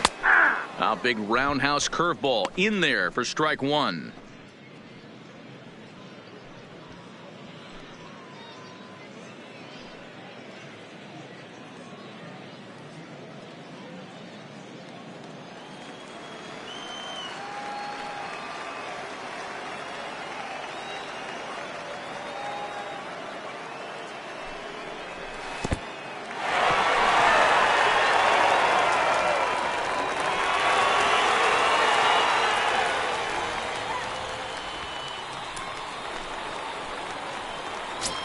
Hernandez, the runner at second with 1 away.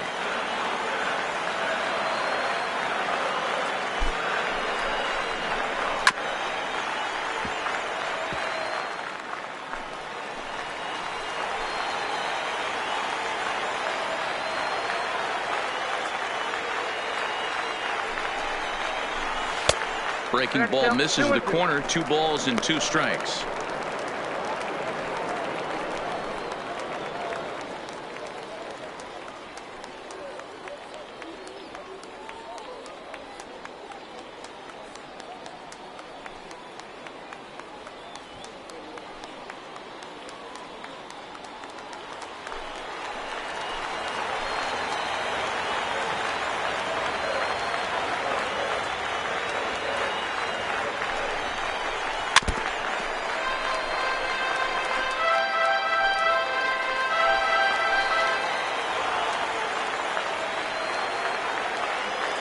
2-2 one more time.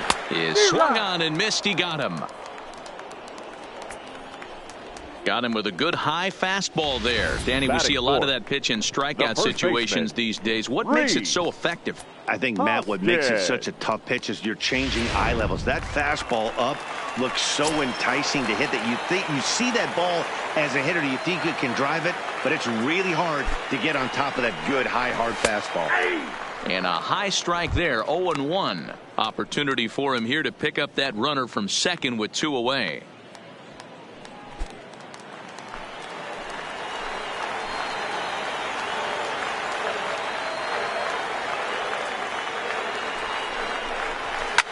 Fouled off. 2 out here and a runner at second.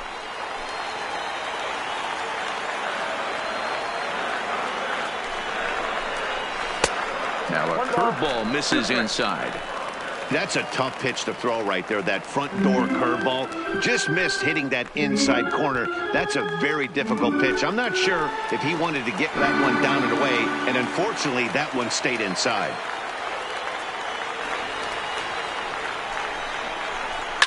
And he fouls this one off.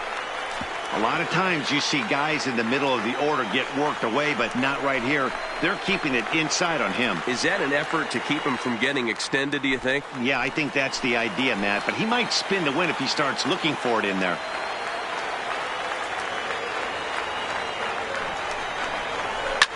Hot shot down the line. A dive, and oh, he can't hang on. And he'll reach first as they can't make the play on him. Hey, not a bad pitch right there. Off-speed pitch down in the zone. You thought he would set that up pretty well. The previous pitch was a real good fastball up. Yeah, I think the hitter was sitting all over that one, Dan. I really do. He saw that fastball up for show. I think he thought to himself, here comes the off-speed.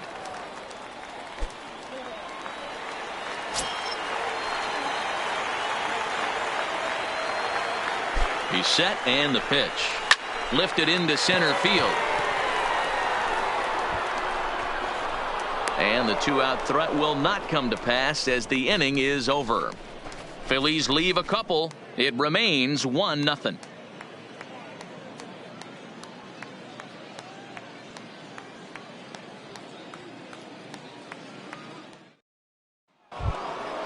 So striding forward now, number 3, batting from the right side with the southpaw on the mound. Smiley peers in. Here's the first pitch. Dangerous curveball that time, but laid off as it drops into the top of the zone. Hey, he's not going to get away with that all day. He's got to find a way to get on top of that ball and bury it. And a curveball that he didn't get on top of there. It's 1-1.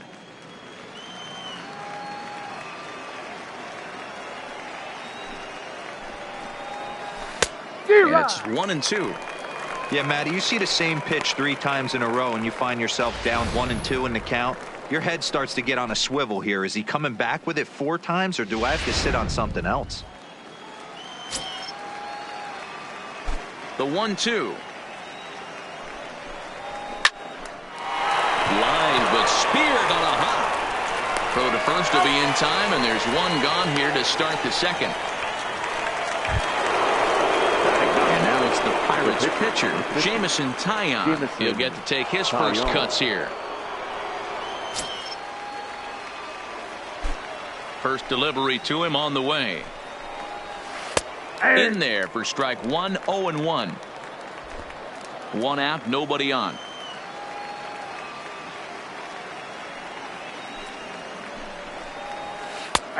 Good curveball, strike 2. Hey, you find yourself down 0-2. You got to grind a little bit right here. I don't understand the game plan. Let's see if we can get this one back to even count. Into the windup. Here comes the 0-2 pitch.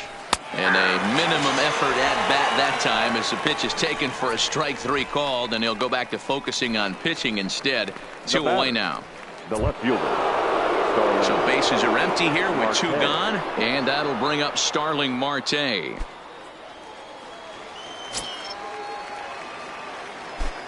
First pitch of the at-bat on its way. And a cut fastball in there for a strike. It's 0-1.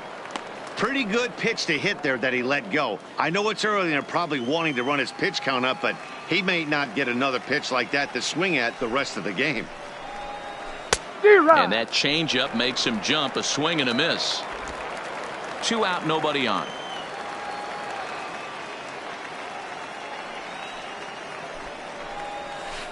Can't get him to chase. It's 1-2.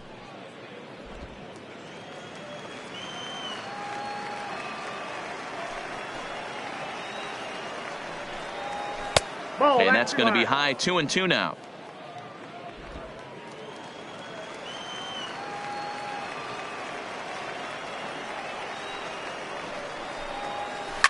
Well hit the other way, and it's into the gap.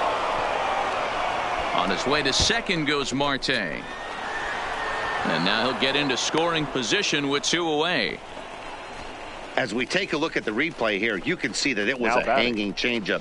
Nice job of staying back on it, and he's able to tattoo it for a double. And you know, if that pitch would have supplied more velocity, it might have been out of here. He hit it right on the screws.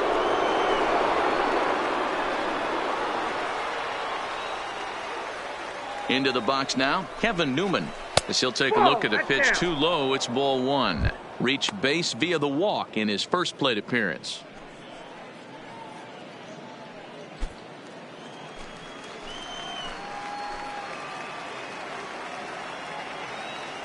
The set and the 1-0. Now a swing and a miss, and I don't think he was expecting a pitch inside. It's 1-1.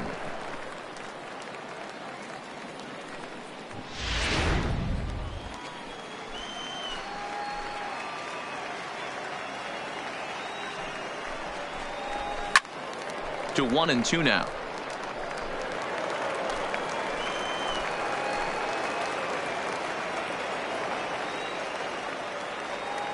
Ready with the 1-2. Tough pitch to lay off there, but he did, and it's even up at 2-2. 1 pitch shy of 40 for him right now, and he's not even out of the second inning of work. He's definitely not being as efficient on the mound as he'd like. Marte at second with 2 down.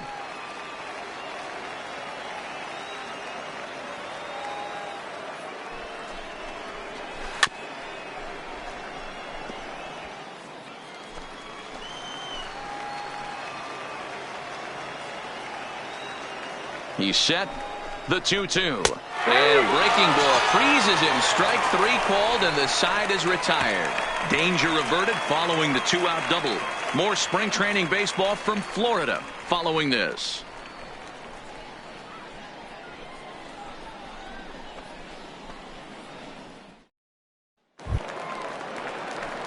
Stepping in, JT Realmuto will begin things here against Jamison Tyone. The catcher, JT Realmuto.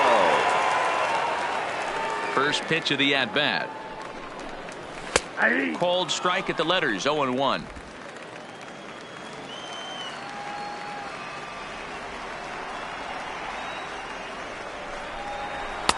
Tries to shave the corner with that pitch, but it's 1-1.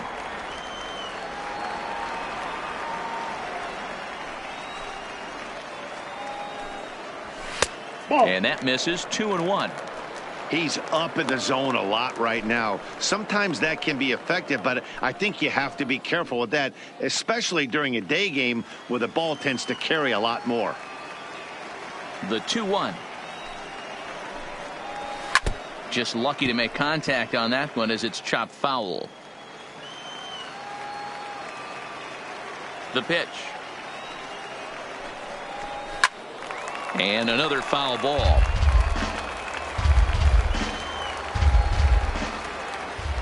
Ready with another 2-2. Here's one that misses inside, and the counts run full now. 3-2.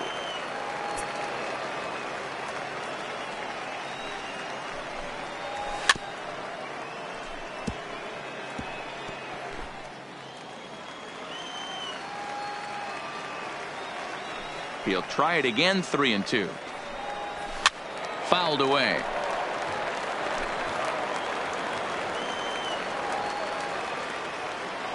Once again a 3-2. Hard hit ball to short. He's right there. Throw to first is in time for the first out. Batting 7. Up next The will be center Nick fielder. Williams. His batter-pitcher line against Jamison Tyone. He's 1 for 5. Here it comes. Yeah. And a fastball's in there for strike 1. Yeah, I'm shocked he let that first pitch go right there. High fastball, but usually those ones travel the furthest. Bases are empty, 1 man out.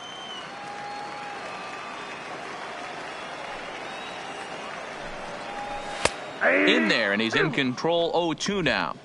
I guess he's really trying to measure that fastball in his first at-bat, but you really never want to put yourself in 0-2 count if you could do anything about it. And he'll try and tempt him with one in the dirt, but he'll hold back here. It's 1-2. Tried to get him to chase that 0-2 curveball there, but he wasn't biting. Very well could see it again here, though.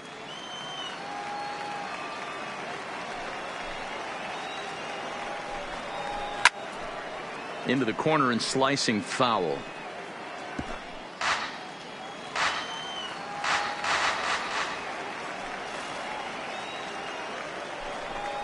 Two balls, 2 strikes to Nick Williams. One thing to take note of is how these last 2 batters have really driven up his pitch count. He's had to use 14 pitches already on them, and he's not even through this guy yet. 14 is near the top end of what you want to throw in a complete inning. This one's smoked the other way, high and deep to left. And he will make the play out there, and there are 2 away now. Batting 8. In now, The Michael third baseman. Franco. He'll try to make Michael something happen with 2 gone in the bottom of the second. Ready with the first pitch. Here it comes. A ball and no strikes. Count 1-0. Bases are empty here with 2 men out.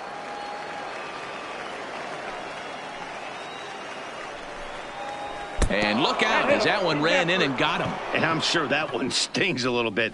The best revenge he can get Batting for his 9. pain is to find a way The to pitcher. come around to score. Drew. We'll see if his guys can move him around the bases. Smiley. Next to hit will be the pitcher, Drew Smiley.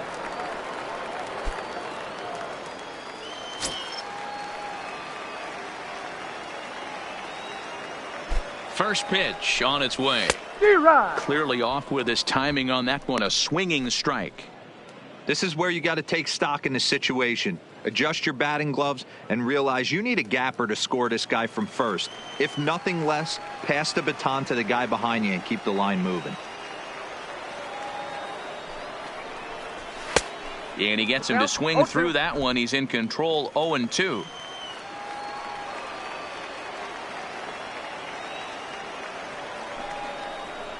And a half-hearted swing there as they tie him up inside for the 3rd strike, and the inning is over. Phillies strand 1. They trail this one 1-0.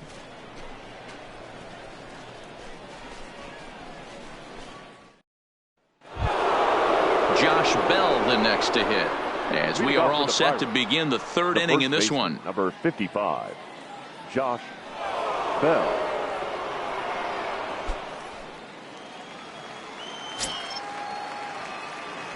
Pitch on the way. Up and away to start the inning. It's 1-0. Bell, a native Texan. He was taken in the 2nd round back in 2011. Yeah, Matty, they certainly got it right when they drafted this guy. He has turned himself into an absolute superstar. Everybody knows this guy's name, and kids are buying his jerseys. A count of 1-1 to the Pirates' first baseman. Smiley steps into the windup. 1-1 on its way.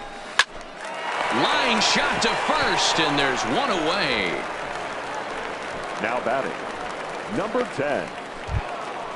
So now it'll be the 4-hole hitter, number 10. He'll hit from the right side of the batter's box against the left-handed pitcher. Here's the first pitch to him. Good fastball down around the knees there, taken for a strike. 1 out, nobody on.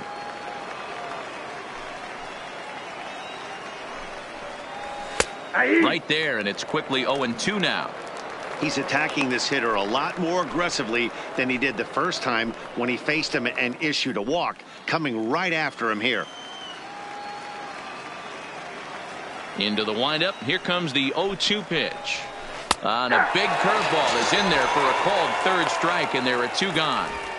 Yeah, as they say, there's a hole in his swing in that location, so Now a good job there of exploiting that. That can be real hard for some guys to overcome when teams start figuring out what locations you just can't handle. Stepping in now, Colin Moran. As he'll take a tough pitch on the outside part of the plate for strike 1. He drew a base on balls his first time up.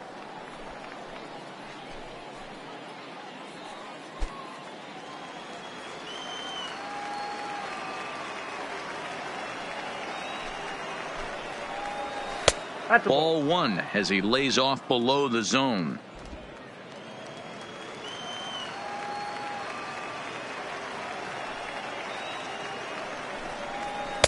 And that one misses badly. It's ball 2. 2 out, nobody on.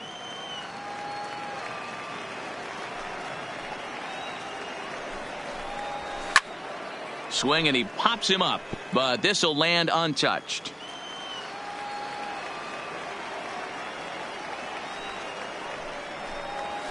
Slow roller down the third baseline, but a foul ball as it holds it 2-2. The 2-2 one more time. Pulled high in the air out to right field. Harper is underneath this one, and he will make the catch, so that'll do it. Down in order go the Pirates, but they're on top 1-0.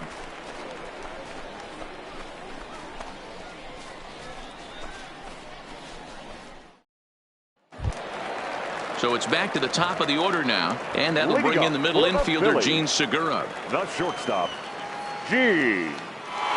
First pitch coming. Here it is. First pitch fastball in there for a called strike.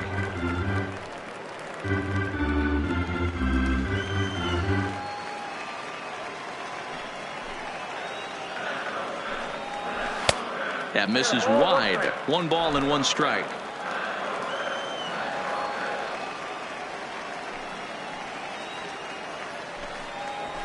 High fly ball out to straightaway center. Center fielder has a beat on it. Makes the play, 1 away.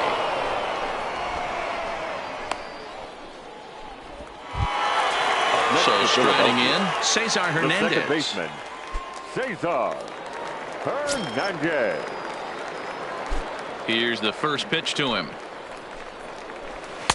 Here's a called strike about thigh high. 0-1.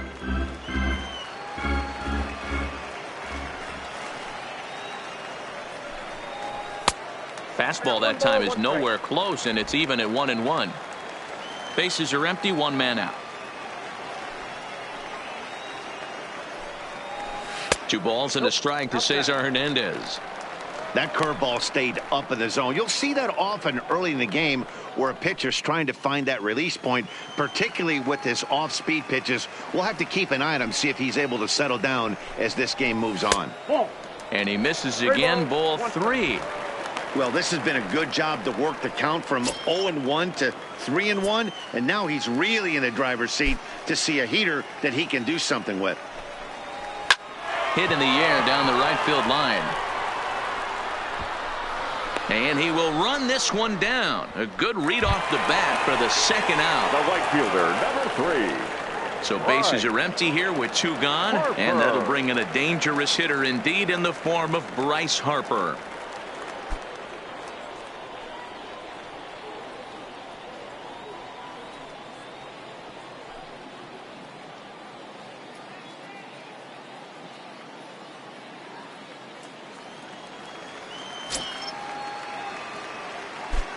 Outfield shaded toward right center. Here's the first pitch. And that's dead center for strike 1. Bases are empty here with 2 men out.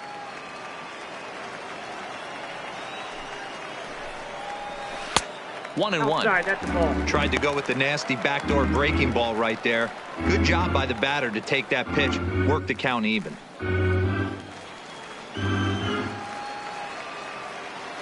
Now the 1-1 pitch is laid off for ball 2.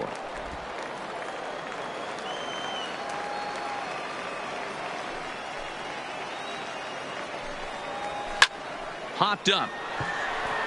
Bell is calling for it. And that ends the inning.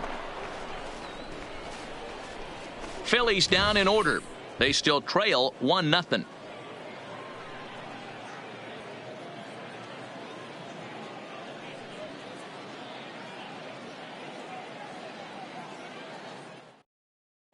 Aaron Nola will come on and get some work as he makes his second appearance so far this spring. Number 27, Aaron Nola.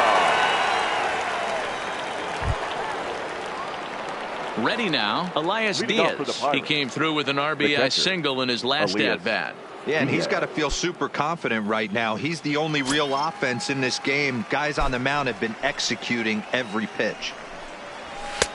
Swing and a miss, 0-1.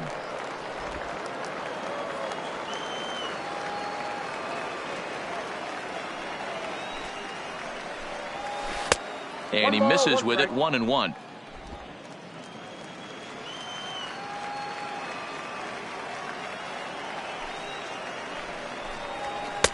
There's a fastball well off the plate for a ball.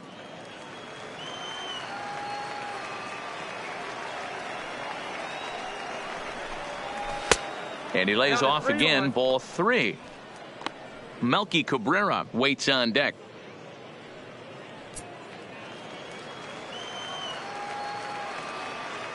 The 3-1.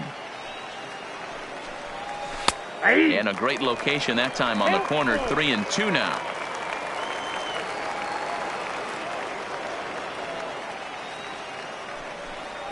Swing and a miss there as the breaking ball takes care of him for the first out.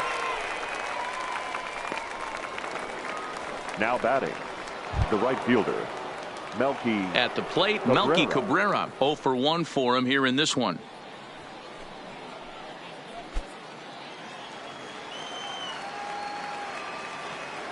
First pitch on its way. Swinging a grounder fouled off to the left.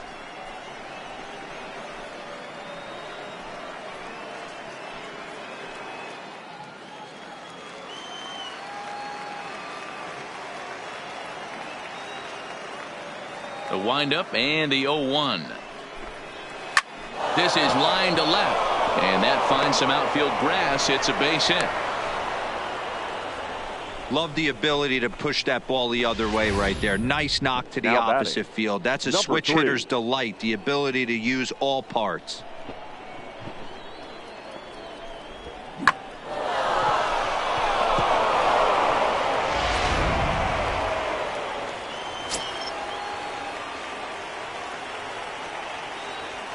In now, number 3, batting left-handed here as he takes a look at strike 1. He's 0 for 1 thus far.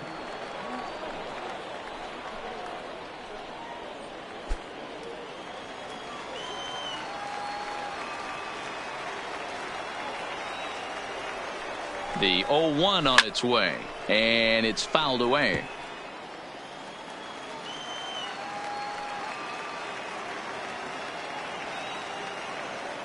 Here it comes, 0-2.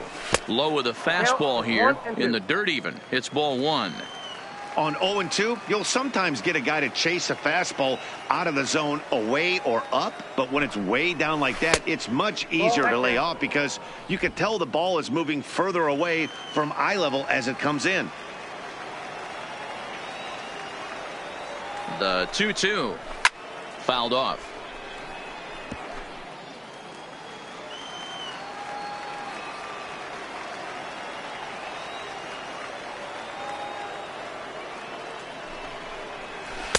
Changeup taken for ball 3, well below the zone. Not a bad time right here to put that runner in motion. 3-2 count. You send the runner, and if it's a bad pitch, it's ball 4.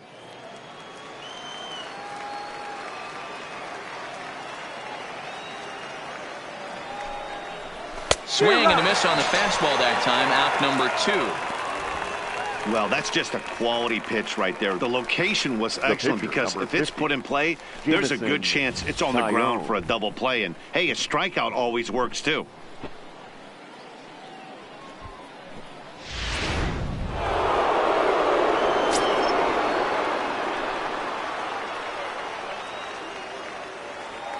Standing in now, Jamison Tyon, as he'll watch a first pitch curveball drop in there for strike one. Comes into this at bat 0 for 1 in the ball game.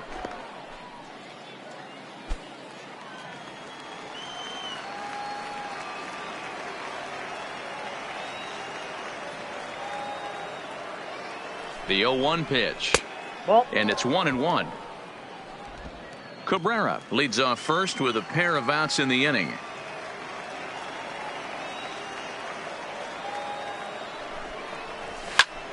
High in the air into shallow left center. Segura ranging into the outfield. He gets there to make the catch, and that ends the inning. So no runs here on a base hit, no errors, and one man left aboard. To the bottom of inning number 4 we go. It's the Pirates 1 and the Phillies nothing. Joe Your Musgrove attention, please. will come out now and make his pitching for first appearance Pittsburgh, of the spring. Number 59, Joe Musgrove.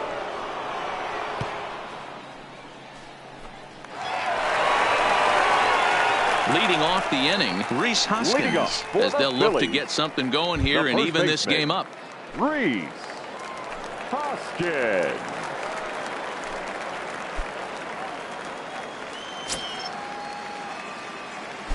Ready to deliver. Here's the first pitch.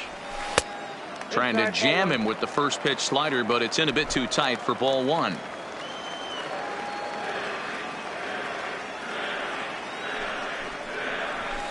Swing and a liner, but foul. From the windup, the 1-1 pitch. Fouled off again, and now he's in a 1-2 hole. The 1-2. Good swing on a tough pitch, and he'll stick around to see another one. Keep battling, young man. 3 foul balls in a row. He is calibrating that heater and the off speed. Let's see if he can catch something on the barrel. And a good sinker there gets him swinging for the first out. The left fielder, number 31. Corey Stepping in and ready for another Dickerson. shot, Corey Dickerson. He flew out in his last at bat.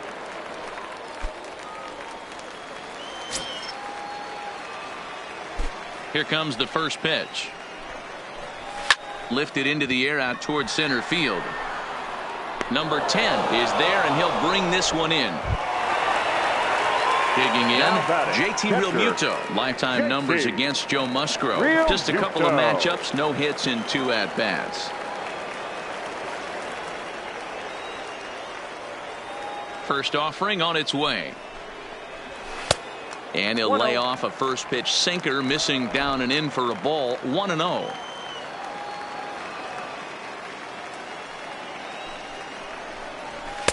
Perhaps a little low there. It's 2-0. That's where he wants that sinker to end up, but that was a nice job of laying off. Down low, and the plot thickens here. 3-0.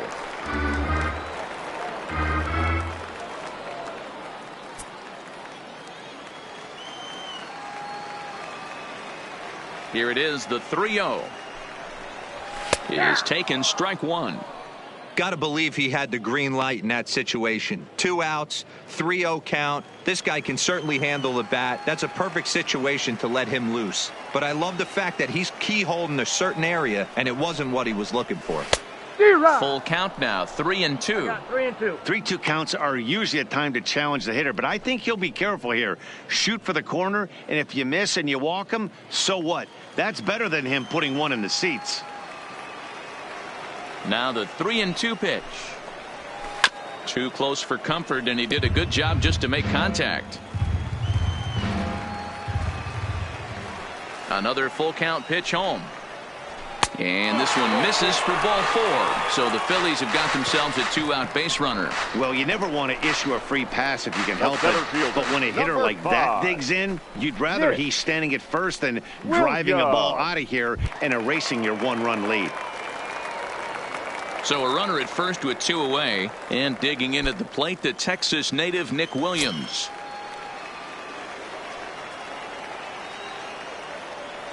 First pitch coming. Here it is. And he gets ahead here with the fastball. Strike one.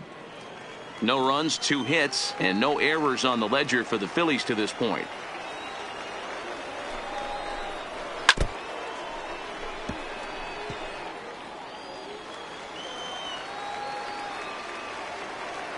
Working for the punch out and the offering. And that one got a piece of him.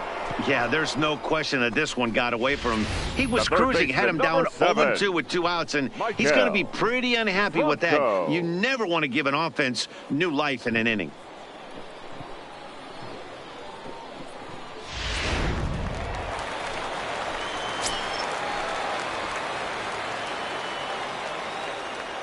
Into the box, Michael Franco, as the first pitch to him is in there for a called strike 1. 2 men on, 2 away here in the 4th.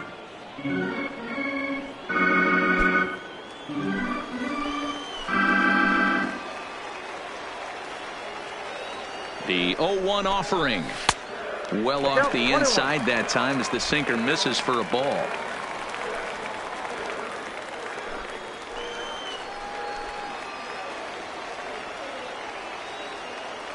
1-1. Here it is. Now a swing, and he just fouls this one away.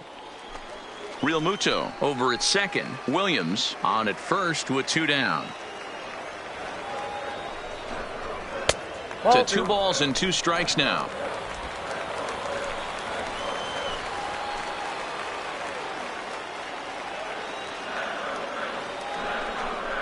Swung on and missed, and that's the final out of the inning.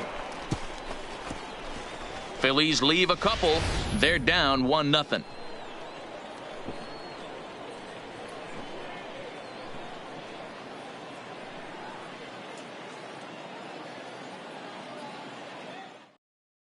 Number 47 gets the call from the bullpen to pitch in relief.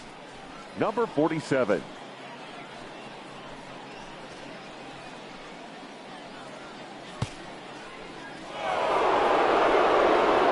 Back with Mark DeRosa and Dan Plesac, Matt Vasgersian, as Starling Marte steps in to start out the inning. Marte.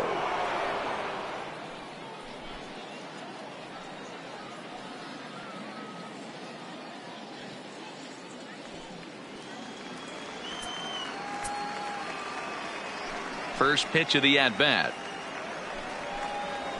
And that's in there for strike 1. Now a left-hander up and throwing in that Philly bullpen.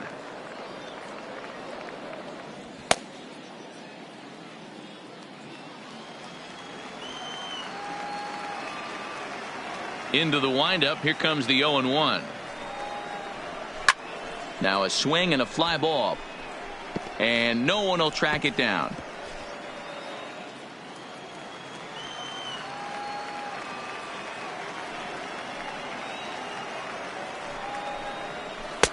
Started the breaking ball far too inside that time. Laid off for ball 1.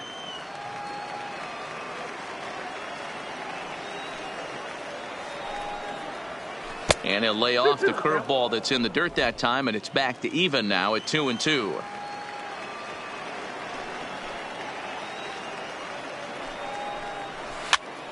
Pops this one up. Real Muto waits on it. 1 away.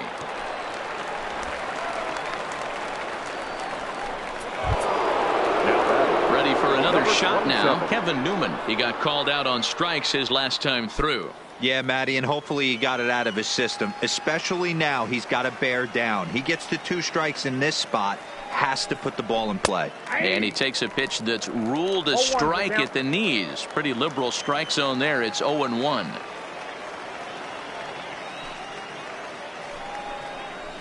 And here's a curveball in the dirt that time for a ball. 1-1.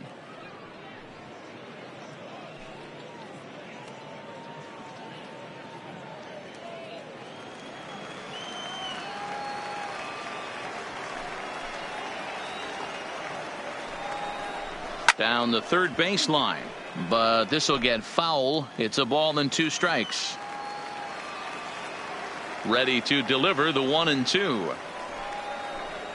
And he got him.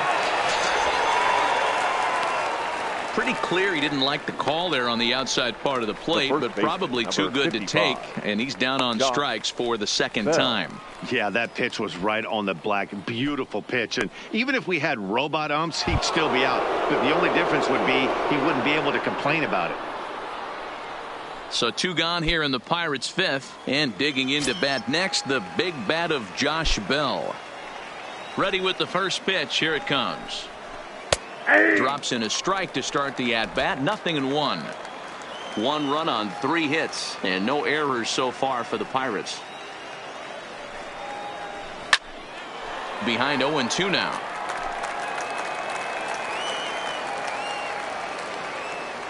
Here it comes, 0-2. Got him swinging, and that will end the inning. 1-2-3 go the Pirates, but they're up 1-0.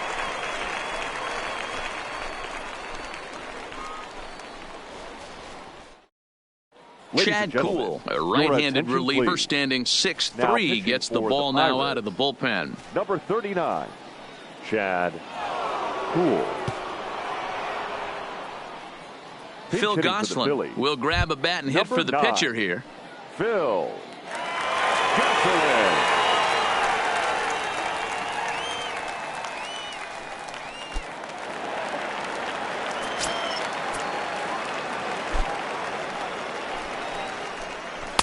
Starts him out with a slider for a strike.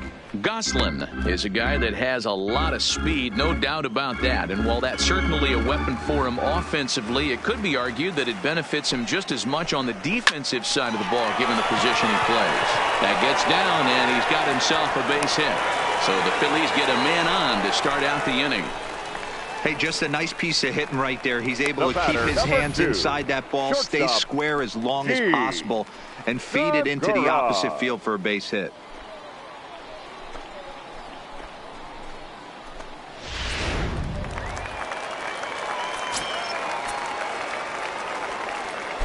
Throw over to the bag, and he just manages to get his hand in.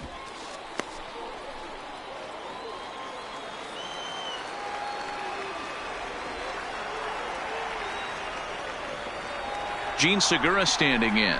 As the first pitch misses to him, it's ball 1. 0 for 2 for him to this point.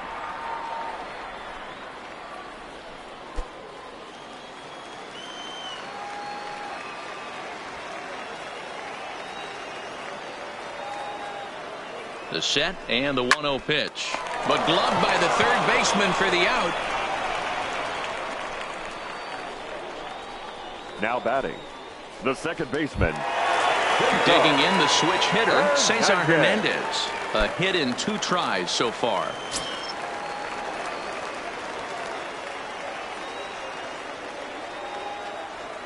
First offering on its way.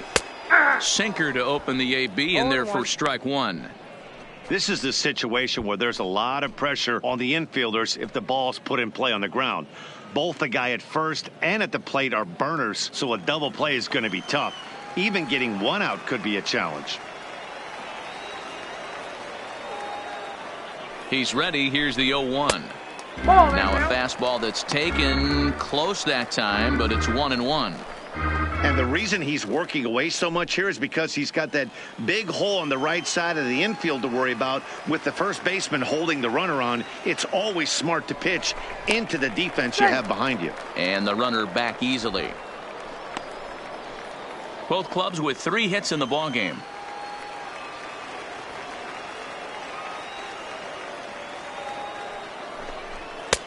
Maybe trying to back him up a bit there with the fastball. That's the kind of pitch that reminds me of many reasons why I wasn't a very good hitter. This thing was inside and coming in hot, and he just gave a stone-cold take. I'm bailing out of the way if I'm in the box, no doubt about it. To second for 1. On to first as they get the double play to get him out of the inning. 1 hit's all they get. 5 innings complete. Pittsburgh leads this one 1-0. Jason Vargas takes over to start the 6th inning on the mound. Number 44, Jason. Next to bat will be the Pittsburgh cleanup batter, number 10, batting from the right side with the southpaw on the mound. The center fielder, Vargas gets the sign. Here comes the first pitch. And this is just off the outside corner for a ball, 1-0.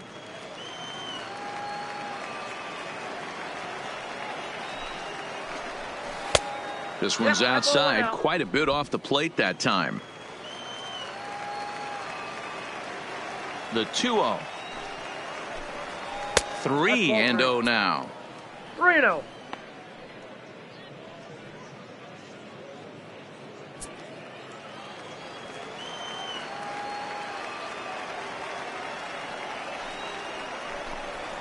Yeah. 3-1.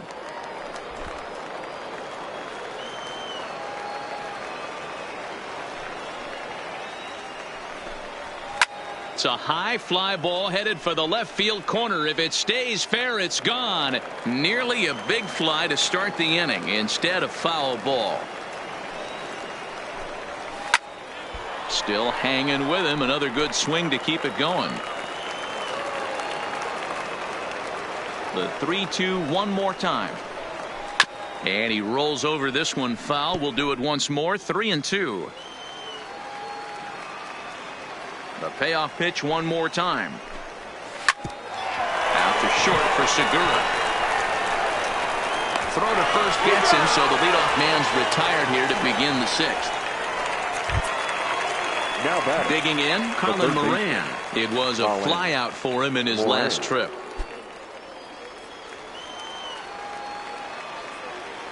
Ready to deliver. Here's the first pitch. Lefty versus lefty, and the first pitch misses for ball one. Couple of righties starting to loosen now in the bullpen.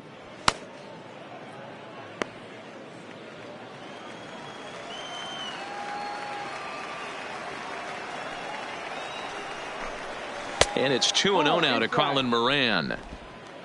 One out, nobody on.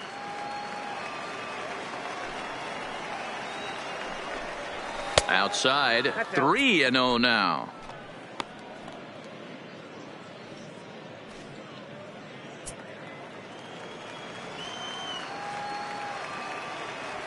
Now the 3-0 offering. And he won't even have to take the bat off its moorings. A 4-pitch walk here. The batter, the catcher, Elias Diaz. At the plate, Elias Diaz. He went down on strikes last time up.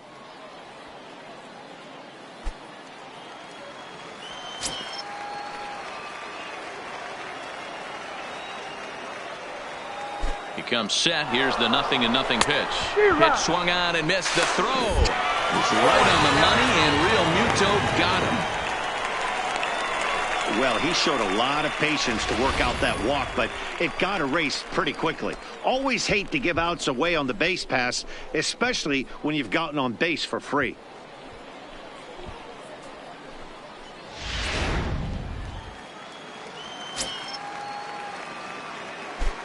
The windup and the 0-1. His eyes lit up on that one above the zone, but he comes up empty. It's amazing. I tell so many fans, you get in a box one time, the one pitch you're going to swing at more than any other is that elevated fastball. Your eye threw it right past him. A swing and a miss at the gas, and that ends the inning. Nothing doing here for Pittsburgh, but they lead it 1-0.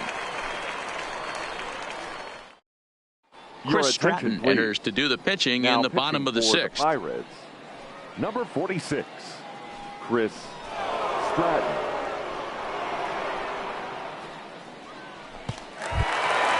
So stepping in, Bryce Harper. His prior history versus this arm. Not a big sample size, 0 for 1. Infield in the overshift here. Now the pitch. And this pitch is taken on the inner half for strike one. Some action out in the bullpen. Couple of right-handers starting to loosen up.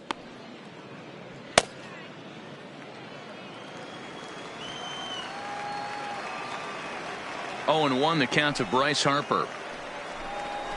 A ball and a strike. You know he wants that on the mound, especially if it would have made the count 0-2. Didn't get it, though, so now you have to make another quality pitch on 1-1. The 1-1 home. Here's a little chopper up the middle. One away.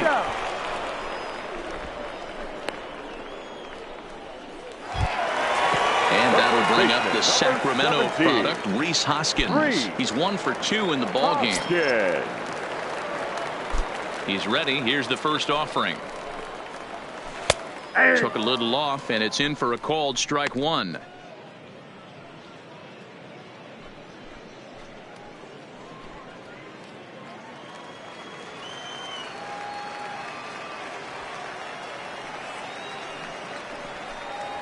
One ball and one strike to the Phillies first baseman. Bases are empty, one man out.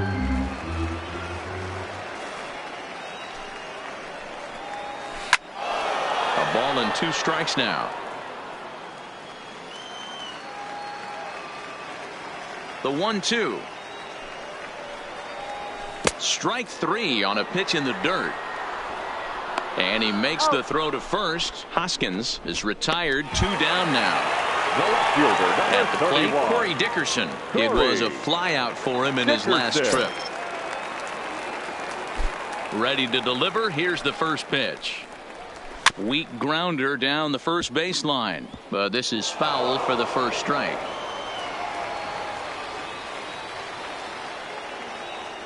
Into the windup. Here comes the 0-1. Foul tip held onto behind the plate. It's strike 2. Obviously not where he wanted that curveball to end up, but I guess it fooled him enough to get the swing and miss. Breaking pitch is swung on and hit foul over to the right side. 2 out, nobody on.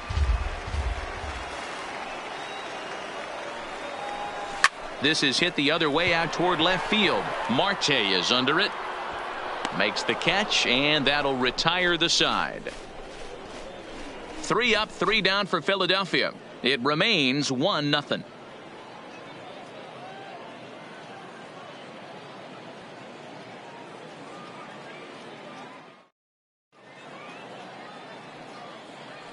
Back here on the show. It's on to the 7th inning with the Pirates leading in this one, but before the inning gets underway, let's check out the game summary to this point. Edebray Ramos is on the pitch from the bullpen now to start inning number 7. For the Phillies, number 61, Edebray. Digging in and looking for more, Melky Cabrera. He steps in off a base hit in his last at-bat. Leading off for the Pirates, the right fielder. Here's the first pitch to him. Cabrera. Now there's a changeup to start him out, but it drops low and away for ball 1.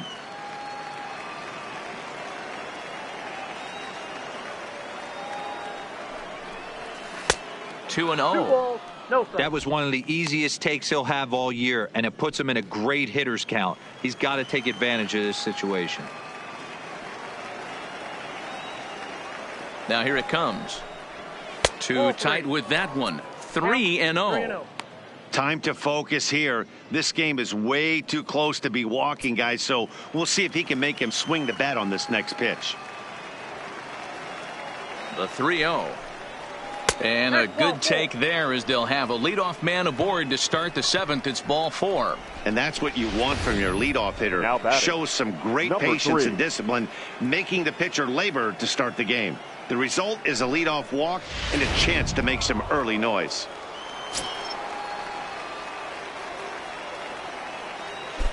Into the box now, number 3. As the first pitch to him is a changeup that can't find the zone. It's ball 1. No hits to this point.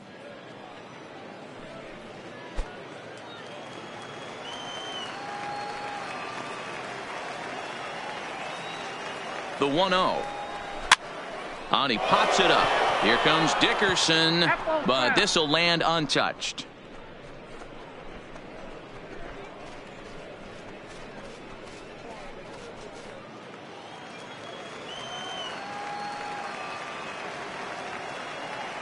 Now the 1-1 pitch. 1 ball and 2 strikes to count.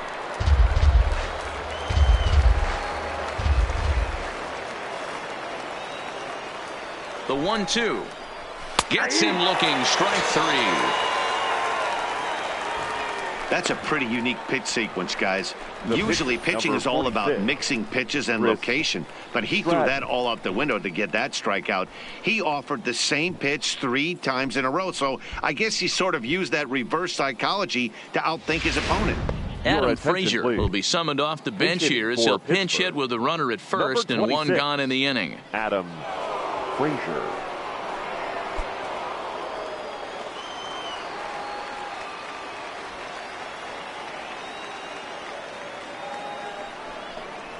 And a breaking ball runs in and gets him, and I doubt there is any intent behind that. Well, when you hear people talk about the unwritten rules of baseball, I think we just saw a perfect example of that. You hit one of mine, and I'm going to hit one of yours.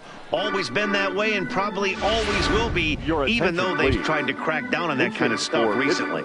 Gregory Polanco will get the call to pinch hit here, and he'll find he has a couple of runners aboard with only 1 out in the inning. And he fouls this one off.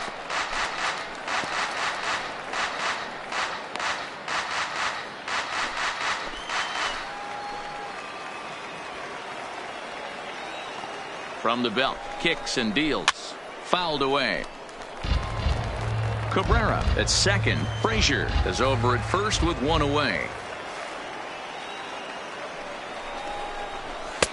And a good 2-strike pitch, but he misses high 1 and 2. These are the situations right here that make me miss wearing a uniform. The big spot, the cat and mouse of what's he going to throw. I'm down 1-2. Can I battle back? The pitcher's trying to put me away. This is what the game's all about. And here's a ball hit in the air. But this will land untouched.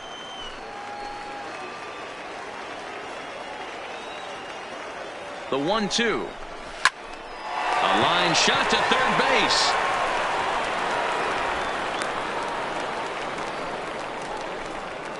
Now batting, number 27. Kevin Kramer will start to loosen up in the on-deck circle as he'll bat with 2 on and 2 out here. Number 44.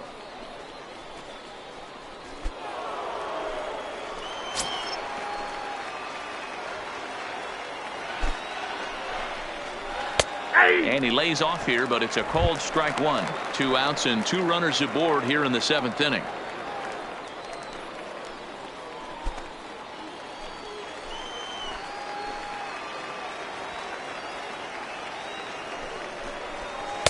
Tried to get him to go after the slider, but it's 1-1.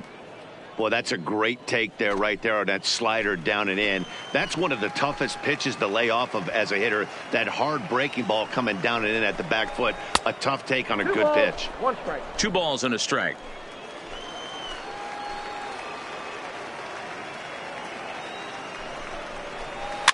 A swing and a ground ball to third.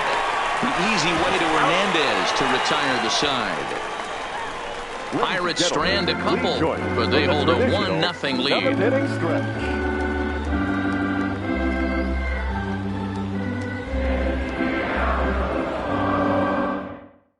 Gregory Polanco will stay in the ballgame now and take over in left field. 25. Gregory Polanco. Kevin Kramer will stay in the ballgame now as he comes on to play second here.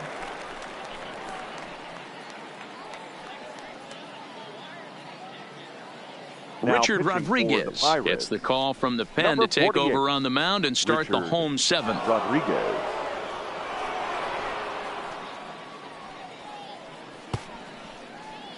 Andrew McCutchen will pinch hit here, and he's the potential tying run. McCutchen.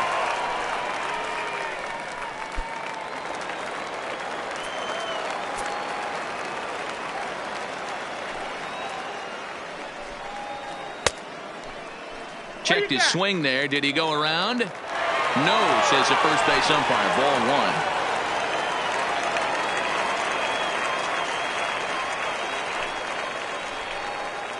1. 1-1 to Andrew McCutchen.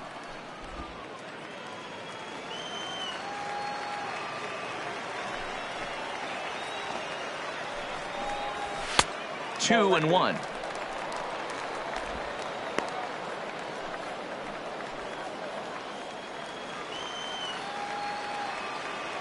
The 2-1. is taken for strike 2.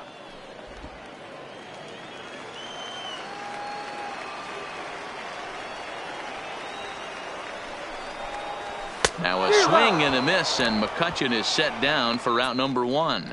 Nice job there taking care of the leadoff hitter via Now the strikeout. batting, I'll tell you, center in a fielder, one-run game, Nick especially this late, getting that first guy in the inning is so Ladies and important. gentlemen, It changes your the whole attention, complexion please. of the inning, so Now that was a pitching big for out. Pittsburgh, number 78. So they'll make a matchup move here and bring on a southpaw to face the left-handed hitter due up.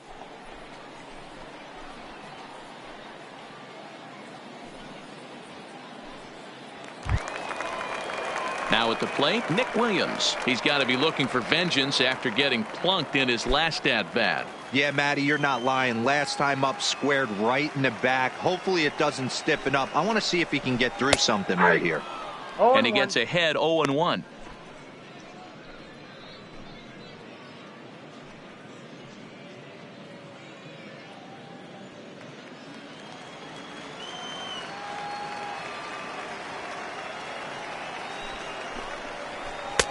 Comes back with a good changeup there, and it's quickly 0-2.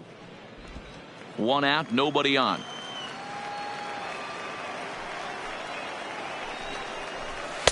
And he wastes a fastball high there, 1-2.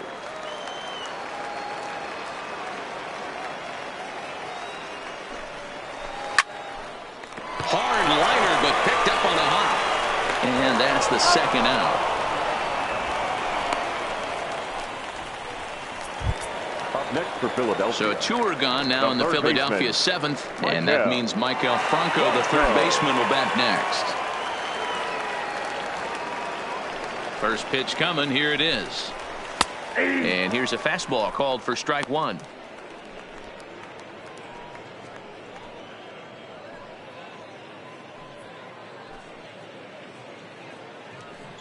Bases are empty here with 2 men out.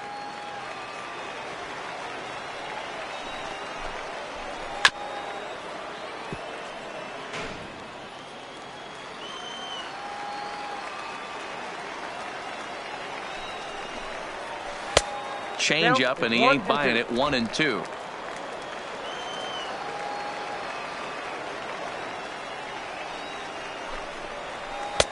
To 2 balls and 2 strikes now. Man, this at-bat has changed quickly from 0-2 now to 2-2. A good job of plate discipline by this hitter, not chasing those pitches just off the plate. Here now the 2-2. Line towards center field. And that will conclude matters here in the 7th. Phillies down in order. They trail this one 1-0.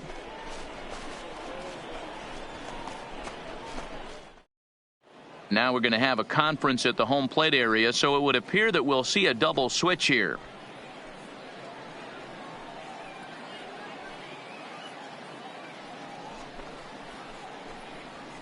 Jose Alvarez has been summoned from the bullpen as he'll do so to start the 8th. Now pitching and batting in the 7th spot, number 52, Jose Alvarez. Now playing center field and batting 9, number 40. Now catching, number 73. Eric Gonzalez is going to be asked to get things going here as a lead off the top of the 8th. Gonzalez.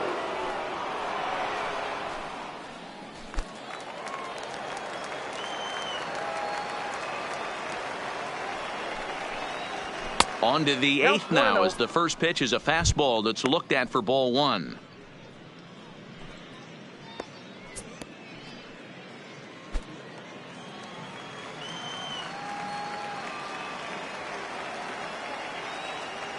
Now the 1-0. Turned on that one and crushed it. Just pulled it a little foul.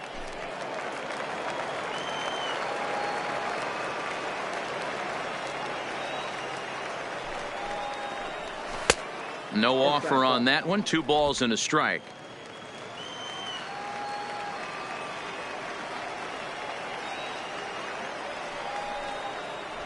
Grounded up the first baseline, but this will wind up a foul ball. 2-2.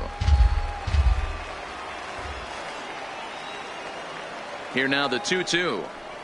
Is a wave and a miss. He struck him out.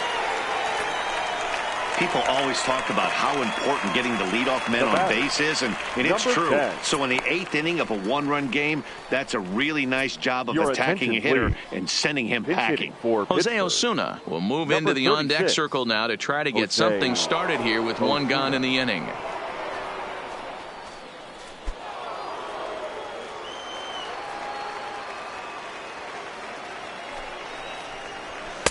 Fastball in there for a called strike.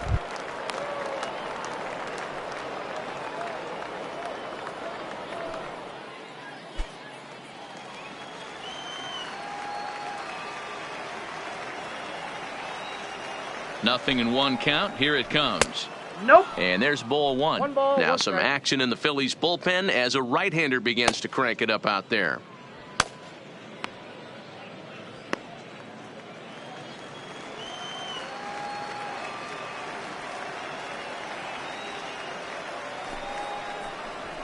Ball 2. Up high, 2-1 now. Alvarez has a good reputation for preventing the long ball. One swing can change the complexion of the ball game when you're coming in late, but he rarely lets that happen. Part of what makes him as effective as he is. Bases are empty, one man out.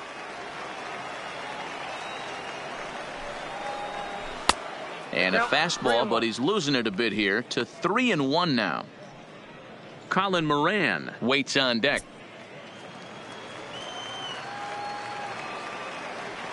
The 3-1. This ball will be chopped foul.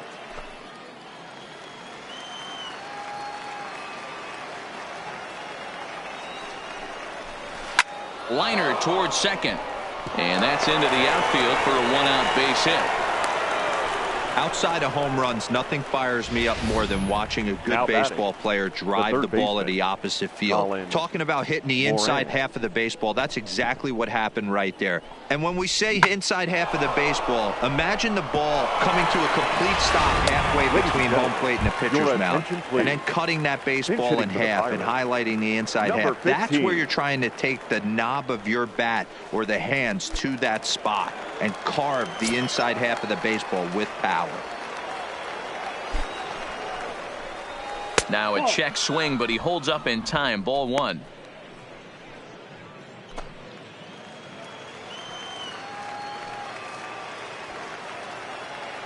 The 1-0 home. A swing and a miss, strike one.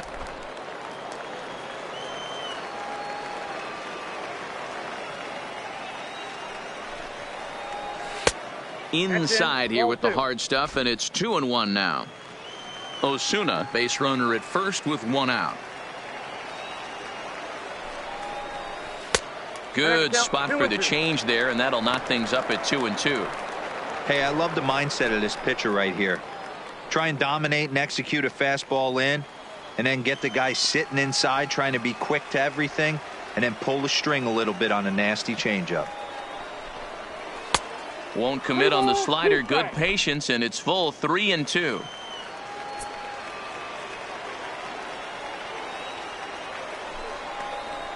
Fastball, strike three called as he couldn't pull the trigger, and there are two away.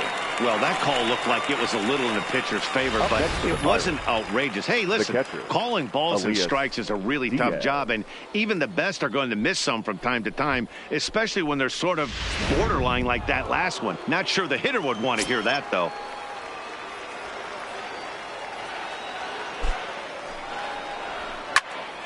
Popped him up.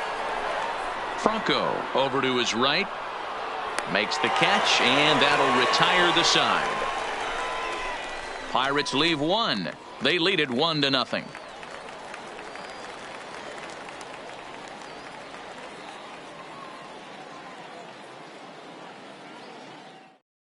Eric Gonzalez will stay in the ball game as he'll take over at first base. Now playing first base, number 2. Jose Osuna will stay in the ball game as he takes over in center. Now in center field, number 36, Jose Pablo Reyes is going to go ahead and stay in the ball game and play third now. Number 51 will stay in the ball game as he'll likely do the catching from here out.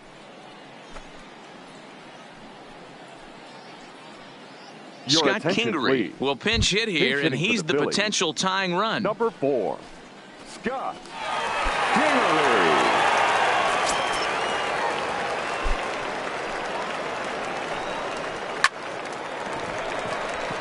And there's a line drive base hit to left field. You can't ask for anything more than getting a leadoff man on right there. He brings the go-ahead run to the plate. He's in position to do some damage. It'll be interesting to see how the manager plays this one.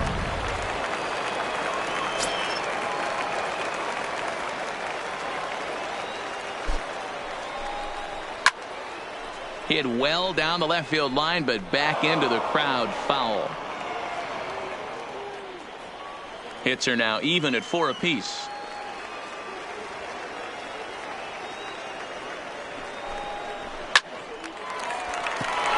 Into center field, line drive base hit.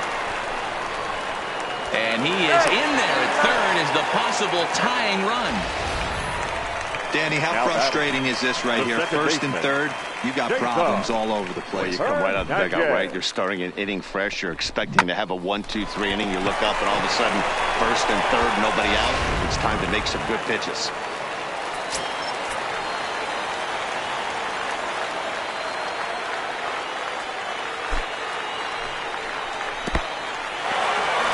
Curveball knocked down at home plate. And it's not in time as he's in well ahead of the throw. So the lead runner holds on, but the trailer will take second.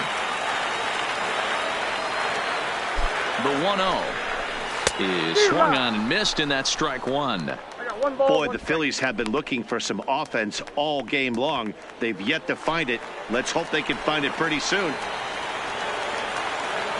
1-1, here it is. And he comes back with a fastball. 1-2 now. A couple of righties starting to loosen now in the bullpen.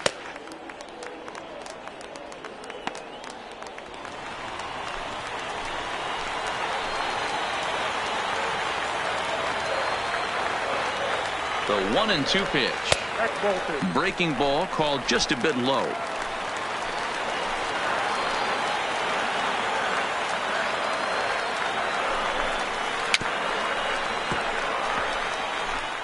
Possible tying and go-ahead runs on base. Nobody out. Hit out towards second.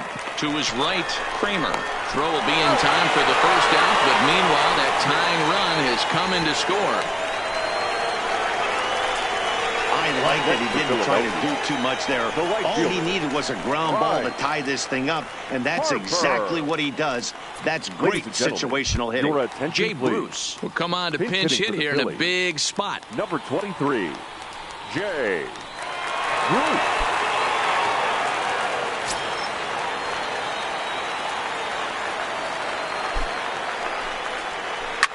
Swing and a hot shot toward third. And you can't ask for much more off the bench as he'll drive that run in with extra bases. Boy, those have to feel really good, Dero. You get late in the game, you come up with a big RBI base hit right here to give your team the lead. Yeah, no one remembers that ground ball with eyes in the top of the second inning. You want to show up when the game is on the line. Can you quiet your emotions down, take the crowd out of it, and slow yourself down enough to come through? And that's exactly what he did. Number 76 is ready, and he'll take the ball from the manager.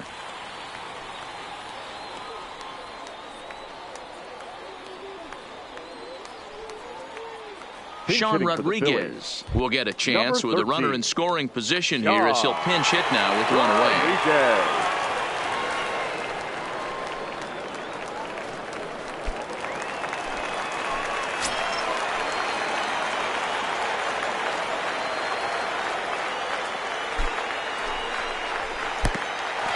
And the pitch is off the catcher's glove as it rolls away. And he'll make it to third here on what will likely be ruled a passed ball.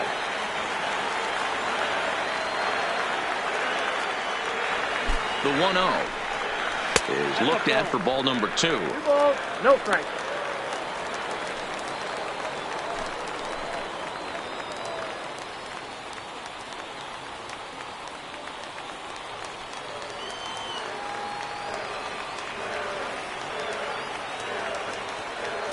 The 2-0. A swing and a miss. That's the first strike.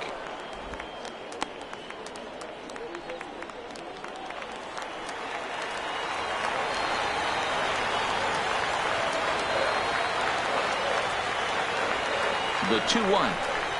Grounded to third. To his left, Reyes. On to first, and it's dropped. It'll stay right there, though, so there will be no advance. Brad Miller will look to provide a little punch off the bench as he'll hit with runners at the corners and one out in the inning. Miller.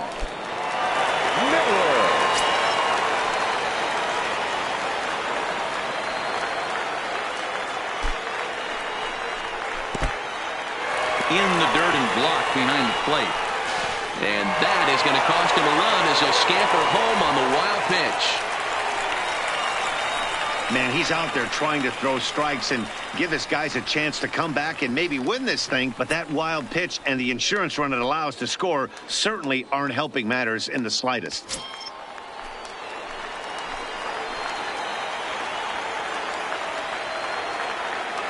Now the 1-0 is a fastball taken high for a ball. He would have had to go with the old school Tommy Hawk approach on that one if he wanted to get on top, but he was able to lay off it.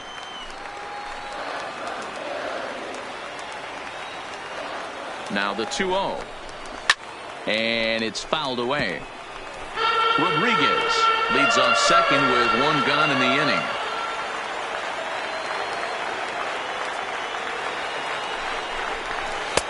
Swung out and missed, and it's even at 2-2.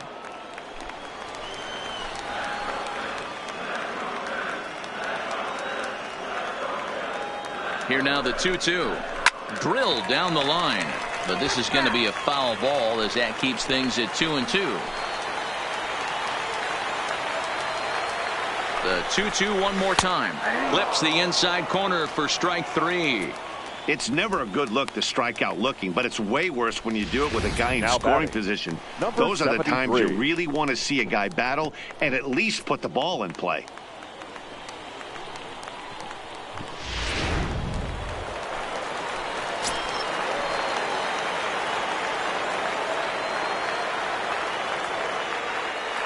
In now, number 73, as he'll get caught chasing a bad one there at strike 1.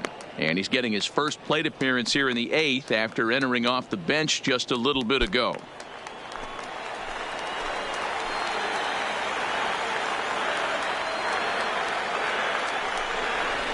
Now a drive out to left center field.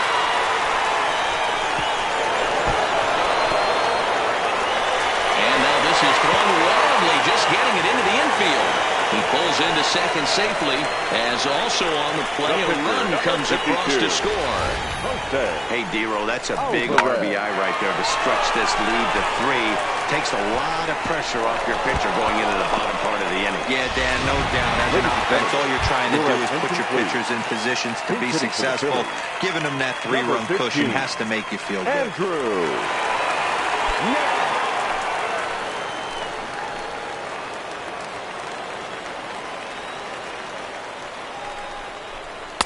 And a called strike down in the zone, 0-1.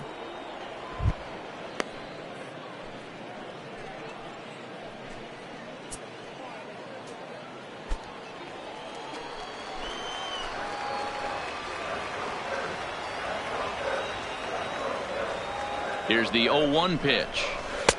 Started the breaking ball far too inside that time. Laid off for ball 1.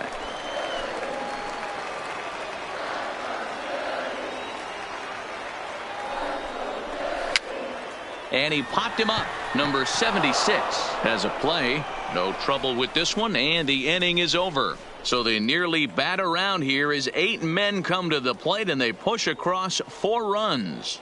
We've played 8 full. It's the Phillies 4 and the Pirates 1. Scott Kingery will stay in the ballgame as he takes over in center. Now playing center field, number 4. Jose Pirela will stay in the ballgame as a new shortstop. Shortstop, number 67, Jose Pirela. Roman Quinn will stay in the ballgame now as he comes on to play second here. Quinn.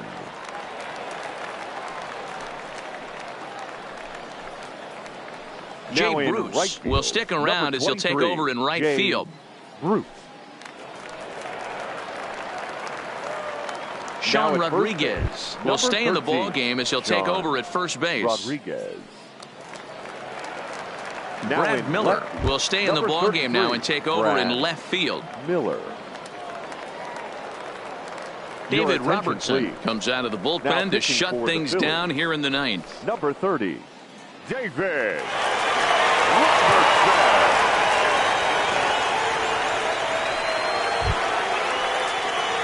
Stepping up now, Melky Cabrera. He singled earlier, making him 1 for 2 to this point. They look like they're up against it here, down 3 on the road, trying to come back against a closer. He's set. Here it comes. Off we go in the ninth as the first pitch misses for ball 1.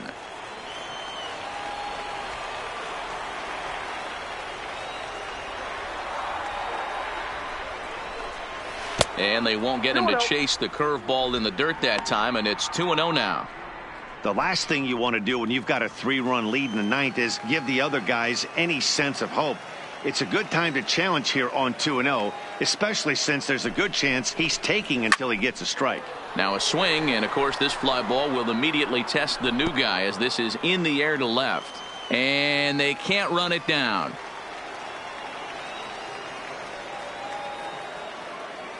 The 2-1 on its way. Wanted to go after the slider, but he holds off. 3-1. If you're at the plate in this situation, you're only thinking one thing, and that is get on base. You got 3 balls. It has to be perfect over those 17 inches for you to pull a trigger. A walk is as good as a knock right here.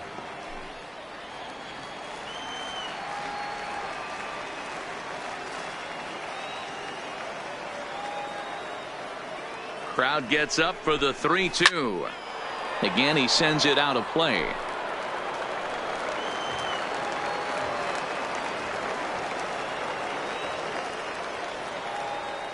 Another payoff pitch. And this pitch misses here. It's ball 4, and they've got a leadoff base runner aboard to start the ninth. Looked like he might have gotten squeezed a little bit right there, and you know he's talking to himself in his head about it. That kind of stuff goes both ways, though. Hitters get their fair share of crummy calls going against them, too.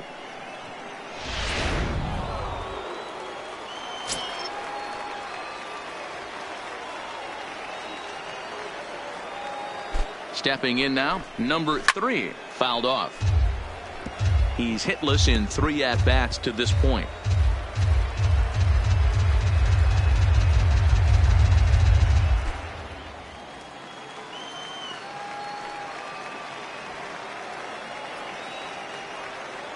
Robertson's ready, coming at him with the 0-1.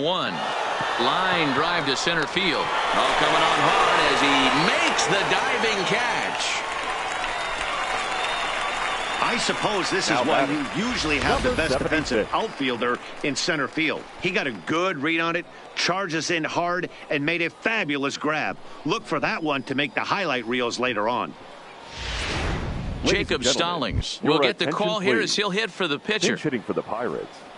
Number 58, Jacob Stallings.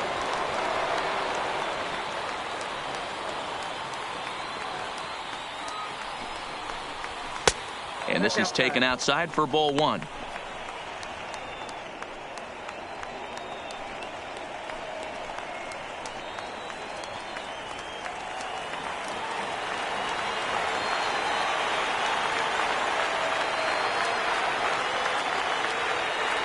The 1-0 home misses, ball 2.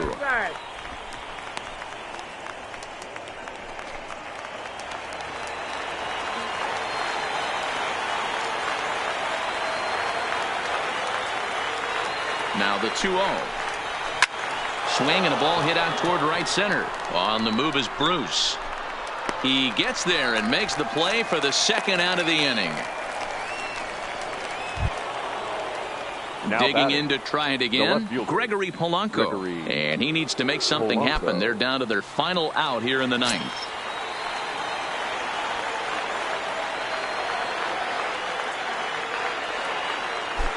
He's ready. Here's the first offering. And a bouncing ball, foul. Cabrera is off at first with 2 away.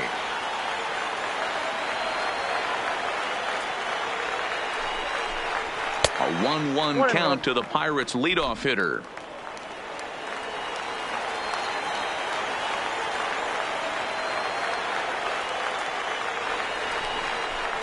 And there's a called strike two, as now they're down to their final strike this afternoon.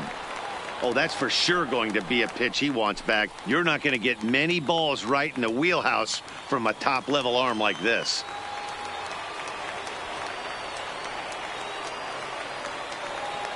Pittsburgh down to their last strike. Now a swing and a miss on a pitch that tied him up in knots, and the ball game is over. Yeah, and the home crowd is loving it as they jumped out in front in the bottom of the 8th, and they did what they had to do in the 9th to seal the deal. And the score finishes 4-1 today. Philadelphia posted 4 runs in the 8th on the way to victory.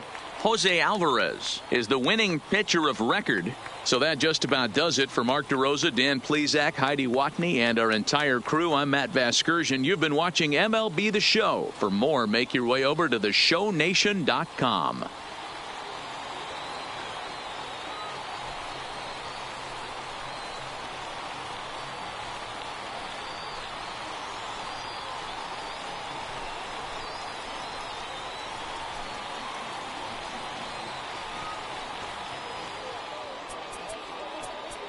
Our final line score this afternoon.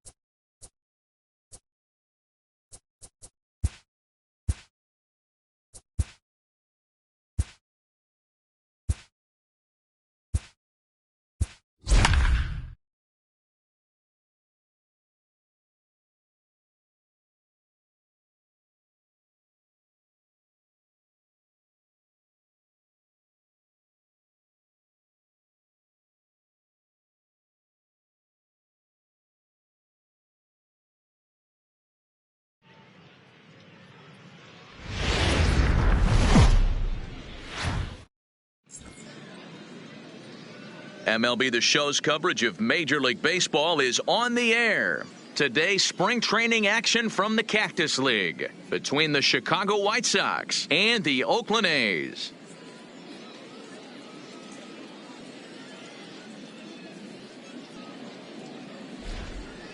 Now a moment here to check out the White Sox starting lineup. Dero, daytime road game form. What you got? Matty, I know I'm stating the obvious, but the middle of the order has to come through today. You got guys that are playing way above their pay grade on the periphery, and it's time for them to look and see the big boys do their job.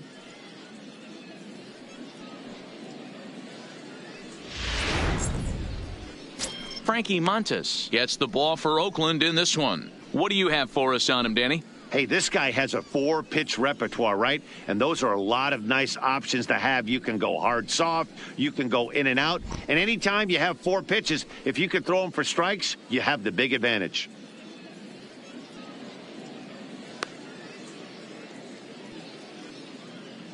All right, guys, so here's how the Oakland A's are lining up on defense for this one. And, guys, can we lock in on the Gold Glover at third base? I've played this position. You got to do so many things. I mean, you have to have just the quickest hands, reacting on one-hop liners. You have to have the ability to take away the bunt, a la Adrian Beltre and Nolan Arenado. You better have a backhand, and not only that, you better have a strong throwing arm. Into the box, Leury Garcia. He will lead this one off today. First pitch of the at-bat. This is hit the other way out toward left field. Davis is there. 1 pitch, 1 out. Batting second. Ready now for the White Sox, John Jay.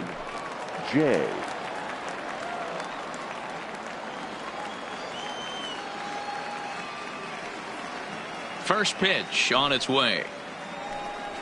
And this one's nowhere close as that bounces to the plate for ball 1. Our temperature not quite as hot as we'd expected. 85 degrees, the reading at first pitch. 1 out, nobody on.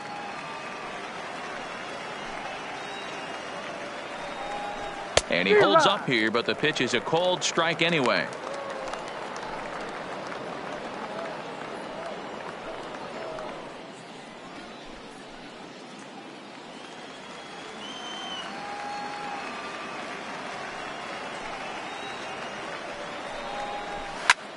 Now a swing, and he gets him to pop it up. Chapman in foul ground, and no one will track it down.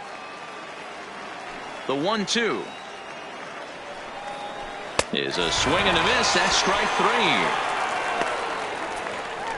Hey, I'm not sure what he was sitting on right there. Might have been sitting on an off-speed pitch, but instead he gets the fastball way late. Had no chance to put that ball in play.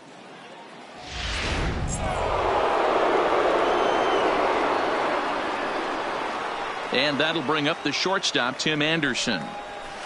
As he pops the first pitch foul behind the plate. First chance for him here in the top of the first with nobody on.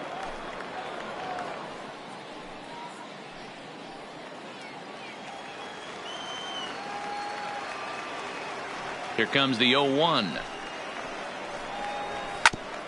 Hit back up the middle. Throw on to Olsen will take care of him at first, and that ends the inning. 1-2-3 go the White Sox, and the A's will get their first opportunity in a scoreless ball game.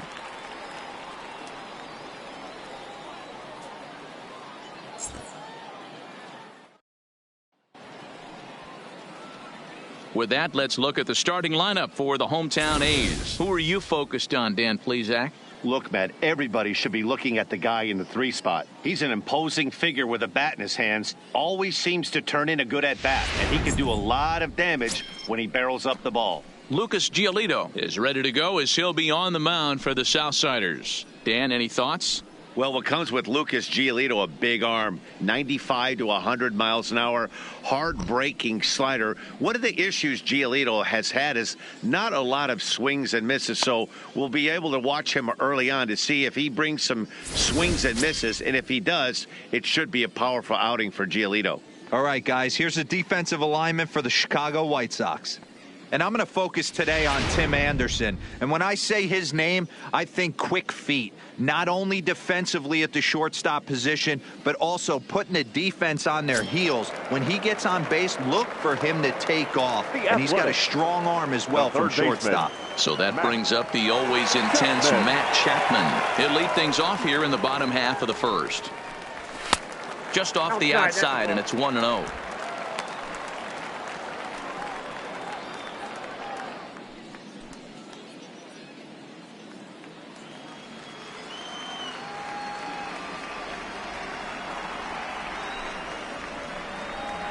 A ball and a strike to count to Matt Chapman.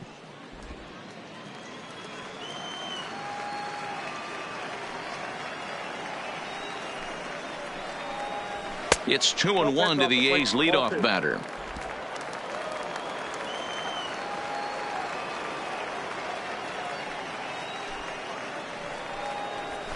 Line drive to left. And that finds the outfield grass for a base hit. And now it'll rattle up against the wall.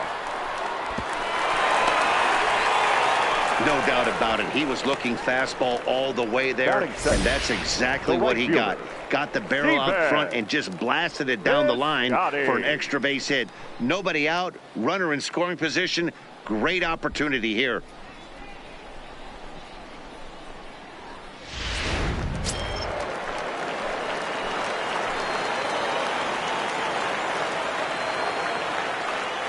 Outfielder Stephen Piscotty the next to hit, as he will look at a first pitch fastball for ball 1.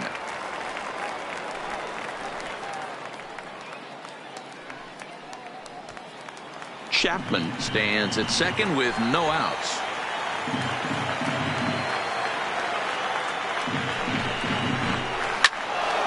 Swung on and fouled as it looked to make it all the way up into the concourse area.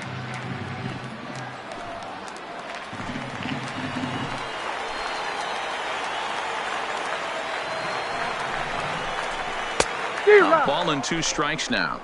Time for a look at the umpires working this one. Behind the plate is Darryl Parker. Well, D-Row, Darryl Parker behind the dish, and you never really know what you're going to get from this guy. Yeah, sometimes, and I'd hate to be mean and say he flips a coin back there, because that's not the case. But as an offensive player, you have to find a consistent zone. You just can't. And that's out number 1. Batting third. So a definite RBI spot here. Runner at third, 1 away. And up next, a Berkeley area native, Marcus Simeon. First delivery to him on the way. In there, 0-1.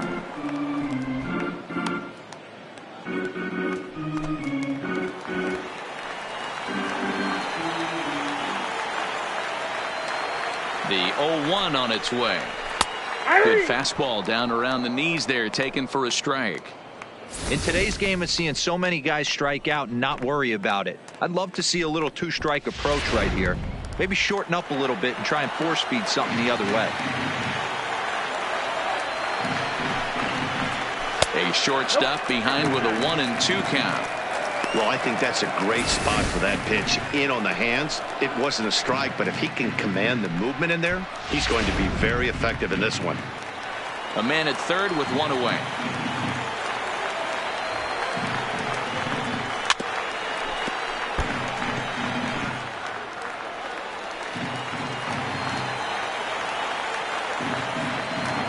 The next 1-2 pitch. Ball 2. This kind of hitter right here, we call this guy a grinder. What are grinders? They just kind of foul off some good pitches. They lay off the pitches just off the plate. This is every pitcher's nightmare, a guy that's up there with a plan and not just up there swinging at anything that you throw towards home plate. Smoked on the ground left side. The run comes across to score, and they jump ahead 1-0. No, you try and execute a pitch, Dan. I'll leave you to answer that. But right there as a batter, you see the infield back. You take everything, all the variables into consideration. You're not trying to do too much. Anything on the ground that stays off the corners gets you an RBI. Now mix in the fact that it found the hole, and he's got a knock to go with it. You know, it's so frustrating as a pitcher, D-Row. You think what you make is a good pitch. Infield playing back. A ball is able to sneak through. A base hit and a run batted in. So close, but yet so far from getting out of that inning unscathed. So now it's Mark Canha. He takes his first cuts in this one with a man at first and 2 away.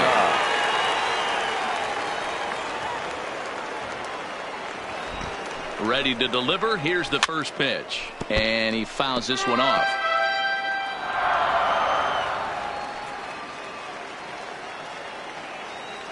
Ready with the 0-1 pitch. Oh, and he misses it. And a good effort as he's able to stick with it and get the third out of the inning. 2 hits lead to a run here for Oakland. 1 inning in the books here. It's the A's 1 and the White Sox 0.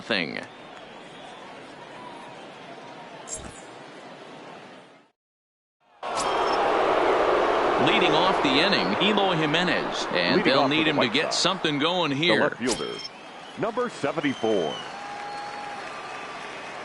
Ready with the first pitch. Here it comes. In there, and it's 0-1. 0-1.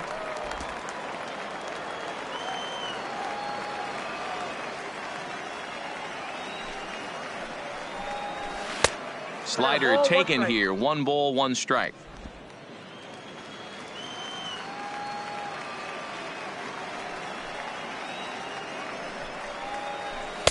And he's a little too high with that one. 2 balls and a strike. That's a good take on that fastball there. You know he's looking for something up there to drive, but that was just a little above his happy zone. Not everyone has the discipline to hold back on those. Into the windup. Here's the 2-1 pitch. Hit the other way out toward right field. Piscotty is there, and he has it for the out. Up next for Chicago, Yoan Moncada. He'll swing it from the left side right here. It's very difficult being a switch hitter, and very rarely do you see the same hitter from both sides of the plate. He's a far superior hitter from the left side as opposed to the right side. Bases are empty, 1 man out.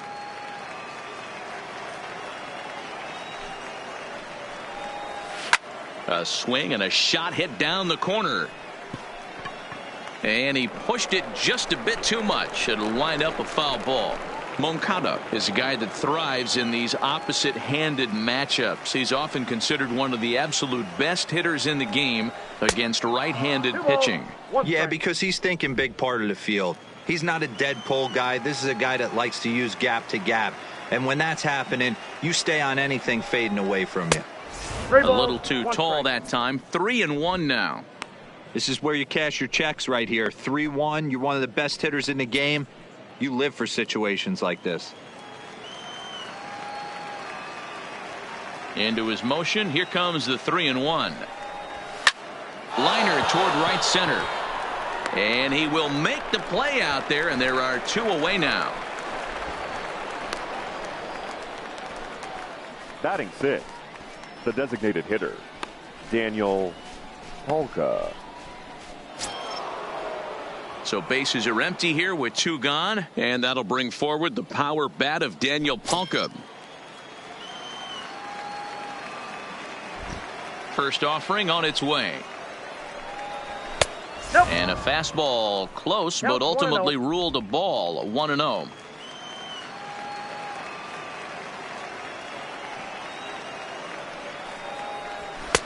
And here's a fastball inside as the count moves to 2-0 now. 2 out, nobody on.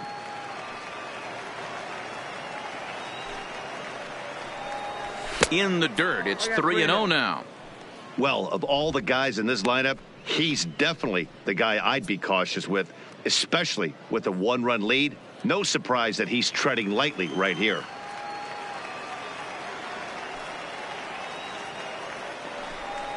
And this one misses inside. A ball, he walked him, and they've got themselves a 2-out base runner. Well, they were obviously pitching around him there, and I don't blame them. With the bases empty and 2 outs and a hitter of this caliber at the plate, make somebody else beat you. So we're runner at first here with 2 gone in the inning, and one of the more prolific RBI men in the league the last few years, Jose Abreu, will bat next. First pitch coming. Here it is. In there at the knees. Strike 1. This is where you got to take stock in the situation. Adjust your batting gloves and realize you need a gapper to score this guy from first. If nothing less, pass the baton to the guy behind you and keep the line moving.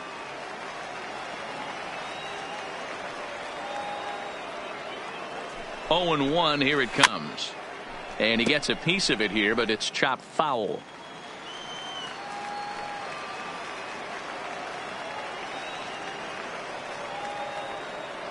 Ready with the 0-2. And a fastball swung on and missed, and the side is retired.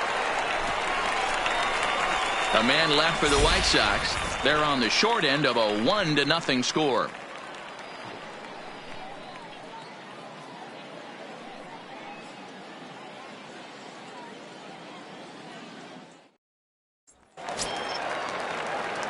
Next up for the A's, Ramon Laureano. He's set to lead off the home half of the second. Fielder, number 22. He's ready. Here's the first offering. Yeah. On the corner at the knees. 0-1.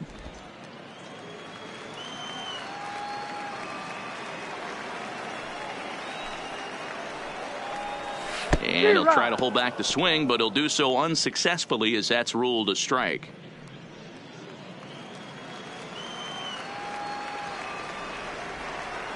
Now the pitch. Swing and a miss on the fastball, and that's the first out. Boy, that's really disappointing for a guy that has wheels, right?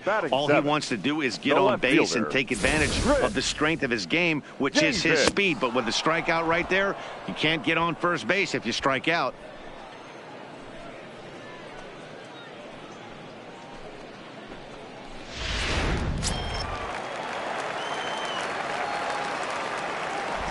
Here's Chris Davis now, as he'll look at a breaking ball that misses for ball 1.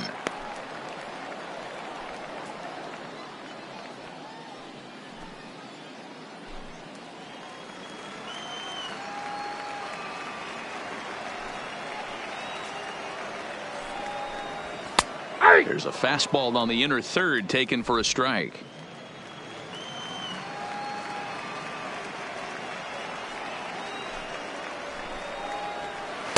And there's ball 2 now. Looked like he was trying to work in a front door curveball there, but it seemed like it popped out of his hand a little early, causing it to miss inside.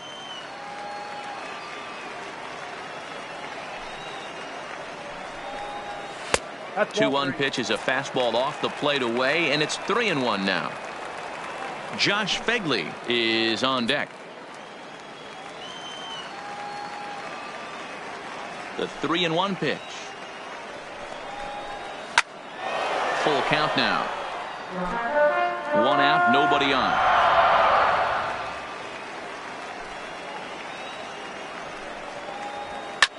This pitch is popped up. And he'll squeeze this one for the second out. Batting eighth. So bases are empty here with 2 gone, and that'll bring up the catcher, Josh Finley.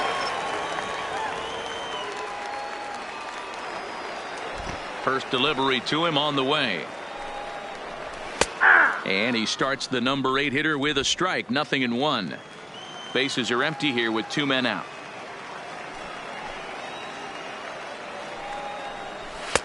Off the plate, 1 ball, 1 strike.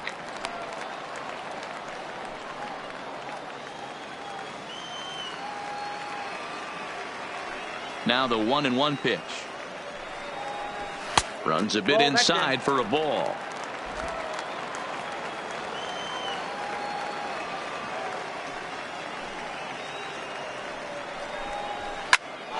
Popped him up. McCann shading to his right. And the inning is over. 1, 2, 3 go the A's. We play 2 innings. It's 1-0.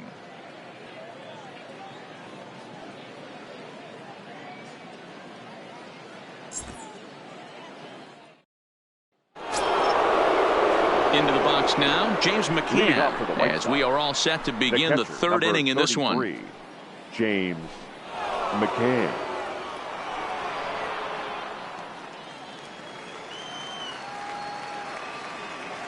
Here's the pitch. Strike 1 to start the at-bat. The windup and the 0-1. Down the first baseline, but this will be a foul ball as he's behind 0-2 now. 0-2 count. Here's the pitch. Swing and a miss as he starts the 3rd the same way he ended the 2nd with a punch out, 1 away. Classic slider down and away for the strikeout there. Not a whole lot to say about that pitch that hasn't been said a million times already. That's just a real tough pitch for a hitter to pick up out of a pitcher's hand, so they end up chasing when they're in protect mode.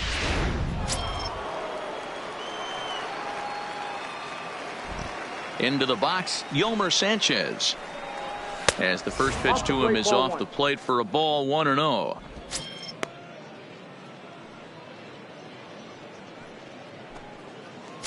The White Sox are still looking to break into the hit column here. And this is a fastball that's right on the black but ruled a ball. It's 2-0 now.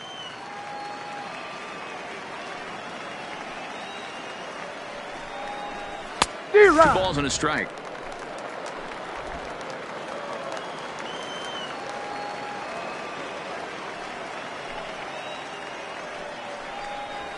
Hit in the air out to left. Davis is under it. 2 down. The center fielder. Settling in now, Leury Garcia. He flew out in his last at-bat.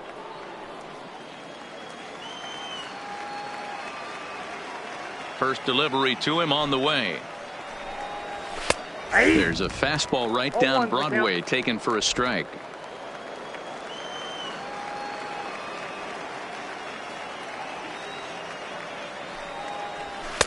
Just behind the fastball there. 2 strikes now.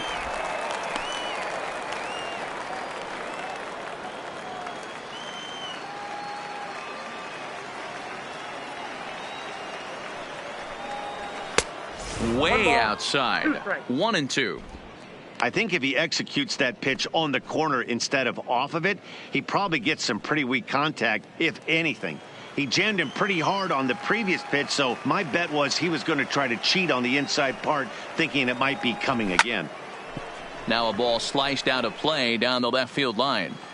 Hey, I don't mind you throwing a fastball in this situation, but I think if we're being honest with ourselves, that one caught a little bit too much of the plate. Now a ball lined to the left side, but foul.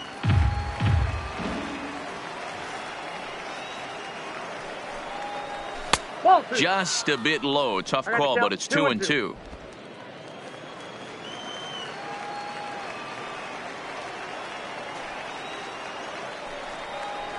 And a check swing here, but he holds up far too late as it's strike 3 and the inning is over. So they go down without a whimper here. We'll head now to the home half of inning number 3. The A's lead this one 1-0.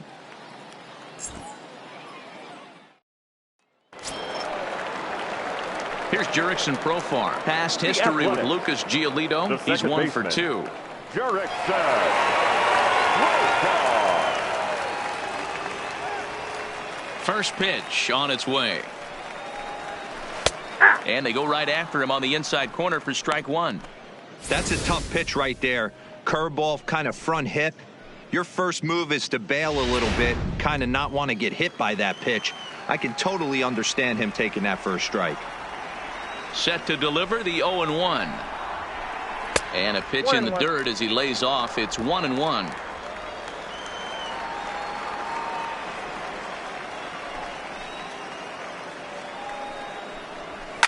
Fouled away.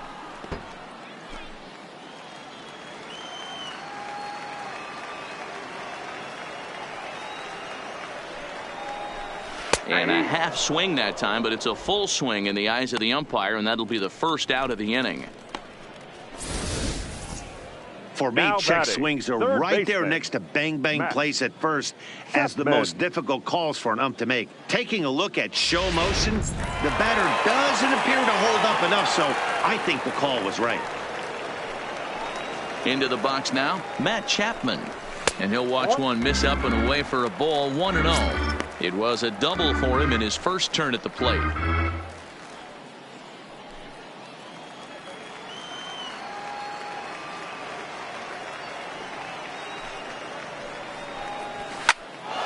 Into the corner and slicing foul. The 1-1 is in off the plate. Seems to me like they're pitching him a little bit more cautiously after that double he had his first time up.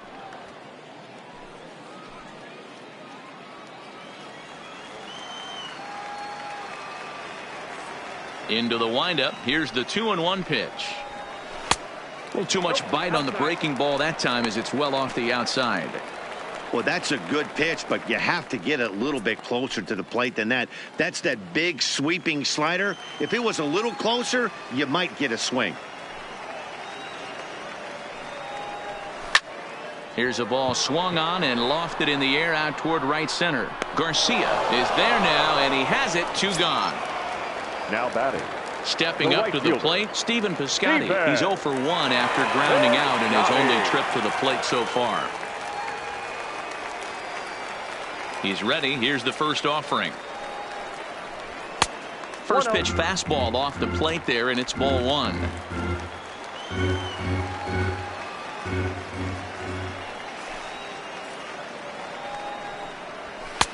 Lays off again, and it's 2-0. I know there's 2 outs right here, but your job as the number 2 hole hitter, especially with the monsters hitting behind you, find a way to get on base. Maybe a little 2-out lightning on the horizon. Here he comes on 2-0. And he'll lay the fastball in here to get the count back to 2-1. 2 out, nobody on.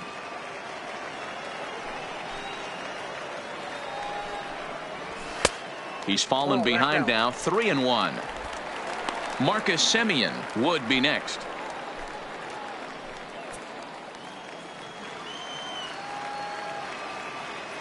The 3-1. Drilled to the left side. A diving effort as it's off his glove. And the recovery will not be in time at first, and the inning will continue following the infield single. Well, that's a nice base hit right there. Way to break up the rhythm. That was almost 8 in a row. This guy was starting to get his bearings about him on the mound. Had to break it up.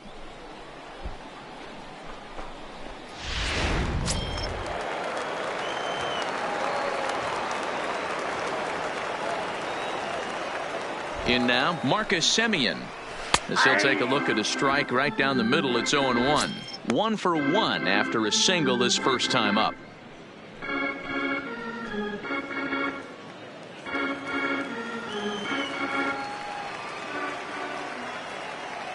He's ready. Here's the 0-1. That's in there, and he's deep in the hole now. 0-2. He certainly hasn't been the aggressor in this at bat. 2 straight takes, so now we'll see if he can change his approach and battle up. Didn't threaten the zone there. Looked like it might have actually popped out of his hand a little early. You know, Matty, I'm not surprised by that pitch. Raise the eye level a little bit. Maybe we get something bouncing in the dirt right here.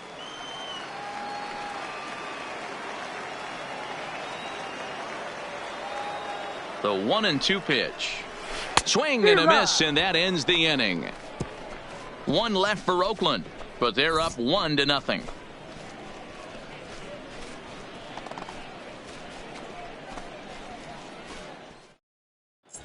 Tanner Roark will come on and get some work as he makes his 2nd appearance so far this spring. Tanner.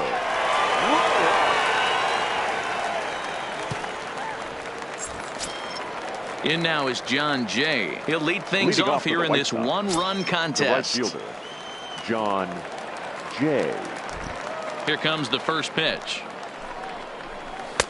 Watches a fastball right there for strike 1.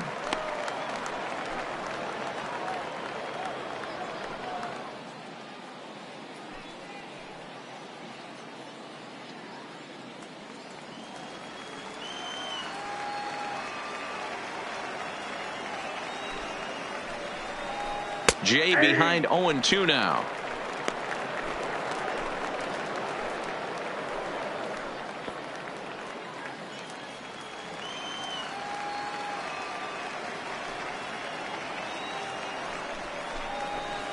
Inside, as that perhaps will back him off a bit. 1-2.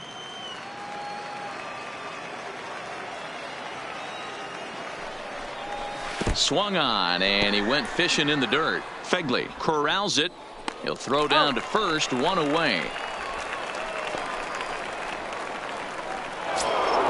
So the bases are empty with 1 man gone. And up next, it'll be Tim Anderson.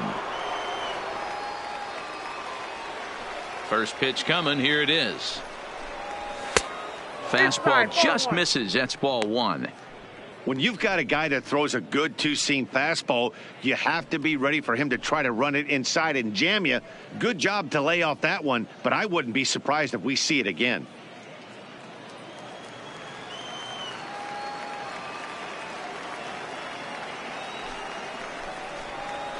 And that's right there, and we're even at 1.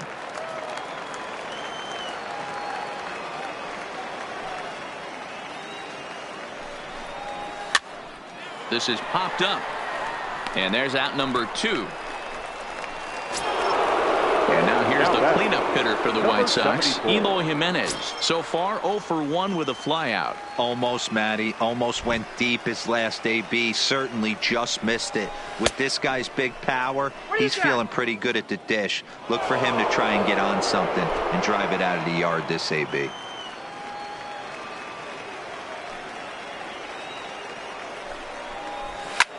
Lifts it into the air to shallow center.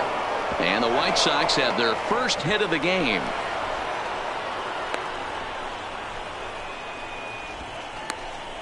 Now batting, the third baseman, Yoan Moncada. So it's a runner at first with 2 gone. And that'll bring up the former top prospect as a minor leaguer, Yoan Moncada.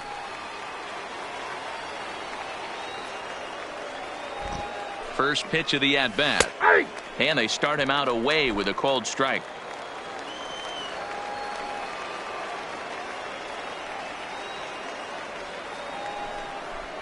Grounded softly down the line toward first. But this will get foul for strike 2.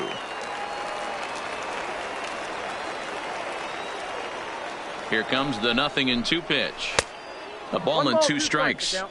I know you have to protect the strike zone when you get the count to 2 strikes, but on an 0-2 pitch that misses by that much, it's pretty easy for a hitter not to swing at that one.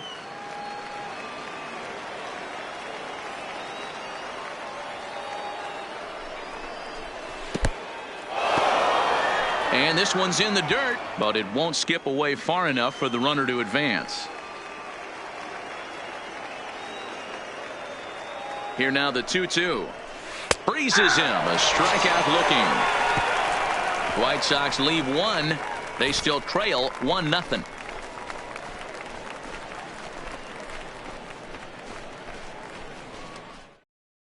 Carlos Rodon will come out now and make his first appearance of the spring. Number 55, Carlos Rodon.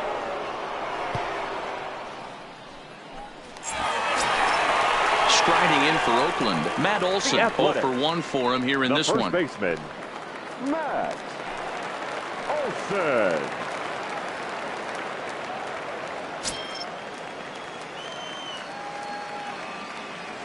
Here comes the first pitch. And a changeup here misses off the corner to start him out. It's ball 1.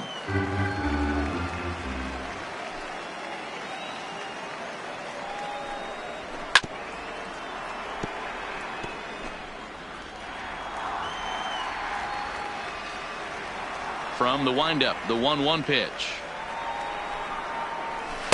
A little too much bite on the breaking ball that time as it's well off the outside.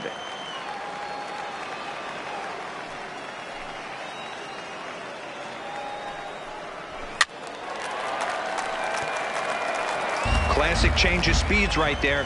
Threw the hitter's timing off. Got a late foul ball. Interested to see where he goes now. He stays alive, still 2-2.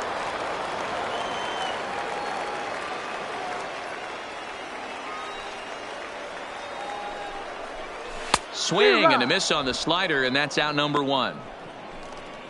Really good late bite on that slider right there. The best ones have that late action that just starts at the last minute. They're so tough to get the bat on, and when you've got that good slider going, it's a great strikeout pitch.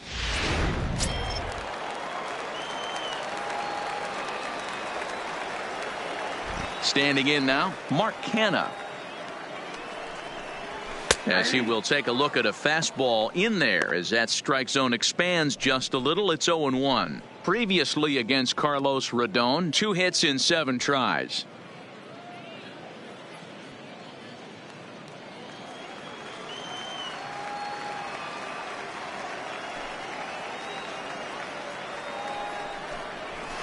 Here's a late swing and a miss, strike 2. If you're going to catch up to a high fastball like that, it's all about getting that front foot down in enough time to allow your hands to start moving forward. He was way too late there.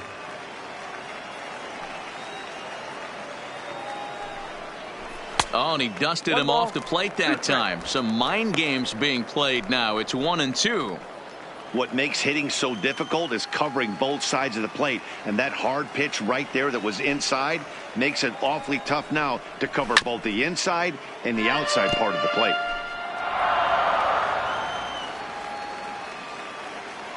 The 1-2 is taken for ball 2.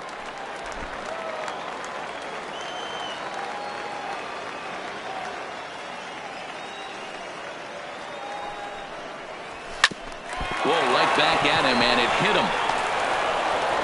Throw to first, but he's safe. And now the stadium's attention turns back to the man on the mound.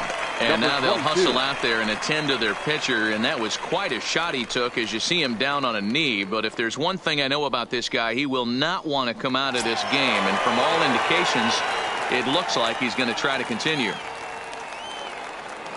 So coming to the plate, Ramon Laureano. He looked to bounce back after striking out his last time up. Yeah, and kind of shocked he got blown away with a fastball. You could tell he was late on that one. And we'll see if he tries to cheat to something this AB.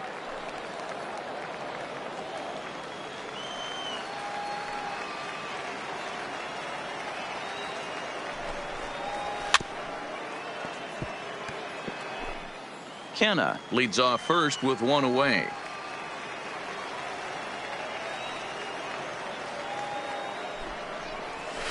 It's 1-2.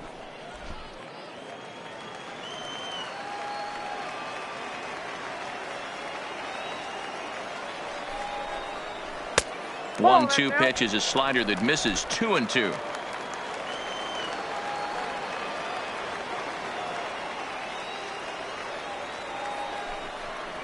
And a fastball swung on and missed as he just reared back there. 2 away. Well, that's just a quality pitch right there. The location was excellent because if it's put in play, there's a good chance it's on the ground for a double play. And, hey, a strikeout always works, too.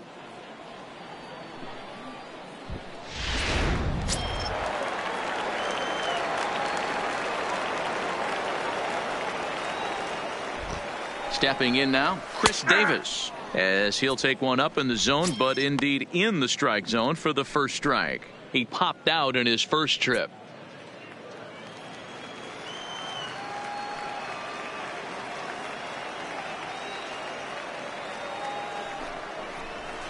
Nope. And he'll look at a fastball just off the black, and it's even at 1.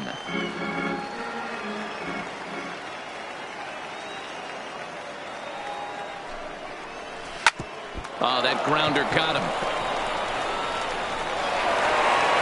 No chance to recover, and let's hope he's okay out there. And time now to see quite where that got him. And it appeared from up here at least, and his actions on the field confirm it. It looked like it got him on his drive leg, which could be problematic, of course, for him. But from the way he's trying to walk it off, I think he's going to try to continue. Coming to the plate now, Josh Fegley, previously against Carlos Rodon. He's a .375 hitter. He's taken him deep once. Ready with the first pitch. Here it comes. Yep, that ball first went pitch out. fastball off the plate there, and it's ball 1. 1 run, 5 hits, and no errors in the ballgame for the A's so far. Slapped hard the opposite way. And the 2-out threat will not come to pass as the inning is over. A's strand a couple, but they lead it 1-0.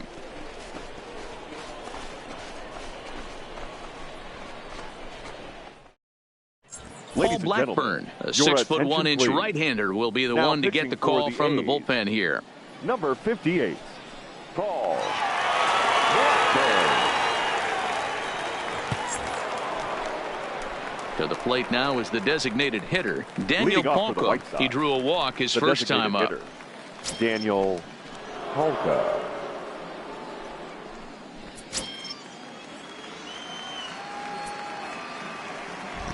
First pitch of the at-bat on its way. And this will be fouled away.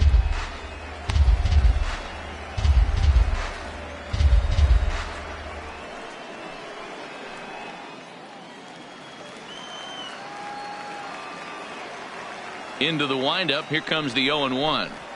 Oh, has him looking silly here. It's 0-2. Hey, newsflash, guess where the next pitch is going after that ugly swing? I guarantee you he tries to get him to reach again.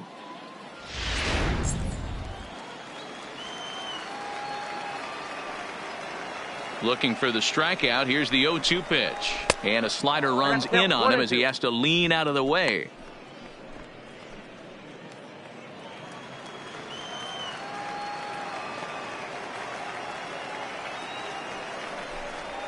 Hit on the ground to short. Simeon's got it. Oh, and it sailed right over his head at first. And now, oh, this ball's going to wind up out of play. And a big mistake there. Yeah, and when the ball left the bat, you figured it was a routine out, but that's how quickly things can change. As it stands, there's a runner on second base and a base hit away from coming home.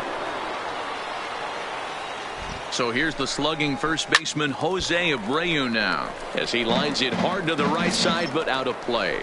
He's 0 for 1 thus far.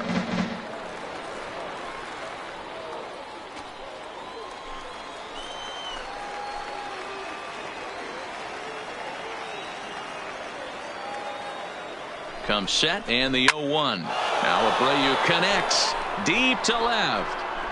And out of here, and I mean by plenty. That ball was crushed. A 2-run home run off the bat of Jose Abreu as the White Sox move ahead 2-1.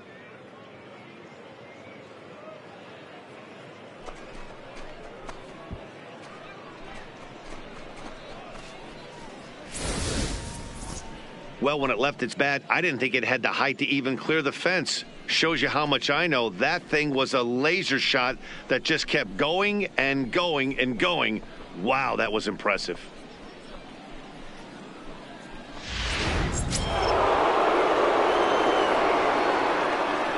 Into the box, number James 33, McCann. James As he McCann. puts it on the ground to third. On to first, so a good bounce back pitch there as he gets the ground ball for the first out. The batter, So the number 5, base is empty here second with baseman, one away. And moving into the batter's box next will be Yomer Sanchez. He's ready. Here's the first offering. Pulled toward right center field. Laureano is in pursuit, but he's not going to get this one. It's into the gap. And he'll pull into second with one away. The center fielder, number 28, Leury Garcia. Back to the top of the White Sox lineup now, and stepping in, Leury Garcia. He flew out his first time around and then was a strikeout victim most recently. First pitch coming. Here it is. Just able to get a piece of that for strike one.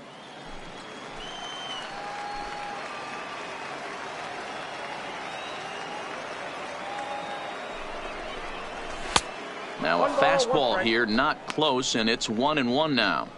Clearly staying away from him in this at bat with that runner in scoring position tells me they're trying to force him to reach for something and maybe roll over on it.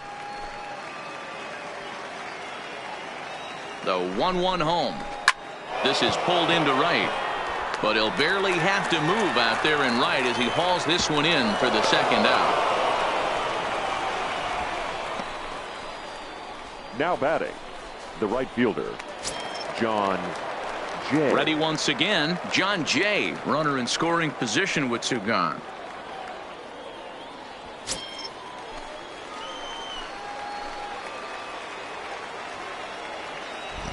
Looking to keep this a one-run game. The pitch, and a fastball's in there for strike one.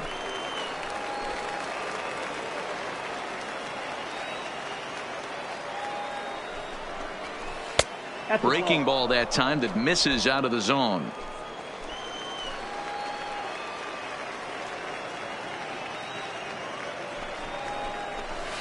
A ball and 2 strikes now. He had some really good late action on that slider right there. It's hard to do anything with that pitch unless you're sitting on it and catch it out front before it breaks all the way in.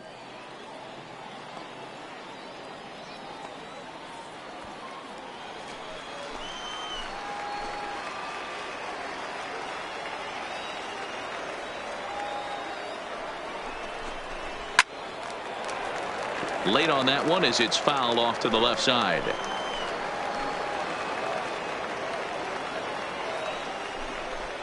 He struck him out the third time he's fanned in the game.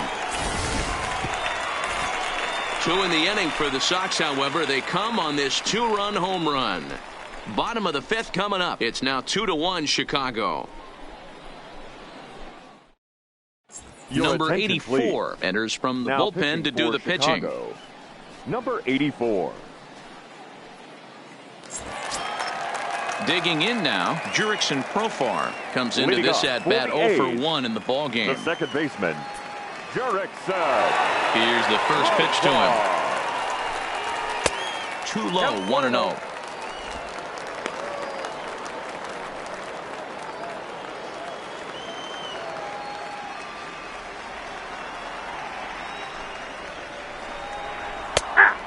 Is a curveball that's over for strike one. Action in the White Sox bullpen now as they have a left-hander getting loose.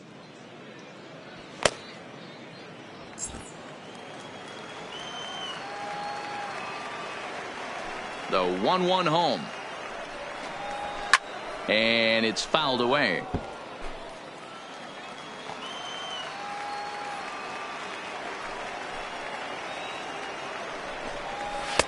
And he lays off it to even the count 2-2.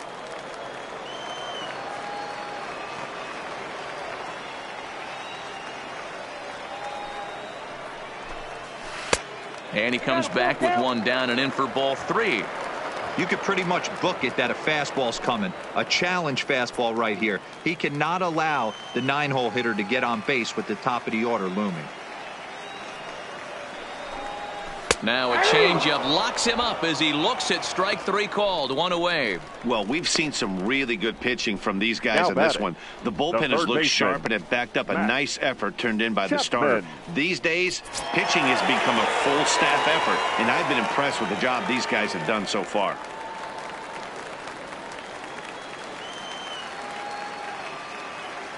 Here comes the first pitch. Off the plate and away there. 1 ball, no strikes.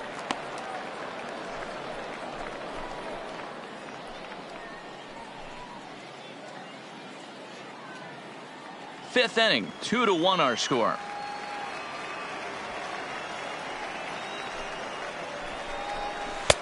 There's a changeup taken, but it finds the zone on the inside.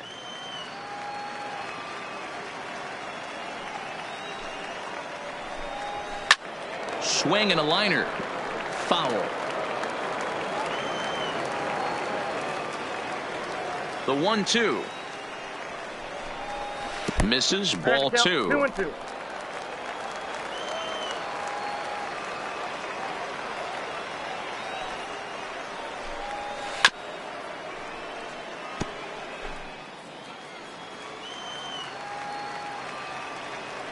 The 2-2. There's a swing, and he sends a ball high in the air into left field. And it's gone.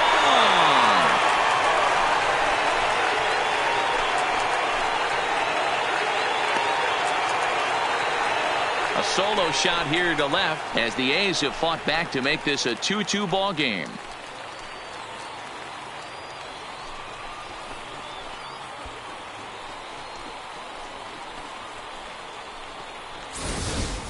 Hey, that's one of the toughest parts about standing out there on the bump. Giving up a long home run or giving up a bomb at any time as a pitcher, you just have to regroup and get back on that horse.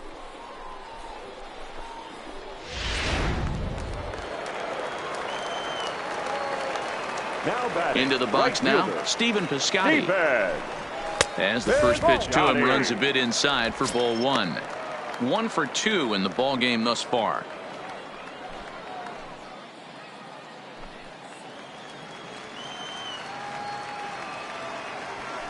The 1-0 home is laid off, but in there for strike 1.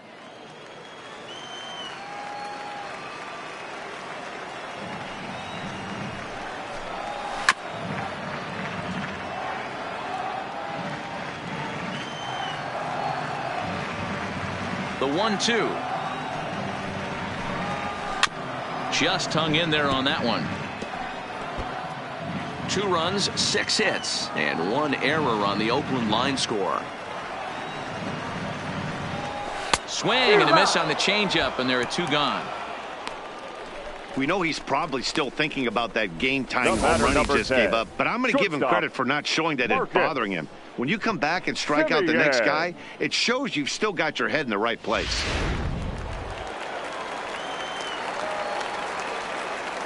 Standing in now, Marcus Semien, as he looks at a fastball that misses off the plate for ball 1. A hit in 2 at-bats for him at this point in the ball game.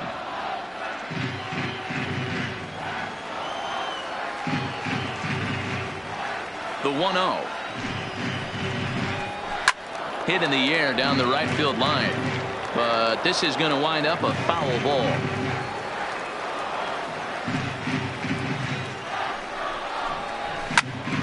A little behind on that swing, and now he'll try to shorten up maybe and protect the plate.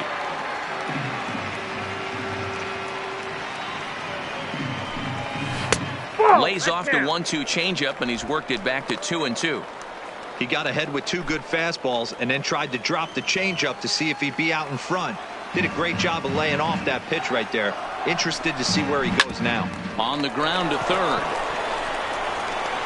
Throw over to Abreu is in time, and with it the side is retired. But the A's come back to even things up thanks to this solo home run. 5 innings complete, and we are tied 2-2.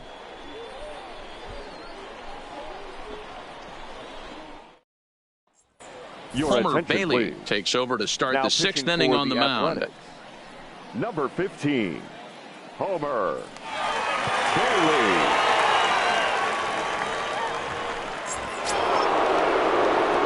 box, Tim Anderson. He'll match up with Homer Bailey now to lead off the inning. Shortstop, Tim Anderson. First pitch of the at-bat. And he lays off there 1-0.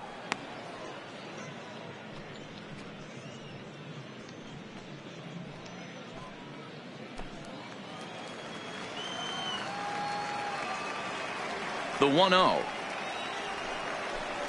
is a slider taken for a ball. Well, 2-0 now, and this is where he makes his money. If he gets a pitch to hack at, you can bet he's not going to hold back. There's a swing, and he sends a ball high in the air into left field. Davis going back. Gone to lead off the inning.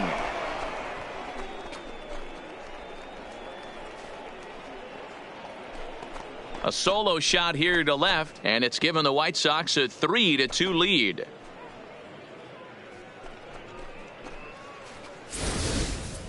Hey, listen, there's an old adage in baseball that solo home runs won't kill you. This is one of the top hitters in that lineup. So a home run, a solo home run right here is not the end of the world.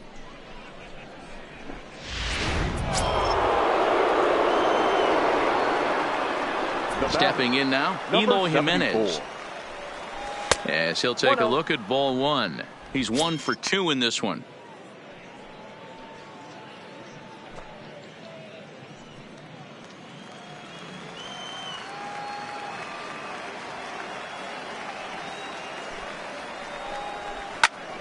One and one the count now.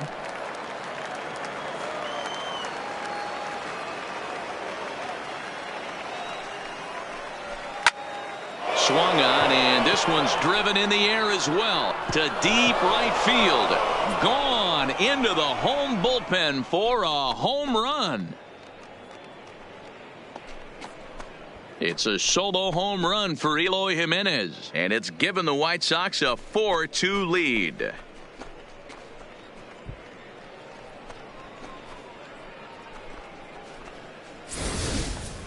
In the job description of reliever, there's no mention of back-to-back homers. But there is a need for a short memory. We'll see if he can put those 2 bombs behind him.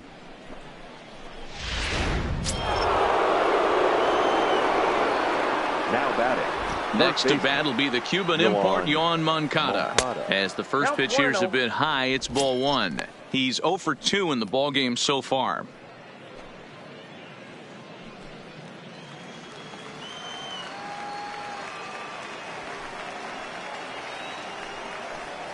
Two balls and no strikes. The count to Yoan Moncada. This inning really feels like it's getting away from him out there. As a reliever, you can't let that happen. Nothing you can do about what's already happened, and it's only going to get worse if you're not focusing on the guy in the batter's box. Line drive snagged on a short hop. Throw on to first, so a good comeback there as he gets the first out of the inning. Now batting, designated hitter. One out for Chicago here in the 6th, and that'll bring forward the power bat of Daniel Palka. Here's the first pitch to him. Good fastball there from Bailey as he takes charge, 0-1.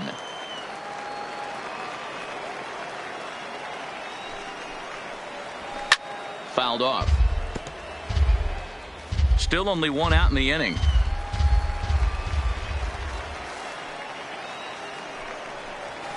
Hard ground ball to third.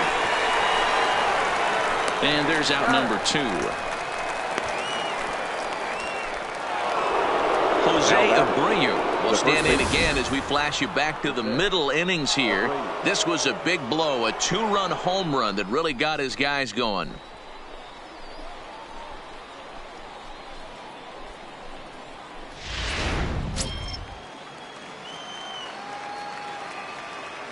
First pitch on its way. And this pitch is right down the middle, strike one. You know, you look at this hitter, he doesn't care about being down 0-1. He doesn't care about having 2 strikes with him. He's got the utmost confidence in his ability to work back into the count and get him something over the heart of the plate. The windup and the 0-1. Fastball well outside.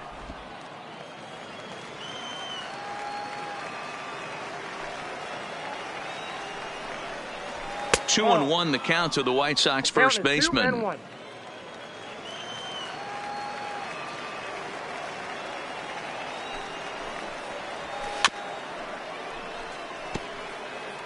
Bases are empty here with 2 men out.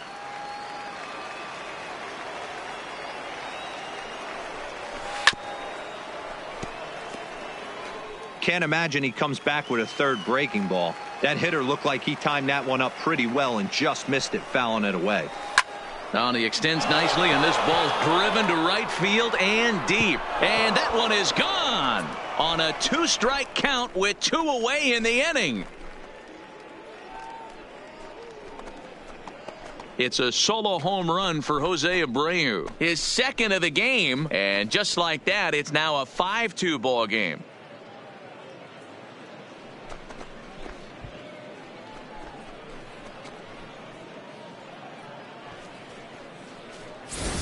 Well, sometimes runs come in bunches, and that's definitely the case in this inning. That's 3, count them, 3 home runs in this frame alone, 4 for the game. Did someone throw a home run derby they didn't tell me about? Sure looks that way.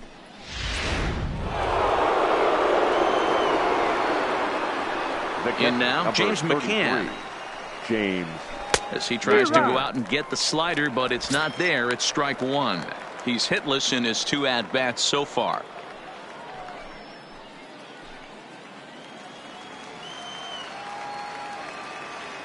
Oh and 1, here it comes. Grounded back up the middle. Throw in the dirt, but a good scoop at first saves an error as this side is retired. So they get 3 runs here, all coming via solo home runs. To the bottom of the 6th we go. 4, 5, and 6 coming up. It's the White Sox 5 and the A's 2. Number 58 will take the ball now as the new pitcher. Now pitching for Chicago, number 58.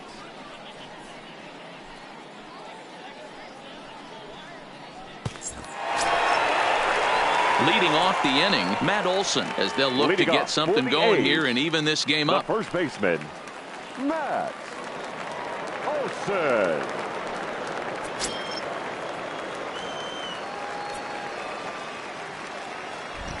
First offering on its way.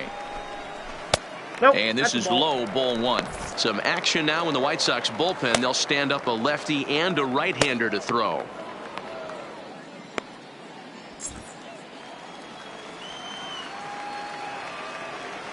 Now the 1-0. Count now, a ball and a strike.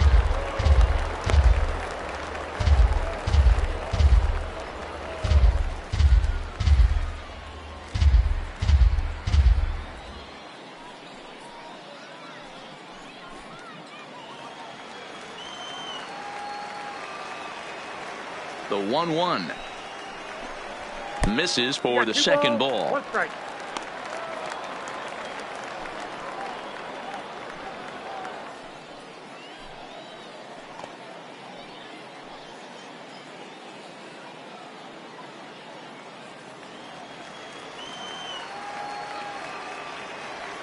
The 2-1 will not catch the zone. Ball 3. Well, ball 3, and listen, the Oakland A's right now would love to get this leadoff guy on any way they could. They would love a leadoff walk. Hit sharply, but foul down the right side.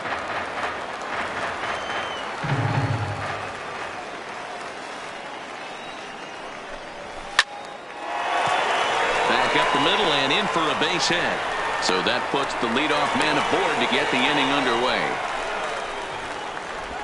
I know this guy isn't known for his hitting prowess, but that's a nice job right there. Getting a single on a 3-2 pitch in the middle of the zone. Grab your glove and flash some leather.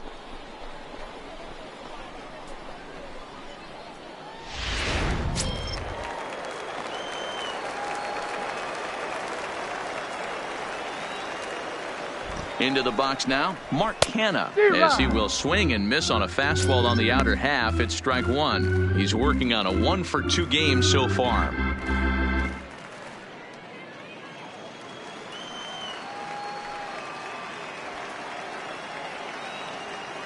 The 0-1 pitch. Ground ball foul down the left side. 5-2 is our score here in inning number 6.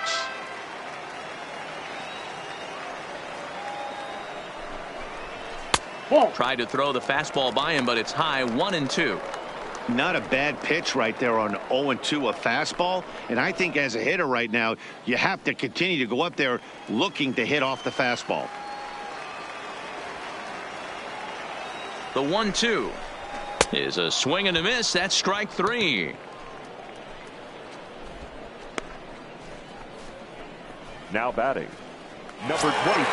So a runner at first now with 1 away, and digging in now, Ramon Laureano.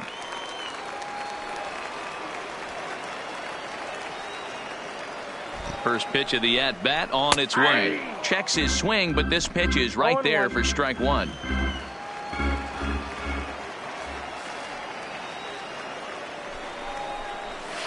Curveball inside corner, drops in for a strike.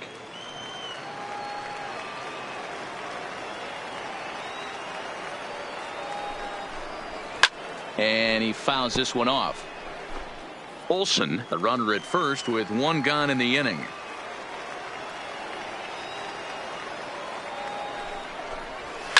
Hit in the air down the right field line. But this will wind up being a foul ball.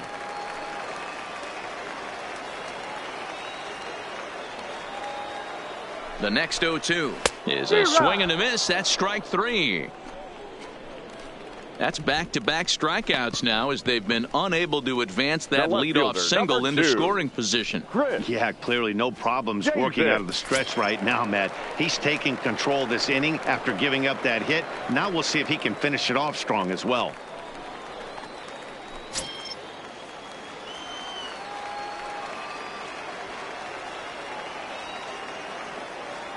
From the stretch. Off the outside that time as the breaking ball can't catch the zone.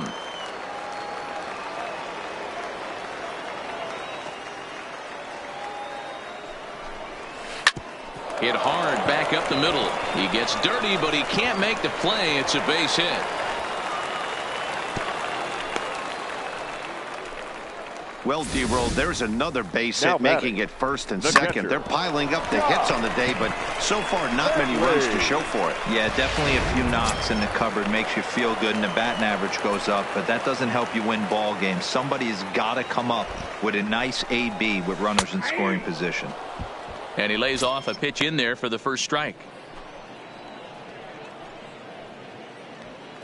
2 men are on with 2 men out.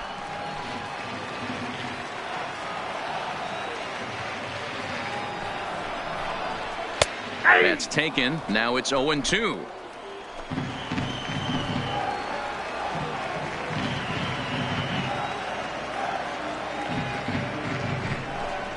One ball and 2 strikes to the A's catcher.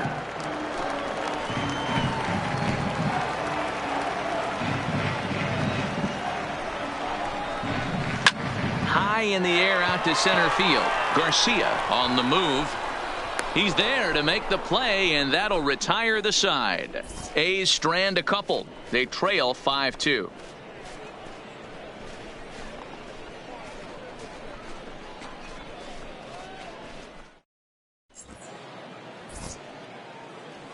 Back here on the show, White Sox on top in this one, but before we get out to the 7th, let's take a look at our game summary through the first 6. Matt Harvey is on to pitch from the bullpen now to start inning number 7. Number 63, Matt Harvey. Striding into the box, Yolmer Sanchez. Leading off 1 for 2 in the ball game thus far. Second baseman, Carlos Sanchez. He's ready. Here's the first offering. Fastball taken, but that gets the zone for a strike. One of my favorite pitches in the game right there, the old Greg Maddux equalizer. Started at the front hip and bring it back.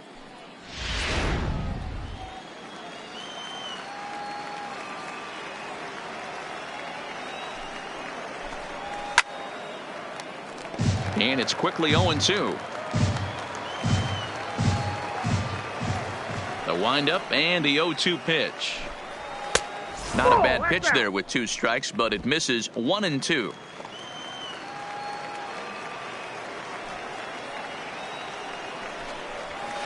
To 2 balls and 2 strikes now.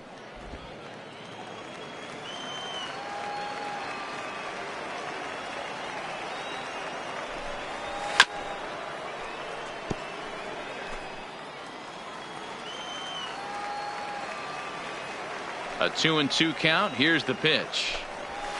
Fouled away.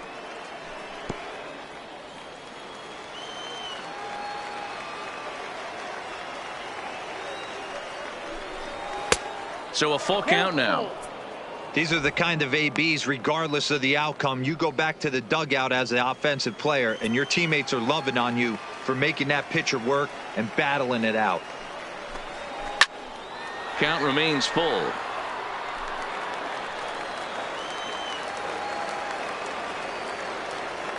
Another full count pitch home. And it's fouled away.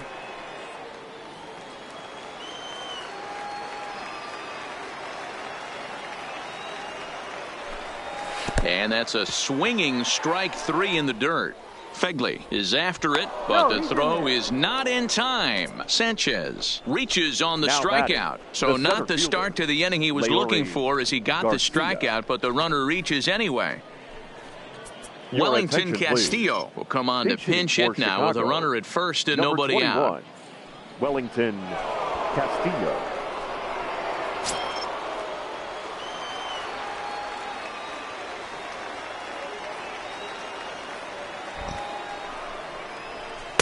Now a slider, and he gets ahead of him here, 0-1.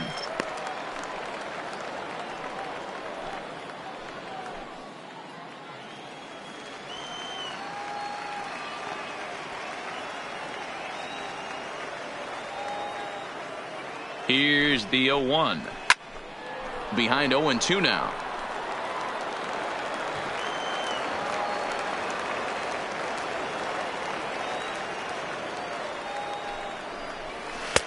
Tried to get him to go after the slider, but it's 1-2.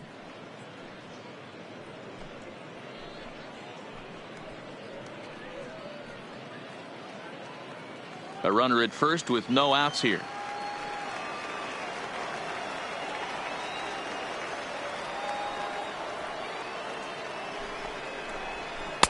And a slider runs away from him there, and the count levels at 2-2.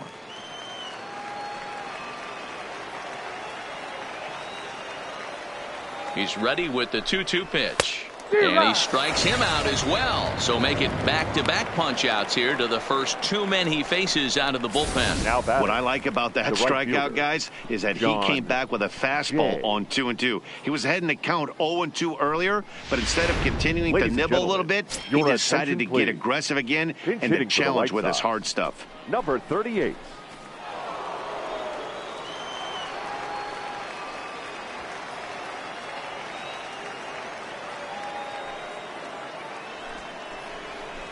He'll start him here with a changeup, but it's taken for ball 1. He'll attempt to put the ball in play for a change here with the first 2 guys going down on strikes to start the inning.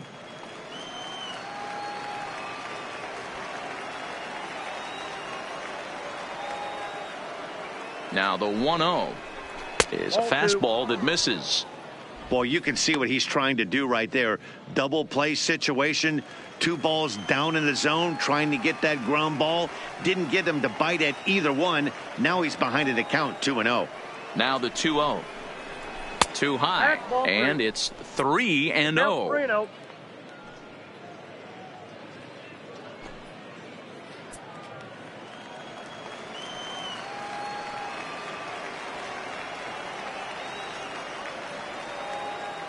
The 3-0 is in there for strike 1.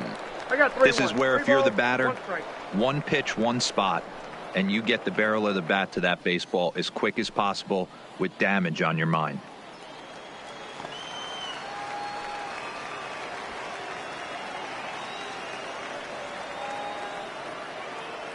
The 3-1. A swing and a miss, and that'll fill the count at 3-2. When you get yourself to a 3-1 count and you get a fastball, those are the ones you really want to punish. Couldn't get the bat on it, so we'll see if that comes back to haunt him.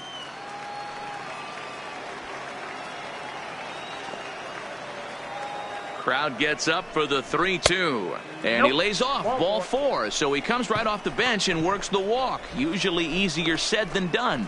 Now batting, shortstop, Tim. Charlie Tilson will get the call to pinch hit here, and he'll find he has a couple of runners aboard with only one out in the inning. Tilson.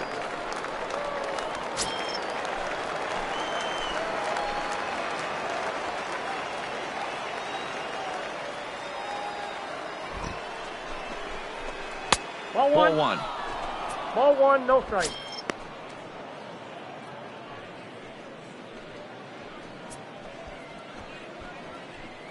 (5-2) our score as we play inning number 7.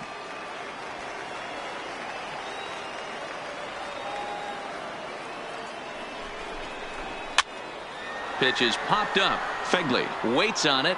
He's got it, and there are 2 down now. Now, Matt Scholes will start to loosen up in the on-deck circle as he'll bat with 2 on and 2 out here.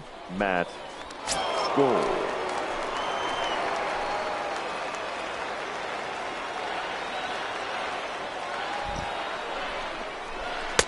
Just off the outside that time, laid off for a ball. 2 outs and 2 runners aboard here in the 7th inning.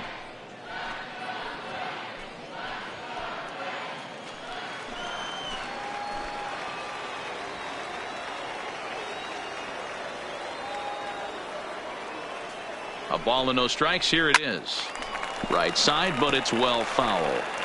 Might have been cheating for another fastball, trying to get the head to that one early. Pitcher pulled the string with a nasty breaking ball and had him a little bit out in front. Again, another foul ball.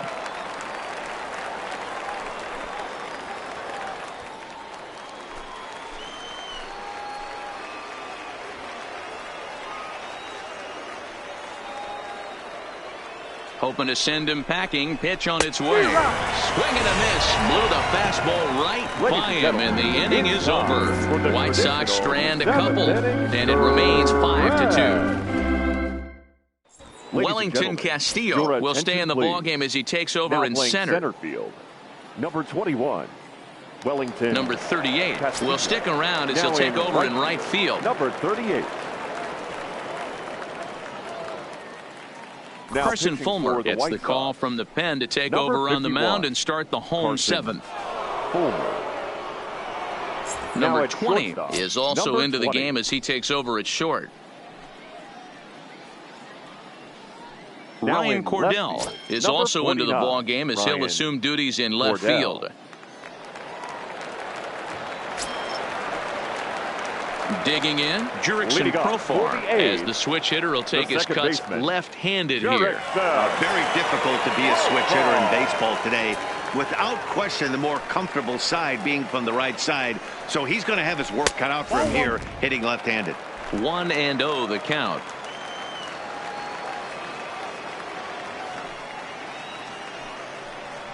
And looked like a definite pitcher's pitch there on the inside. 1-1. Pretty adamant about working him inside right now. Back-to-back fastballs, and that one was able to find the zone.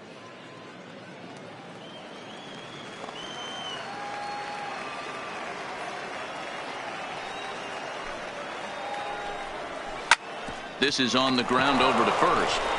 And he'll step on first for the out. 3 unassisted. Adam Engel is into the ballgame now as he assumes duties in center field. Chapman. Your attention, please. Robbie Grossman will move into the on-deck circle now to try to get something started here with 1 gone in the inning.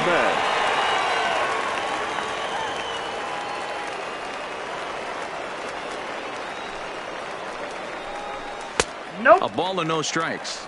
Counts 1-0.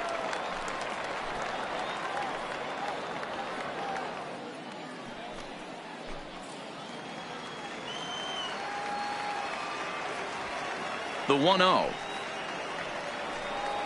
is a fastball in off the plate for a ball.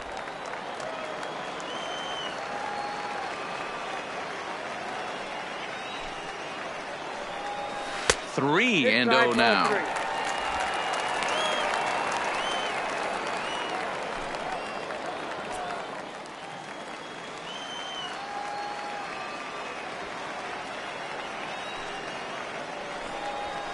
And he gets this fastball over. Back to 3-1 now.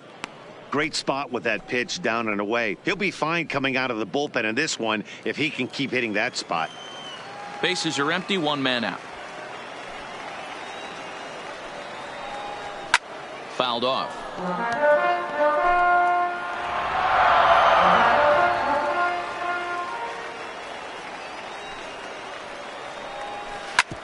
Ground ball sent back up the middle. Scooped up on the backhand. And the off-balance throw gets him. Nice play for the out. Number 13 will get the call to pinch hit here, as we'll see what he can do with 2 out and the base is empty.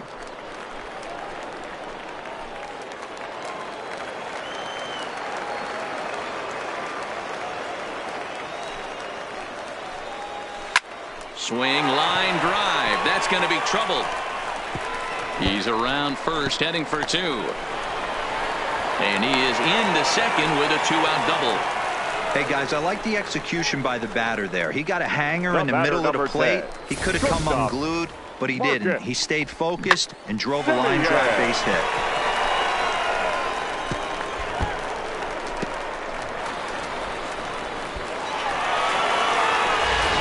Number 12 will come on to pinch hit here in a big spot. Pinch hitting for the Athletics. Number 12.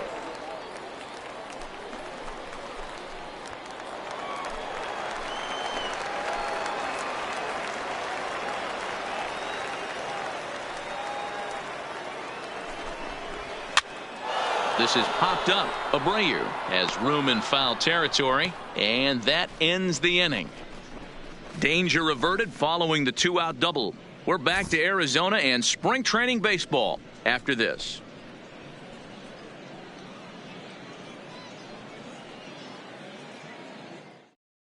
Number 13 will stick around as he'll take over in right field. Athletics. Now playing right field. Number 13. Number 12 will stay in the ball game as a new shortstop. Number 44 takes the mound as he's been called upon to pitch. Number 64 will also enter as he takes over at third base. Yohan Moncada will be the first one to greet him as he'll have to turn around and bat from the right side of the plate here. Yohan Moncada. He's ready. Here's the first offering. In there for strike 1. With this one almost in the books, the story was clearly the long ball. What are your thoughts on this offense, fellas? Well, Matty V, I don't know what your thoughts are, D-Roll, but boy, when the weather starts to warm up and the ball starts jumping out like this, it's clear that the pitchers need to start making better pitches. Yeah, just great approach. No one really chased today. Really stayed staunch on their ability to get that pitcher to come into the heart of the plate, and they did damage with it.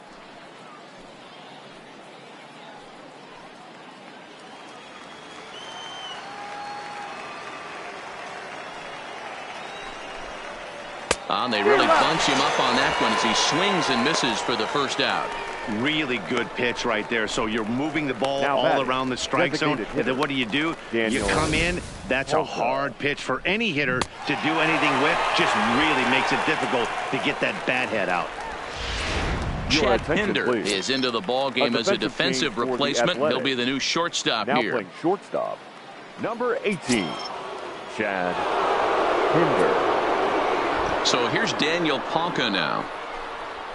The fastball here as he'll take a look at ball 1. 1-0. 0 for 2 for him to this point.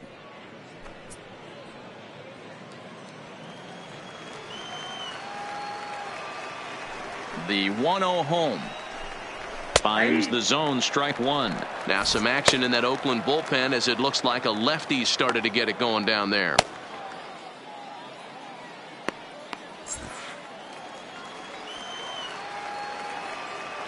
The 1-1 home is swung on and missed for strike number 2. All right, let's take a step back right here. He's down 1-2, 3 fastballs in a row. There is no way he's throwing him a fourth.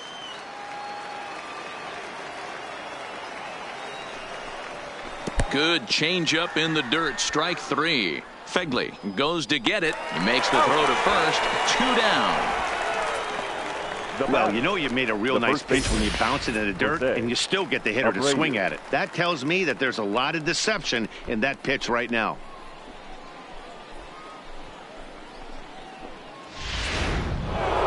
Jose Abreu will stride in again, and before he takes his cuts here, we take you back to inning number 6. This was his second home run of the ball game as he'll stand in here looking for number 3.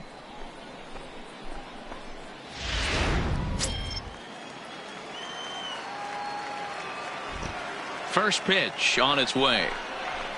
Ball 1 as he lays off below the zone. We're in the 8th inning now of a 5-2 ball game. Hopped up. Olsen in foul ground. And a diving effort, but it's out of his reach. A foul ball.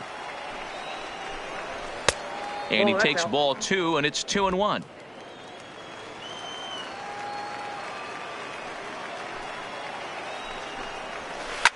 Hit in the air down the left field line. And this will wind up a foul ball. He's ready with the 2-2 pitch. He takes the changeup the other way out toward right center. Number 13 is going to have room out there as he puts this away to retire the side. Down in order go the White Sox. They're still out in front 5-2. Kelvin Herrera is on to pitch out of the bullpen in the bottom half of the 8th. The White Sox, number 41, Kelvin Herrera. So here's the Oakland cleanup batter, Matt Olson. He's got a hit in 3 at-bats to this point. First baseman, Matt Olson.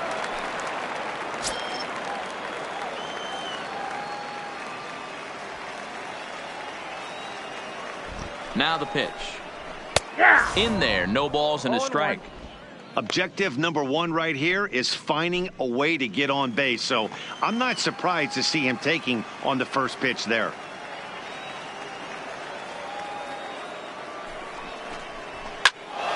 And he falls behind 0-2.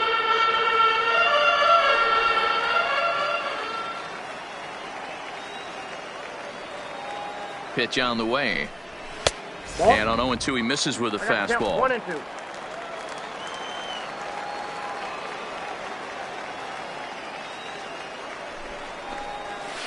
They really bunch him up on that one as he swings and misses for the first out.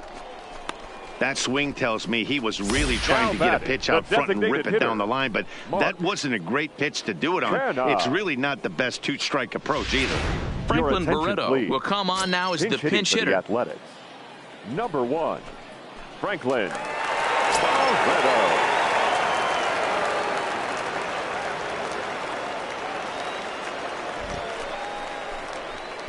And a ball 1-0. Ball 1, no strike. Hey, let's not sugarcoat this. This is a huge half inning right here. They have to find a way to score a few runs. They do not want to face the closer needing 3 runs in the 9th. That means game over.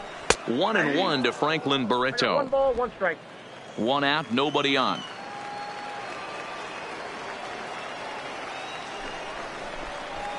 That's 2-1.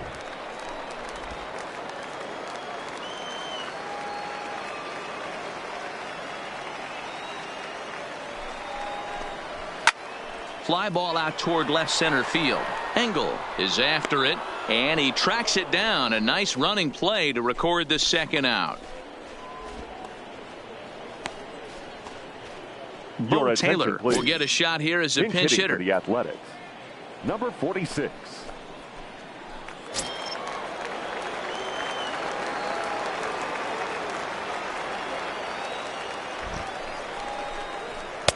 And he takes a cold strike. 0-1. Taylor, a native Floridian. He was a 5th-round pick back in 2011. Hey, nothing has been handed to this guy. Drafted in the middle rounds, and he has found his way in the big leagues. This has turned out to be a really nice pick. Behind 0-2 now.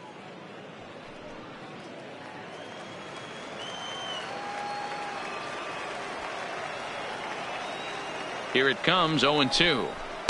Nope. Fastball just misses. That's ball 1. Boy, it's hard to sit on an 0-2 fastball. I think that pitch just locked him up a bit. But lucky for him, it was just a little out of the zone. Ready with the 1-2. 2-2 now with 2 away and the base is empty. That one missed, but if it's a strike, I don't know how you get the barrel of that pitch. You have to really be sitting on it to hit a fastball coming in that hard on the inside part of the plate.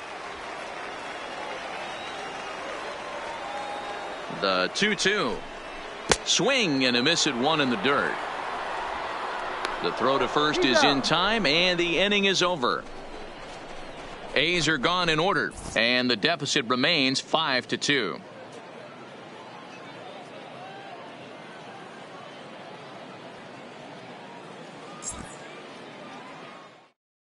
Blake Treinen enters from the pen to start the 9th inning as he'll try to keep the score right where it is heading to the bottom of the 9th. Blake Dustin Fowler is into the ballgame now as he assumes duties in center field. Number 11, Dustin Fowler. Ready for another chance? James McCann. He got on top of one and was a ground out victim last time. 33, James McCann.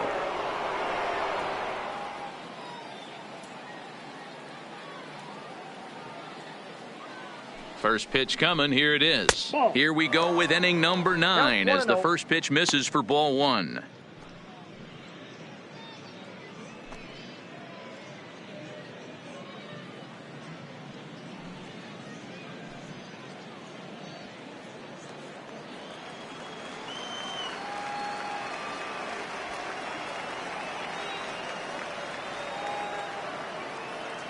The 1-0 is taken, strike 1.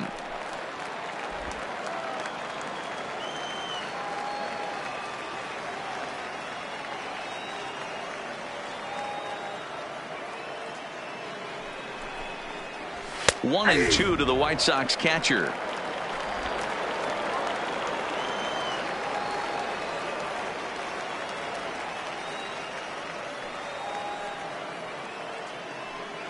Ready on 1 and 2. Popped him up. And he'll indeed make the play in foul territory for the first out. Now batting. Standing in, Yolmer Sanchez. He struck out swinging in his last trip to the plate.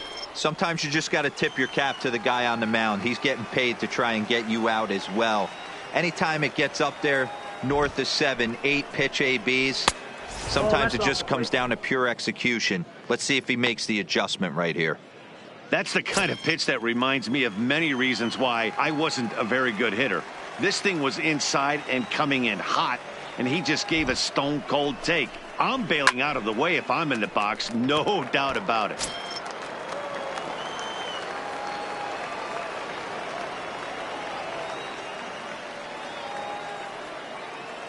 The 1-1.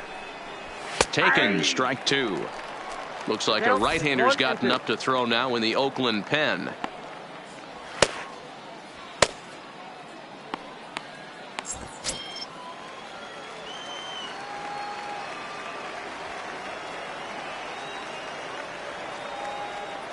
A ball and 2 strikes. Here it is. Didn't stay on top of the slider that time as it misses high.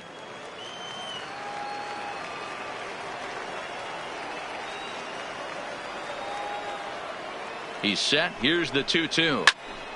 Count remains 2-2.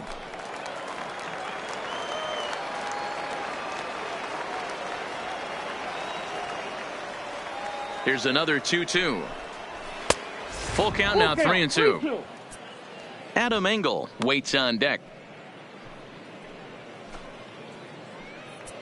7th pitch of the at-bat coming up.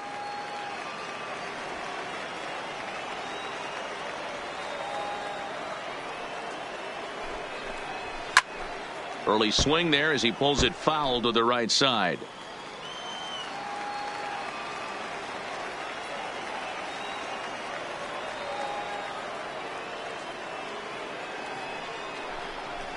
And he takes ball 4. So a good job out of the 9-hole in getting on base as we go back to the top of the order. Well, when you go with a slider there in a full count, you're hoping that the hitter is thinking fastball and swings through it. Didn't work out that way, though. He lays off and gets the free pass. Into the box now, Adam Engel, career against Blake Trinan. Just a couple of matchups, no hits in 2 at-bats.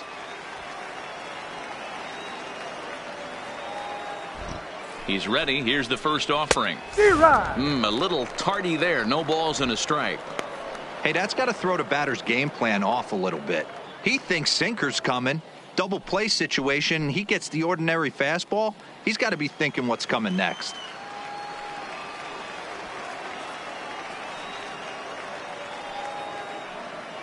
A 1 pitch on its way. Breaking ball below the zone. That's ball 1.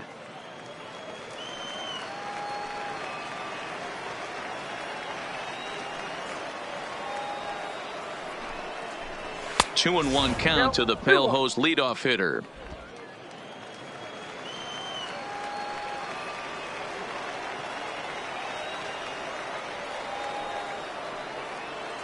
The 2-1 doesn't hit the target. It's ball 3. Well, this has been a good job to work the count from 0-1 to 3-1, and now he's really in the driver's seat to see a heater that he can do something with. The 3-1 pitch. Smoke toward the hole. A dive, and he knocks it down. And the recovery throw is too late, and there are 2 on with 1 away now. Now batting, number 38. Digging in for his second at-bat, number 38. Reached base via the walk in his first plate appearance.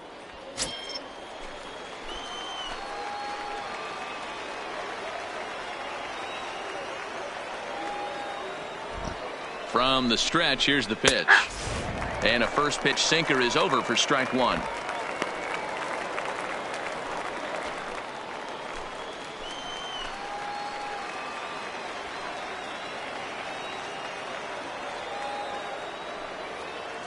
From the belt, the pitch. Now a swing, and he pops him up. And I believe, yes, the umpire signaling for the infield fly rule. Now at the plate, number 20, ready to get his day at the plate started right here.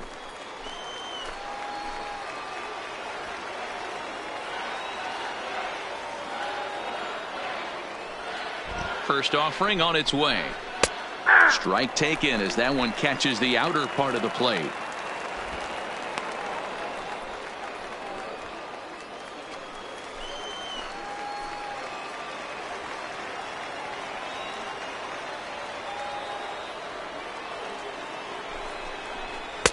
Sinker, and this one's over as well. 0-2 now.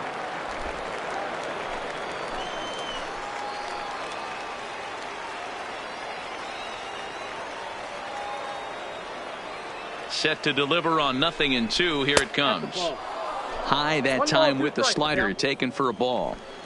Hey, this is a big pitch right here. Can't allow them to tack on any more runs. Let's see if he attacks his zone or buries something in the dirt. And he lays off a pitch outside as they draw even at 2-2. This is a huge pitch right here. I don't think he wants to go 3-2 and have those runners be in motion. Look for him to be aggressive with what he thinks is his best pitch right now.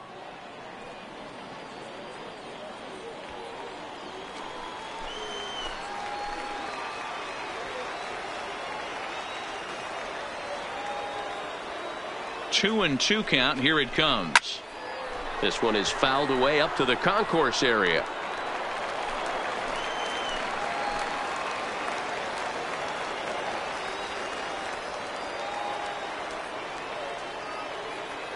The 2-2 one more time is laid off, and the count runs full. For the guy on the mound, this is one of those innings where nothing comes easy. He's thrown a bunch of pitches, and this AB hasn't been any different. Definitely laboring at the moment.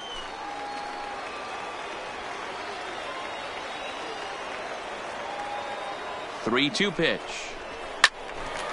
Count still full, 3-2. Keeps fighting him off. The 8th pitch of the at-bat coming up.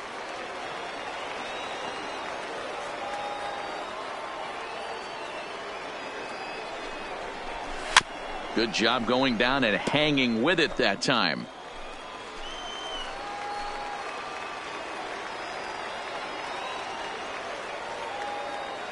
He's set. Here's the 3-2, and he struck him out. So a good pitch there, and now they're going to need to string some hits together in this last at-bat if they want to get back in this thing. White Sox strand a couple, and it remains 5-2.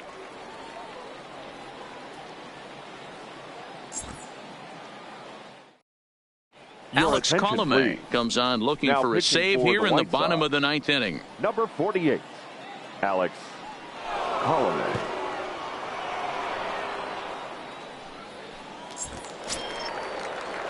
Striding in once again, Chris Leading Davis. off, In the past against Alex the left Colomé, fielder, a number of Chris meetings, he's 1 for 7.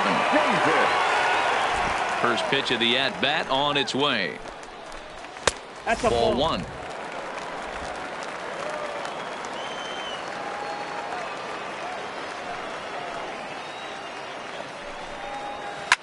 Davis connects and sends it to deep left field.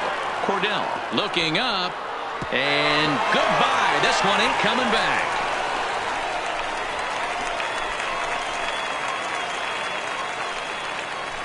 A solo shot here to left, and it's a 5-3 game now.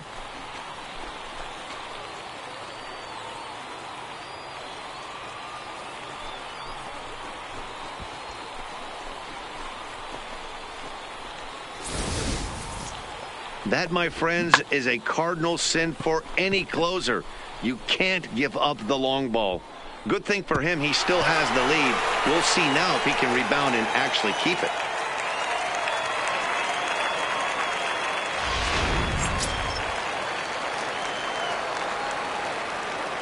Into the batting, box, catcher, Josh Fegley. Josh. As he'll take a look Fegley. at a high strike that time, it's 0-1. As we near the end of this one, it's clear the long ball has played a big role in today's outcome. Dan, Dero, what are your final thoughts on what we've seen?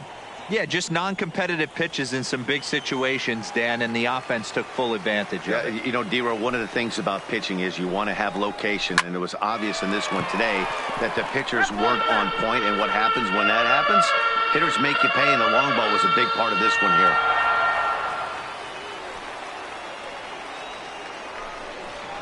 Swung on and missed.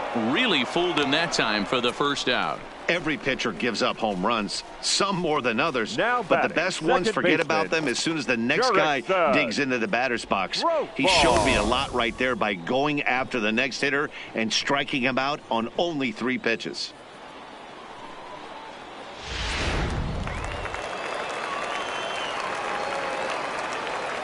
Stepping in now, Jurickson Profar. And he's a bit tardy there on the first pitch fastball. It's 0-1. He could really use a knock here. 0 for 3 in the game so far.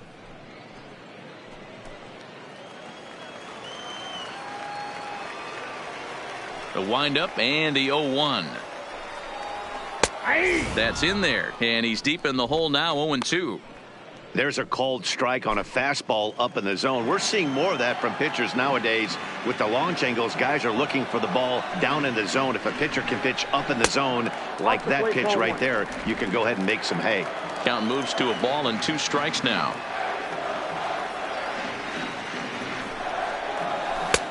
Just off the outside that time, laid off for a ball. No doubt, some saves come easier than others, and I know this all too well. They're really making wrapping this thing up a difficult task. The 2-2 is looked at, and the count moves full. 3-2. Wow, from 0-2 to 3-2, and that last pitch on 2-2 wasn't even close. He had this guy in the ropes, but now he let him right back into this at bat.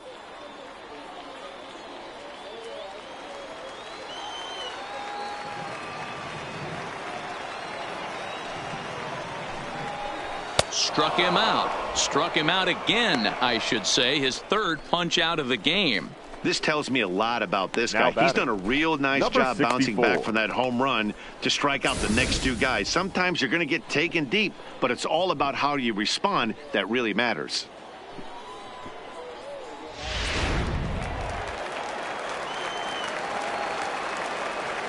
Standing in now, number 64. As he'll take a look at the pitch too low, it's ball one. 2-run game, last of the ninth with 2 away.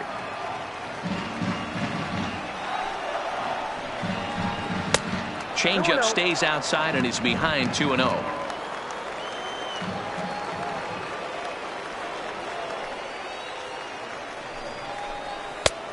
Way inside with that one. A pretty easy take there.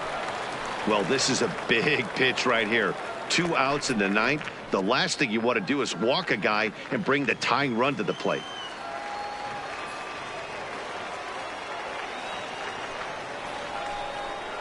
And the cutter can't find the zone as he surrenders the base on balls here. That is just a great at-bat there. When you're down late, you need base runners any way you can get them. And that never-say-die mentality could be the difference. We'll see how it plays out.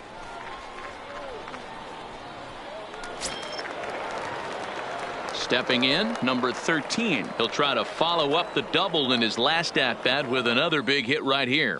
Yeah, give me a repeat performance of that last double. With a man on first right now, let him run and get you a ribby. He's set and the pitch. Taken, and that one catches the bottom part of the strike zone.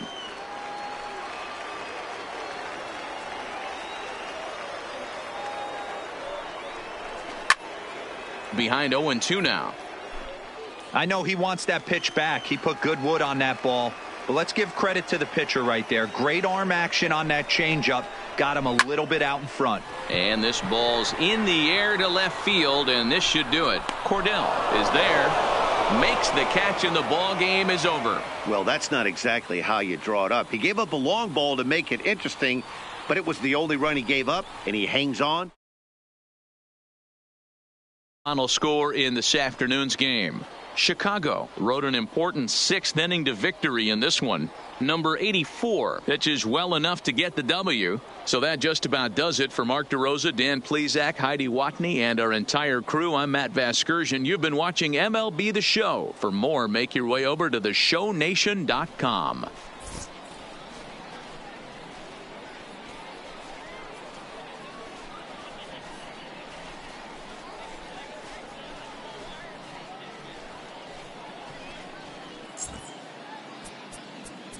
Our final line score this afternoon.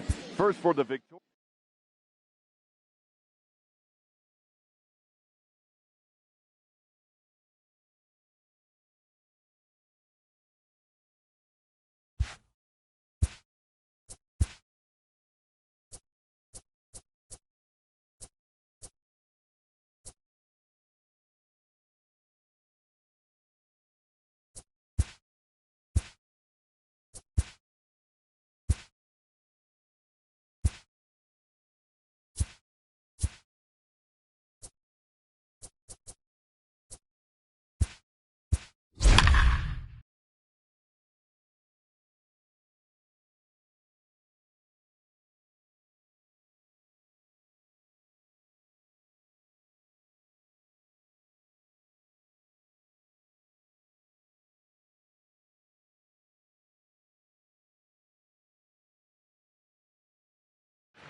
Afternoon baseball here on the show.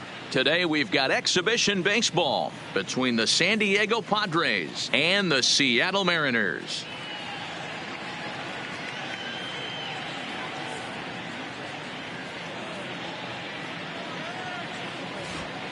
And here's a chance to look at the starting 9 for the visiting San Diego Padres. Dero, what's your take on this team today? Yeah, you take a look at this lineup they're running out today, and they got their work cut out for them with the sinker baller on the mound on the opposition side. They're going to have to see the ball up. They're going to have to work the home plate umpire. Can't be given 4 to 6 inches off the inside half, or he's going to have a field day pounding that sinker in there. Should be interesting to see right out of the chute if he's got the good one or not.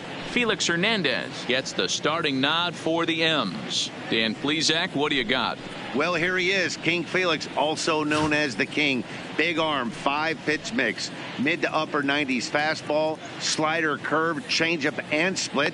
Some people think he throws too many pitches. Well, I know one thing. This guy's been a good pitcher for a long time, and he is one of the few aces in the game of baseball. All right, guys, here's Seattle's defensive alignment. And let's focus on Kyle Seager right here. Former Gold Glove third baseman. Plays a reliable third base. I think something that he does better than anybody is his ability to come in on those swinging bunts or guys trying to lay a bunt down on him. He has the ability to have such soft hands and make that off-balance throw to first base. Too high that time with the inning's first pitch. Hits ball one.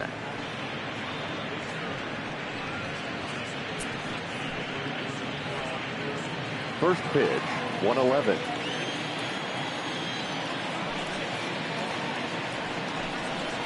1-1 to San Diego's leadoff batter.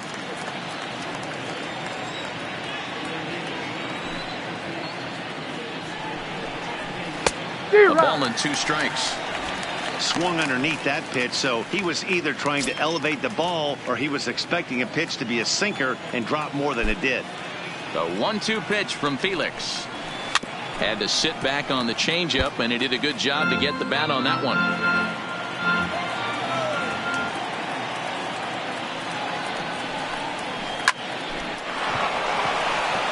Base hit, line drive into the corner. Take a look at this again in slow motion. He tracks this thing all the way, gets his hands quickly through the zone, and just rips it down the left field line, just how they draw it up.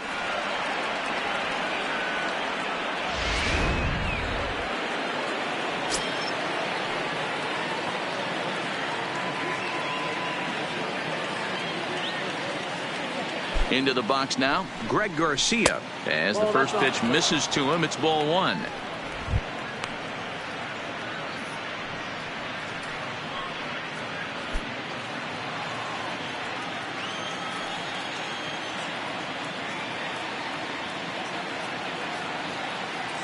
Check by Hernandez. The pitch. And he won't bite at that one either. It's 2-0. Time for a look at our umpires in this one. Working the plate is Carl Dixon. Dan, this is an offensive player's dream to have Carl Dixon behind the dish. He is tight on the corners. He is, D-Row. And listen, he makes you bring the ball into the strike zone. Normally, high scoring of games when Carl's behind the dish. Now here's a comebacker back to the mound. On to first, and they get the double play. That's a great example there of why the sinker is such an effective pitch. The hitter's eyes see it higher in the zone than it ends up, and that makes it real tough to square up.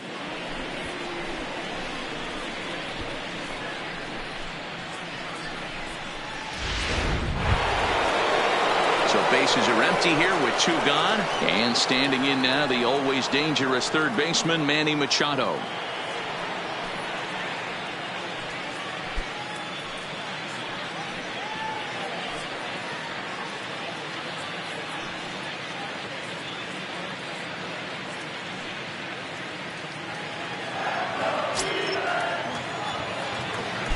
Ready to deliver. Here's the first pitch. A shot down the first baseline, but a foul ball here. 0-1. Into the windup. Here comes the 0-1, and he fouls this one off.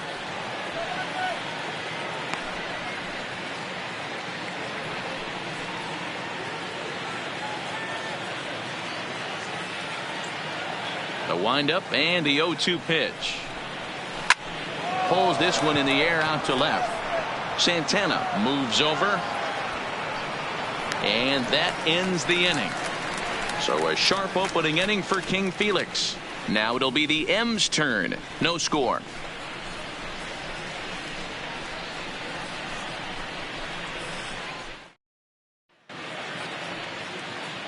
And now a quick look at the Mariners starting lineup in this one. Who do you have your eye on, Dan? Well, Matty, I'm going to be looking to see if that guy in the 7th spot can continue to stay hot. He's certainly a guy to watch out there in this lineup. Everything he does makes them click. When he's swinging the bat, well, they just go. Number 59, a right-hander from the state of Texas, is the man on the mound here. Dan Plesac, what's the word on him? Well, Matt, the first thing we're going to find out is how well this guy pitches with little sleep. I can't imagine knowing that you're going to be the next day starting pitcher the night before. This is a young guy making his first start. Listen, you can only make your debut one time, so there has to be lots going on in this guy's mind. Hopefully he can settle down early and pitch well in his debut. So here's how the San Diego Padres are positioned defensively.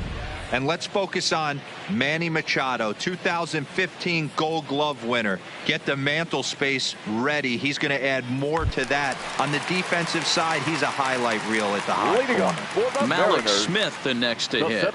He'll lead things off here in the bottom half of the first. First delivery to him on the way.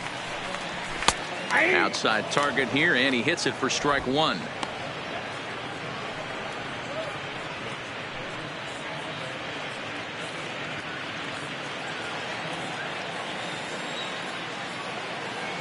The windup and the 0-1. Now a ball lined to the left side, but foul. Here comes the 0-2 pitch. And he gripped that one a bit too tightly as it broke down and just about got him. Well, we all know he can burn on the base pass, right? But that's a little tougher to do when you've got a nice goose egg on your leg. It's tough to do like that. Maybe trying to back him up a bit there with the fastball.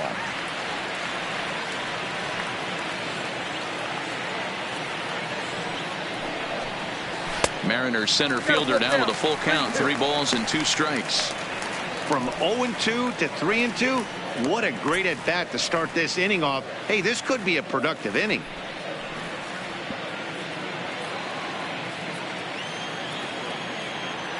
Ready to deliver the full count pitch. Bounce towards the second baseman. Barehanded at his knees. He is out. And that's a huge play to keep the leadoff man off base. The right fielder. So one away here with the bases empty. And up next, the corner outfielder, Mitch Haniger. Here comes the first pitch. In there, strike one.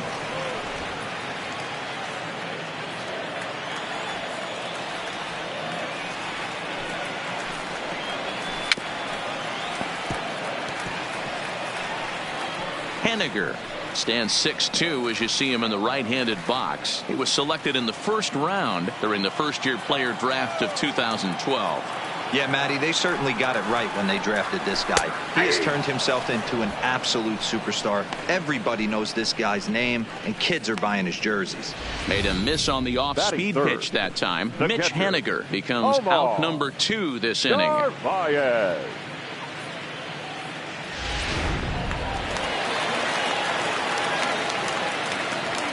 Into the box, Omar Narvaez, as he will take a fastball in there at the knees for strike one.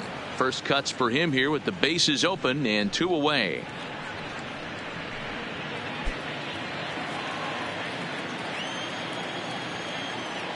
Now here it comes. Nope. That's over, but low. It's a ball and a strike. 1-1.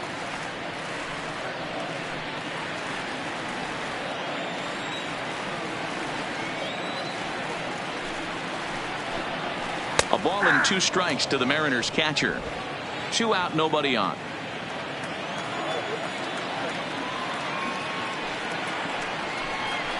A bouncer to the left side. Throw on to first gets him, and the side is retired. 1, 2, 3 go the Mariners. We are still scoreless.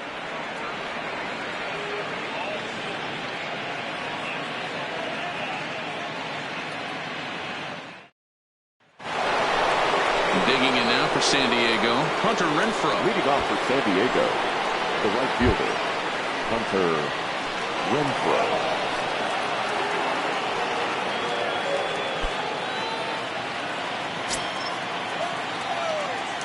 Ready with the first pitch. Here it comes. In there for strike one, 0-1. Hey, I don't blame him right there, giving up on that inside curveball, little front hipper. That's a tough pitch. You just can't figure out where the point of contact should be.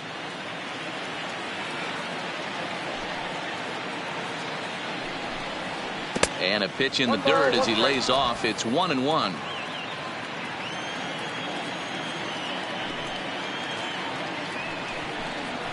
And he'll come back with one in the dirt as the count moves to 2-1 now. Now the 2-1. High fly ball out to straightaway center. Waiting on it is Smith. And that's the first out of the inning.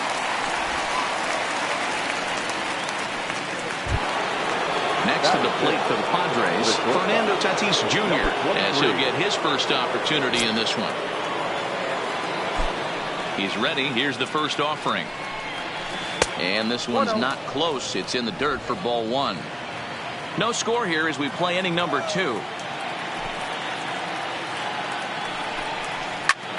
Hit high and deep to straightaway right field. Henniger ranging back, but he has no chance to make the play. It's off the wall. And he'll reach second now with one away.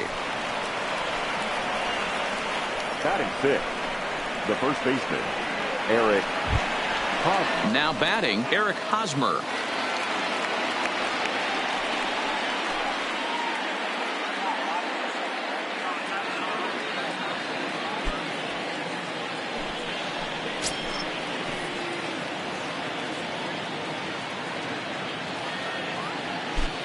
First offering on its way. And that's in there for strike one.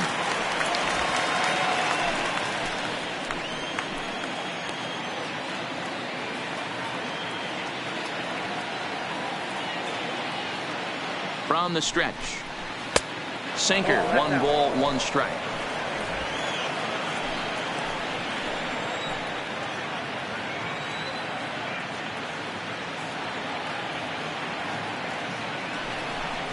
And a sinker dips too low there. Into the dirt, in fact.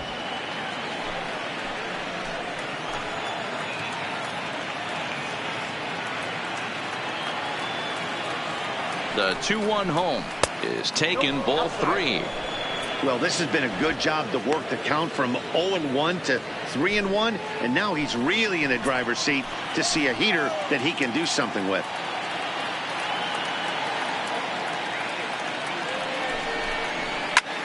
Line to the right side. Henniger is right there as he takes it for the second out.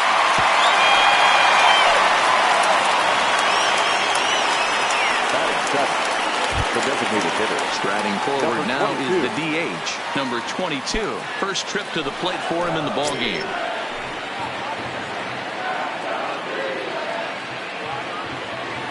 Here's the first pitch to him. Low for ball 1.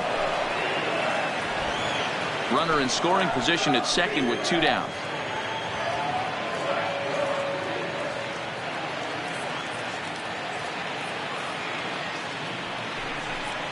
Two balls and no strikes to the Padres DH. Well, he's got a base open to use right here, and it looks like he might not be afraid to do that by the way he's pitching him.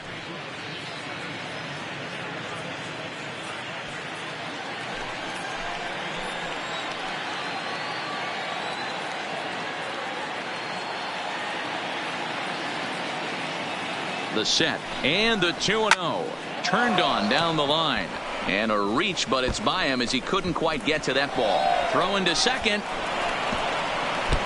and he will make it up to second as he advances on the throwing miscue. My goodness, so much of this game is situational hitting, guys. Nice job there. Yeah, you've got to find a way to pick your teammates up when you're given the chance, and he doesn't try to do too much right here. He just takes what's there. Safely on second, and his buddy is high-fiving teammates in the dugout. Stepping in now, number 62. High in the air out to center field. Smith will reach out with one hand to make the catch on the move, and that ends the inning. Padres pick up a run on the RBI double. We'll go to the bottom of the second. It's 1-0 San Diego.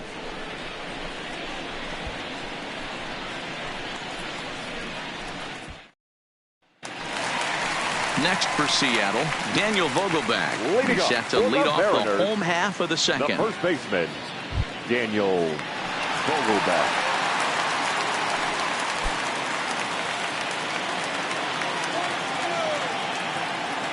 First pitch of the at-bat on its way. And he gets ahead 0-1.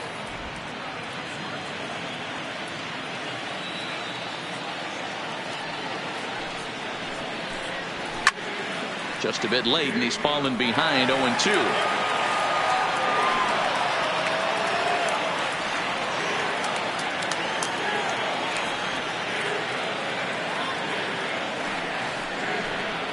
Now a changeup locks him up as he looks at strike 3 called. 1 away.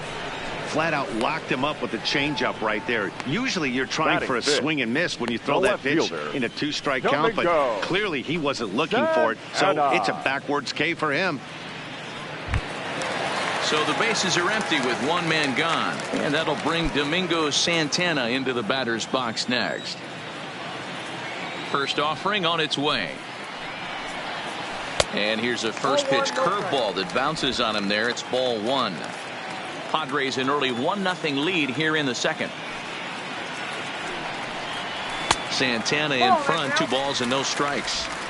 Do you take your chances in this situation as a hitter, knowing he's just missed outside 2 pitches in a row, and dive a little bit and try and drive something in the opposite field?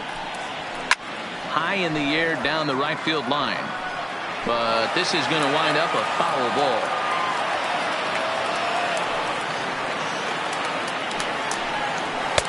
And there's a fastball well off the plate inside. There's Kyle Seager in the on-deck circle. We'll see him next. Bases are empty, 1 man out.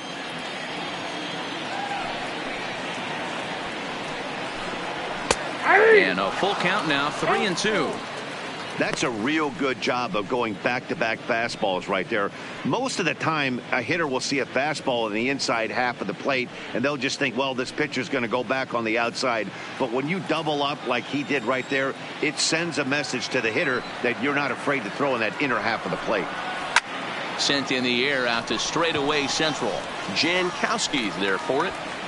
Makes the play, and there are 2 gone now. So bases are empty here with 2 gone, and into bat next the third baseman Kyle Seager.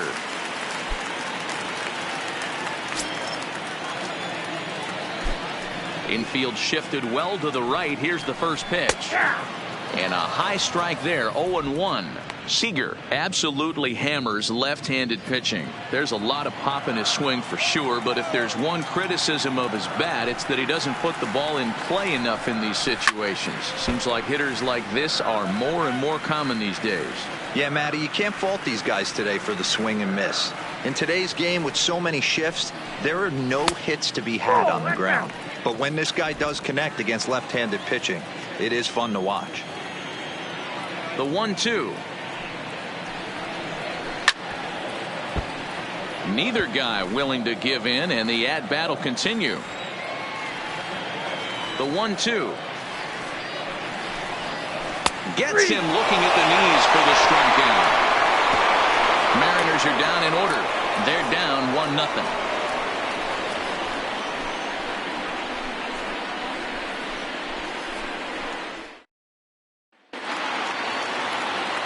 Back alongside Mark DeRosa and Dan Plesac, Matt Vasgersian, as Will Myers is set to lead things off.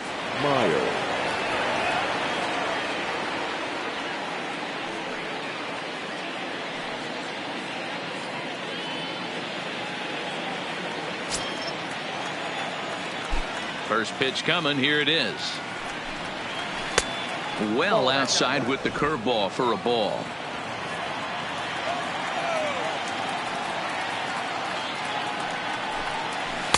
And that's off the plate and high. 2-0 now. This at-bat sets up really good right here, right? Hasn't seen a fastball yet, but now he gets to count at 2 balls and no strikes. He has to be looking for a fastball right here. 2-1 after the foul ball there.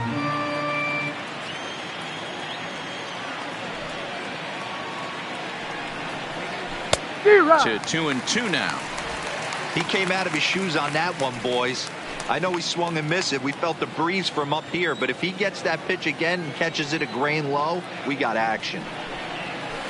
Slapped hard the opposite way. Now a dive by the right fielder, but it kicks off his glove.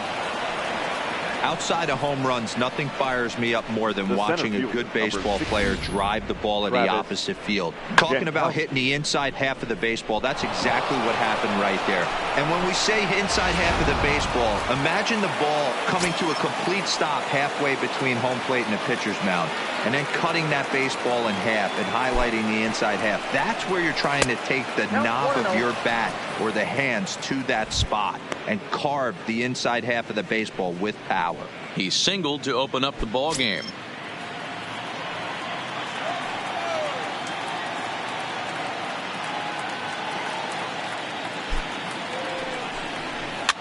Liner towards second. That's in another base hit. He's 2 for 2.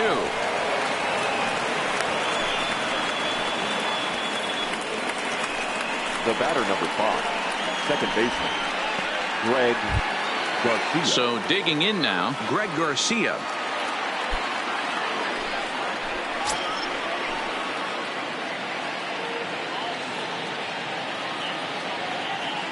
First pitch on its way. This is line to left. That's in there. Base hit. Myers rounds third and is digging for the plate. And he's safe at the plate as they extend their lead to 2. And now time is called here as their pitching coach is going to pay a quick visit to the mound to discuss how they want to attack things here.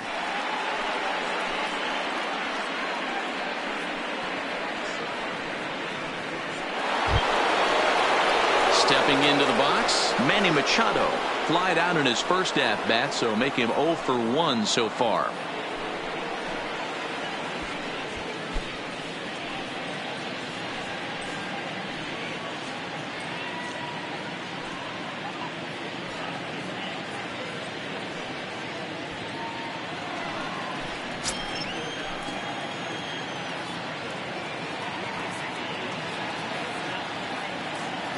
Ready to deliver. Here's the first pitch. Hit on the ground to short. One there. On to first, and they get the double play. But boy, was he ever upended at second base. Oh, that double play gave him a really good chance to minimize the damage here. One run has come across, but now he just has to work to strand that runner at third. Would be pretty huge if he can do that. So here's the cleanup hitter, Hunter Renfroe. 0 for 1 for him here in this one.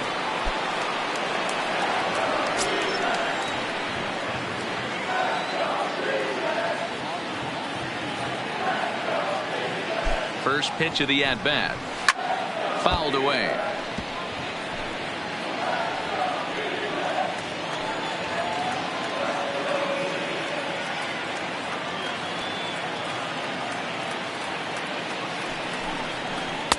And low, it's a ball and a strike.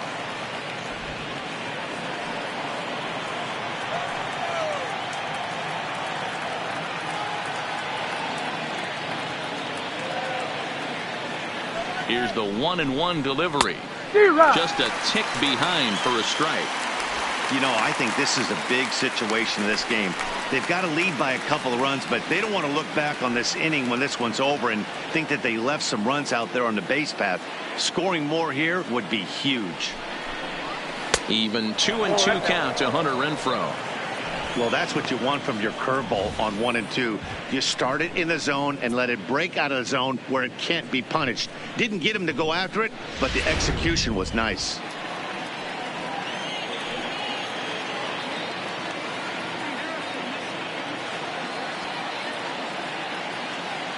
Here now the 2-2 is a wave and a miss. He struck him out. Friars forced to settle for just the 1. We'll move on to the bottom of inning number 3. The Padres lead it 2-0.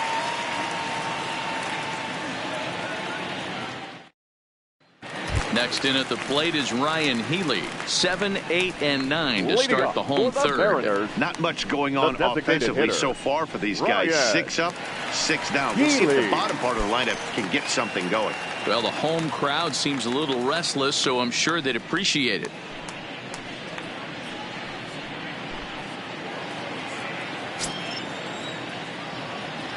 First pitch of the at-bat on its way.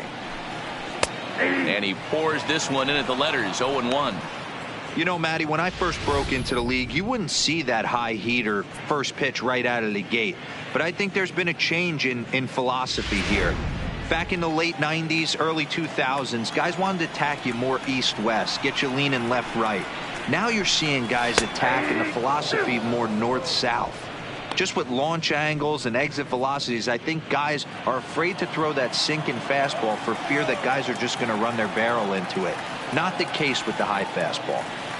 Into the windup. Here comes the 0-2 pitch. The next 0-2 pitch to him misses outside. Wow, that's a tough pitch to take. 0-2 fastball just off the corner, and I mean just off the corner. Still 1-2 as he fouls it away. Here's another 1-2. Line towards center field. Jankowski is there, and he has it for the first out. Batting eighth, the shortstop, Tim Beckham. One gone now in the Mariners' third inning. Up next, a former first-rounder, Tim Beckham. Now the pitch. And he'll look at a first pitch curveball that's in the dirt. It's ball one.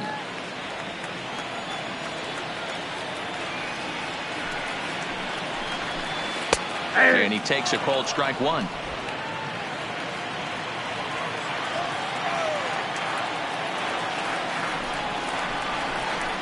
One and two, the count to the Mariners shortstop. The MO of this pitcher in the early going is certainly establishing the inside part of the plate. He has been dominant.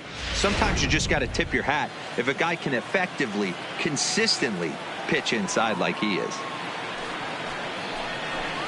Got him swinging. Chased it well out of the zone, and there are two gone. That's a pretty sad attempt at hitting a baseball.